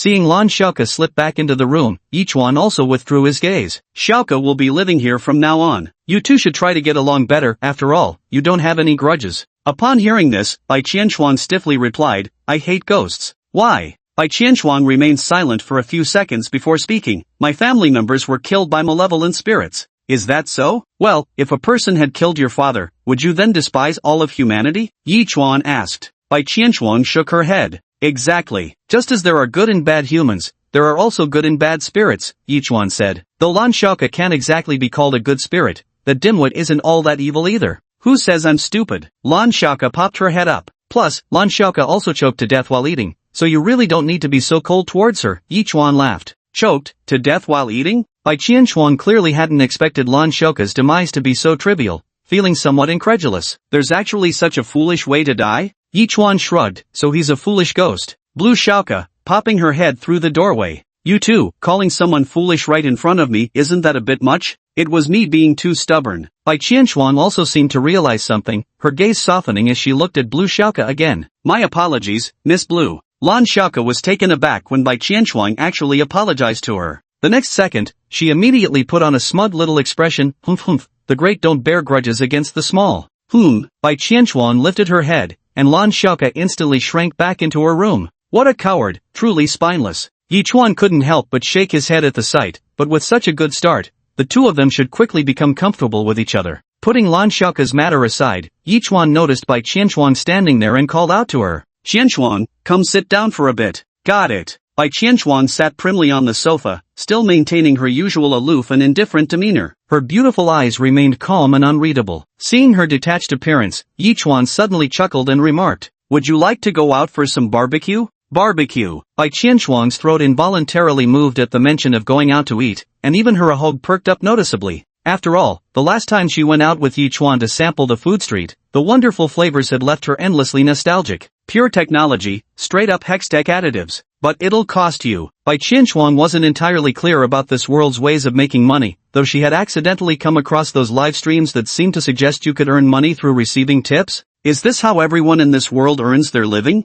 It's fine. Aren't you going to stay by my side for a lifetime? If I don't treat you well, who will? Yichuan gently took Bai Qianchuan's stiff little hand and spoke softly. Don't go breaking that promise now. As the #1 money tree that drops both coins and items, what would I do without you? He really didn't want to end up chasing after Bai Qianchuan's flying sword in the future while shouting, Xuanzi, how could I live without you? Bai Qianchuan, having her hand held by Yichuan like this, saw a faint blush appear on her originally snow-white face. She immediately pulled her hand free from his grasp, stammering, I've made a heavenly oath, so of course I won't leave. She added earnestly, otherwise, your soul will be utterly annihilated. After hearing Bai Qianchuan's assurance, a deeper smile appeared on Yichuan's face.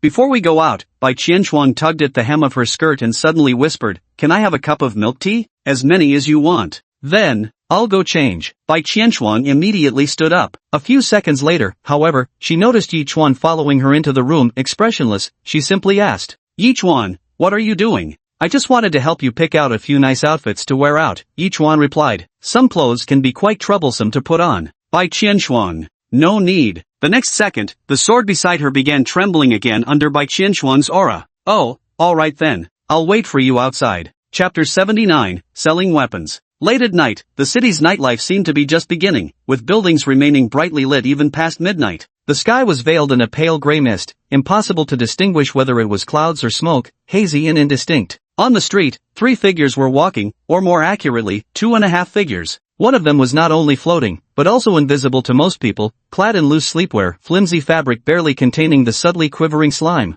Though Lan Xiaoke was dressed comfortably, there was no need to worry about being seen. Don't you prefer staying in your room playing games? Why follow us out? Seeing Lan Xiaoke floating behind him, Yichuan couldn't help but ask, since she was a total homebody who rarely went out unless absolutely necessary. Wow, I actually wanted to see the scenery outside too. After so many years, I've forgotten much of it. Lan Xiaoke looked around curiously, seemingly fascinated by every change happening outside. Since Yichuan had her chained, she had no freedom to move about, so of course she wanted to make the most of this rare opportunity to go out. Want to go back home and take a look? Upon hearing Lan Xiaoke's words, Yichuan suddenly asked. Lan Xiaoke suddenly fell silent. After hesitating briefly, she grinned cheekily. Not really. I don't want to go back at all. Besides, it's been so many years, they're probably all dead by now. Isn't going home wonderful? Why would you curse your own family? Bai Qianchuan frowned upon seeing Lan Xiaoke's attitude. Hearing Bai Qianchuan's question, Lan Xiaoke merely sighed wistfully. Children from happy families would never understand this. I really envy you for having parents who dote on you. They're all dead, Bai Qianchuan replied indifferently. Lan Xiaoke froze for a moment before scratching her head sheepishly. Oops, my bad. Wrong thing to say. It's fine. Bai Qianchuan merely glanced at Lan Xiaoke. You've had it tough too. From Lan Xiaoke's words, Bai Qianchuan could discern the unspoken difficulties the other was facing. Yet every family has its own unsolvable troubles, and Bai Qianchuan couldn't rightly judge their affairs. It was just that many things about Lan Xiaoke began appearing differently in her eyes now. Not some evil spirit, though it looks rather silly. This exchange wasn't exactly smooth, but for this immortal and this ghost, baring their hearts became the first step in forging a connection. Yi Chuan listened to their conversation and merely smiled without speaking. Bringing Bai Qianchuan and Lan Xiaoke with him, Yi Chuan found a decent barbecue joint near his home. The sole reason they didn't go to Luoshi's area was simply because the barbecue stalls there hadn't opened for business yet. Perhaps because the medicine he provided was exceptionally effective, Luo's father planned to spend quality time with Luo's mother these days, hoping to further improve her physical condition. As for Luoshi, she didn't have to help out at the barbecue stall every day. She mostly pitched in on weekends or during particularly busy times. Occasionally, like during holidays when there were more customers, that's when Yi Chuan would step in to help. When they arrived at the barbecue shop, there happened to be a Mishue shop next door, chanting over and over, "You love me, I love you," leaving Bai Qianchuan utterly bewildered. What kind of song is this? Bai Qianchuan asked, intrigued by the simple lyrics. Is it just these few lines? That's called advertising. A simple melody and lyrics can make it stick in your head like brainwashing. Yi Chuan chimed in to explain. Let me buy you a drink. Bai Qianchuan could drink milk tea now, and her beautiful eyes sparkled even brighter. Hello, welcome to Mishue Ice City. What would you like? Asked the staff member curiously as Bai Qianchuan walked in. I'd like a cup of milk tea, Bai Qianchuan said. What flavor would you like? Bai Qianchuan glanced at the shop sign and answered earnestly with a serious expression. 1 cup of Mishue ice cream and tea. The shop assistant, ? Yi Chuan quickly tugged at Bai Qianchuan's sleeve, coughing lightly before explaining. Just get her a pearl milk tea, and I'll have a glass of lemonade. Lan Xiaoke peeked out from behind Yi Chuan. What about me? This is Mishue Ice City. We don't serve gloomy drinks like stagnant water here. After getting the milk tea, Bai Qianchuan deftly tore open the straw wrapper and promptly began slurping her drink. Even Yi Chuan could literally see the girl's visible uplift in mood. After all, no matter what, Bai Qianchuan was just a girl of 16 plus 2 years old. Cultivation was undoubtedly dull work, far less stimulating than the dopamine rush from milk tea. After entering the barbecue shop, Yi Chuan noticed Bai Qianchuan edging slightly closer to peek at the menu while he ordered. Soon, the refreshing fragrance from her drifted over. Watching the soft black strands of hair cascading onto his thigh, Yi Chuan couldn't help but ask, "What would you like to eat?" Bai Qianchuan was puzzled by some terms on the menu. Why does a barbecue restaurant sell weapons? Weapons? Noticing Yi Chuan's confused expression, Bai Qianchuan lightly tapped her jade-like finger on a name listed on the menu. Yi Chuan took a look. Lamb gun. Lamb bullet. Yi Chuan. Lan Xiaoke was also a bit curious. Yeah, gun and bullet, such strange names. I've never seen these when eating barbecue before. What parts are they exactly? That was actually lamb leg, the shortest limb. Yi Chuan began his earnest explanation. Because its flesh is exceptionally tender with superb elasticity, it's considered quite a delicacy. Bai Qianchuan suddenly understood, and it sounded rather delicious to her. Yi Chuan, I want this, she declared. There'll be chances to try it later, Yi Chuan replied with some reluctance, having to explain that this dish required advance reservations. Upon hearing she couldn't have it immediately, Bai Qianchuan nodded lightly with no particular concern. Instead, her beautiful eyes began scanning the menu intently for other seemingly delicious options. Had completely forgotten what he'd previously said about cultivators needing to abstain from food to maintain bodily purity. It was already in modern form. Soon, dishes began arriving one after another. Yi Chuan glanced at Lan Xiaoke's side and noticed she was already drooling with hunger, literal blood. That's right, blood. Her mouth was agape, a trickle of blood streaming from the corner of her lips and dripping onto the table. Can you even eat that? Can do, I can savor the aroma, said Lan Xiaoke, drifting back and forth above the table, scratching her head in delight from the tempting smell. Yi Chuan hadn't expected that Lan Xiaoke, being a ghost, could still enjoy barbecue. With that thought, he stopped paying it any mind. Bai Qianchuan was nibbling on the meat skewers in small bites, her eating manner somewhat adorable, even clumsy, perhaps because she'd rarely eaten properly since childhood, like a little woodland creature. Noticing Yi Chuan staring at her, Bai Qianchuan paused and extended the skewer in her hand toward him. Want some? Here you go. You eat it. At Yi Chuan's words, Bai Qianchuan swiftly retracted her claw-like grasp, unaware that flakes of cumin seasoning had scattered across her full bosom. Yi Chuan noticed and reached out to take a tissue. Chapter 80, Unknown Territory. After finishing a barbecue dinner with Bai Qianchuan and Lan Xiaoke, it was already around 1 or 2 in the morning. On the way home, Yi Chuan also noticed Bai Qianchuan's gaze lingering on the night scenery around them, seemingly filled with some inexplicable emotion in her eyes. Yi Chuan noticed this and couldn't help but ask, "Homesick?" Bai Qianchuan gave Yi Chuan a deep, penetrating look before shaking her head. "I do, and I don't," she said. She wanted to avenge her mother and master, not because she truly missed that deceitful world. On the contrary, she greatly preferred the peaceful atmosphere here. There's delicious food, fun activities, tasty drinks, more delicious food, and even more delicious food. The most important thing is having good food. Bai Qianchuan withdrew her gaze, merely leaning closer to Yi Chuan. Beneath the dim streetlights, the faint glow cast on the girl's face carried a hint of fragility. Her eyelashes fluttered lightly as she voiced the question in her heart. "Yi Chuan, if I were to stay here forever, would you let me remain by your side?" Bai Qianchuan couldn't understand whether Yi Chuan's decision to take her in was merely a whim or born from curiosity about immortals. In this unfamiliar world, she ultimately felt no sense of security. "I don't belong here, don't understand the culture of this place, nor do I feel any sense of belonging. Of course, I'll teach you everything. No need to worry. I need you." Yi Chuan smiled faintly, his tone carrying a trace of tenderness as he uttered those words. He might as well have said, "You're my precious golden goose." Bai Qianchuan froze momentarily, then slowly lowered her head. Her slender bangs obscured her face, making her current expression unreadable. Yi Chuan only heard a soft as if tinged with a girl's shyness, buried in the evening breeze. Yi Chuan chuckled. Because he felt his phone vibrate, Bai Qianchuan's favorability must have increased. She was truly his precious money tree. Hey, I'm still here, you know?" Lan Xiaoke listened to the conversation between Yi Chuan and Bai Qianchuan, feeling a bit sour inside. Am I being forgotten? Am I not human? Am I even human at all? Wait, it seems she really isn't a person. Even if she's a ghost, you can't just leave her hanging like this, right? Lan Xiaoke couldn't help but complain as she started circling around Yi Chuan. Even ghosts can't stand the silent treatment. Seeing the white-haired, big-breasted ghost acting like a spoiled child, Yi Chuan couldn't help but mutter, "Still so childish at your age, Grandma." "I was only 18 when I died." Lan Xiaoke protested immediately upon being called Grandma. She'd been a beautiful young girl when she passed, and her appearance hadn't aged a day since. Watching Lan Xiaoke whimper theatrically, Yi Chuan warned, "Enough, stop buzzing in my ear. Keep it up and I'll pinch those melons of yours until they swell." Hearing Yi Chuan's words, Lan Xiaoke quieted down with small grumbles upon seeing his claw-like hand poised to pinch her. "Fine, being a ghost obviously means having absolutely no rights anyway." After arriving home, both Bai Qianchuan and Lan Xiaoke retreated to their rooms to rest. Meanwhile, Yi Chuan glanced at his bank balance. Since it was already past midnight, the daily deposit of 5,000 had naturally arrived.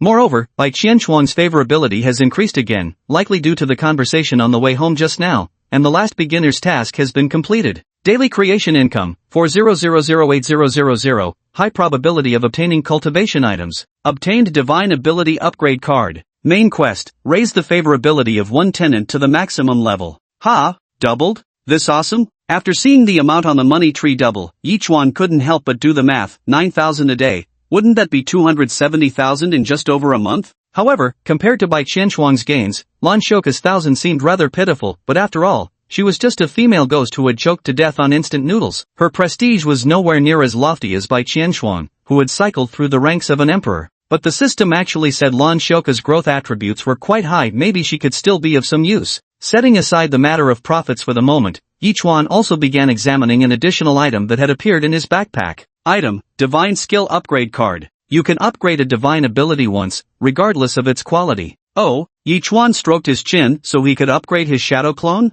Chi transformation was already a high-grade divine ability, and Yi Chuan was curious about what effects the upgraded version would have. Thus, he immediately used the divine ability upgrade card. Upgrade successful. Obtained Chi transformation, supreme grade. Divine skill, clone of unity. Supreme divine skill. Creates a clone that retains 80% of the original's power in casting spells and techniques. Slain foes can be transformed into permanent clones, with their strength influenced by the unit's former power.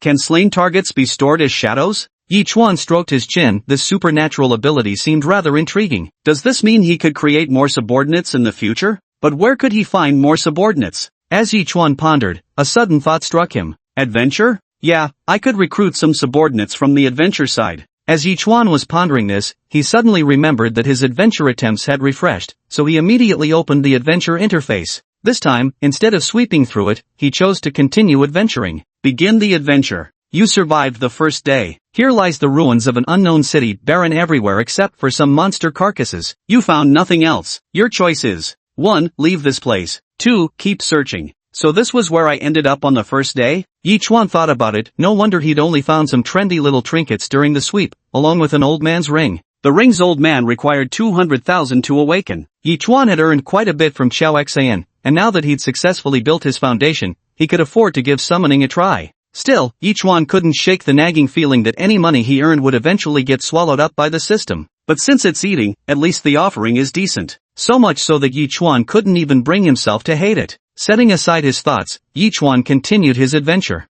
You choose to search through this city's ruins. Those modern-style buildings, though dilapidated, gave you a sense of familiarity. Beneath one of the crumbling structures, there lay a stone tablet engraved with, year 2099, the subsequent characters illegible. You choose to 1. Continue searching. 2. Leave this place. Yi Chuan looked at this passage, a flicker of confusion crossing his face. What does this mean? Why would there be the year 2099 in the Tianxian continent? Isn't this supposed to be a different world? Or does the Tianxian continent also have its own calendar system? Holding on to his doubts, Yi Chuan began searching further. You start searching the surroundings and find some shattered glass fragments and sculptures, but then you hear a strange sound behind you. The moment you turn around, your body is torn apart by some unknown creature. You died. Adventure ended. Items retrieved, 0-inch. Chapter 81, Luo Shi's birthday. Though filled with numerous doubts, after seeing his own death, Yi Chuan could only temporarily set them aside for now. There are too many questions, and Yi Chuan doesn't understand the meaning of that stone slab either. Could there have been a civilization before the Tianxian continent? Better focus on cultivation for now.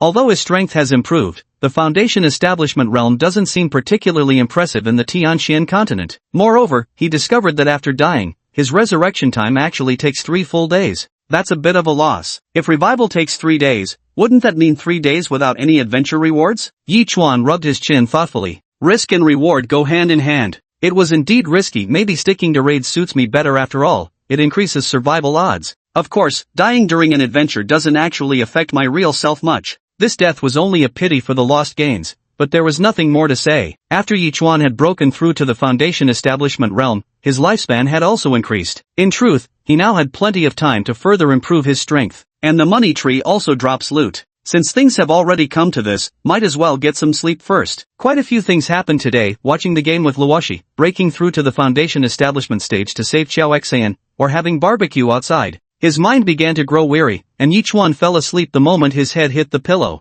The night passed without incident. The sky was just beginning to lighten when Yi Chuan got out of bed. As he yawned and prepared to wash up, he noticed a message had arrived on his phone. Luoshi, lazy pig, are you awake yet? It's my birthday today, wanna come over for dinner tonight? After seeing Luoshi's message, Yi Chuan promptly replied. Yi Chuan, let me see your legs. Luoshi? Luoshi, video call. The phone screen flickered as Yi Chuan casually answered, revealing Luoshi's face on the video. Clearly unprepared, she was still bundled up in her blankets. Her hair was casually disheveled, her beautiful eyes slightly hazy, and even her cheeks bore a rosy glow. Who asks to look at legs first thing in the morning? You nuisance. The other person twitched their nose as if pouting coquettishly. Was I looking at legs? Yi Chuan spoke up. Isn't that what you said? No. Yi Chuan shook his head, his eyes lowering with 3 parts sorrow, 2 parts confusion, 1 part stubbornness, and 1 part hesitation. I look at legs because I want to see the paths you've walked, the scenery you've witnessed, the laughter and tears you've experienced, all the flavors of joy and bitterness.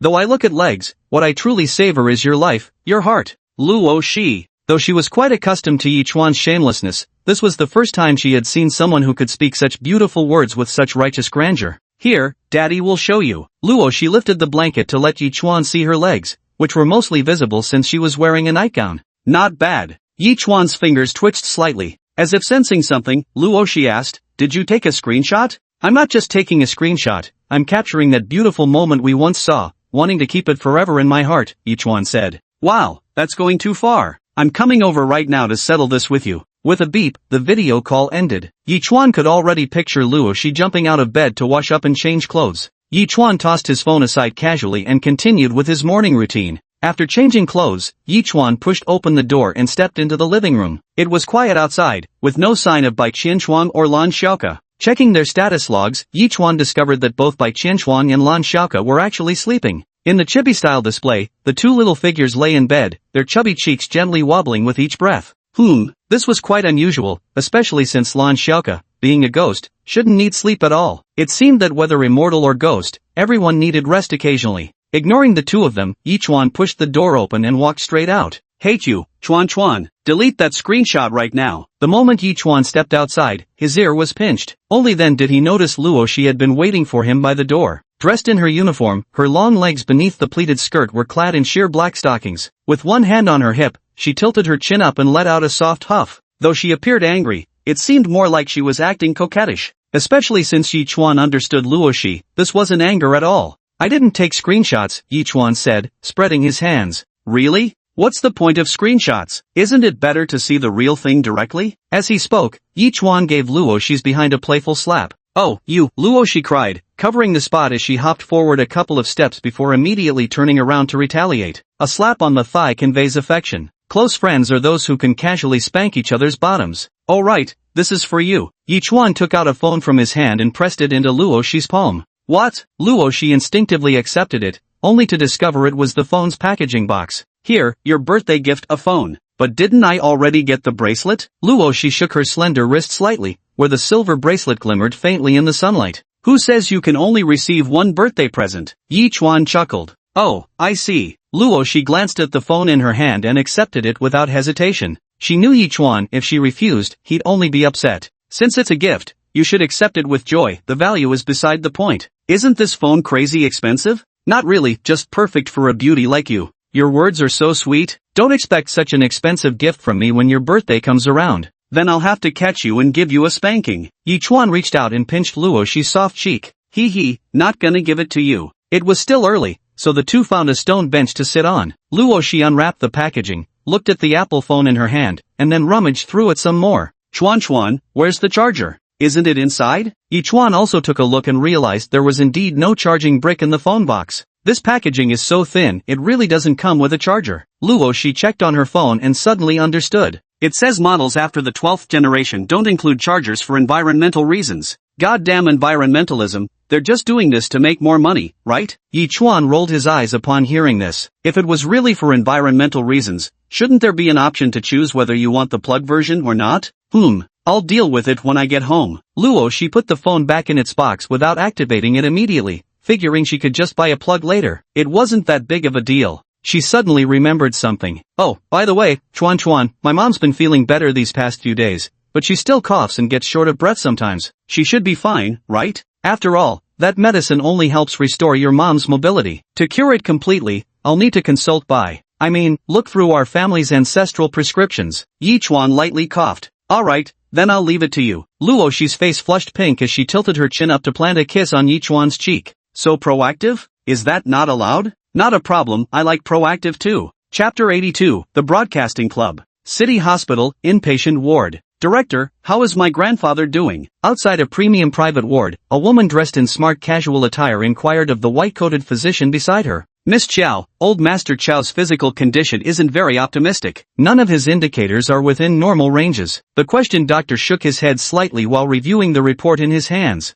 "You're the expert in this field. Is there really no solution?" Xiao Xian's face showed anxiety upon hearing the doctor's words. "What about other hospitals or overseas institutions? Do they have more advanced technologies?" "Based on my experience, neither domestic nor foreign medical institutions currently possess mature technologies to treat your father's condition thoroughly. At best, we can only barely prevent it from worsening." The doctor hesitated slightly as he spoke, as if recalling something, but ultimately remained silent. "What is it, doctor? Do you know something?" Xiao Xian immediately noticed something unusual flashing across the doctor's face. "Whatever method it takes, you must tell me." Hearing Xiao Xian's anxious plea, the doctor merely sighed and explained, "A few days ago, I admitted a female patient with the same condition as the old man, though slightly milder. Her recent test results suddenly showed significant improvement. When I asked why, the family mentioned it was due to some ancestral medicine." "Ancestral medicine?" Xiao Xian was somewhat astonished. What kind of ancestral medicine could treat such an illness? "Do you have that patient's contact information?" she hurriedly inquired. "Well, we do have it, but I can't guarantee it was the traditional remedy that worked." The doctor shook his head. "It doesn't matter. Even the slightest hope is better than none. I'll send you the contact details later. As for any follow-up, Miss Chow will need to handle that herself." "All right." After the doctor left, Xiao Xian took a deep breath and then walked into the hospital room. Lying on the bed was an elderly man in his 70s or 80s, wearing an oxygen mask and resting with his eyes half closed. A caregiver sat by his side. Perhaps hearing the noise outside the door, the old man opened his eyes and noticed Xiao Xian. Xian, it's alright. Grandpa is old, not much use anymore. His voice was hoarse and faltering. It's okay, Grandpa. The doctor just told me your condition has improved a lot, and there's even a special medication, it just needs a little more time. Xiao Xian forced a smile, gently holding her grandfather's hand as she spoke softly. But the weariness and fatigue on Xiao Xian's face couldn't escape the other person's notice. The old man just patted the back of Xiao Xian's hand upon hearing this. No need to lie to grandfather. I know exactly what condition my body is in. Your father, and those useless uncles, the company depends on you now. Xiao Xian assured him, Grandfather, it's alright. I'll definitely manage the family business well. Okay. After watching her grandfather fall back asleep, Xiao Xian gave what appeared to be a worried glance at the ventilator before letting out a deep sigh. Just then, the doctor happened to send over the contact information for that patient, so she stood up and walked toward the door. Hopefully those medications will do the trick. Xiao Xian silently contemplated in her heart, though for some reason unbeknownst to her, she suddenly recalled that young man who had saved her the night before. She shook her head, dismissing the thoughts. In the afternoon, at Yinshan Academy. After school, Luoshi went to the club as usual, while Yi Chuan glanced at the time and decided to wait at school for her activities to finish. After all, today was Luoshi's birthday, and they were supposed to have dinner at her place that evening. It made more sense to wait a little rather than heading back early for no reason. Yi Chuan first ordered a birthday cake via Hungry Panda, then sat on a chair and started playing with his phone. Soon, he grew weary. How boring. If Luoshi were here, at least he could rest his head on her lap. Playing with his phone alone in a chair was just dull.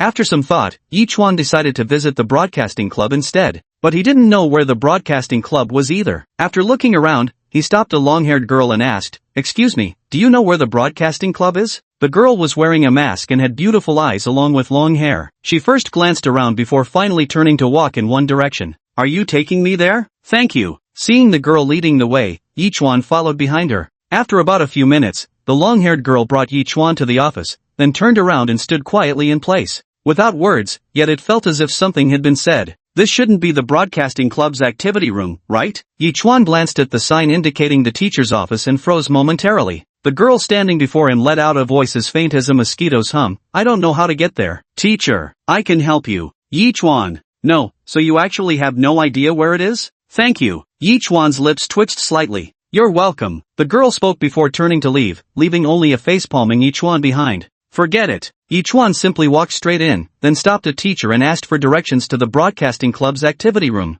Though it's a bit of a hassle, at least now I know the location. About 10 more minutes passed before Yi Chuan finally arrived at the broadcasting club's activity room. The door was left ajar. Peering inside, he saw Luoshi laughing and chatting merrily with a few students, seemingly sharing some happy topic. Ah, Luoshi immediately got up and trotted over when she saw Yi Chuan at the door. Chuan, what brings you here? Staying here feels a bit boring, so I came to wait for you, Yi Chuan said. Are there any seats for accompanying family members? Nothing like that. Luoshi's face flushed slightly at the mention of family members, then she added, Our event is almost over. We just need to tidy up before leaving. I'll wait for you outside for a while. Alright. After returning to the activity room, Loki noticed Yi Chuan playing with his phone by the railing, and soon the broadcasting club members started cleaning up. Luoshi was wiping the table while Yi Chuan played on his phone, waiting idly, when a voice came from the side. Since you're waiting for Luo, why not help out? The voice sounded familiar. Yi Chuan looked up to see Luo Hao holding a mop and addressing him. Help us mop the activity room. Yi Chuan scoffed. What did this have to do with him? I don't want to work. Lazy like this, I don't know why Luoshi Wei gets along with you so well. Won't even mop the floor. Luo Hao's voice rose a bit, catching the attention of several people in the activity room, who all looked over. Hearing this, Yi Chuan just smiled and asked, Do you know what a barber's mother is called? Luo Hao was momentarily taken aback. What does that have to do with what his mother's called? Tony's mom. Only then did Luo Hao realize Yi Chuan was insulting him. Chapter 83, If Chuan doesn't like it, then neither do I. Just as Luo Hao's face flushed red with anger at Yi Chuan, Luoshi emerged and curiously asked, What's going on? Why do you look like you're about to start a fight? Luo Hao turned his face away, looking wronged and sulking. Oh, come on, now you're the one feeling wronged? Yet Yi Chuan continued to smile faintly. Seeing this, Luoshi first glanced at Luo Hao before speaking to Yi Chuan. Chuan, what happened just now? It's nothing, this guy just wanted me to help clean up. But I refused, Yi Chuan said. Then he seemed a bit upset. Luo Hao immediately retorted, just a small favor, why so stingy? Are you even a real man? Yi Chuan smiled, though his eyes began to narrow. Doesn't that make sense, Luo? Luo Hao also turned to ask Luo Shi. Of course, Luo Shi said. Just as Luo Hao was about to gloat at Yi Chuan upon hearing Luo Shi's response, she continued. Of course it doesn't make sense. Chuan isn't part of our club. You can ask, but you can't force him, he's under no obligation. Chuan, just wait here for me. Luo Hao's barely raised smile froze instantly, while Yi Chuan merely said to Luo Shi, hurry up, or I'm leaving soon. Got it. I'll be ready right away. Luo Shi immediately sped up her preparations, while Luo Hao, watching this scene, felt utterly baffled. Clearly, Yi Chuan wasn't particularly kind to Luo Shi, so why did their relationship appear so harmonious? He was far gentler and more handsome than Yi Chuan, how could he possibly lose by comparison? Those icy, sharp eyes of Yi Chuan's were practically two black holes. Luo Hao also gave a cold snort, lowering his voice as he glared at Yi Chuan. Just you wait, she'll be mine sooner or later, and you're just a brute who relies on fists. Oh, Yi Chuan's smiling eyes grew slightly dangerous upon hearing Luo Hao's words. His hand twitched, and in the next moment, he produced a talisman. Item, Summoning Illusion Talisman. Upon use against any target, induces hallucinations lasting 24 hours. Effect varies based on the target's strength, but this was a little toy that Lan Xiaoka had set off for herself. While there was probably no fatal risk involved, experiencing a horror movie firsthand was quite interesting. He reached out and placed the talisman on Luo Hao's back. The next second, the talisman vanished without a trace. Yi Chuan rubbed his chin thoughtfully, genuinely curious about what Luo Hao would look like the next time they met. If the other party still refused to behave, well, all of Lan Xiaoka's explosive little toys would be reserved for him from now on. Free, all of them free. Not directly crushing the ants, but rather subjecting them to a horror movie as a psychological attack. As a Foundation Establishment realm expert, I'm truly too kind. Luo Hao only felt an itch on his back. He rubbed it in confusion but didn't notice anything unusual and soon returned to the activity room. In less than 10 minutes, Luo Shi finished cleaning and rushed out, saying, let's go. Daddy'll treat you to an ice cream. As they left the school gates, Luo Shi brought up the matter with Luo Hao. Did Luo Hao give you trouble just now? I'll have a good talk with him tomorrow. How do we communicate? Just tell him clearly that you're my boyfriend, so he stops doing weird things. Luo Shi raised her small fist and said, if you don't like him, then I won't like him either. She and Luo Hao were just ordinary club members to begin with, not even close enough to be considered friends. Moreover, Luo Shi felt he was rather conceited. Yi Chuan stroked his chin. Truth be told, he was also curious about the effects of the summoning talisman. It should be quite interesting. Walking side by side with Luo Shi on their way home, she glanced at Yi Chuan and reached out to loop her arm through his. What? Being naughty? Yi Chuan shot her a look when he felt her small hand sneak into his sleeve. I'm not doing anything. Makes me sound like some kind of female hooligan, Luo Shi teased, scraping her fingernail lightly along his arm before laughing playfully. I think it is. You always wore so little around me before. I suspect you were trying to seduce me. Yi Chuan rubbed his chin, convinced that Luo Shi had been eyeing him for a long time. No way.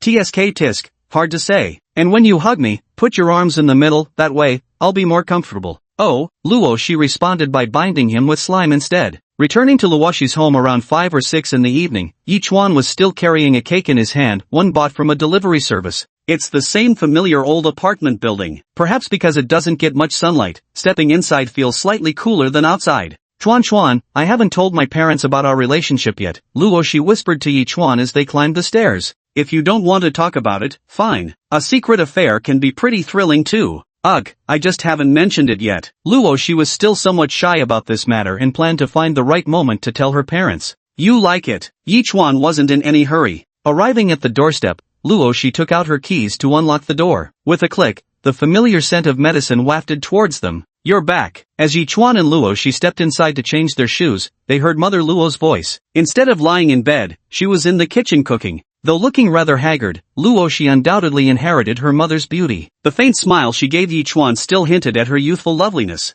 Mom, you shouldn't be working, I can handle this. Luo Shi immediately stepped forward when she saw her mother preparing ingredients. Lying in bed all day would make anyone's bones rust. Mother Luo shook her head before turning to Yi Chuan. Xiao Chuan, your family's medicine worked wonders. I'm already able to get out of bed thanks to you. It's nothing, as long as the medicine works. My family has other secret remedies too, ones that can nourish the body. Once I've figured them out, I'll let you try them, guaranteed to make you look 20 years younger. By then, Uncle won't be able to take his eyes off you. Your tongue is as sweet as ever. Luo's mother was delighted by Yi Chuan's teasing, though she couldn't help feeling a little hopeful. After all, Luo's father had taken such good care of them, and Luo's mother truly wanted to bear him a child, whether a son or a daughter. Cece, why don't you take Xiao Chuan back to your room to play? I can handle things here. No need, I want to help you. It's fine, go ahead. Luo's mother added, remember to close the door. Oh, Luo she had no choice but to bring Yichuan back to the room first and then close the door. Why did mom ask me to close the door? Luo she still didn't quite understand.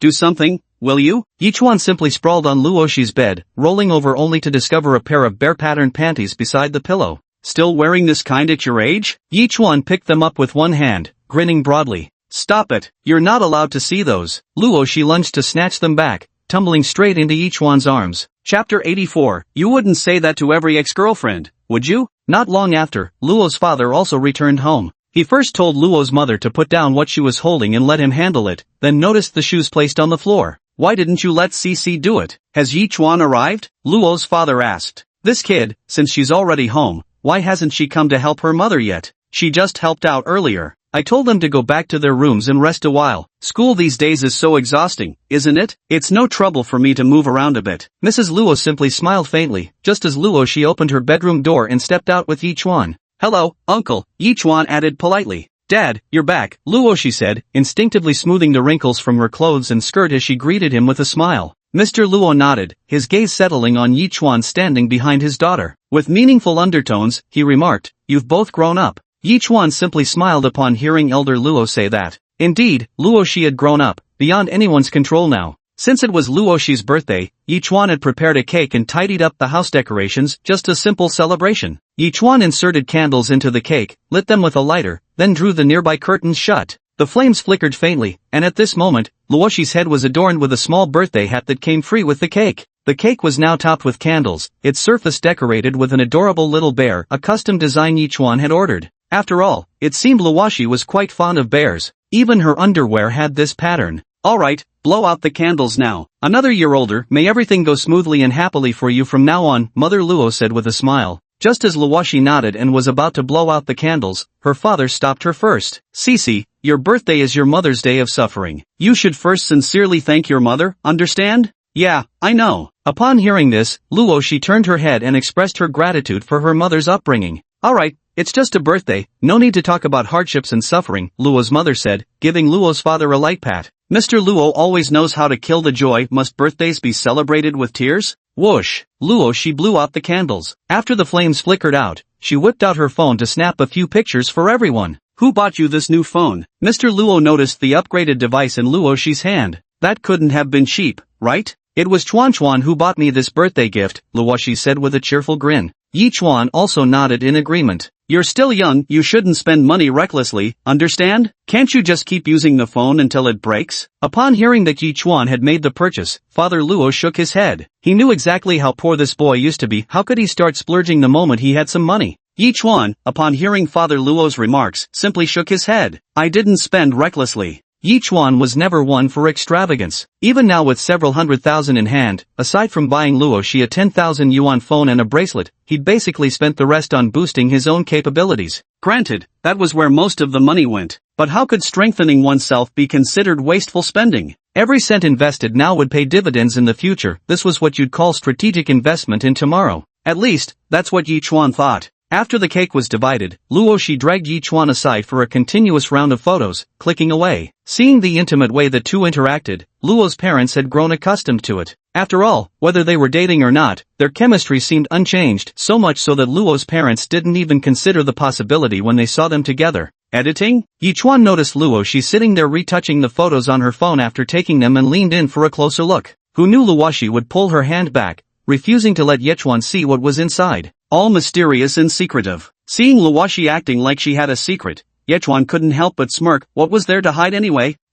Wait till I'm done editing. What's there to Photoshop? Yichuan muttered under his breath, since Luoshi was already naturally beautiful. Touching up her pictures would only take away from their authenticity. Alright, Luoshi seemed to have finished editing the photos and immediately posted them to her social media. Yichuan took out his phone and opened Luoshi's social media feed, only then seeing the birthday celebration post she had shared. The 9-grid photo collage included a cake, pictures with parents, but the most eye-catching elements were the silver bracelet he had gifted and their couple photo. In the picture, Yichuan and Luoshi were cheek to cheek, with a hand-drawn pink heart perfectly split between their touching faces, half on each. After all that fuss, it was just to draw a heart?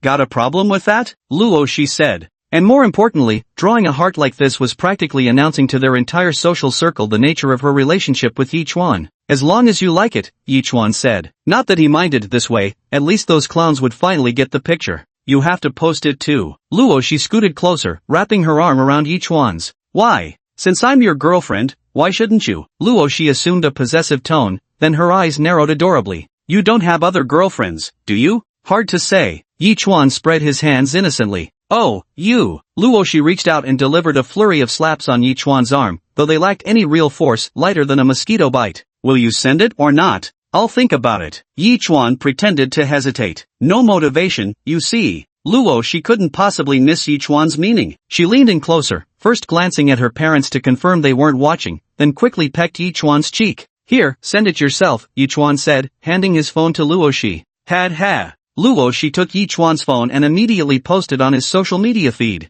Before long, numerous likes began appearing, especially Yi Chuan's 7 or 8 ex-girlfriends, who seemed utterly unfazed by the situation. Ex-girlfriend A, well, here comes another meal ticket. Ex-girlfriend C, anyway, I figured it out by now. Ex-girlfriend F, isn't this your childhood sweetheart? After seeing those people's replies, Luo, she also turned to look at Yi Chuan. Aren't you going to delete your ex-girlfriend? If you like, deleting her wouldn't matter, Yi Chuan said casually, as he hadn't bothered to deal with it after the breakup. Ex-girlfriend, I don't think you ever loved me. Your eyes were only on my money. Every day asking me where to eat, spending my account. Break up. Yi Chuan, fine. That's roughly how it happened. Hearing this, Luo, she shook her head again and returned the phone to Yi Chuan. I won't become one of them in the future, will I? Seeing Luo, she's adorable reaction, Yi Chuan found it quite amusing. I gave you my first kiss, what do you think? Luoshi looked skeptical. You wouldn't say that to every girl, would you? Chapter 85, Xiaoxin buys medicine. Yi Chuan truly had no solution regarding his ex-girlfriend situation. After all, he'd been desperately poor back then, not only frequently taking advantage of local merchants without paying,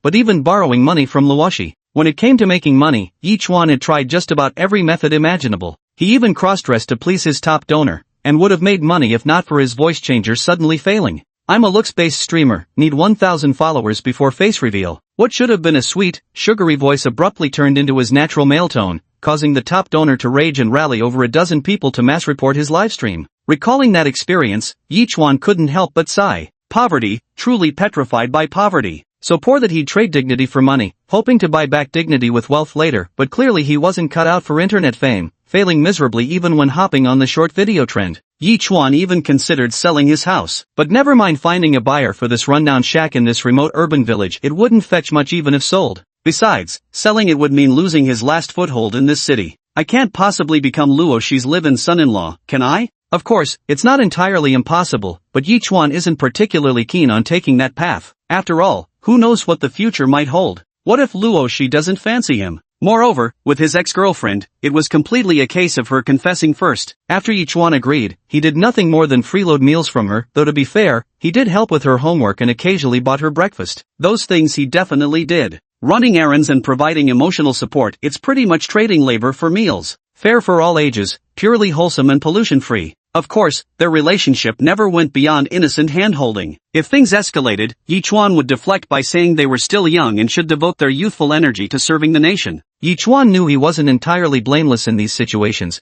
but he never outright denied anything either. At least most of his ex-girlfriends still gave him decent reviews. Yi Chuan is the perfect guy to fake being a boyfriend with. You're different. So when faced with Luoshi's questioning, Yi Chuan gazed at the young girl before him and spoke with deep affection. After all these years of knowing each other, do you really think I'd lie to you? Luoshi muttered under her breath, Chuan, how many times have you lied to me before? I never deceive people, said the father. Looking for a beating. Luoshi snapped, giving Yi Chuan's arm a light slap upon hearing his remark. While Yi Chuan and Luoshi were fooling around, Luo's father suddenly received a phone call. Initially intending to hang up when he saw an unfamiliar number, he answered upon noticing it was a local mobile number. Who is this? He asked. Is this Miss Luo's family member? Hearing the woman's voice on the phone, Mr. Luo frowned but still responded, what is it? Mr. Luo actually didn't have many relatives or friends. His small world revolved around just a few people like Mrs. Luo. As for his handful of close friends, their numbers were all saved in his contacts, so his gruff tone instinctively treated the caller as a telemarketer or scammer.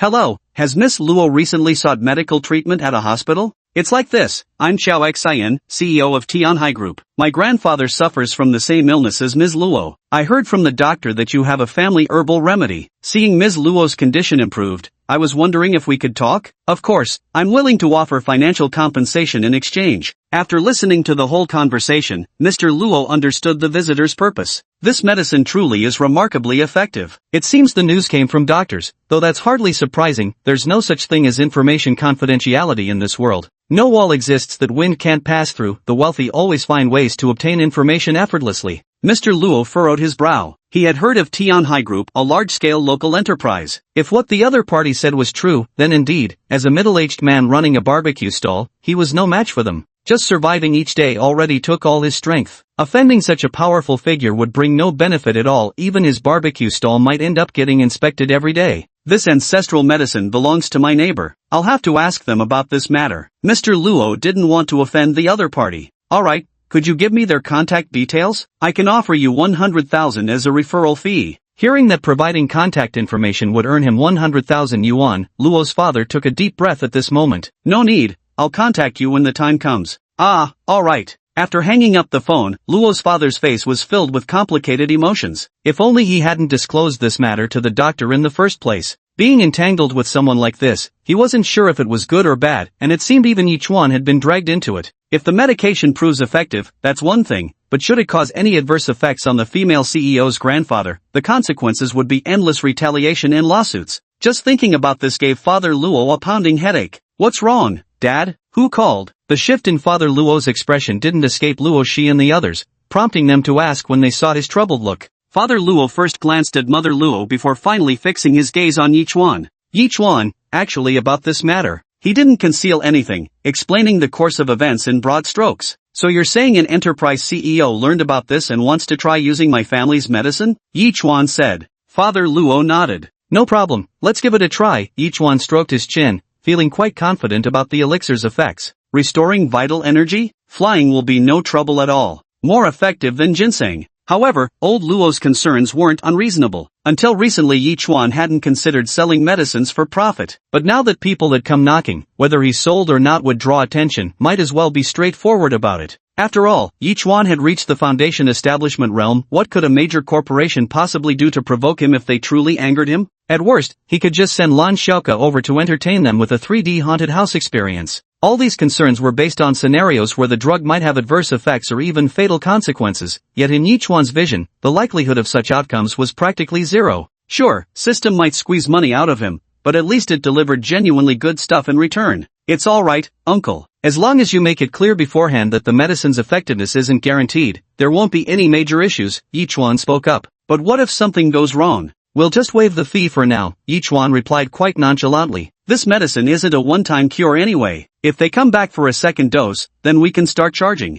First dose free as a trial. Payment only if it proves effective. It makes sense both emotionally and logically. Upon hearing Yichuan's words, Patriarch Luo nodded in agreement. Besides, they weren't technically selling the medicine, just giving it away. For a young man, you've thought much more thoroughly than I have. Patriarch Luo couldn't help but praise Yichuan. Shall I make the arrangements then? Chapter 86, Faltering Dao Hearts. Hearing that old Mr. Luo was making arrangements, Yichuan had no objections. When the time came, he would simply hand over the medicine. However, to ensure the potency remained stable, he would naturally need to reduce the dosage of the dear blood pills, perhaps by about a third or half would suffice. After all, he's the chairman's grandfather, likely already advanced in years. Who knows if the abrupt effect of the medicine might just knock him off? After pondering the matter carefully, Yichuan merely gave a slight nod, tacitly agreeing to Mr. Luo's suggestion. Chuan, do you think it'll be alright? Luo she asked curiously as she watched Yichuan prepare to sell his family's ancestral medicine to someone else. It's nothing. Yichuan smiled. What could possibly go wrong? His approach had been quite prudent. After temporarily settling the matter of selling medicine, Yichuan stayed at Luo Shi's place for a while longer before heading home. Standing at the entrance of his apartment building, he turned to Luo Shi who had followed him out and said, Alright, no need to escort me this late at night. I can make my way back on my own. Although Luoshi often walked this path and knew everyone in the village well, Yichuan still did it out of consideration for safety. Alright, Luoshi nodded. She suddenly looked around and, upon confirming no one else was nearby, the girl lightly stepped closer. The pleasant fragrance from Luoshi made the night breeze feel even more comforting. Holding onto Yichuan's sleeve with one hand, she closed her beautiful eyes, her long eyelashes fluttering slightly. Seeing this, Yichuan lowered his head and kissed her. You can't do that. We're outside. After a moment, Luoshi batted away Yichuan's wandering hands. She couldn't understand why she had only wanted a kiss, yet Yichuan's hands seemed restless without a place to settle, finding comfort only when they strayed to higher ground. Let's do it at home next time. You already did it anyway. Luoshi stuck out her tongue, looking somewhat reluctant as she turned around. Alright, Chuan, I'm heading back now. See you tomorrow. Alright. Yichuan watched as Luoshi's footsteps echoed up the stairs before pausing himself. Moving forward, now that he'd become involved with those super martial clans, should he find a way to protect the people around him?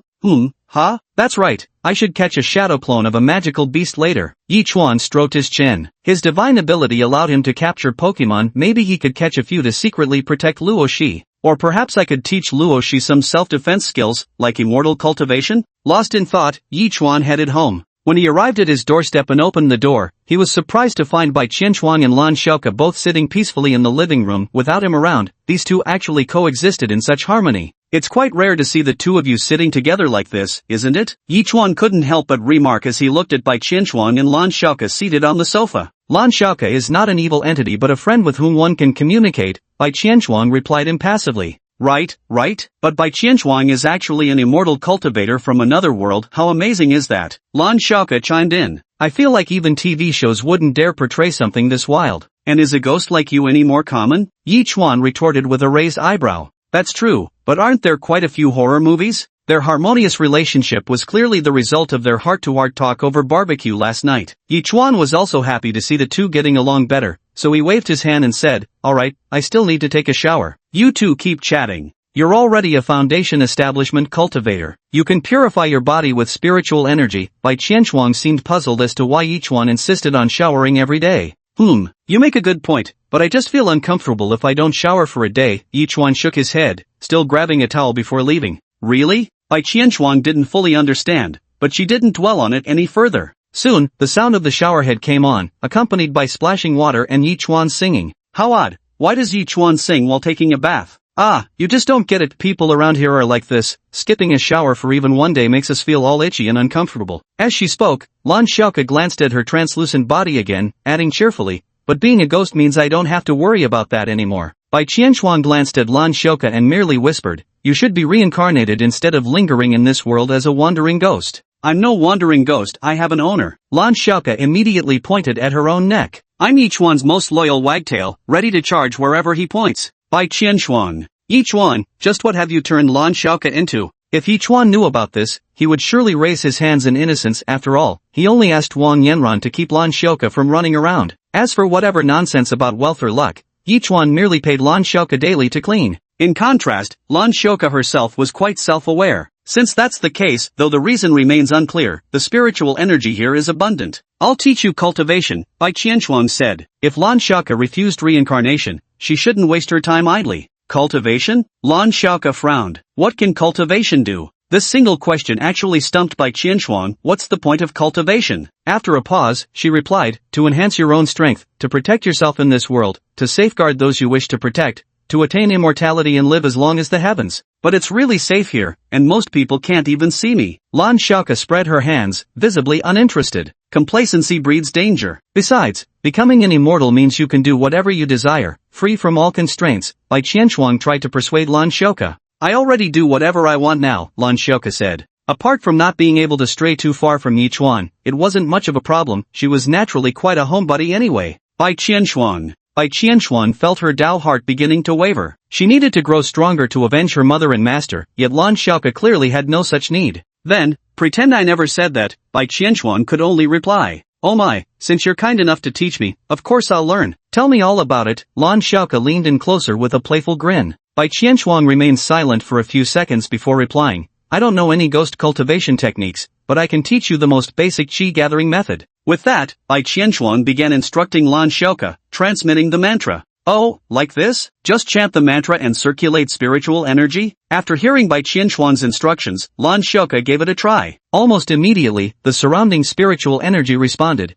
converging toward her body in streams. Oh, just like that? Lan Xiaoke was surprised. It seemed she had become stronger in an instant. So we've reached qi refinement realm just like this? Bai Qianchuan was momentarily stunned. First it was Yichuan, now Lan Xiaoke. Are people in this world also easily able to cultivate? Chapter 87, The Existence Within the Ring. After Yichuan finished showering, he saw Bai Qianshuang speak to him. Yichuan, Lan Xiaoke has actually broken through to the qi refining stage. At this moment, Lan Xiaoke still hadn't figured out what was going on. She just wore an oval expression, as if asking whether the qi refining realm was some extraordinary thing. After all, she had only absorbed energy for a short while, and she didn't even fully understand what so-called cultivation was all about. Even before Yichuan had finished showering, Lan Xiaoke had already broken through. Qi refining realm? Seriously? Yichuan was still somewhat bewildered upon hearing Bai Qianshuang's words. Finally, he pointed at the silly-looking Lan Xiaoke who was blinking, as if asking, "Is this little thing?"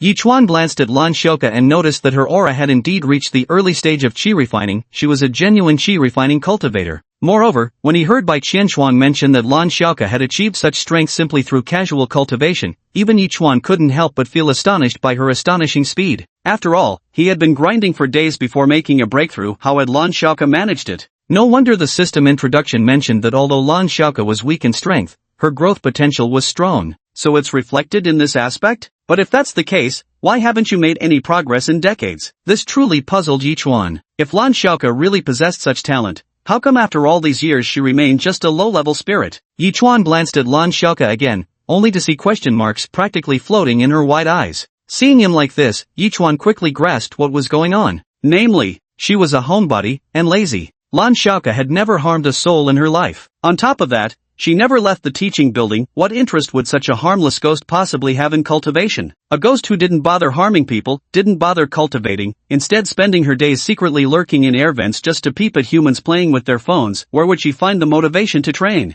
Probably seeing the short video you want to watch get swiped past by someone else would make you scratch your head in frustration. Then why aren't you hurrying up to train? Yichuan said upon seeing Lan Xiaoke like this. If she had some strength, would she still be caught and electrocuted by others? Training is so boring. Lan Xiaoke began to grumble. Besides, she was now Yichuan's person. If she got bullied, would he as her master really just stand by and do nothing? Seeing Lan Xiaoke mumbling to herself, Yichuan stroked his chin and suddenly broke into a playful grin. How about this? For every minor realm you advance, I'll give you 5,000 yuan. How's that? How much? Lan Xiaoke's eyes nearly popped out of her head. 5,000? 5,000 bucks? I want to start cultivating right now. Lan Xiaoke immediately latched onto Bai Qianshuang. Coach Qianshuang, teach me how to cultivate. I want to learn immortal cultivation. Bai Qianshuang silently gazed at Lan Xiaoke. Is this kid really after immortal cultivation, or just trying to make money? Alright, Bai Qianshuang finally agreed, but you must join the Jade Void sect and become a disciple. From now on, I'll be your senior sister.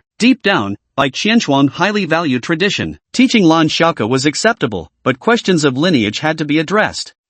What void? Lan Xiaoke was confused. Does this mean I'm a disciple now? Whatever, as long as she could make money, it was all good. Lan Xiaoke turned into a ghost after death for two reasons. One was choking to death on instant noodles, and the other was money. She had finally obtained a piece of equipment worth a fortune only to die suddenly before she could enjoy it. After being poor for so many years, how could Lan Xiaoke not harbor resentment? In some ways, Lan Xiaoke and Yichuan are equally obsessed with money. Soon, Bai Qianshuang led Lan Xiaoke into the room to practice cultivation. Yichuan glanced at them but showed no interest in joining. After all, he didn't need to meditate and absorb spiritual energy to cultivate, just letting it run in the background was enough. Sitting there for 10 days or half a month was something Yichuan simply couldn't imagine doing. He still had a life to enjoy, after all. Upon returning to his room and sitting down, Yichuan immediately noticed a new notification on his phone. Quest, gain Lan Xiaoke's favor, completed. Daily creation rewards, 100030000, moderate chance of obtaining ghost-type items. Obtained lightning peachwood sword, mid-grade. Yichuan never expected Lan Xiaoke's affection towards him to increase. Had he done anything special?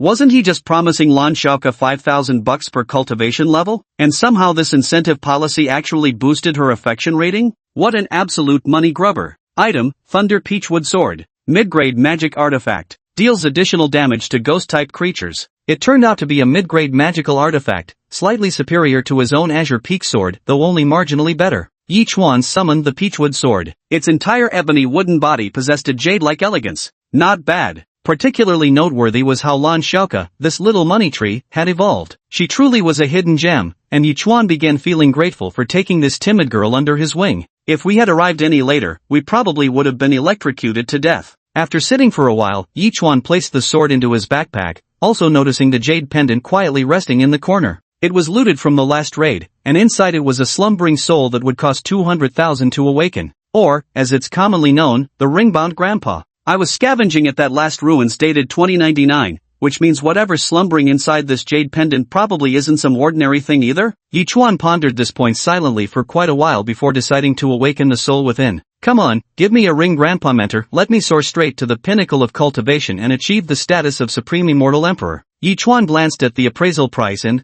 thinking of the money he'd earned from Xiao Xian, pressed the button without hesitation. After deducting 200,000, the jade pendant in his hand began to glow with shimmering light. Ripple after ripple of waves spread outward. Then the light began to converge and take shape, condensing into a human form. Is it out yet? The ring grandpa? Or maybe grandma? Bzzz. In an instant, light flooded the entire room, nearly blinding Yi Chuan with its brilliance. Who threw the flashbang? Just as Yi Chuan was cursing in his mind, the scene before him gradually cleared. A figure slowly descended onto the ground, and to Yi Chuan's astonishment, a little Lolita dressed in purple gothic attire appeared before him. She stood about 1.4 meters tall, with twin tails reaching down to her knees, looking petite and adorable, exquisite as a porcelain doll. Now she turned to look at him, her eyes filled with a mix of confusion and peculiarity. Such a feeble insect, was it you who awakened this witch? Yi Chuan. Yi Chuan was utterly speechless. Wait, why did the jade pendant obtained in the Tianqian continent summon a little Lolita with a Western fantasy style? Where's my old grandpa?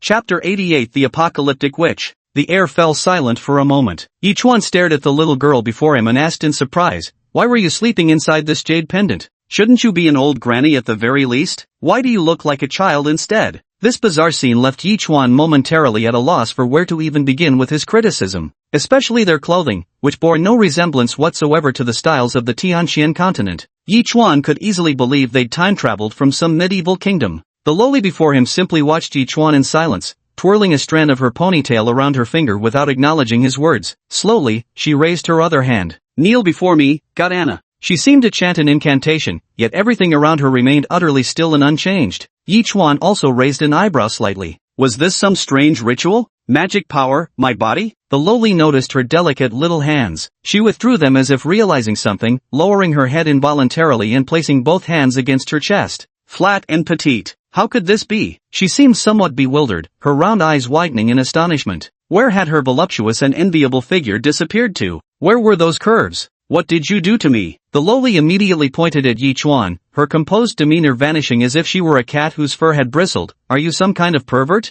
Yi Chuan, ? What did he even do? All he did was spend 200,000 to wake her up, right? The money was spent, but instead of gaining a legendary cultivation grandpa, he got this. Yi Chuan even ate a flashbang. What else could he do? Just as Yi Chuan innocently spread his hands, the loli noticed the jade pendant beside him and gasped, huh? How dare someone carve my soul crystal like this? Vulgar, tacky, idiotic. She immediately turned to Yi Chuan, bearing a tiny fang as she accused, was it you? I know nothing, Yi Chuan replied, though he was far more curious about why a jade pendant obtained from the Tianqian continent would summon a little loli with such a starkly different aesthetic. He rubbed his chin thoughtfully. He also thought of that stone slab inscribed with the date 2099. Could it be? Did civilization truly exist before the Tianqian continent? And is this little girl before him actually from that civilization? Though many things remained unclear, Yi Chuan still said, shall we sit down and talk? After sensing no malice from Yi Chuan, the loli plopped down on the edge of the bed without hesitation, swinging her short legs impatiently. Serve me tea, she demanded. No tea, Yi Chuan replied as he bent to retrieve a juice box from the refrigerator. Juice. The little loli frowned at Yi Chuan. Are you treating me like a child? Offering juice of all things, she huffed. Yet her thirst betrayed her. After unscrewing the cap and taking a tentative sip, her expression shifted to mild surprise. Oh, unexpectedly decent, she conceded. The little girl happily kicked her legs while drinking, finishing the bottle of juice in just a few gulps. Her cheerful demeanor looked no different from that of any ordinary child. Another bottle, please. First, tell me about yourself. Why does someone like you exist in the Tianqian continent? Yi Chuan asked. Heaven's mystery continent? The loli shook the empty bottle in her hand, merely propping her face with one hand as she studied Yi Chuan. I don't understand what you mean by Heaven's mystery continent. I come from the ether continent. Your name? You may address me as Her Excellency the Witch. You don't seem to have any power right now, do you? Yi Chuan flashed a dangerous smile. This little thing didn't seem to grasp the situation properly yet. Loli detected the threat in Yi Chuan's words. You damn brat. My name is Lilith. Then why were you inside this stone? Yi Chuan curiously picked up the jade pendant, though calling it jade wasn't quite accurate, it looked more like a crystal carving. That's a soul crystal, capable of sealing souls. After my physical body was destroyed, I fell dormant within it, waiting for the right moment to revive. Lilith seemed somewhat displeased. After being carved, the soul crystal caused me to lose much of my soul power. To carelessly sculpt such a beautiful gemstone, the craftsman must have been an idiot. Seeing Yi Chuan lost in thought, Lilith curled the corners of her lips. I am the world-destroying witch Lilith, the most powerful existence in the ether continent. Simply help me restore my soul power, and I shall fulfill all your desires. World-destroying witch? A magical world? So, the civilization of Tianxian continent before was a magical one? If that's the case, can you sense this? Yi Chuan extended his hand, attempting to release his spiritual energy. Mana? What's so strange about that? As Lilith spoke, she seemed to notice something. It's actually chaos attribute mana. Kid, your talent isn't bad, you might have the potential to become at least a 7th tier mage in the future. Yi Chuan? Yi Chuan seemed to realize something. This power, Bai Qianchuan called it spiritual energy, while Lilith referred to it as magical power? In other words, they're fundamentally the same thing, just with different names? It's like the attributes of modern super warriors. Whether it's spiritual power attributes or magical energy attributes, they are all fundamentally the same phenomena, merely called differently due to changing eras and varying systems. How fascinating, so they're just different names and systems after all. Yi Chuan couldn't help but ponder this realization. While he was thinking, Lilith was also observing Yi Chuan. Hey, tell me about Tianxian continent. Is that the name of your world? No, our world is called Earth, Yi Chuan replied with a smile. Lilith? Her mind was a bit muddled. After all, Lilith couldn't remember how many years she had been asleep, and everything outside felt entirely unfamiliar to her. The lack of soul power also made her temporarily unable to absorb magic to restore her strength. At this moment, Yi Chuan also noticed the new pop-up window on his phone screen. New tenant discovered, Lilith Ann, one of the 7 apocalypse witches of the ether continent. After being hunted down, her physical form was destroyed, and her soul was sealed within a magic crystal in slumber. Tenant quality, S rank. Daily revenue after tenant move-in, 5,000. Chance to obtain magic-related items. New adventure unlocked after move-in. S-tier quality? Yi Chuan remembered Bai Qianchuan was only A tier, while Lan Shouka was B tier. Could this little runt before him really have an S-tier rating? And with a starting rent of 5,000. In the next moment, Yi Chuan's gaze towards Lilith completely changed. What do you want to do? Lilith noticed Yi Chuan's expression and scooted further back on the bed, puffing out her cheeks. I've lived for 500 years. Are you really interested in an old woman like me? Chapter 89, Is it someone like me? Facing Lilith, who seemed to be in a state of shock, Yi Chuan simply smiled and pulled out a contract. Magical girl, let's make a contract. A contract? Lilith looked at Yi Chuan with confusion, her previously tense petite frame seeming to relax considerably. Doesn't this guy know that making a contract with a witch could be fatal? Yet Lilith noticed that Yi Chuan had produced a paper contract, its text illegible to her, though she instinctively felt this couldn't be anything good. Right, it definitely couldn't be proper. What decent person proposes a contract upon first meeting? Lilith couldn't shake the feeling she'd fallen into some shady operation. Her wariness flared up, though it proved utterly futile. Her current power posed about as much threat to Yi Chuan as a kitten's feeble hisses. The thorn-backed dragon's form wouldn't work either, people would just see it as an adorable little creature. Suddenly, as if struck by a thought, Lilith moved. Transforming into a streak of light, she vanished directly back into the jade pendant. Watching Lilith abruptly disappear, Yi Chuan was dumbfounded. Wait, why did you go back into the pendant? Yi Chuan picked up the jade pendant and tapped it. Why are you hiding inside? The pendant remained completely silent, as if the twin-tailed little girl had never appeared. Only then did Yi Chuan realize how high Lilith's wariness of him was. Well, it wasn't strange for her to be cautious. He had suddenly pulled out a contract proposing to form a pact with her, after all. He might have been a tad too hasty. This is just a rental contract, and you staying here benefits us both. Yi Chuan explained, noticing Lilith still hadn't emerged and hadn't even given any response. Yi Chuan stared at the jade pendant in his hand, deep in thought. A few seconds later, he suddenly licked the pendant. Eek, if you lick it again I'll detonate my spiritual form. Lilith's voice erupted from within, clearly never anticipating Yi Chuan would take such an action. Alright, even though it's a cash cow pro max, Lilith probably wouldn't believe Yi Chuan right away. Then you can stay in the jade pendant for now. Yi Chuan silently put the pendant on. If he stored it in his spatial backpack, he wasn't quite sure what state Lilith would be in while inside. At least he had a ring grandpa now, well, more like a ring grandma. She claimed to be 500 years old, so calling her a grandma wouldn't be much of a stretch. He just looks a bit too young. Yi Chuan didn't dwell on it, though he really wanted to bring Lilith inside. Now clearly wasn't the right time. But he wasn't worried about her running away either, since his app had marked her as a new tenant. It would show her location. The night grew deeper. In an apartment somewhere in the city, Luo Hao had finished dinner and returned home. Ugh, why is Luo Shi so close to that muscle-brained monkey? Luo Hao pondered left and right, seemingly completely unable to understand the matter. He had once asked about their relationship before, and they claimed to be just childhood friends. But what childhood friends are ever that close?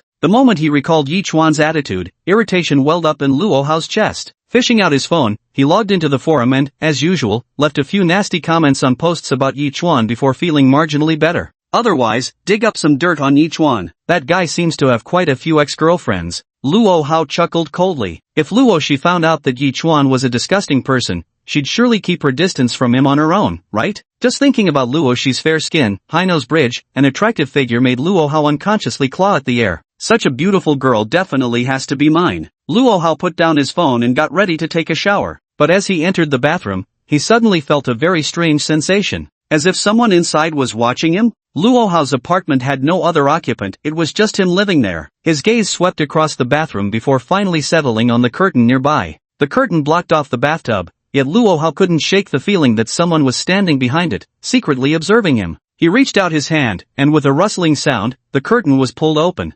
Inside, a bathtub lay quietly, empty. Have I been too tired lately? Luo Hao pinched the bridge of his nose, feeling that he might be overthinking things. He gathered his clothes, turned on the shower, and began to wash. Luo Hao was just about to lather shampoo into his hair when he inadvertently opened his eyes, only to find himself covered in blood. What was flowing over his body didn't seem like water at all. It was blood. Holy fucking shit. Luo Hao stumbled backward several steps in a panic, frantically grabbing a nearby towel to scrub his face. When he looked again, the water from the showerhead was normal hot water, and the crimson from moments ago seemed like nothing more than a hallucination. What? Breathing heavily and still unsettled, Luo Hao reached out to touch the warm water in front of him. Only after confirming it was indeed ordinary water did he cautiously peer around the room. Was that just an illusion? Or is there something wrong with my eyes? Luo Hao rubbed his eyes, shook the water off his face, and only after confirming nothing was amiss did he slowly exhale in relief. Seems I'm genuinely exhausted. He slumped onto the damp floor, just about to relax when his gaze fell on the curtain not far away.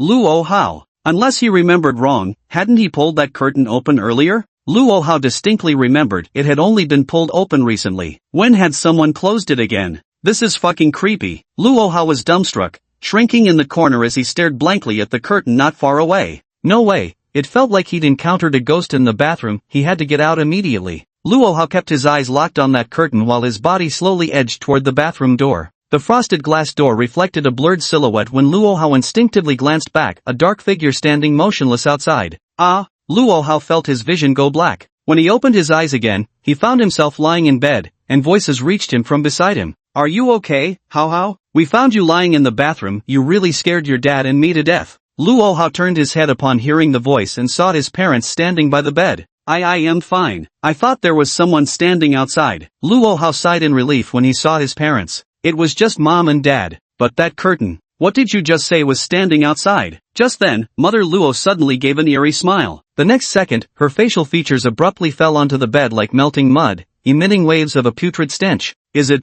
something like this?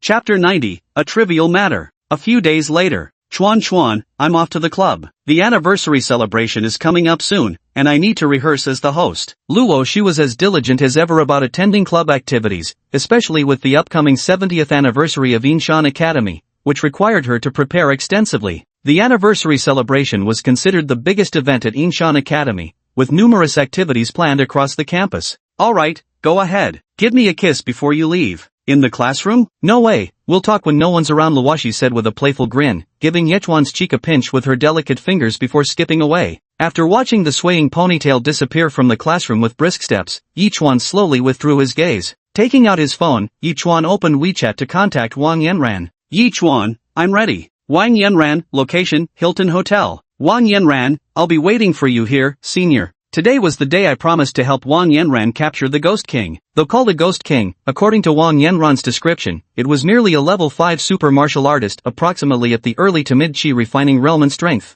And this time, Yichuan directly brought Lan Xiaoke along. Let's go, we're off to catch the Ghost King. Yi Chuan looked up and saw Lan Xiaoke curled inside an air duct, only half her face visible. Seeing just half a face plastered against the duct was still somewhat unsettling, especially since Lan Xiaoke was already a ghost. Her deathly pale complexion always gave off an eerie vibe. But according to Coward's description, coming here felt like returning home for her. She used to curl up in this exact spot every day, secretly watching people play with their phones. Hearing Yi Chuan's words, Lan Xiaoke drifted down. She had already reached the middle stage of qi refinement, while breaking through to the beginner stage had only taken minutes. Advancing to this level had taken several days. But such cultivation speed was remarkably fast indeed. At the very least, Bai Qianshuang said the Jade Void sect had found its successor. Oh wait, its spectral successor. A Ghost King? That sounds terrifying. Lan Xiaoke shrank back nervously, her cowardly demeanor making Yi Chuan's lips twitch. You're at least a qi condensation realm powerhouse now, can't you show some courage? I don't really feel any substantial changes though. While Lan Xiaoke did sense she'd grown stronger and no longer feared sunlight, she still lacked clear awareness of her actual capabilities. Moreover, Yi Chuan even said he was going to take her to capture the Ghost King.